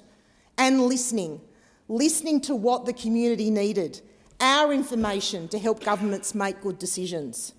I was deliberate in this ask, knowing that the mental toll could be moderated if people knew that support was coming, knew that governments were working to provide them with the assistance that was needed and without red tape attached, knew they cared. My greatest frustration is that this call has largely gone unheeded. The anger that has been felt amongst the community has come from the silence, the slowness and the mountain of bureaucracy. The weeks of silence in waiting for Cat D funding for primary producers, and now the additional weeks waiting on additional funding for small business, funding for the rebuilding and betterment of community infrastructure, like the Bight and Tyree bridges, the weeks not having somewhere to live for themselves or their farm workers. And the bureaucracy. Too many people and businesses have been denied support, have not had enough paperwork, have not been enough of a primary producer, living in an area bureaucrats say isn't affected enough, places like Barrington, not being the right type of not-for-profit, like Taree University's campus and the Taree Aquatic Club, both unable to receive any support, yet smashed by the floodwaters. Or the farmers, desperate to stabilise river and creek banks, but wading through multiple state government agencies for approval, with no start or end point. It is unsurprising that so many local people feel it is easier to get government assistance if you're a foreigner than it is if you're an Australian. On the weekend, I spoke with a small business operator from Taree. Her premises in Pulteney Street were completely inundated. She is now in a battle with her insurer, months after and still waiting. She can't apply for any of the government assistance until she gets a decision from the insurer, with the government's application timeframe coming to an end soon. This is a strong woman who is almost broken by a process that is meant to support her. The waiting, the silence and the bureaucracy have only compounded the mental toll, compounded the feeling of being forgotten, compounded the anger and frustration in government, compounded the fear about the future. We needed governments and bureaucracy at their best. We're still waiting, we're still hoping, but we're still fighting. We needed media at its best too. I thank our local journalists and the many others from around the country who respected us to help the nation see the destruction and called them to action with donations. Please don't forget about us. We have a long, long way to go. I wish to dedicate this speech to all those impacted by the floods and to all the amazing volunteers who, after the waters receded, went from stranger to family in an instant by just turning up and saying, "Mate, how can I help?" These were not just our well-trained legends in familiar uniforms, SES, Fire and Rescue, Police, Rural Fire Service, or the many familiar local organisations like church groups, service and community organisations like Rotary and Lions, or sporting clubs like the Foster Tuncurry Hawks Junior Rugby League team, who I work with to help clean out the mud-logged silos, or members of the Wingham Tigers footy team, who I met cleaning out a shed in Primrose Street in Wingham, but also the incredibly generous, spontaneous and selfless locals and people from afar, everyday citizens doing the extraordinary for others. I acknowledge people like Josh Hack, Tim Bale and Anthony and Matt Stone for their fierce advocacy for farmers. The Stone brothers, oyster farmers on the Manning River, battled the floodwaters to save many people from their homes, yet have had to battle bureaucracy for Cat D assistance, despite losing almost all their oyster stock, their retail business inundated and shut down for months. I also acknowledge Matthew Fawcett, who is here today, President of the Taree Chamber of Commerce, for his leadership for local small businesses and the many others that have joined him in the cause. Not only do we need Cat D funding for small business, but we also need a Taree CBD revitalisation package, including commercial building buybacks in the worst affected area of Pulteney Street. The flood recovery and rebuild will be a key focus of my time and energy, but I know my voice and that of this Parliament and government is needed on so many other local issues, on roads and bridges and telecommunications, housing and health, community infrastructure, aged and disability care, industry and jobs, to name a few. We are not a wealthy electorate. We are older and poorer than most. Our major employers were lost to bean counters chasing cheap labour offshore. Bureaucracy in the digital world is too often a maze for so many locals that forever needs unscrambling. Our councils are battered by ageing infrastructure and the unfairness of the financial assistance grants formula. When we as nationals call for more funding, more programs, more support from government for our electorates, it's because our communities need it to survive, to thrive, to get a fair go. So my job in this Parliament will be to work constructively with the government so that together we can solve problems. Problems like ensuring the Dungog Shire Community Centre is properly funded by Services Australia to continue its important Centrelink service delivery, and provide the resources, other services and infrastructure my communities need to improve living standards, to live with dignity, to grow, to be rich in spirit and diverse in activities. Today, I wish to start with one request, and one that aligns with the government's own priorities. Taree desperately needs an urgent care clinic. This was a commitment I made at the election, one left unmatched by Labor despite the many clinics it had committed to in other seats. An initiative the government has heralded, an initiative that does not exist between Coffs Harbour and Newcastle, a gaping hole in the network. In good faith, under the umbrella of the Prime Minister's commitment to govern for all, I ask for the government's goodwill to work with me to deliver one in Taree and help improve the health outcomes of people of the Manning Valley. This is my first ask, but far from my last. Mr Speaker, I'm immensely honoured to be put to work by the people of the Lyne electorate for them, to represent a part of Australia where I grew up, the beautiful Harrington and Hannon Vale, Taree, where I went to school at St Clair's High School, and call home now Timbertown, in Warhope, Timbertown, and all of the towns and villages that live proud in this part of the mid-north coast and Hunter. I thank the people of Lyne from the bottom of my heart for this tremendous honour, and through my election by them to be put to work for the people of Australia to contribute to the building of our nation. While our democracy is robust, our nation is not.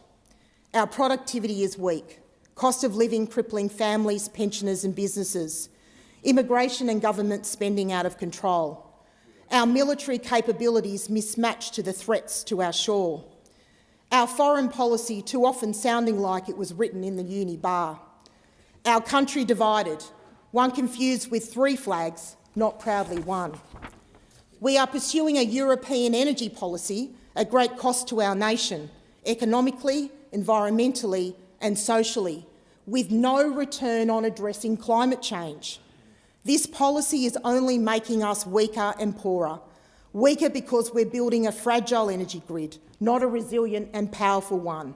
Poorer because we've lost our comparative advantage in energy. The more renewables, the higher energy prices have become for all Australians, but hurting our poorest and most vulnerable the most. I'm no climate change denier. Like many Australians, just a climate change realist. For millennia, we as humans have faced the impact of the complex natural system of our climate. Our understanding of our impact on it has matured, and with that, so has the issue matured in our social and political psyche.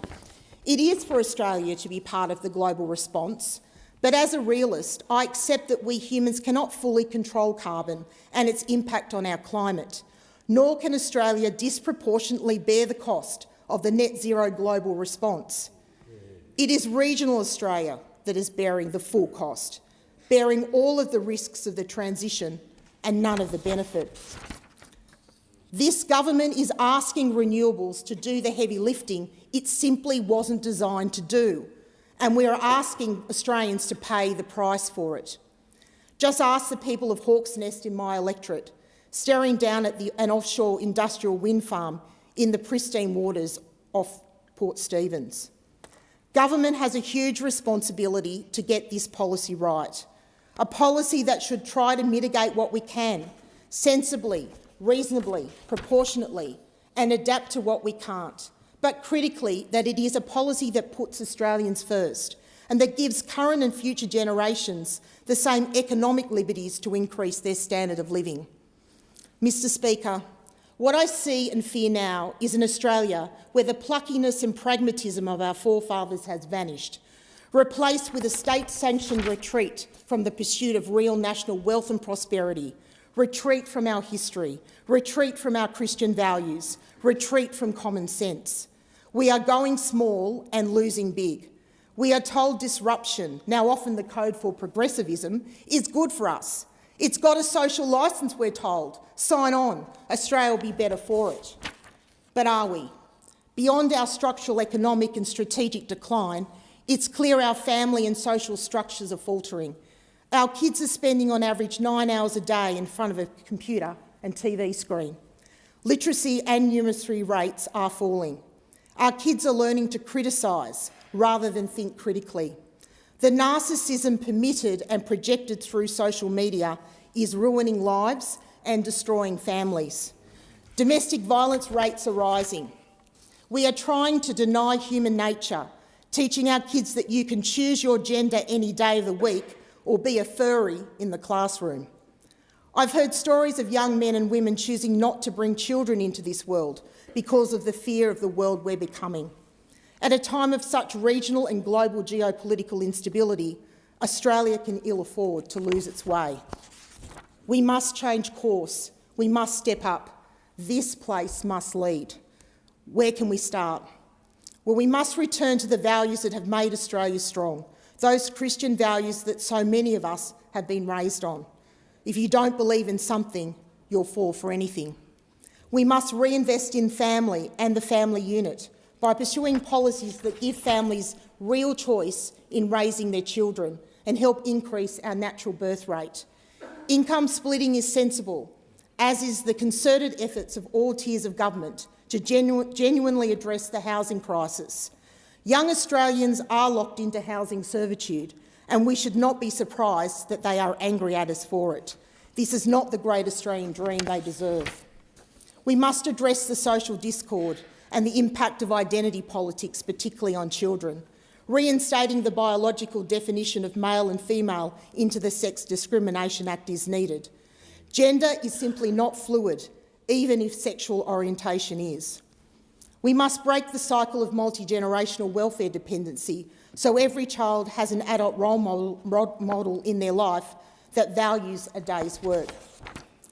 We must get back to the basics on economic policy, efficient government, restraint from intergenerational economic theft, backing small business as the engine room of the economy, supporting policies that address Australia's falling manufacturing complexity and subsequent growth prospects.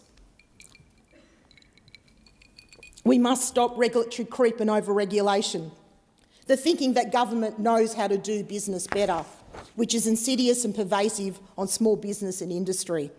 I'm sick and tired of all tiers of government making laws and policies based on the emotion driven by activists that ban industries, adds cost to business, stymies innovation and makes our exporters uncompetitive. In this frame, agriculture and farmers are too often the whipping boy for this government and the left. We must return to an immigration policy founded on Team Australia, not Hotel Australia, one where our shared values matter, the basis of our multicultural success story. We must build an energy system that can support the energy needs of industry and an AI data-hungry world. That requires lots and lots of energy density, baseload power, power that is on all the time, not just some of the time. If this government was to truly consider our energy policy on a net benefit basis, they too would support zero emissions nuclear power, along with coal and gas, using existing technology to reduce emissions. Labor's version of net zero and its pursuit of it is not the right pathway for Australia to a cleaner, greener and more prosperous future.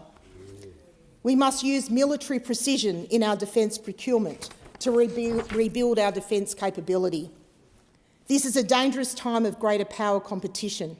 The threats are real and they are unconventional, but we are no longer equipped to fight the enemy at our door. Our defence personnel and our veterans deserve the equipment that matches their skill, discipline and dedication, whatever the price for the sacrifice they make and the security Australians deserve. The defence of our nation should be a subject of great pride to every Australian. Yet, during the campaign, when I raised it at Meet the Candidate forums, those in the room supporting Labor, Green and Teal candidates sneered and scoffed. It was and is an outrageous response to the importance of the defence of our nation and the genuine security risk we face. It's why government leadership matters. Mr Speaker, I'm very proud to be here as a representative of the Nationals, a party I first came to support as a polling booth volunteer in my teenage years. We are not a party of ideologues, but pragmatists who believe strongly in the values our nation was founded on. We believe in the wisdom of the bush, that new ways shouldn't always usurp the old, and that the region should keep more of the nation's wealth it generates. In this place, we have always leveraged more than our numbers suggest, a record of achievement that is not done with yet. That said, I am here as only the second woman from the New South Wales Nationals to be elected to the House of Representatives in the history of this parliament, a statement that should horrify and shock. I follow in the footsteps of the great Kay Hull, former member for Riverina, who stood in this place from 1998 to 2010, a warrior for the regions then and now. Kay always spoke her mind and spoke up for her people. She's been a wonderful role model and mentor to me, and I thank her for her genuine support. I do not intend to use my time here as an evangelical warrior on female representation in politics. We as women should seek favour through a system that shines a light on the best talent in the room. But making sure women are in the room is still the great challenge. It is a challenge that requires genuine investment by our party membership and leadership, myself included. I would like to thank the party members and supporters from across the Lyne electorate for putting their faith in me after the long career of their much respected and loved former member, Dr David Gillespie. Transitioning a seat is never an easy task or with a certain outcome. There are so many to thank, too many to do justice to in this speech, but several certainly stand out. David Gillespie, June Rose Richardson, Rob Connell, Rosemary Chick, Vicky Hanson, Carolyn Fowler, Sally Halliday, Kate and Steve Mansell. And to Bill Jones, who lost part of his finger helping my dad make A-frames. I would also like to thank the Federal Nationals and New South Wales Nationals leadership, Kay Hull and Federal Director Lincoln Follow, current Chairman of the New South Wales Nationals, the Honourable Rick Collis, and former Chairman Andrew Fraser, State Director Tori Mencelli, my bestie, and the team at head office. Tori is a relentless campaigner, generous with her time and support, and a smart head and steady hand. Your dad would be so immensely proud of you. All of the team were of tremendous assistance and support, and I extend my sincere gratitude to them. I have spent more than half of my professional life in this building, from my work experience with Mark Vaile in 1994 to my various roles as receptionist, whips clerk, advisor to Chief of Staff with the late Honourable Peter Reith, the Honourable Mark Vaile, the Honourable Warren Truss, the Honourable David Littleproud MP, the Honourable Kevin Hogan MP and the Honourable Dr David Gillespie. I've had the great honour of working in government and opposition. I've seen government at its best and at its worst. I've seen the political cycles of the Coalition and Labor come and go. I've learned so much from all of you, and thank you for the trust and opportunity you have given me. I would also like to acknowledge Wendy Vaile, Lynn Truss, Charlotte Gillespie and Karen Hogan. All amazing women, patient and forgiving. I thank you for your friendship, support and understanding when my job interrupted your lives. I thank my many former work colleagues who in some shape or form have been part of this 30-plus year apprenticeship. Too often this place speaks cruelly of the staff of MPs and ministers. The work of politics attracts magnificent minds who make huge sacrifices to work quietly, patiently, empathetically, diligently to do. There is no public service medal for political and policy staff. The job is to walk in the shadows of the room, not to be nameless, just not to be named. To all of you who I've worked with over the years, I thank you for your camaraderie, your guidance and your common sense. I particularly want to pay tribute to some of them. Cheryl Cartwright and Kate Barwick, not only great friends, but great campaigners too. I owe you both a huge debt of gratitude. And also to Andrew Hall, Candice Dower, Robert Nardella, Gary Van Dam, Jen Southwell, Bronwyn Morris, Lockie McComish and Philip Eliasson. Outside of Parliament, I've shared in the privilege of working for business, big and small. There's been no greater challenge in my professional career than to take on the task of CEO of the live export industry just 6 months after the 2011 ban. I pay tribute to the two chairmen I worked under, Peter Kane and the late Honourable Simon Crean, and to Sam Brown, my CEO colleague at LiveCorp, all men of immense wisdom. I thank them for their courage and willingness to support me as I led the industry through significant change, including the development of a social licence strategy for the live export industry, the first of its kind of any agricultural industry sector at the time. The fact that Labor has chosen to cruel the livelihoods of thousands of sheep producers rather than properly regulate just 3 live export companies is a travesty of justice, made harsher by the ongoing refusal to compensate live cattle producers as the court has demanded. Mr Speaker, I do not come from a big family. I'm an only child and grew up essentially as an only grandchild. I will never have the privilege of being an aunt. I'm unmarried and childless by circumstance, not choice. So family has always been more than just blood relations. It's about those people in your life that are always there in good times and bad. To Tony and Vicky Hanson, you mean more to me than words can ever express. Thank you for your unwavering support, your love and generosity, and the beautiful gift of godmotherhood. To Andrew, here tonight, and Kate, Ashley and Tim, and their children, Lennox and Huxley, Buddy and my youngest goddaughter Scout, I'm so proud of all of you and so grateful to call you family. Scout, I can't wait to see your journey in life. Art, sport, whatever you decide, the world is yours. During the campaign, I lost my beloved Aunt Valerie, who died suddenly in a home on her 85th birthday. She was due to fly down to be part of the last week of the campaign. It is still hard to process this loss. My aunt was larger-than-life individual, never truly bound by societal expectations. A traveller, artist, gourmet home chef, linguist, raconteur, armchair political commentator. If only I can be as bold and brave as her, but I know she is there with her beloved husband, oh wise one, Uncle Barry, wheeling me on in this challenge to question the status quo and never, never take no for an answer. To my beautiful mum Aileen, who we lost to pancreatic cancer almost 12 years ago. You never get over the loss of a parent, and it's hard to reconcile the passage of time with the memories that are so near. My mother was a woman before her time. She had incredible strength and determination, a deep belief in fairness and justice. In another age, she would have been a Member of Parliament, and a fierce one at that. I intend to bring her fierceness to this place to honour her memory. Finally, to my dad, Ron, my man of resolve. You are my hero and my North Star. You made huge sacrifices in your life, so I didn't have to make them in mine. I'm so proud of you.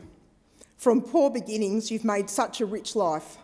Customs officer, tug master, entrepreneur, farmer, motorhome manufacturer, above all, a man of honour, a man everyone should have as a mate and a best friend.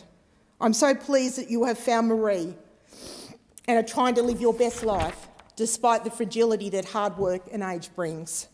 Thank you for all you do and your patience with me. As I wind up my commentary here today, I say this to the people of the Lyne electorate and to all Australians. I intend to honour your faith, courage and determination to live your best lives by putting service to you before self. I can't promise you the world you deserve, but I'll guarantee to have a go at delivering it. With that, let's get cracking. Thank you.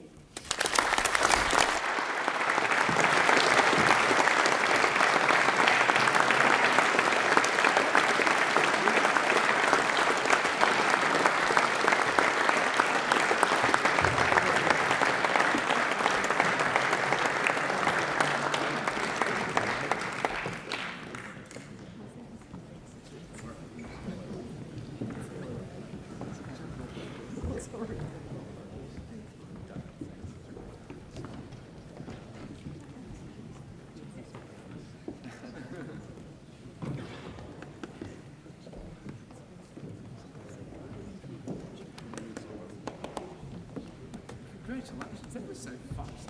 It's fabulous.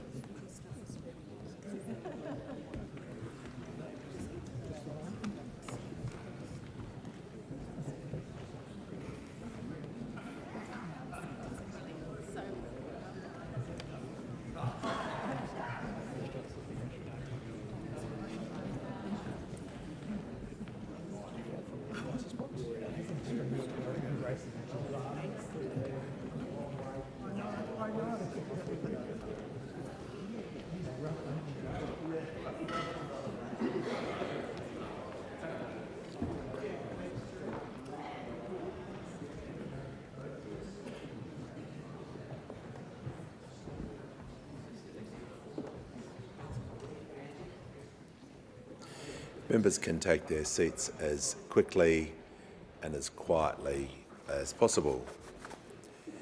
The question is that the address be agreed to. Before I call the honourable member for McPherson, I remind the House that this is the honourable member's first speech, and I ask the House to extend to him the usual courtesies. And I give the call to the honourable member for McPherson. Yeah.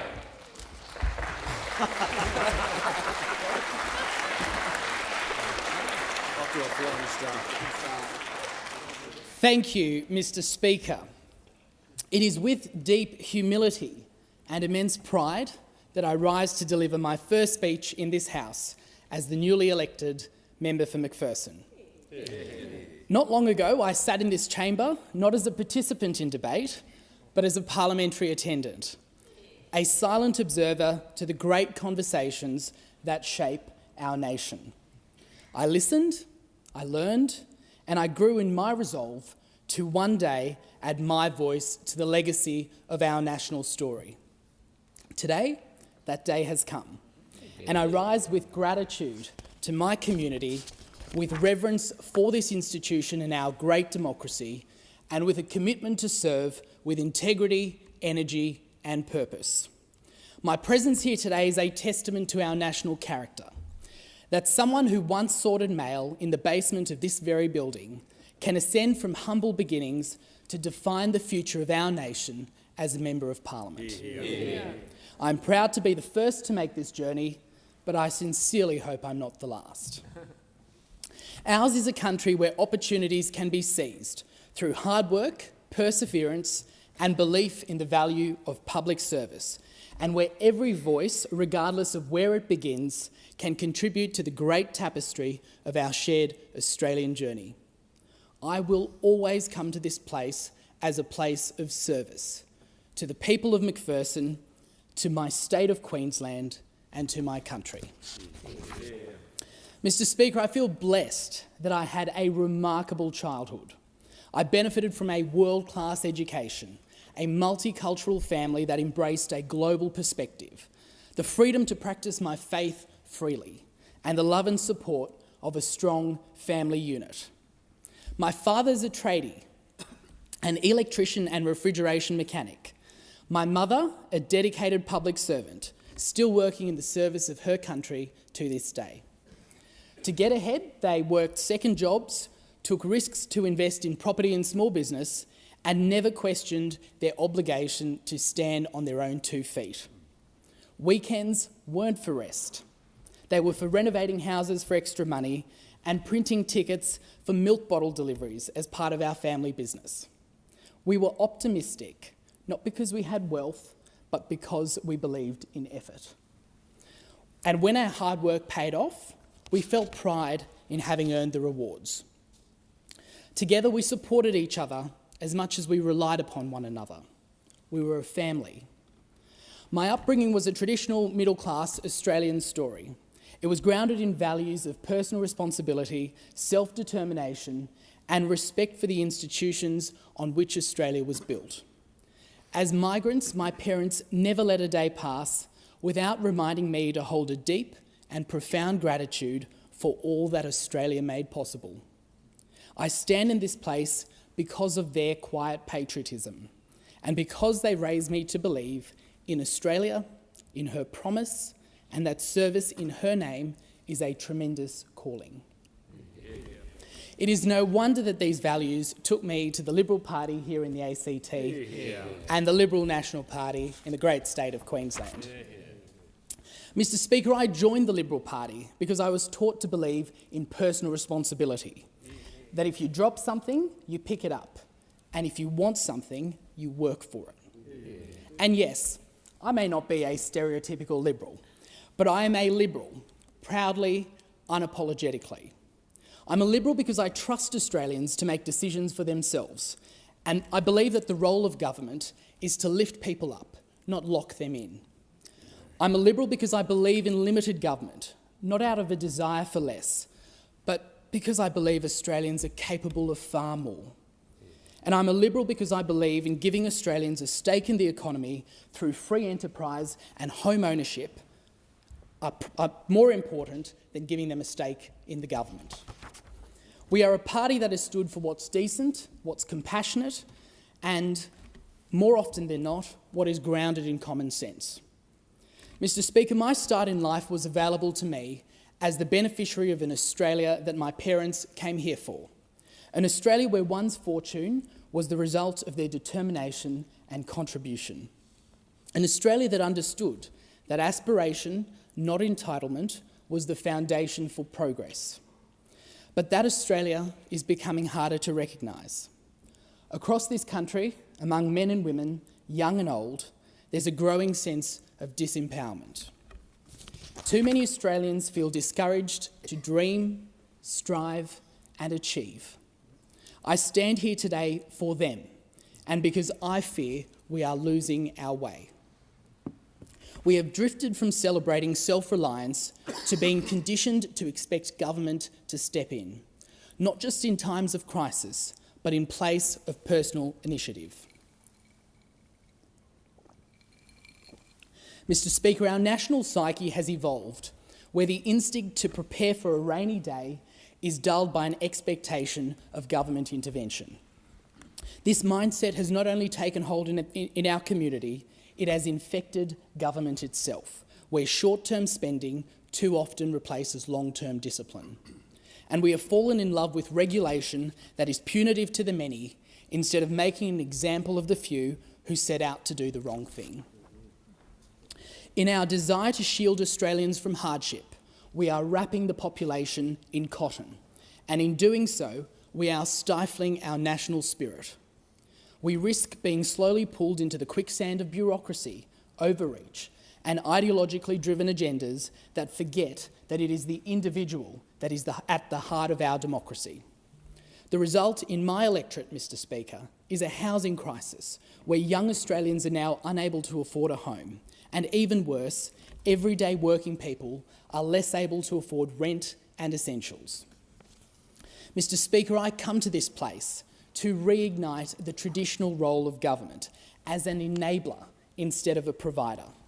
And I seek to reinforce the role of the Australian Parliament as future-focused, placing Australia and her people foremost in every decision we make. In my time in this place, it is my duty and privilege to represent the people of McPherson, share with this place their thoughts and their values, and work hard to ensure that they get the attention of government when they need it. Equally important, I'm committed to crafting a future Australia that they can take pride in. I'll contribute to the domestic and international agendas that will define our nation's path forward, ensuring our future is a positive evolution built upon the foundation of our past. I'll seek to address new world challenges without weakening our old world values. Mr. Speaker, the greatest reforms we will achieve in this place will not be coupled with great expense. They'll not be marked by grand monuments, nor will they burden the public with costs of creation and upkeep. The greatest reforms will be those that redefine how we conduct ourselves as Australians, both as individuals and as a nation. We are navigating a national identity crisis, and it's imperative that we restore a deep sense of purpose. We must reignite our national spirit, set the bounds for our shared identity, and rediscover our values and basic common sense. In his farewell address, President Reagan put the question to Americans: are we doing a good enough job of teaching our children what America is and what she represents in the long history of the world? I ask the same of us here in Australia. We must reignite an unambivalent appreciation of Australia and the Western values that form the foundation of our nation. This will give us the resolve and the capacity to confront the pressing challenges that demand urgent attention. We face a population surge fuelled by a reckless immigration profile, one that no longer reflects the careful planning or national interest that critically underpinned our migration success story. In allowing this, we risk diminishing both the privilege of coming to Australia and the cohesion that has long made our multicultural society a strength, not a strain. The desire to come to Australia, while admirable, should not be the sole qualification. It is the willingness to contribute to Australia that must be the true test. Having studied in Europe, I've witnessed the social and economic pressures that arise when migration is poorly managed. Rising social tensions, buckling infrastructure, divided communities. These are no longer abstract policy debates, they are lived realities overseas. We would do well to heed these warnings. At the same time, our education standards are falling, with too many young Australians leaving school not only lacking the skills to succeed, but also uncertain of who we are as a nation. There is a growing detachment from our history, our democratic institutions, and our values. A generation is emerging that is less proud of Australia and has little understanding of how fragile yet precious our democracy truly is, that it must be understood, defended, and never taken for granted. This is not just an academic concern, it's a national one. Civic education has been neglected for too long, and it must be installed at the heart of our national curriculum to teach young Australians why pride in Australia is justified.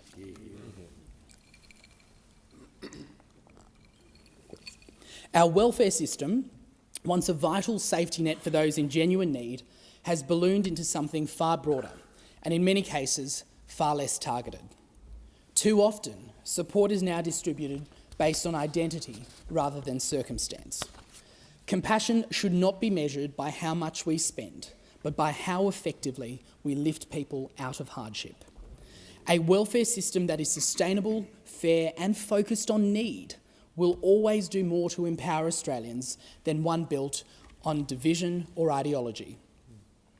Governments don't create wealth, businesses do. When my father lost his job shortly after arriving in Australia, he sought to rebuild by starting an electrical business, much like the one he had successfully run overseas. Yet when he approached a government department for advice, he was told that assistance would only be available if he first went on welfare. That experience speaks volumes about a system that too often disincentivises initiative. If we are serious about national prosperity, we must do more to encourage enterprise, not hinder it. It is the resilience of small business that underpins our economic strength and employment opportunities. But Australia is now losing too many of them to countries with more favourable economic conditions. This quiet exodus of ambition and ability cannot continue. If we are to grow our economy and secure our future, we must foster a climate that rewards effort, investment and innovation. And that means undertaking a serious internal review of our tax system and industrial relations policies, ensuring they're competitive and encourage productivity. As the youngest member of the Federal Coalition, I am acutely aware that I am viewed as a representative of my generation. And as a millennial, I cannot in good conscience avoid the issue of our national debt. When I look at the way government has treated the national accounts, it leaves me with deep concerns about the message we are sending and the culture we're creating. We have created a culture of expedience, one that justifies present comfort at the expense of future Australians. And we act as though we bear no responsibility for the weight of this burden on generations to come. This approach cannot be sustained. It underpins the ongoing degradation of personal responsibility and retires the obligation to leave things better than we found them. We can spend our time assigning blame and pointing fingers at different governments, or we can acknowledge that this is a fresh parliament, and with it, a fresh opportunity. An opportunity to restore strong fiscal management where government practices the same self-control that we expect of the people we govern. We must ensure Australia remains an attractive and competitive destination for investment, because investment means jobs, innovation and national prosperity. To achieve this, we must commit to reducing the burden of unnecessary regulation and red tape that too often stifles opportunity before it begins. As a foreign investment lawyer, I've seen firsthand how Australia is fast becoming a less attractive investment destination. Investors are deterred not by our values or by our people, but by a system weighed down by complexity, delay and uncertainty. If we are to secure long-term economic growth, we must restore confidence by creating an environment that rewards enterprise and welcomes investment that is in the national interest. As an island nation, our geography has long served as a strategic advantage, but in the decades ahead, at our location at the heart of an increasingly volatile Indo-Pacific region will present complex and testing challenges. It is already clear that these challenges are emerging not only in a military context, but also through persistent and covert attempts to weaken our values and fracture our unity. Meeting them will require foresight, resolve and deliberate strategic planning. The men and women of the Australian Defence Force represent the height of our national character. But admiration alone is not enough. We must be honest about the resourcing constraints they face and respond accordingly. Australia must invest in building a strong sovereign defence capability, one that's equipped, modern and ready to defend our national interest. But, Mr Speaker, national interest begins not just with hardware, but with heart. This is why it's so important that young Australians grow up with a sense of pride in their country, because a generation that understands what is worth defending will be prepared to stand for it. In a time of growing uncertainty in the international order, we should seize the strategic and diplomatic advantages of our trusted allies, and importantly, our membership of the Commonwealth. Defence of our nation is not limited to military defence, but also defence of our interests. I am a firm believer in diversifying our import and export markets so we don't rely on any one country and expose ourselves to being held ransom by adversaries. And Australia must support the expansion of our domestic manufacturing sector, in line with our strategic and comparative advantage. Housing must not be understood simply as a challenge of the moment, but as a generational issue that demands a generational solution. Yes, we must urgently increase supply and deregulate the building industry, but we cannot stop there. We need to pursue a bold, long-term vision for Australia's future, one that thinks beyond the next election cycle and asks what this country should look like in 2100. My city of the Gold Coast remains the only new, sizeable built city that was built since the Second World War in Australia. That fact alone should prompt serious national reflection. We must be prepared to plan and build new cities, invest in infrastructure that improves national connectivity and create the conditions for growth, including tax settings that attract long-term capital and drive investment. This is not just about housing affordability, it's about ambition. Too many Australians feel they must leave our cities or our shores to realise their potential. Our task is to make sure they don't have to. Mr Speaker, I'm very aware of the distinguished political lineage of my seat. In his maiden speech, the first member for McPherson and former Australian Prime Minister, Sir Arthur Fadden, remarked, "We should be cautious in our decisions, because upon them the final outcome may depend, the making or unmaking of Australia as a nation." And so I say to my parliamentary colleagues, particularly those in my party at a time of national rebuild, let's be bold, let's be visionary. Let's bring forth our very own era of national renewal, anchored in the issues that matter to those we represent. We walk in the footsteps of the generation that saved the world, men and women who fought, served and sacrificed for the freedoms we now inherit. As Sir Paul Hasluck reminded us, we must make the most of the chance of politics. That chance is now ours, and we must meet it with conviction, clarity and courage. Mr Speaker, my journey to this chamber would not have been possible without the unwavering support of my campaign family, many of whom are in the galleries tonight and watching from around the world.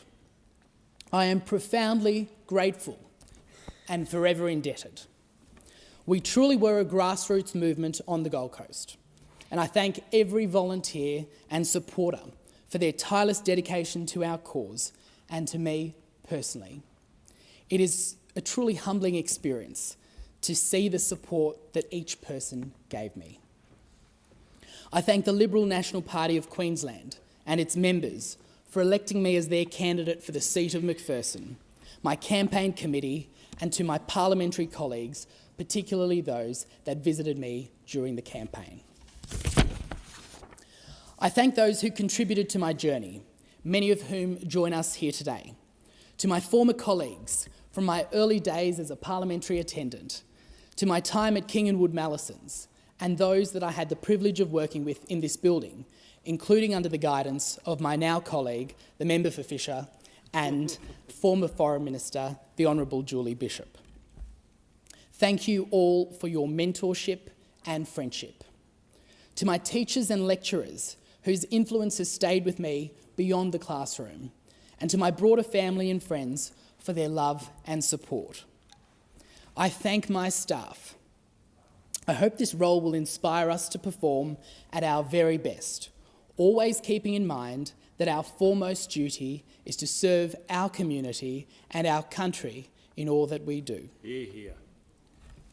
Mr. Speaker, as the great President Bartlett asked in the West Wing, do you have a friend? Are they your best friend? Are they smarter than you? And would you trust them with your life? Because that's your chief counsel. Mr. Speaker, I'm fortunate to have a few chief counsel. Trent Belling, Troy Maloney and Jared Lomas, all here today. Trent, for your sharp political mind, sense of humour, and for backing me every step of the way. Troy, for your warm friendship and your loyalty. And Jared, for being a sounding board that keeps me grounded, whether or not I like it. Thank you. And I wish to make special acknowledgement of my mentor, the Honourable Dr. Brett Mason. As a distinguished former Prime Minister once said, you win the lottery of life when you're born in Australia. Mr. Speaker, I'm grateful for having won 2 lotteries in life, being born to this great nation and being born to my parents. To my mum, to my dad, who are here today, thank you for everything.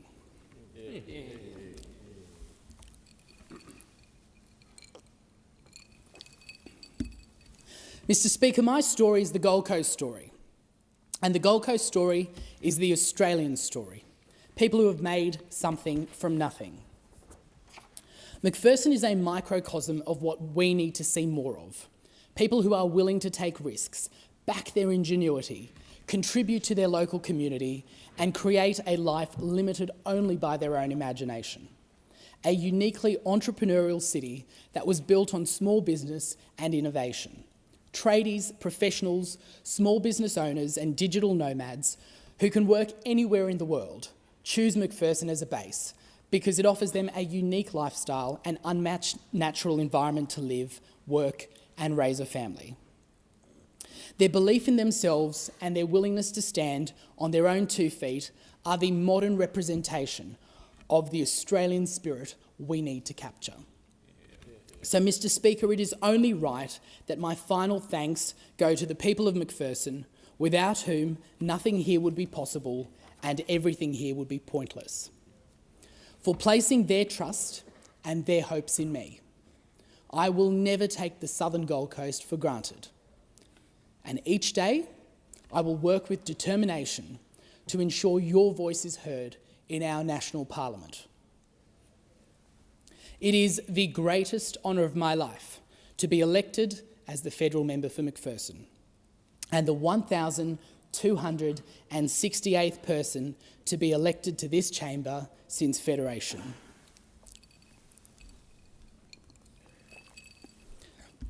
Mr. Speaker, I love this country with every fibre of my being.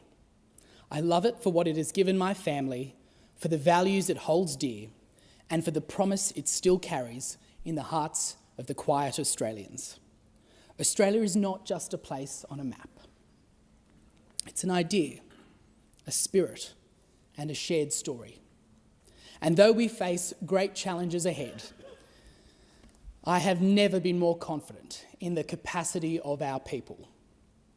The task before us is not to manage decline, but to shape destiny, to invest in a future where effort is rewarded, freedom is protected, and opportunity is not the privilege of the few, but the inheritance of all. With conviction, gratitude, and hope, I stand here ready to do my part. I thank the House.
Order. If members can leave the chamber or resume their seats as quickly and as quietly. I give the call to the Minister for Financial Services and the Assistant Treasurer. I move that the debate be adjourned. The question is that the debate be adjourned and resumption of the debate be made in order of the day for the next sitting. I'll put the question. Those opinions say aye. Against no. I think the ayes have it. I have to report that the Pacific Banking Guarantee Bill 2025 has been fully considered by the Federation Chamber. A Governor-General's message recommending an appropriation for the purposes of the bill has been reported and the bill has been agreed to without amendment. I present a certified copy of the bill. The question is the bill be agreed to. I'll put the question. Those opinions say aye. Against no. I think the ayes have it. I call the Assistant Treasurer and Minister for Financial Services. I ask leave of the House to move the third reading immediately. Is leave granted? The member for Nichols. Leave is granted. The Assistant Treasurer and Minister for Financial Services. I move that this bill be now read a third time. I'll put the question. Those opinions say aye. Against no. I think the ayes have it. I call the clerk. Third reading, a bill for an act to appropriate money for guarantees relating to banking in the Pacific region and for related purposes.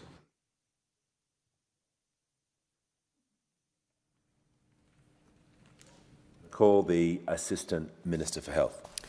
Thank you, Mr Speaker. I ask leave of the House to move a motion to enable further statements by indulgence on the Moscow 1980 Olympics to be made in the Federation Chamber. Is leave granted? The member for Nichols. Leave is granted. Leave is granted. I call the Assistant Minister for Health. Thank you, Mr Speaker. I move that further statements by indulgence on the Moscow 1980 Olympics be permitted in the Federation Chamber. I'll put the question. Those opinions say aye. Against no. I think the ayes have it. I'm going to call the clerk. Government Business Order of the Day number 8, Fair Work Amendment Protecting Penalty and Overtime Rates Bill 2025, resumption of debate on the second reading. The question is that the bill be now read a second time. Is Ms. Lawrence? And I give the call to the honourable member for Hasluck in continuation. Protecting the integrity of the modern award system ensures workers are properly compensated is at the core of the Labor Party and the Labor movement.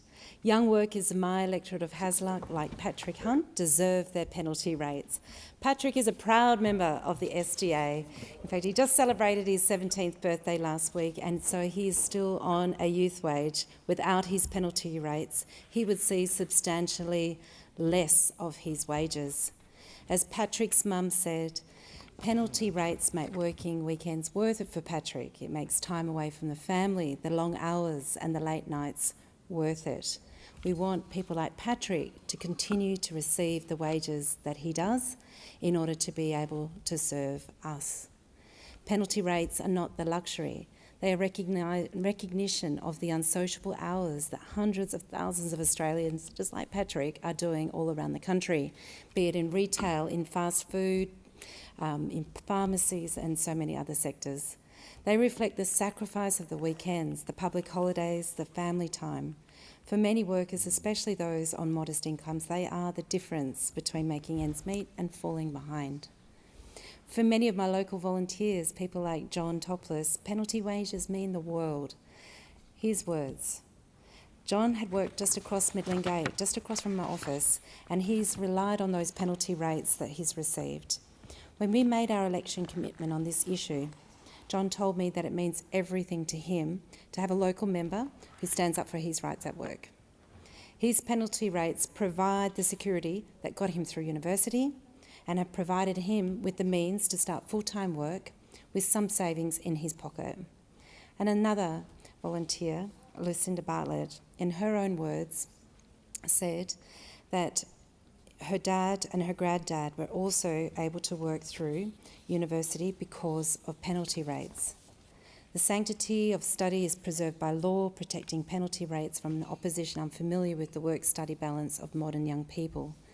And as a full-time student studying 40 hours plus attending class and working 20 hours a week, penalty rates are not a luxury, but what allowed me to attend class. So this move is not to protect against a theoretical harm. There is a very real threat to workers' wages from big corporations and those opposite from me in this chamber. In fact, the Australian Retailers Association and other big business organisations are in the Fair Work Commission seeking to have penalty rates scrapped for some workers in the retail sector.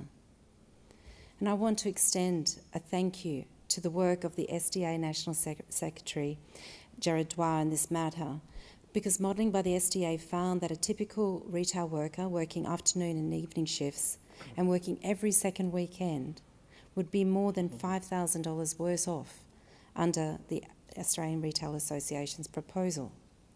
The SDA said that the ARA and big business call this workplace flexibility, and we call it greed. And I actually just couldn't agree more. There is opposition to this bill, of course, and yet I believe that those opposite may find some issues in their own position. One of the issues that members of the Liberal and the National Party have to deal with, and they have a few issues, of course, that they do need to deal with, but one of them is their adulation for the aspects of the governance of the USA that simply aren't working. Healthcare is one. How many members of the opposition would be happy to scrap Medicare and the PBS to follow the broken American system? In the USA, there aren't penalty rates. There's overtime if you've already worked a 48-hour week, but no mandated dispensation for working nights or holidays or weekends, unless you're counting tips. Land of the free, the freedom to choose, we often hear that from the members opposite.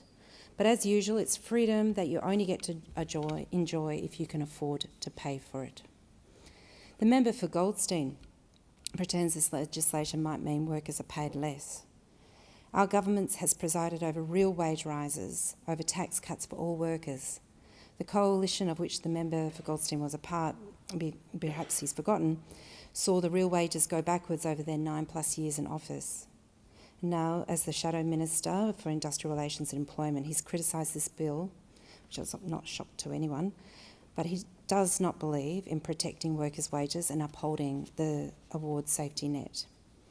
The now opposition leader, Susan Ley, voted in favour of removing Sunday and public holiday penalty rates on the Fair Work Amendment to Protect Vulnerable Workers Bill of 2017. The opposition leader isn't really sure where to stand when there's a flag in the room, but she has absolutely no doubt where to look at the flag on the top of the building as to which way it's blowing. We on this side, though, we want to protect the safety nets we have in place. We want to protect workers' rights and their families. We don't want our hospitality workers working all night for drinks and just tips. But that's what this legislation does. It protects penalty rates.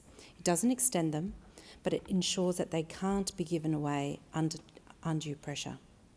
The legislation doesn't hold good businesses back, but it does ensure that there are no workers left behind.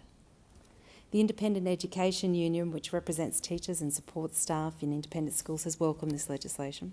The Australian Nursing and Midwives Federation said they welcome protection of penalty rates for insecure and casual work. The ACTU has stated that our government is finally stepping in to stop employers cutting penalty rates and protecting people's pay. This was a key election promise, and we thank the Albanese government for making it one of their first priorities. We call on all political parties to respect the election outcome and pass this law. The member for Goldstein has stated that the coalition supports penalty rates. It's a meaningless statement if you're not prepared to vote to protect them. For us, it's a high-level principle, and that's what we're enshrining in this legislation. Due to the composition of the workforce, this legislation will particularly assist those workers who are women, part-time or casual workers, and those especially under the age of 35, like Patrick.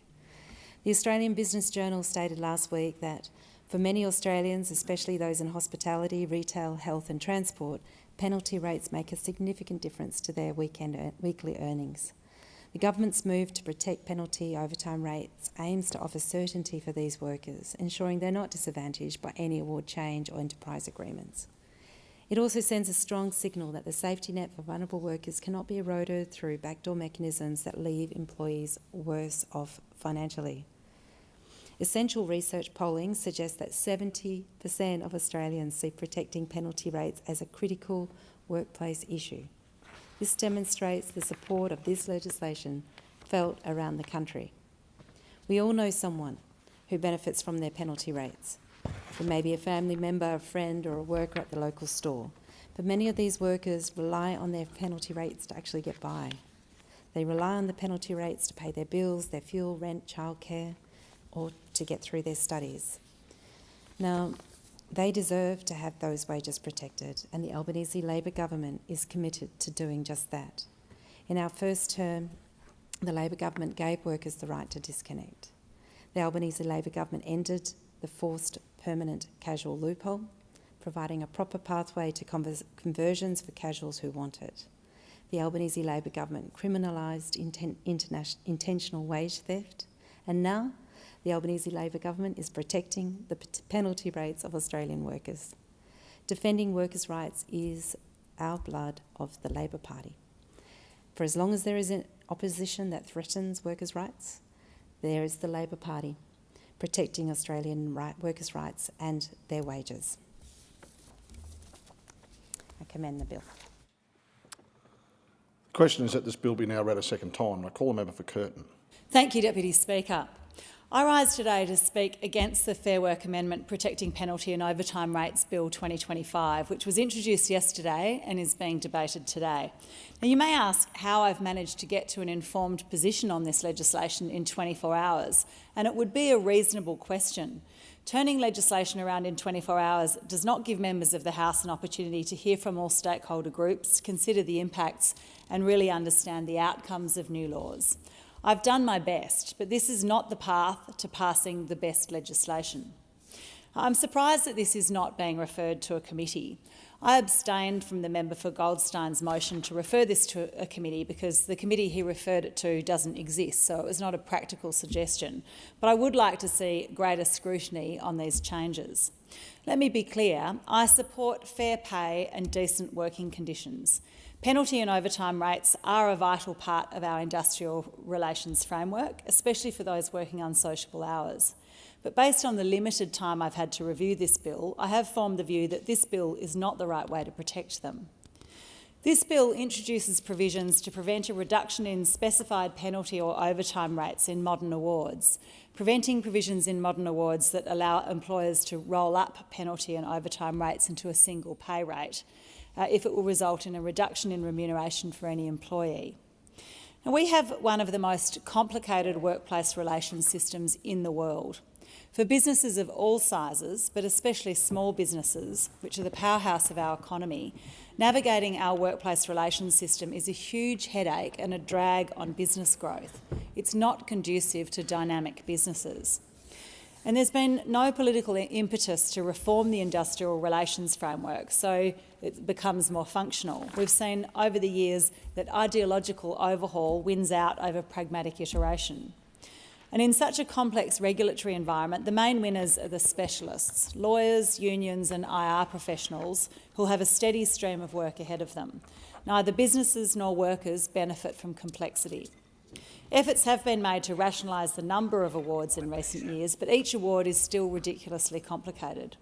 No doubt there are egregious breaches of award conditions, but there are also lots of examples of awards being so complicated that employers, especially small businesses, inadvertently underpay staff or need to engage specialists to determine whether they are paying correctly, or both. Even large companies with significant human resources teams frequently find that they've breached some unknown or complicated term of an award. Quite aside from the complexity issue, it appears that this legislation represents a troubling overreach. The Fair Work Commission, the independent expert body established precisely to adjudicate these types of matters, is currently considering a case brought by retailers seeking to vary penalty rates for managerial positions in exchange for increased pay.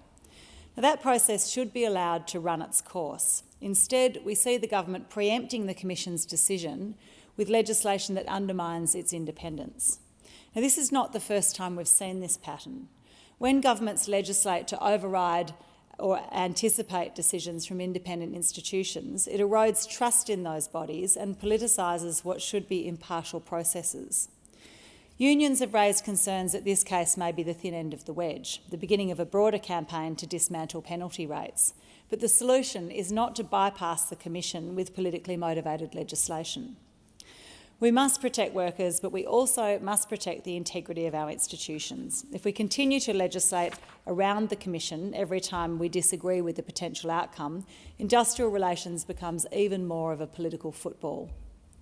On the substance of the changes, requiring that additional remuneration cannot be reduced for any employee is an unreasonably high bar.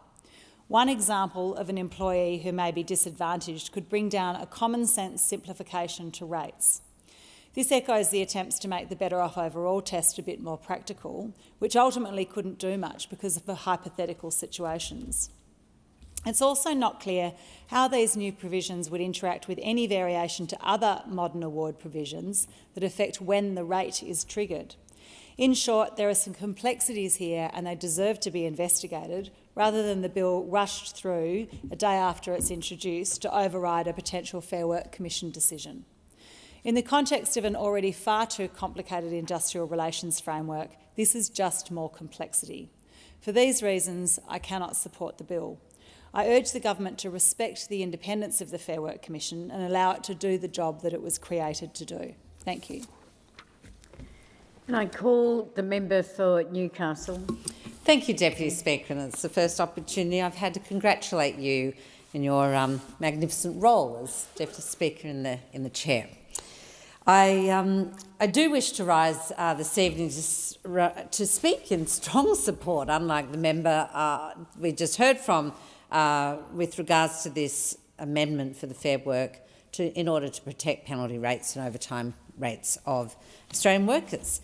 And this bill was introduced by my good friend and colleague, the Minister for Employment and Workplace Relations, a woman that has undertaken extensive consultation, and some might say we had an entire election fought on some of these issues. So Millions of Australians got to have their say. But this is a bill that goes to the heart of what Labor believes: fairness, dignity and respect for working people. It's a bill that honours the shift workers, weekend workers, early risers and late finishers, the people who work while others rest, who clock in at 4 a.m. to bake the bread or sign off at 3 a.m. after a long night working behind the bar. The workers who spend Christmas Eves stocking shelves and Easter Sundays changing hospital beds. For too long, these Australians have been told their sacrifice doesn't matter, that their time isn't worth more than a Monday to Friday 9 to 5. And this bill says the opposite. It says that your time, it does matter, and so does your pay. Speaker, this legislation delivers on a key Labor election commitment to protect the penalty rates of around 2.6 million modern award-reliant workers. It amends the Fair Work Act of 2009 to legislate protections that ensure penalty rates and overtime payments in modern awards cannot be reduced or substituted by any other term that would lower a worker's take-home pay. It's a simple principle, really. Workers should not have their rights eroded under the guise of efficiency or flexibility, not when that flexibility only ever seems to benefit one side, and it's not the worker.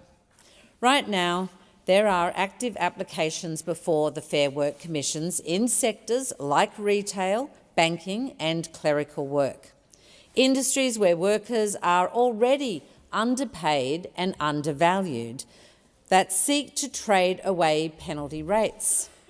And that's why this bill is so urgent. It speaks to the issues the member for Curtin raised. This is why this urgent bill needs to be before the House now. We want these changes passed and enacted so the Commission can apply the new law to those cases immediately, stopping the erosion of pay before the damage is done. Penalty rates and overtime are not perks. They are not bonuses or benefits to be bargained away. They are recognition. Recognition of the time that workers spend away from their families, their friends, their communities, working nights, weekends and early mornings and holidays. They are compensation for working nights when everyone else is asleep, for showing up on Sunday when others are resting, for saying yes to shifts on Christmas Day or New Year's Eve or on school holidays when, honestly, you'd rather be with your kids. When a nurse does a double shift and misses bedtime with her children, that deserves recognition. When a warehouse worker clocks out at 2 a.m. and makes the long commute home, that deserves recognition. And when a barista opens up a cafe every weekend while studying full-time during the week, that deserves recognition. These are hard-working Australians who keep the country running. They deserve a system that fairly compensates them for this work. Penalty rates recognise that sacrifice. They say, your time matters, your labour matters, and it's worth more when it costs more. And that's why this legislation matters, because in recent years we have seen exactly what happens when workers don't have the protection of government behind them. The Fair Work Amendment Protecting Penalty and Overtime Rates Bill of 2025 ensures that penalty rates and overtime cannot be undermined or bargained away as part of enterprise agreements. This bill is designed to be simple, flexible and workable, providing clarity without adding unnecessary complexity. It makes clear the safety net of minimum conditions under the awards system is just that. It's a floor and not a ceiling. The bill strengthens the role of the Fair Work Commission, upholds the principle of no disadvantage and stops the erosion of hard-working, hard-earned conditions under the guise of flexibility or cost-cutting. It closes the loopholes. It restores balance, and it sends a clear message. Workers' rights are not negotiable. In my community of Newcastle, this bill will make a real and immediate difference. Newcastle is a city built on the backs of shift workers. We are home to thousands of nurses, paramedics, aged care workers, cleaners, hospitality workers, retail workers, transport drivers and security guards. People who don't work standard hours. They work odd hours, long hours and hard hours. This bill means that those workers can have certainty, that their penalty rates can't be stripped away they can't be stripped out through the enterprise bargaining, and their overtime pay won't be sold off for a flat rate or a take-it-or-leave-it deal. And that matters, because in Newcastle and in so many communities across Australia, every dollar counts. And penalty rates, they're not an extra, they're not an add-on luxury item, and some members struggle to understand this concept, I think, but they are part of essential recognition of long and often very unfriendly family hours worked and served. They pay the bills, they cover the school uniforms, they keep the fridge full.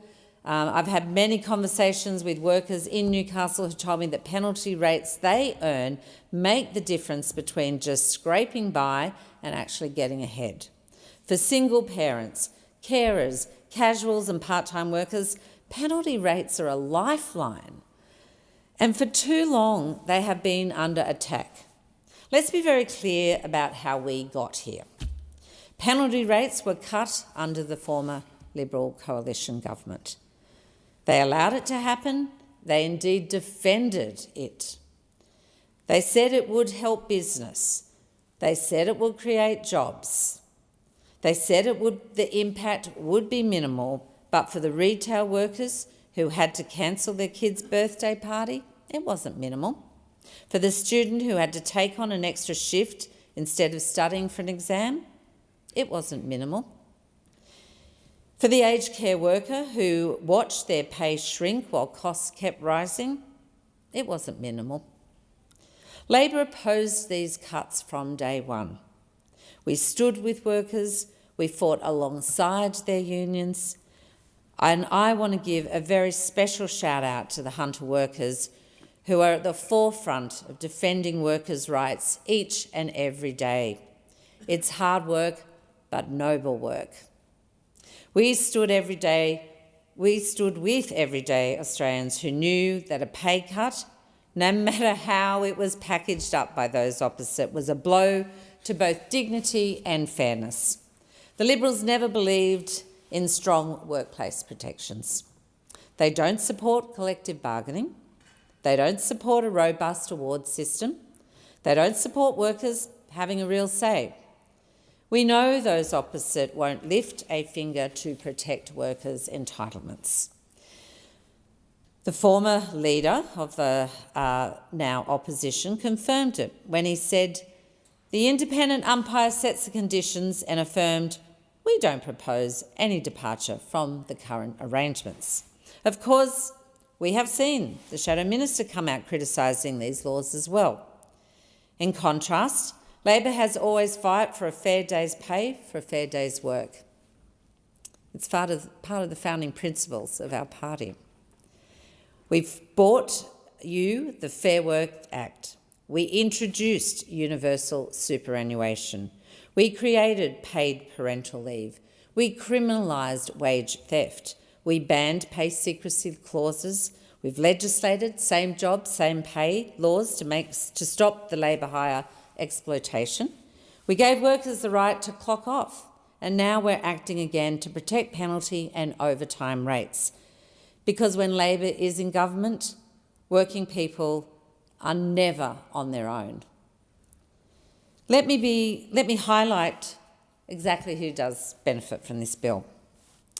Women, who make up the majority of the part-time and casual workforce, and the majority of those in the care sector, the cleaning sectors and the retail sectors, women who dominate sectors like the aged care, as I said, cleaning and hospitality and retail, women who are more likely to be working irregular hours and rely on penalty rates to top up otherwise modest pay packets. Young people, many of whom began their working lives in shift-based industries like fast food, retail and customer service, and are more vulnerable to unfair agreements and pay erosion. And migrant workers, who are disproportionately represented in award-dependent, shift-based jobs that are more likely to be unfamiliar with workplace laws or less empowered to bargain. And low-paid workers, people who do not have the leverage to say no to a bad deal, who rely on the award safety net to ensure fairness. This bill is a gender equity measure, it's an anti-poverty measure, it's a youth justice measure, and it's a multicultural equity measure too. And it is everything a good government should do. We use the levers of the law to protect those most at risk of being left behind. This bill doesn't just fix the past, it future-proofs the system. We know the nature of work is changing faster than ever. The rise of gig work, the growth of casualisation, the increasing influence of AI and automation, these are big forces reshaping our economy. But no matter how work changes, some principles must remain constant. That must be a workplace that is safe. It must be a place that offers fair payment, fair remuneration for work done, and that people are not exploited. This legislation says clearly that the Fair Work Act is a living document. It must adopt as the workforce evolves. And as a parliament, we must be responsive to the needs of the people we represent. We are reinforcing the role of the Fair Work Commission. We are raising the floor for workers, not just for now, but for the future. And we are rebuilding public trust in a system that puts people before profit. For many modern award-reliant recipients, employees, penalty rates and overtime are not optional extras. They are a critical part of their take-home pay. And this bill continues the Albanese Labor government's commitment to deliver fair and decent conditions for working Australians. It delivers on our government's key election commitment to protect the penalty rates of around 2.6 million modern award-reliant workers. However, this bill is about more than money. It's about dignity, it's about security, it's about saying to workers in Newcastle and indeed in every single electorate represented in this chamber that for your workers, their time matters, their effort matters, and their sacrifice matters. And most of all, that your government sees that effort and sacrifice. This is what Labor governments do. We stand up for workers, we legislate for fairness, we deliver for working people, and I commend this bill to the House. Let's protect penalty rates. Let's protect overtime. And let's keep building a country where no worker is left behind and every worker gets to have a fair go. Can I call the member for Wentworth? Deputy Speaker, I rise to speak on the Fair Work Amendment Protecting Penalty and Overtime Rates Bill 2025. Penalty and overtime rates are a really important part of our employment system and one, in many cases, we've fought hard for over the course of Australia's history. In my electorate, I have St Vincent's Hospital, just one area of the community where I often meet amazing shift workers who give up their weekends, their nights and public holidays so that the rest of our community are safe and have help when we need them. Shift work is hard enough, but additionally, these essential workers have to give up precious time they could otherwise be spending with friends, family and out in the community. To them, penalty and overtime rates are crucial, and I recognise that.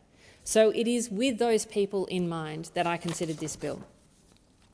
This bill seeks to amend the Fair Work Act to insert a new section requiring the Fair Work Commission to ensure that in making varying modern awards that penalty rates are not reduced and would not include terms that substitute penalty rates or overtime entitlements which reduce additional remuneration from penalty or overtime rates.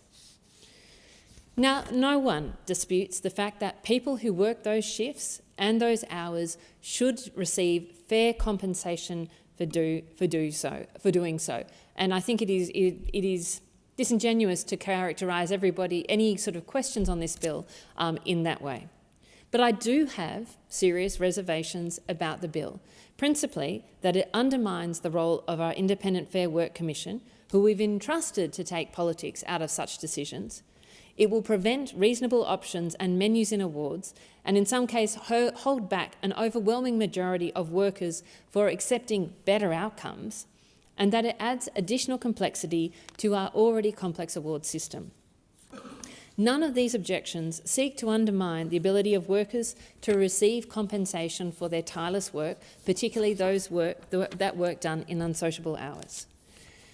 My principal concern with this bill is the deliberate interference with the Fair Work Commission's powers to adjudicate such matters.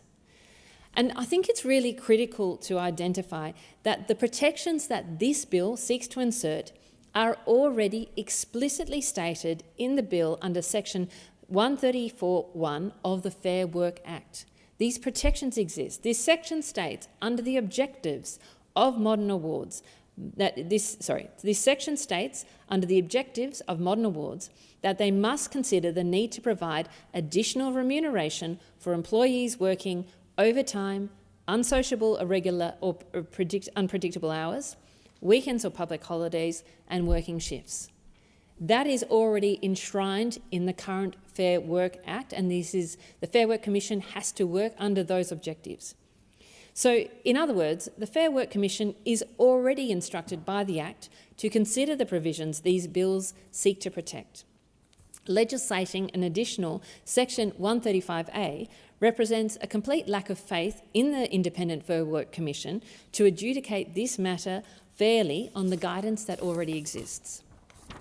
And this brings me to my next concern. This bill is in direct response by a current application from one sector to the Fair Work Commission to have an adjustment to award to allow workers to opt in to a higher yet stable salary over a lower base rate reliant on penalty rates. What this bill appears to be trying to prevent is workers having a choice. Workers having a choice about whether they get the current arrangements or whether they have a choice to accept a different arrangement which they would prefer.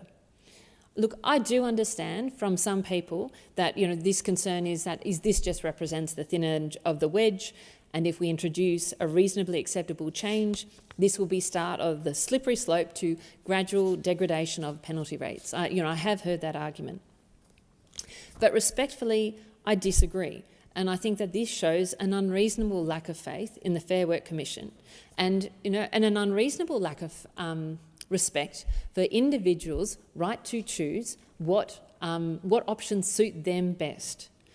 As I mentioned before, Section 134(1) of the Fair Work Act already gives the Fair Work Commission the responsibility to adjudicate on these matters. We want an industrial relations system that accommodates different circumstances and affords workers choice, but pushes back when compromises go too far. I believe the current system strikes the appropriate balance, and I believe the bill undermines this important principle. Because it is entirely reasonable that some workers may want to choose a stable salary over relying on penalty rates, for example. The reasons for this might be as simple as wanting to be able to make applications for credit easier, or making it simpler for them to save and budget their weekly wage. Allowing workers the option is exactly what our workplace system, I believe, should have more of rather than less of. And in fact, the Productivity Commission's 2023 report, Advancing Prosperity, explicitly recommended, and I quote, introducing menus into industrial awards, as recommendation 7.14. The additional concern I have on this bill is also the bar under which this could be judged. If a single worker would be worse off under a different penalty rate arrangement, then it would not be possible to be offered. And again, I think we need to think of context. If the vast majority, and I'm talking vast majority, of workers are better off under a different arrangement, but a single or very small handful of workers are worse off under this arrangement, in whose interest is it for that at least not to be offered as an option for people? That is the question I really am asking as the government puts forward this bill. And then finally, my final concern with the bill is simplicity. I understand that awards are simpler than they have been in the past. But I have employed many people under awards. I have sat with family members and friends trying to work out what they should be paid. And I can tell you we have a long way to go to make awards simple for businesses to make sure they're doing the right thing by, and simple for people to make sure they're being paid correctly. And this change, while modest, adds to the complexity and makes it harder for people trying to do the right thing, making sure that they are doing the right thing or they are being paid in the right way. It also makes it potentially more complex to engage in sort of designing enterprise bargaining arrangements, which I know is a key desire, frankly, of the Labor government, and is a key desire of many employers. And this brings me to my second reader amendment, Deputy Speaker. The government has shown today how easy it is to open the Fair Work Act and legislate provisions to, in the minister's words, get wages moving for Australian workers. Well, I ask them, while we're at it, to please consider recommendation 7.14 of the Productivity Commission's report, entitled Advancing Prosperity, which I referred to earlier, which argued for explicitly enshrining productivity as an objective of modern awards. And I move the second reading amendment as circulated in my name. Because we all know that productivity is the only way we can get a sustainable lift in wages over the long term. In fact, the intergenerational report suggests that it has represented around 80% of real wage growth since the 1980s. If we don't lift our sluggish productivity levels, all of our wages go backwards. All this negotiation, all this fighting over the pie, it means so much less if the pie isn't growing. How do we grow that pie? We have to grow productivity. You might not notice it. You might not feel the benefit of productivity, but as Ken Henry outlined in his recent press club speech, the average full-time Australian worker has been robbed of around $500,000 over the past 25 years because of our failure to lift sluggish productivity. Now, I know industrial relations is no panacea for productivity, just as tax reform is no panacea and no single action is a panacea for productivity. But we cannot pretend to have a comprehensive discussion about how to lift our lacklustre productivity without acknowledging that there are balances to be struck, and that we do actually, frankly, need a better evidence base to assess on whether changes to the Industrial Relations Acts make a difference or are making a negative or positive difference to productivity and the cost or the benefit that imposes on the community. And while I'm talking about this, I have been urging the government for some time to ask the Productivity Commission to specifically look at industrial relations through a productivity lens, because if we could look at our system not through a political lens, but through a productivity lens, a lens of just understanding how the system works, doesn't work, and then better understand our choices and our trade-offs when we choose to make them, then we do have a better chance of making all workers better off, which is certainly my objective in coming into this House. So the simplistic message that the government is espousing is that anyone who opposes this bill must want to slash wages. And I have to say that is an unfair argument, and it is not worthy of what is actually a really important debate. And it just demonstrates, I think, how politicised IR has become. I don't want to see industrial relations be an ideological battle between the major parties to the extent that it is virtually impossible to have the kind of sensible debate around IR that we need. It is for that very reason that we determined to have a Fair Work Commission in the first place. An arm's length organisation then can take the politics out of these sorts of decisions, because industrial relations is too important to squabble over for political games. So I come back to the workers I spoke about at the very start. And I'll be honest with all those people in my community who do rely on penalty rates and overtime rates. If I believe that this bill was critical to protecting you getting what you deserve in terms of those penalty and overtime rates, then I would be voting for this bill. But I'm not, because I don't believe it is critical. I believe it is already enshrined in the Fair Work Act, and that it actually removes choice for workers, which is important, and also makes our industrial relations system more complex, which actually has a burden that is hard to quantify but is significantly there. And I believe that if we are serious about boosting productivity, that we need to be absolutely rigorous in scrutinising every piece of legislation that comes through this House and viewing it through a productivity lens, as well as all the lenses of the other issues that the piece of legislation is trying to address. Thank you. Is the amendment second? Reserve my right to speak.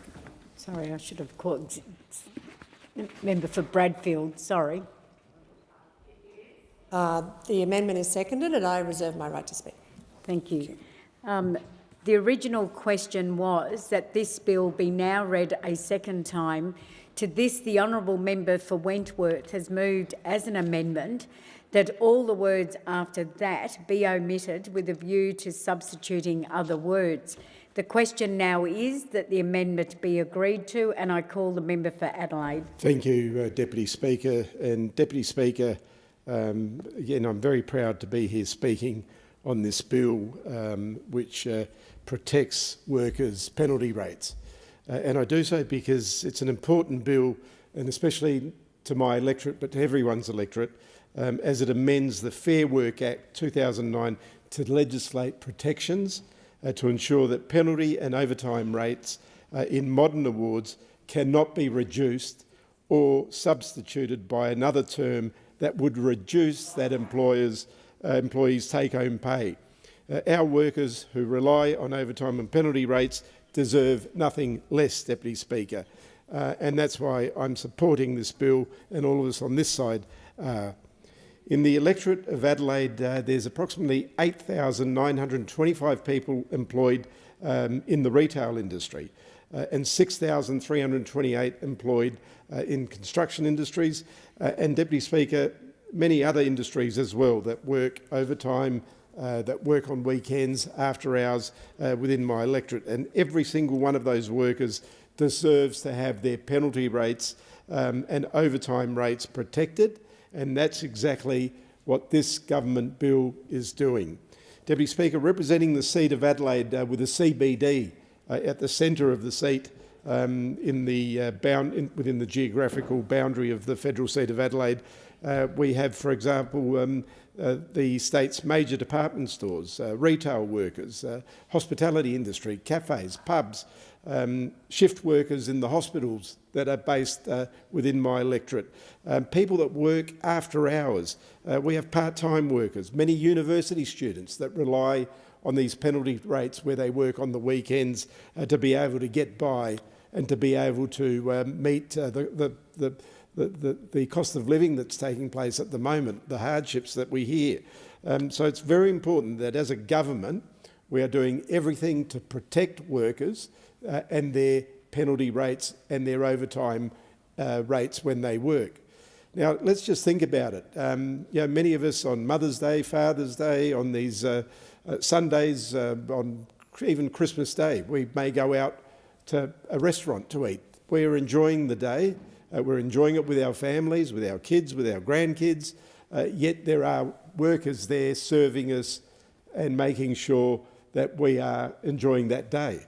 They've given up, when you think about it, they've given up their family time, they've given up their public holiday or their Sunday or special time that they have with their family because they work shifts throughout the week just to serve the public. They deserve their penalty rates They deserve to be paid according to the overtime rates, and no one should have to give that up, Deputy Speaker, and that's why this bill is so important.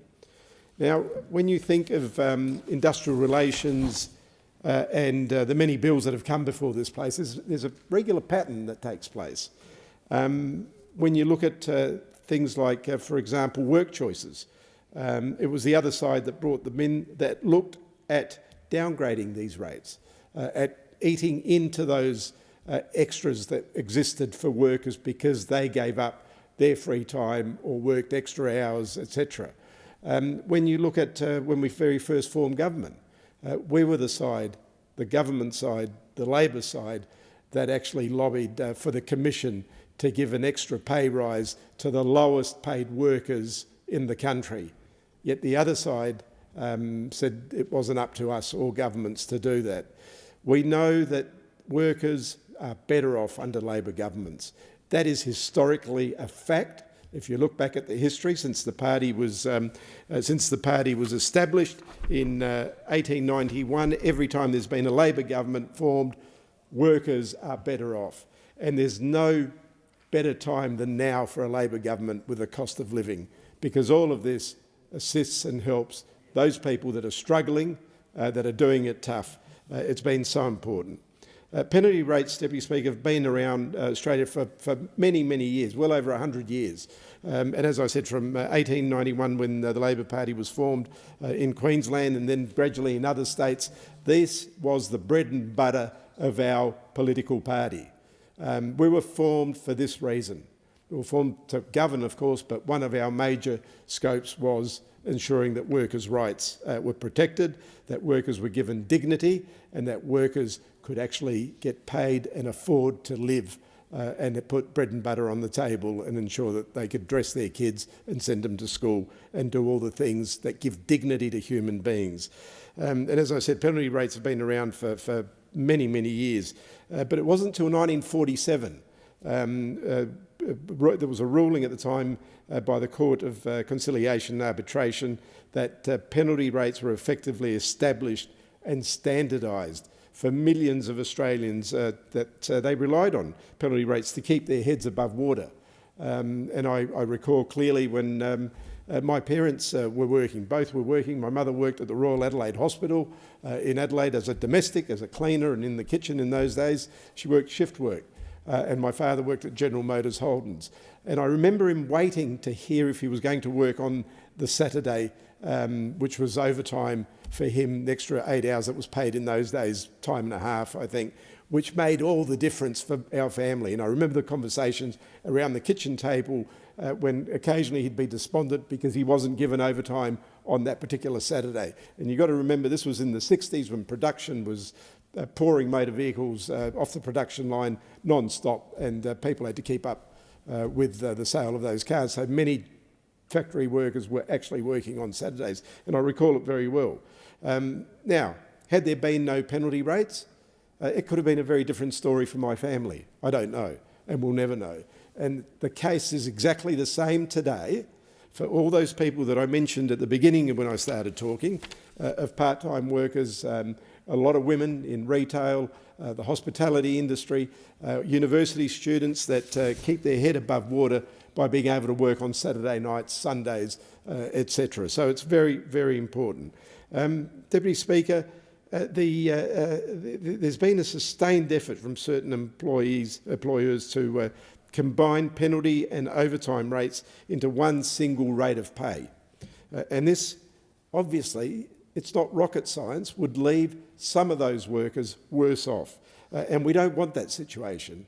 We don't want workers to be worse off and to have less pay. And that's what this bill does. It gives certainty and a guarantee that they won't. So I can't see why anyone would be opposing a bill that will guarantee some of our lowest paid workers the benefit of being able to keep their heads above water through penalty rates. It is something that, as we heard the Speaker for Newcastle say earlier, it gives dignity to those people. And if we can't give dignity to those people, why are we here? If we can't give dignity to people who earn the least amount of money of anyone in the country, if we can't give dignity to people who are doing it tough to keep their heads above water, to keep their kids, the fridges full at home, to keep their kids at school, then we have to really think why we're here. Because it's for those people that these safety nets, like penalty rates, have been put up so we can protect them.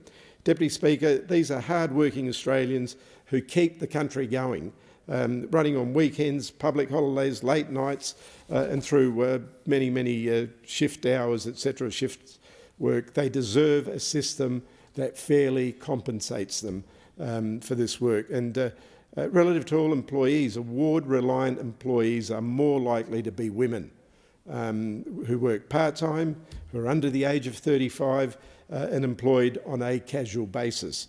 So the bill adds this new section to the Act to establish a clear principle that when exercising its powers to make, vary or revoke modern awards, the Fair Work Commission must ensure the specified penalty or overtime rates are not reduced and that modern awards do not include terms that substitute employees' entitlements to receive penalty or overtime rates where those terms would have the effect of reducing the additional remuneration any employee would otherwise receive. So the bill will commence, of course, the day after it receives royal assent, reflecting this government election's commitment to move quickly to protect something that is a necessity for low-paid workers and shift workers, and that is to protect penalty and overtime rates for Australia's lowest-paid workers. And it'll ensure award-reliant workers continue to be fairly compensated for working overtime, working those unsocial hours, irregular or unpredictable hours, weekends, public holidays and/or shifts. Deputy Speaker, the Commission's existing powers under the particular section 144 to insert flexibility terms into awards, that allows employers and employees to enter into individual flexibility arrangements, including to vary penalty and overtime rates, as long as the existing legislated safeguard of ensuring they are better off compared to the standard terms is met. And the bill preserves the Commission's existing powers under section 160 of the Act to vary a modern award to remove any ambiguity, uncertainty or to correct that error. So, Deputy Speaker, the safeguards in the enterprise bargaining framework remain unchanged. Parties would still be able to bargain at the enterprise level to reduce that existing rate so long as the Commission is satisfied the enterprise agreement meets the better off overall test. So as I said earlier, in my electorate, there are 8,925 people employed in the retail industry, 6,328 employed in the construction industry, and many thousands of others who are employed in the hospitality industry, in health work, who all work shifts, weekends, public holidays, and they will continue to benefit from penalty and overtime rates as a result of this bill. And as a result of this bill, it will continue to guarantee that they get paid the correct rates if they're working overtime and weekend work and after hours as they should be. And these, as I said, were hard-working Australians. They keep the country going. They're running on weekends, public holidays, late nights, throughout shift hours. So they deserve this system. They deserve a system that compensates them for their work. We, as I said, many of us on the weekends are home with our families. We enjoy that family life, or we enjoy our sport, or we enjoy going to the races, or just going down to the pub for a meal. But there's people that keep all these things running. There's people that are there that have given up their weekend, they've given up their family, they're working hard to ensure that they earn a little bit of extra money because they've given up that time to service us, to service the rest of the community. And we should never forget that. And so, next time you're out on a public holiday being served by someone, just thank them. Thank them for being there, servicing us and giving up their time. Deputy Speaker, this bill won't impose any additional costs or red tape. And that's really important to know. There's no additional costs and there's no red tape. and it doesn't force employers to bargain either. So the government has introduced these significant reforms to reinvigorate enterprise bargaining, included by making the bargaining framework more streamlined and accessible. Since our election in 2022, the government has a track record, Deputy Speaker, of protecting and improving the lives of our Australian workers, especially low-paid workers, Deputy Speaker. For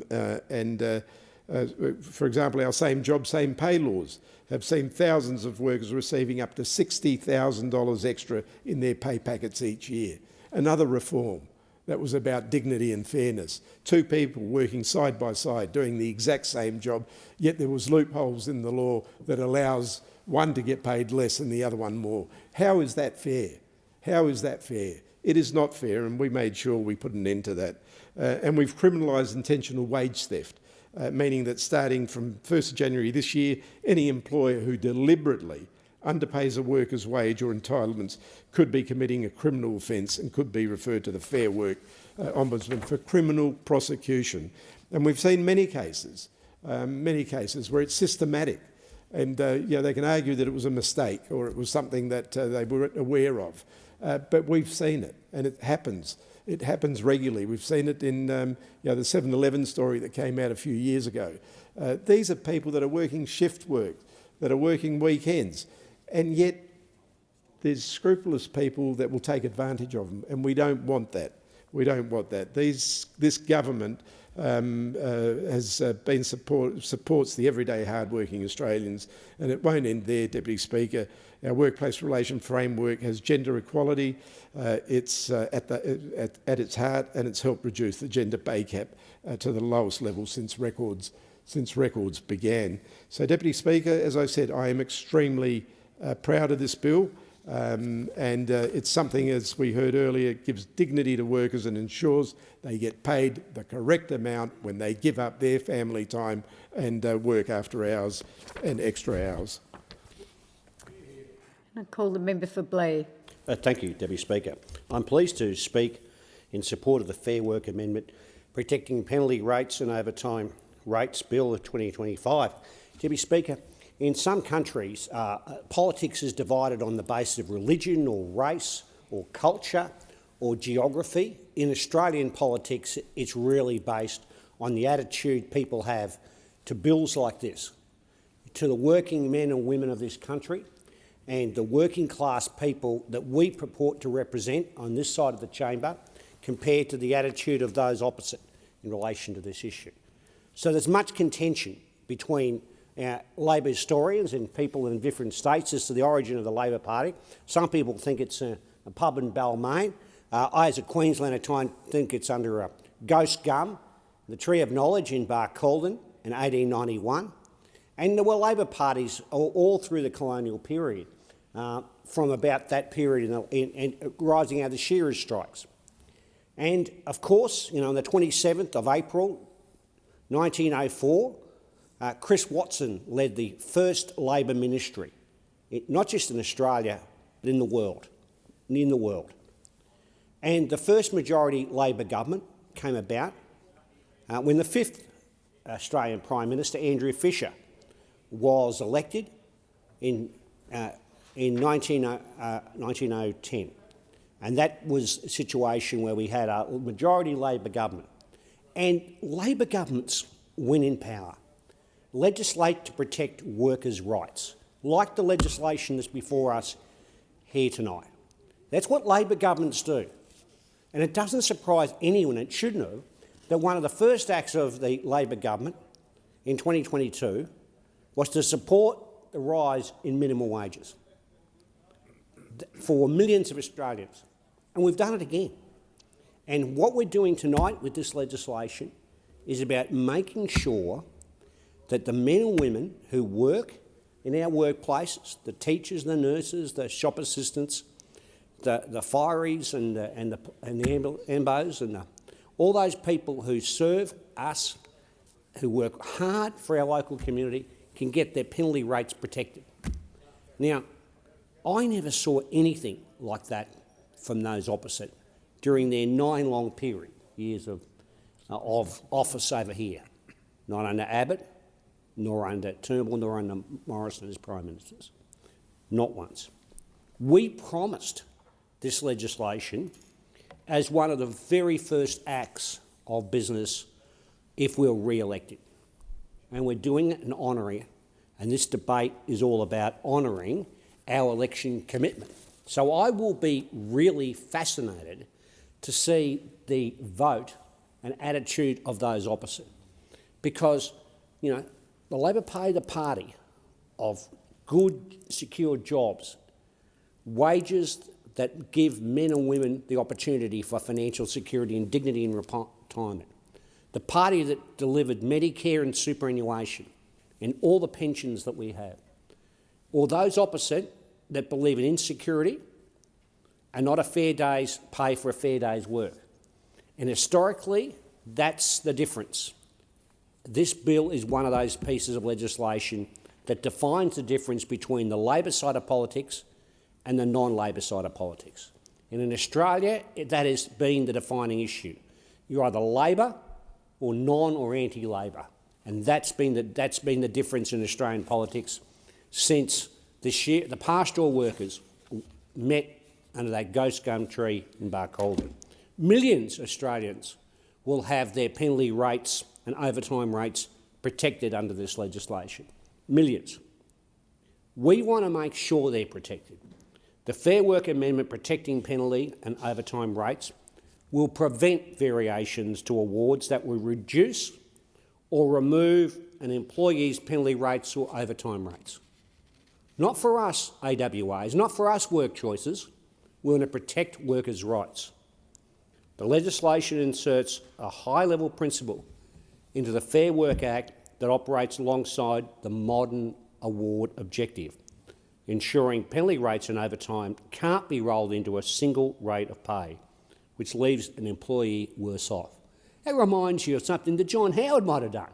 You know, the AWAs and work choices, that's the sort of stuff they did, and got rid of the no disadvantage test. Only to try and bring it back on the eve of the election before 2007, too little too late. The public were on them. That pens. Remember the work choices pens? And the mouse pads they did? They did all that stuff to venerate and worship work choices. Only to find on the eve of the election, you know, to take away people's penalty rates and overtime rates was not in their best interest, and the public was onto them. That's why legislation like this is so important. Definition between us and them when it comes to industrial relations. So this particular bill amends the Act of Parliament to legislate protections. It's effectively a no worse off or no disadvantage test. Penalty rates and overtime rates are absolutely essential feature of minimum terms and conditions in modern awards, and safety is crucial for people. It's safety equals security. They should be protected and not reduced. And this will ensure penalty rates of workers and awards are protected into the future. Protecting a fair minimum safety net of terms and conditions of employment is crucial for workers who are award reliant and low pay. That's why the Labor Party believes in union and unionism. The collectivism, the solidarity together to protect you if you're low paid. That's why we believe in terms and conditions that give men and women the opportunity to protect themselves in the workplace. There is economic injustice in this country. There's disadvantage. We don't want a situation where the rich and the powerful, the billionaires and the millionaires, are in a position where they can dictate to working men and women in the workplaces without the protection of their unions and that protection of legislation that protects their rights. And this includes a lot of people on awards in my electorate in Blair, including those who work in retail, hospitality and fast food and warehousing, many of them who are members of the mighty Shop Distributive and Allied Employees Association, the SDA of the shoppies. For example, there are 12,700 retail and hospitality workers in Blair. They make up nearly 15% of the total workforce. One retail worker in my community called Karen said that picking up weekend work and overtime and earning penalty rates helps her and her colleagues to keep on top of things financially. And I quote Karen here, and this is what she said: "The importance of penalty rates for people working unsociable hours can't be overstated, especially as they are already on low wages. I see the younger workers particularly who are struggling to make ends meet in the current financial climate, having to rely on working penalty rates hours to get by. They still have rents and expenses to pay that continue to go up, and they rely on penalty rates they earn from working holidays and weekends to give them the extra breathing space in their weekly budgets." End of quote. I agree entirely, Karen.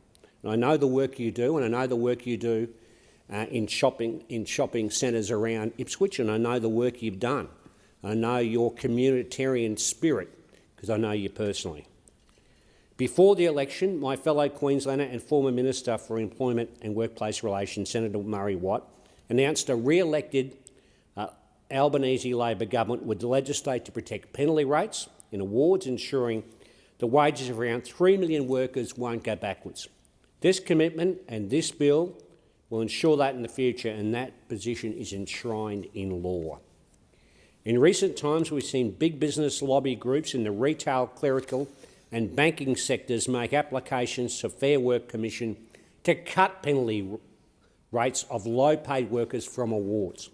For example, right now the Australian Retailers Association is proposing to vary the retail award to cut entitlements. Deputy Speaker, if they're successful in their applications, these employer groups will reduce the overall income of workers.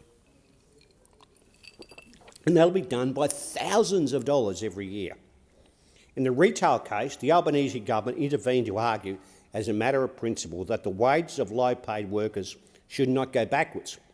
In stark contrast, the former leader of the opposition and former member for Dixon said he wouldn't stand up to the big retailers as they attempted to cut the workers' pay. Indeed, before the election, the coalition gave the green light for big business to cut penalty rates under a future LNP government federally, confirming they would not match the Albanese government's intervention in the application currently before the Fair Work Commission. In comments quietly released on a Friday in February, the LNP admitted that they wouldn't make a submission opposing the application by the big retailers, including Woolworths and Coles, to cut penalty rates and other entitlements in the award covering retail employees. Prior to the election, the then coalition leader stated, and I quote, "The independent umpire sets the conditions," end of quote, and continuing, "and we won't propose any departure from the current arrangement." In other words, they were happy to stand by for big business to cut the wages and conditions of some of Australia's lowest paid workers. They're happy just to sit back and watch low-paid workers take a pay cut, and happy to side with big business rather than hard-working Australians doing it tough. And this is a repeat of the same approach they had when they were last in government, where they refused to support increases in minimum wages, which saw low-paid workers go backward, and a deliberate design feature. That's what they admitted they were doing. In contrast, for 3 consecutive years in our first term, the Albanese government had consistently advocated to protect the real wages of low-paid workers at each annual wage review, resulting in an 18.5% increase over the last term of the government, well above inflation. In dollar terms, in 3 years since Labor came to government, the national minimum wage has increased by $4.62 per hour, more than $175 per week, $9,120 per year, or a 22.7% increase. Against this, the coalition has voted against penalty rates multiple times. This failure is another clear point of difference of the major parties, as workplace relations became a clear election issue. Now, I think the Australian people understood this, and you can see that the coalition wanted people to work longer and receive less, and in fact pay more tax as well, because that was their policy, because they voted against our tax cuts. The issue of penalty rates has been on the national agenda for years, and the Coalition have lots of form on this. Both the former Leader of the Opposition and the former Shadow Minister for Employment and Workplace Relations, Senator Cash, have been very clear in supporting cuts to penalty rates. They openly supported a decision to cut penalty rates for retail and hospitality workers in 2017.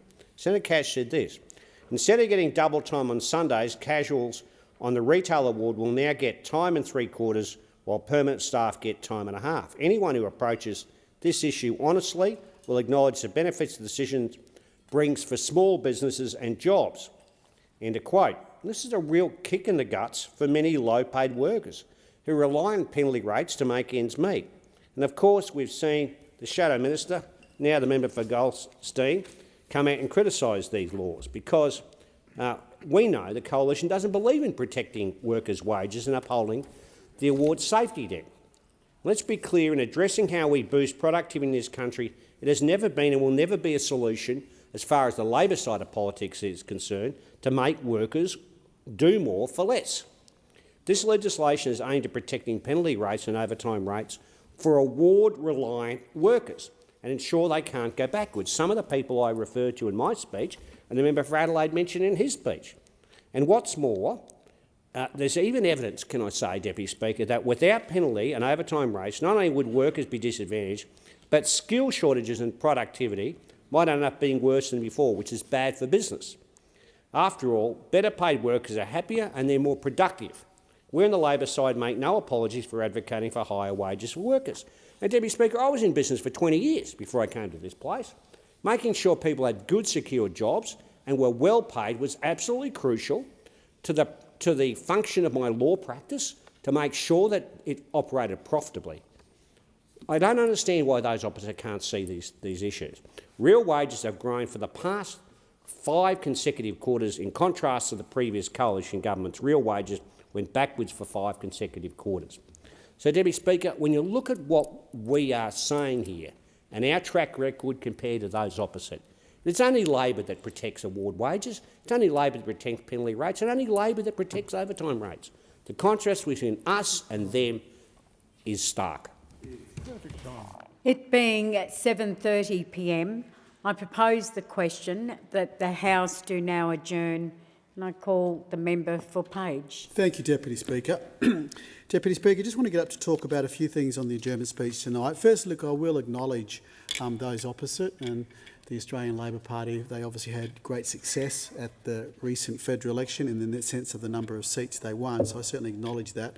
I do make the point, though, primary votes, obviously the preferential voting system in Australia is interesting on the primary votes of the Labor Party 34, the Coalition 31 isn't that stark a difference, but obviously the preference and the way they worked was very advantageous. Also, I want to acknowledge too, just there were 3 first speeches this afternoon of 3 of my colleagues, three federal NAT colleagues. I just want to acknowledge the 3 of them: Alison Penfold, David Batt, and Jamie. So they were just amazing speeches. All of them.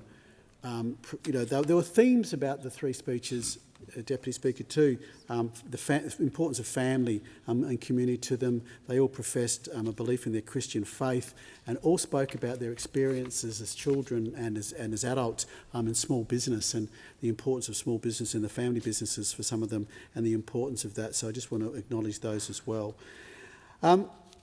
Just make the point too, Deputy Speaker, I did this in the MPI, but just to go back to the election results, and I don't say this with any pride or arrogance, but I just make the point that it's been quite interesting, the divide in election results between the city and the country. As a federal NAT MP, the Nats haven't lost a seat on the day of a federal election in the lower house since 2007. We've won seats back since then and haven't lost them through the period. So just interesting to observe that there's a stark contrast between city and country Australia at the moment, but I just make that as a casual observation. Neither are the regional rural Libs. What was that, sorry? Neither have the regional rural Libs. Yeah, I take the interjection too from the member for Mason, and the regional Libs have done very well as well, and there were 3 transition seats, I think. Wilson Wenner. And member we've had transition for Forest, Grey, Monash. All hung on. Yeah, so again, so just an interesting thing. I take the interjection, member for I mean, there's an interesting distinction between the city and the country, so something that we'll need to look at. And I've got a few ideas about that, but I'm not going to go into that tonight.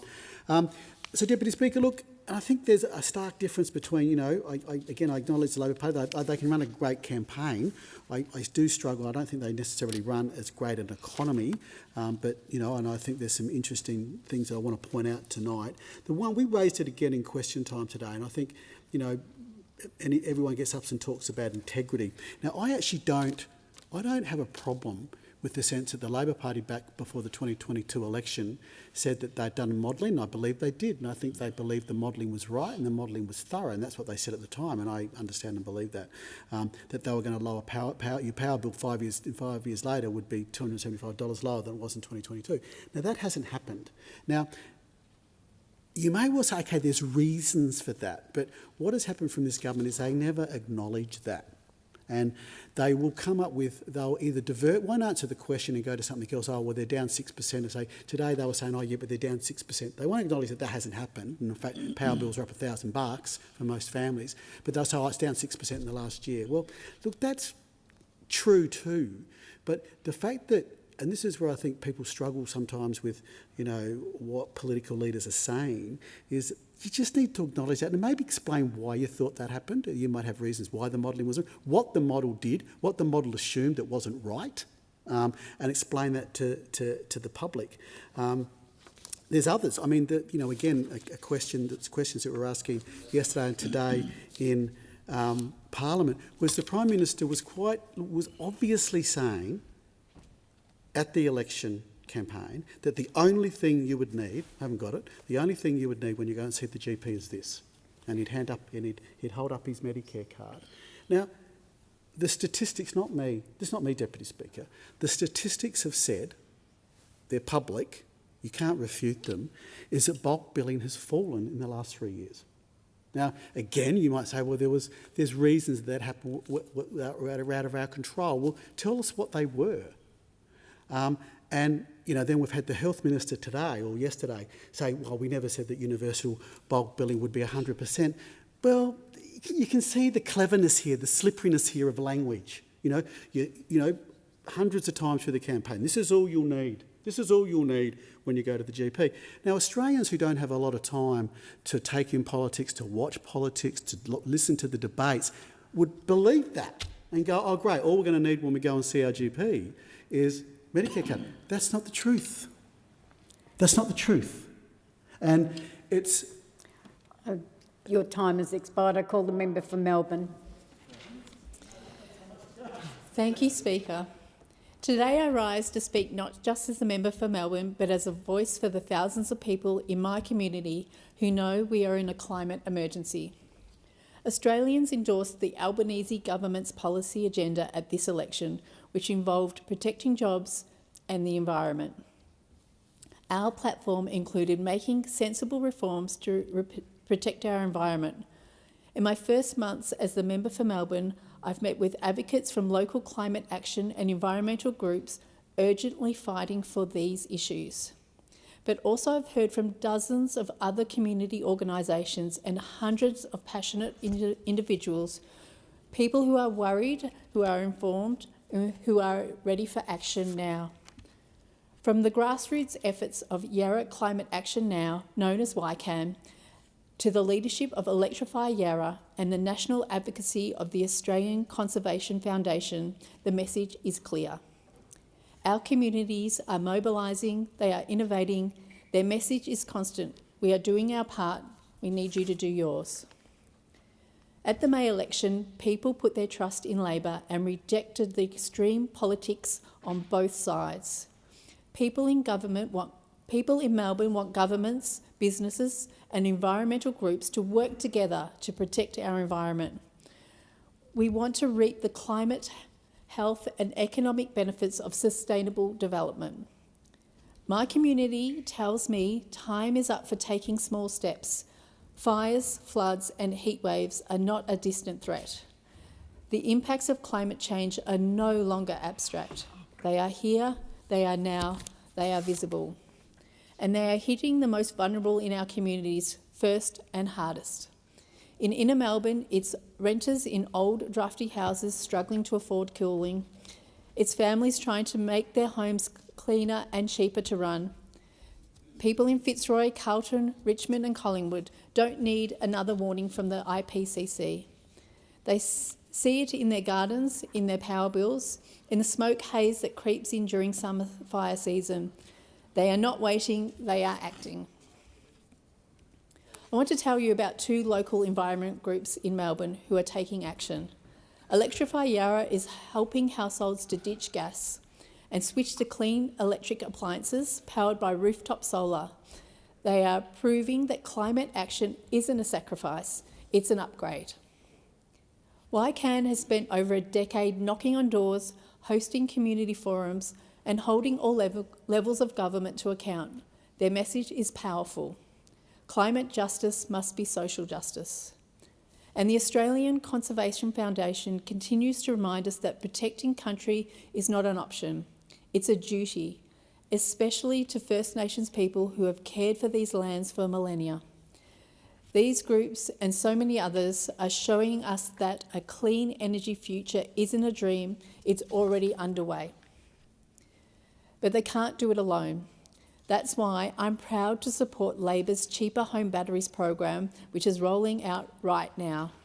This is real action that will help households store solar power, slash bills, and ease the burden on the grid, all while cutting emissions. It's important in places like Melbourne, where so many residents are embracing clean energy but need support to make it affordable and accessible. Labor is also investing in community batteries, upgrading the grid and electrifying our transport system, important steps that move us towards a zero emissions future. But we must keep Melbourne going.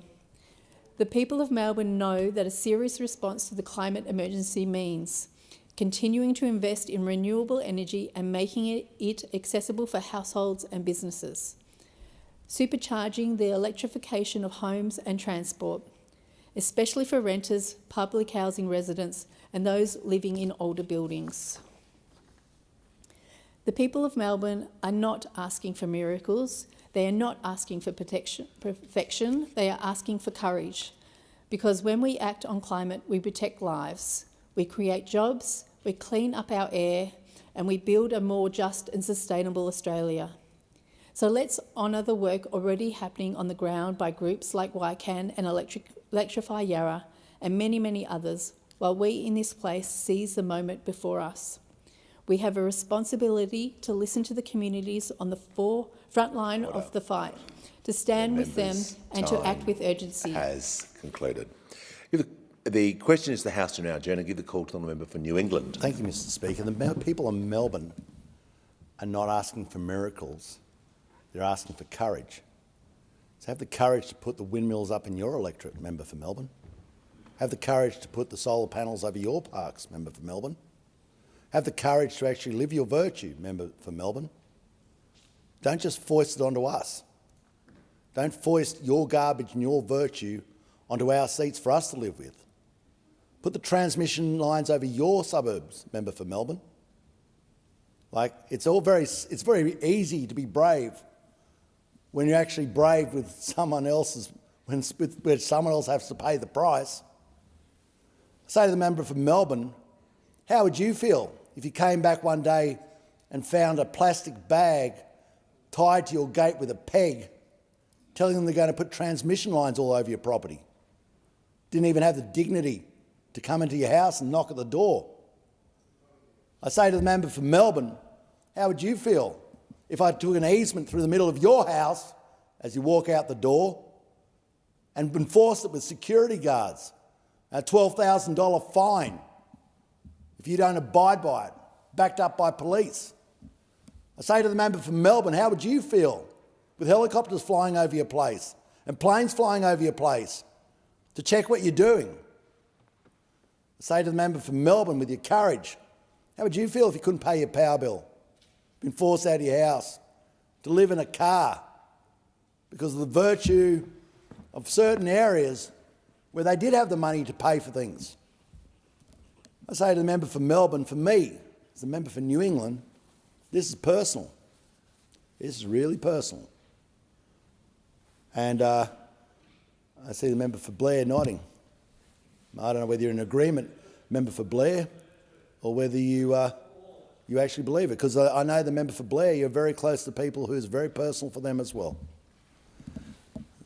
You know, when we had two people, to be quite frank, with English accents, one with a big gabardine coat on, big scarf, a lady with him who looked like she was off to the races, appeared on my neighbour's place. He is off the grid. He is totally renewable. No, they have no electricity to their house. That is my neighbour.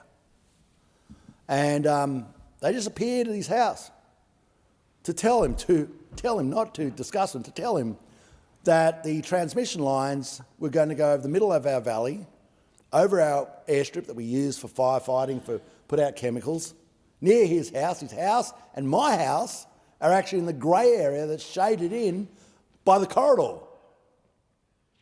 And when we saw them, I mean, I never turn up and say, do you know who I am? I don't. I was turned up in work clothes. They treated us with complete contempt. We were just mud under their feet. And then later on, I said, look, I'm going to fight this. And they basically said, well, you can do what you like. And I said, I am actually in politics. And I went, oh, well, whatever you want. Go your hardest. I don't care. Then Vicky turned up, Vicky Campion, my wife. They said, who are you? Just sort of disparaging way. And she said, well, I'm a columnist for the Daily Telegraph. And they said, no media allowed at this meeting. And they said, well, hang on, you've just turned up in the place. It's not an official meeting, you just launched yourself on our place. And I said, no media allowed here. I said, absolutely the media, we live here. Absolutely the media is allowed here. They said, you're not allowed to report anything we say. And we said, we will report everything you say. For me, on this one, and just listening to the member for Melbourne, that is what is happening to us. And I'll tell you, in the state of New England, I've got a swing to me, a good swing to me, both on primaries and on two-party preferred, because we are standing up against this garbage. And I will fight this garbage. For the first time in my life, this vote actually comes back to my valley, to my people, to the people who are not on the grid. They can't afford electricity. And you guys just don't know about it. You talk about it, but you talk about, I hear people say lived experience. You got no lived experience of this. None. And this one, I don't care where it takes me. I'm going to fight this one to the very bitter end. The question is the House to now adjourn and give the call to the honourable member for Bass. Thank you, Speaker. In Bass, we understand the meaning of doing more with less, particularly when it comes to health. In some of our more regional communities, getting to a doctor can take hours. Bulk billed GPs are a threatened species, and for many families, the rising cost of medicines means making impossible choices. Bass is one of the most underserved electorates in the country when it has access to healthcare professionals. I've heard these stories firsthand. A grandmother on a surgery waitlist for years, a child missing out on early intervention, or a young person waiting for a diagnosis and yet falling through the cracks. But Labor is stepping up. In this year's budget, the Albanese government has delivered the biggest investment in Medicare ever seen in Bass. And this includes cheaper medicines, because nobody should be splitting tablets in half to stretch out a script. 1-800 Medicare, a national triage line to provide support 24/7. An endometriosis and pelvic pain clinic that is currently already changing lives, where people can feel heard and understood and get the treatment that they need. And for urgent but non-emergency care, Launceston's Medicare Urgent Care Clinic continues to be a lifeline for our community. Our clinic is one of the busiest in the country, and perhaps the only one that's had to treat multiple Tasmanian devil bites in its time.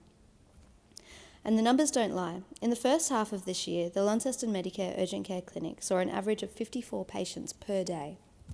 Since its expanded opening hours on the 1st of July, the clinic sees 73 patients on average every day. On its busiest day this month, 84 patients were seen by a doctor at the Medicare Urgent Care Clinic. That's 84 Tasmanians, 84 of my constituents who didn't have to wait at the emergency department or try to get an after-hours GP appointment, but they could see a doctor when and where they needed to, for free. In fact, just last week, the clinic saw as many patients in a single day as our already overstretched local hospital emergency department did in a 24-hour period. I shudder to think what people would have done if they hadn't have had access to this Medicare urgent care clinic. Of course, Labor also knows that to improve health outcomes for people, we also need to invest in training and retaining more doctors and building our future workforce in the regions. I was proud to stand alongside the Minister for Health to announce funding to deliver end-to-end medical training at the University of Tasmania.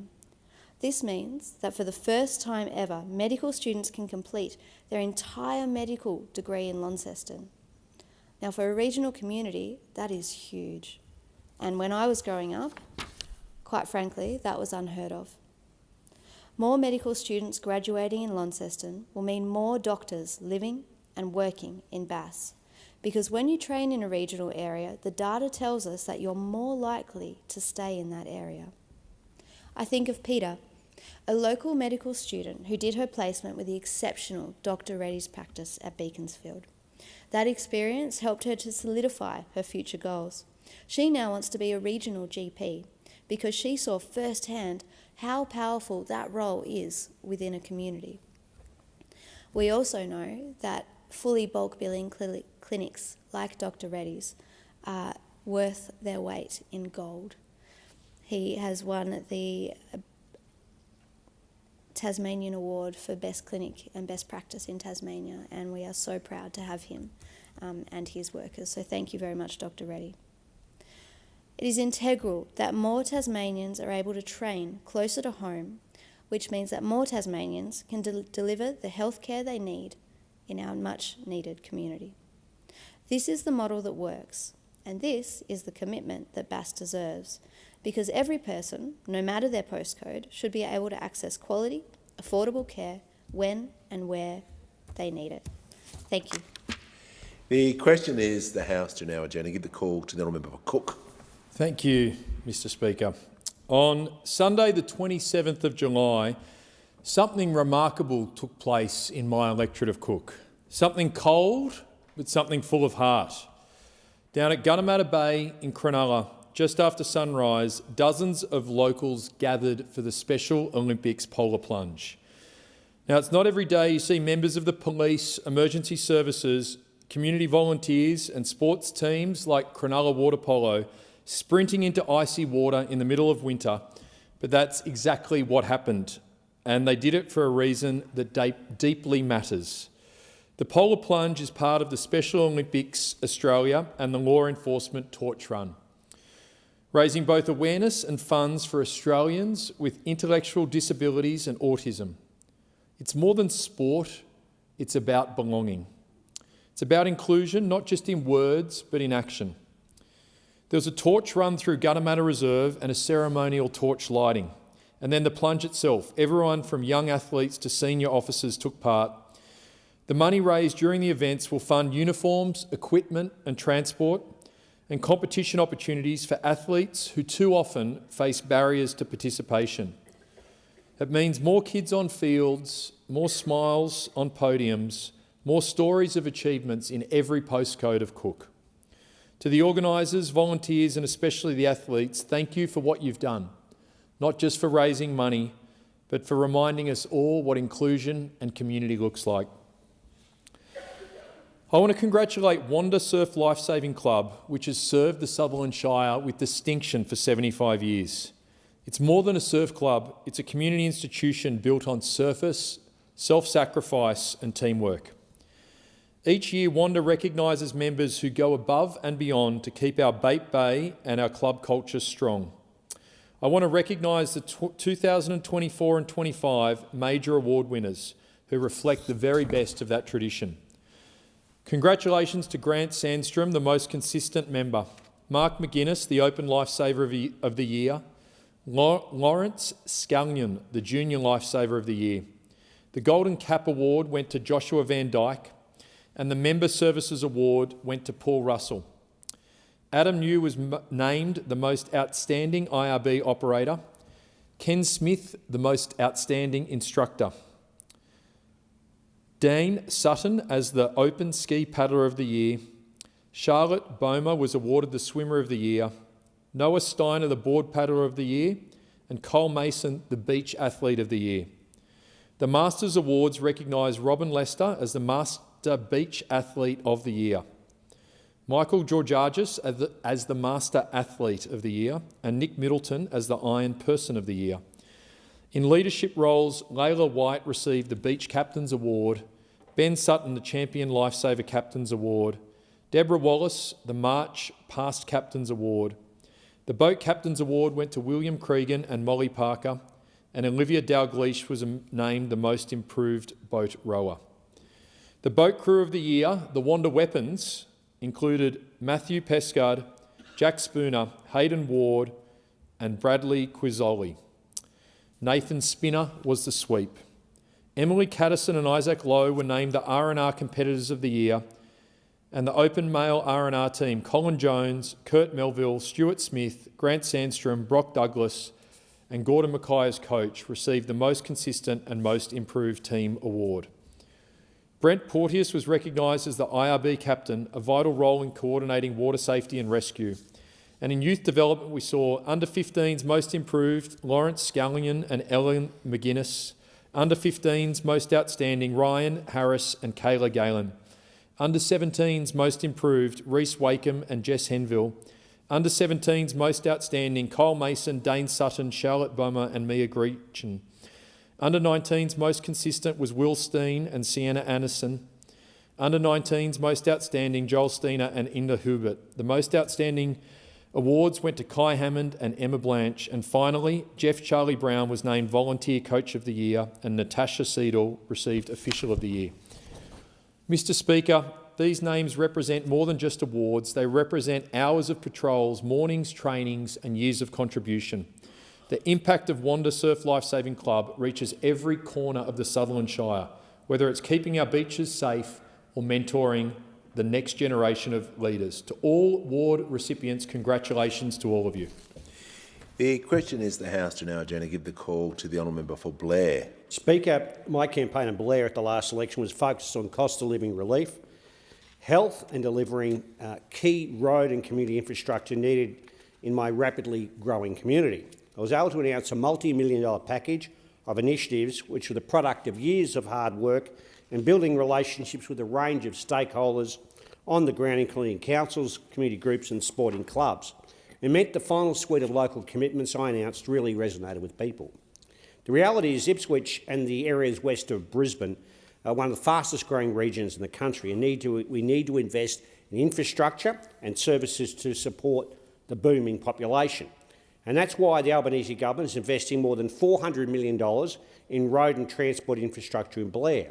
And as part of this, I was delighted to announce with the Treasurer $200 million to fix the notorious Amberley interchange bottleneck and black spot on the Cunningham Highway with a grade separation interchange. On top of $16 million I announced last year with the Federal Minister for Infrastructure towards business cases for this area, as well as the Ripley and Swanbank interchanges with $4 million committed from the former Queensland Labor government. Now, this project is vital to improve safety and congestion across Ipswich, but particularly important for access to RAF Base Amberley, the biggest operational Air Force base in the country, and a hub for the recent Talisman Sabre exercise.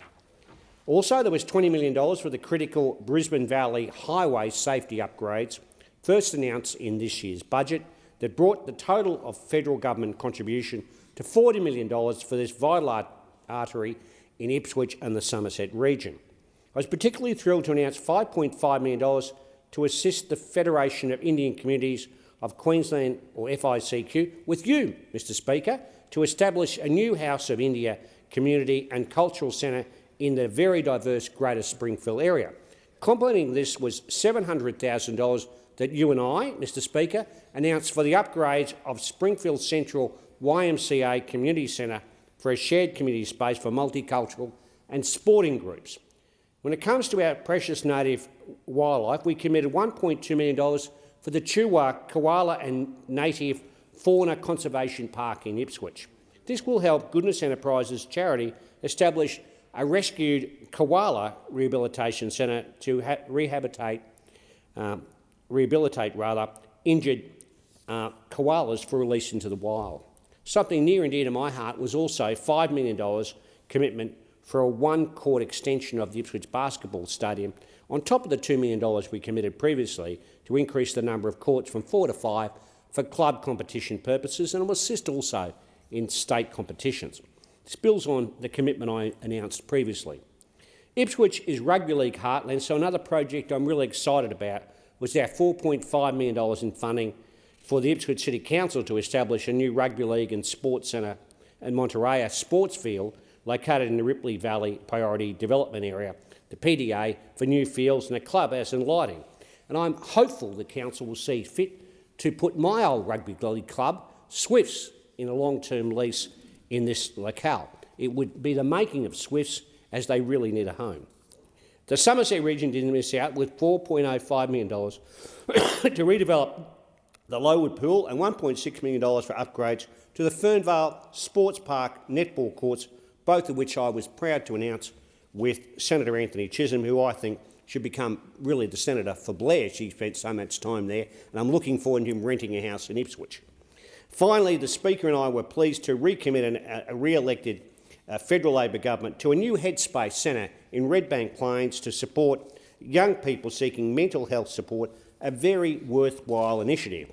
Now, some of these commitments rely on matching state government funding, but despite the Queensland Premier's comment about the need for an Ipswich infrastructure plan, his state budget in June was very disappointing, with no funding for big-ticket transport and main roads projects in Ipswich. Critically, there was simply no match funding for our $200 million commitment for the Amberley interchange. On top of this, despite, by the way, the member for Scenic Rim having a billboard there arguing for it. And on top of this, there was no updates on projects I'd previously secured funding for, namely the Mount Crosby Road interchange, Bremer River Bridge and the Ipswich motorway, Darrow to Oxley upgrades, or the Ipswich to Springfield rail line business case. Not a dollar, not a dollar. I will continue to push the Minister, Christopher Lee government for commitment for these important projects and to fund them. In accordance with the resolution agreed to on 29 July 2025, business having concluded, the House stands adjourned until 9 a.m. tomorrow.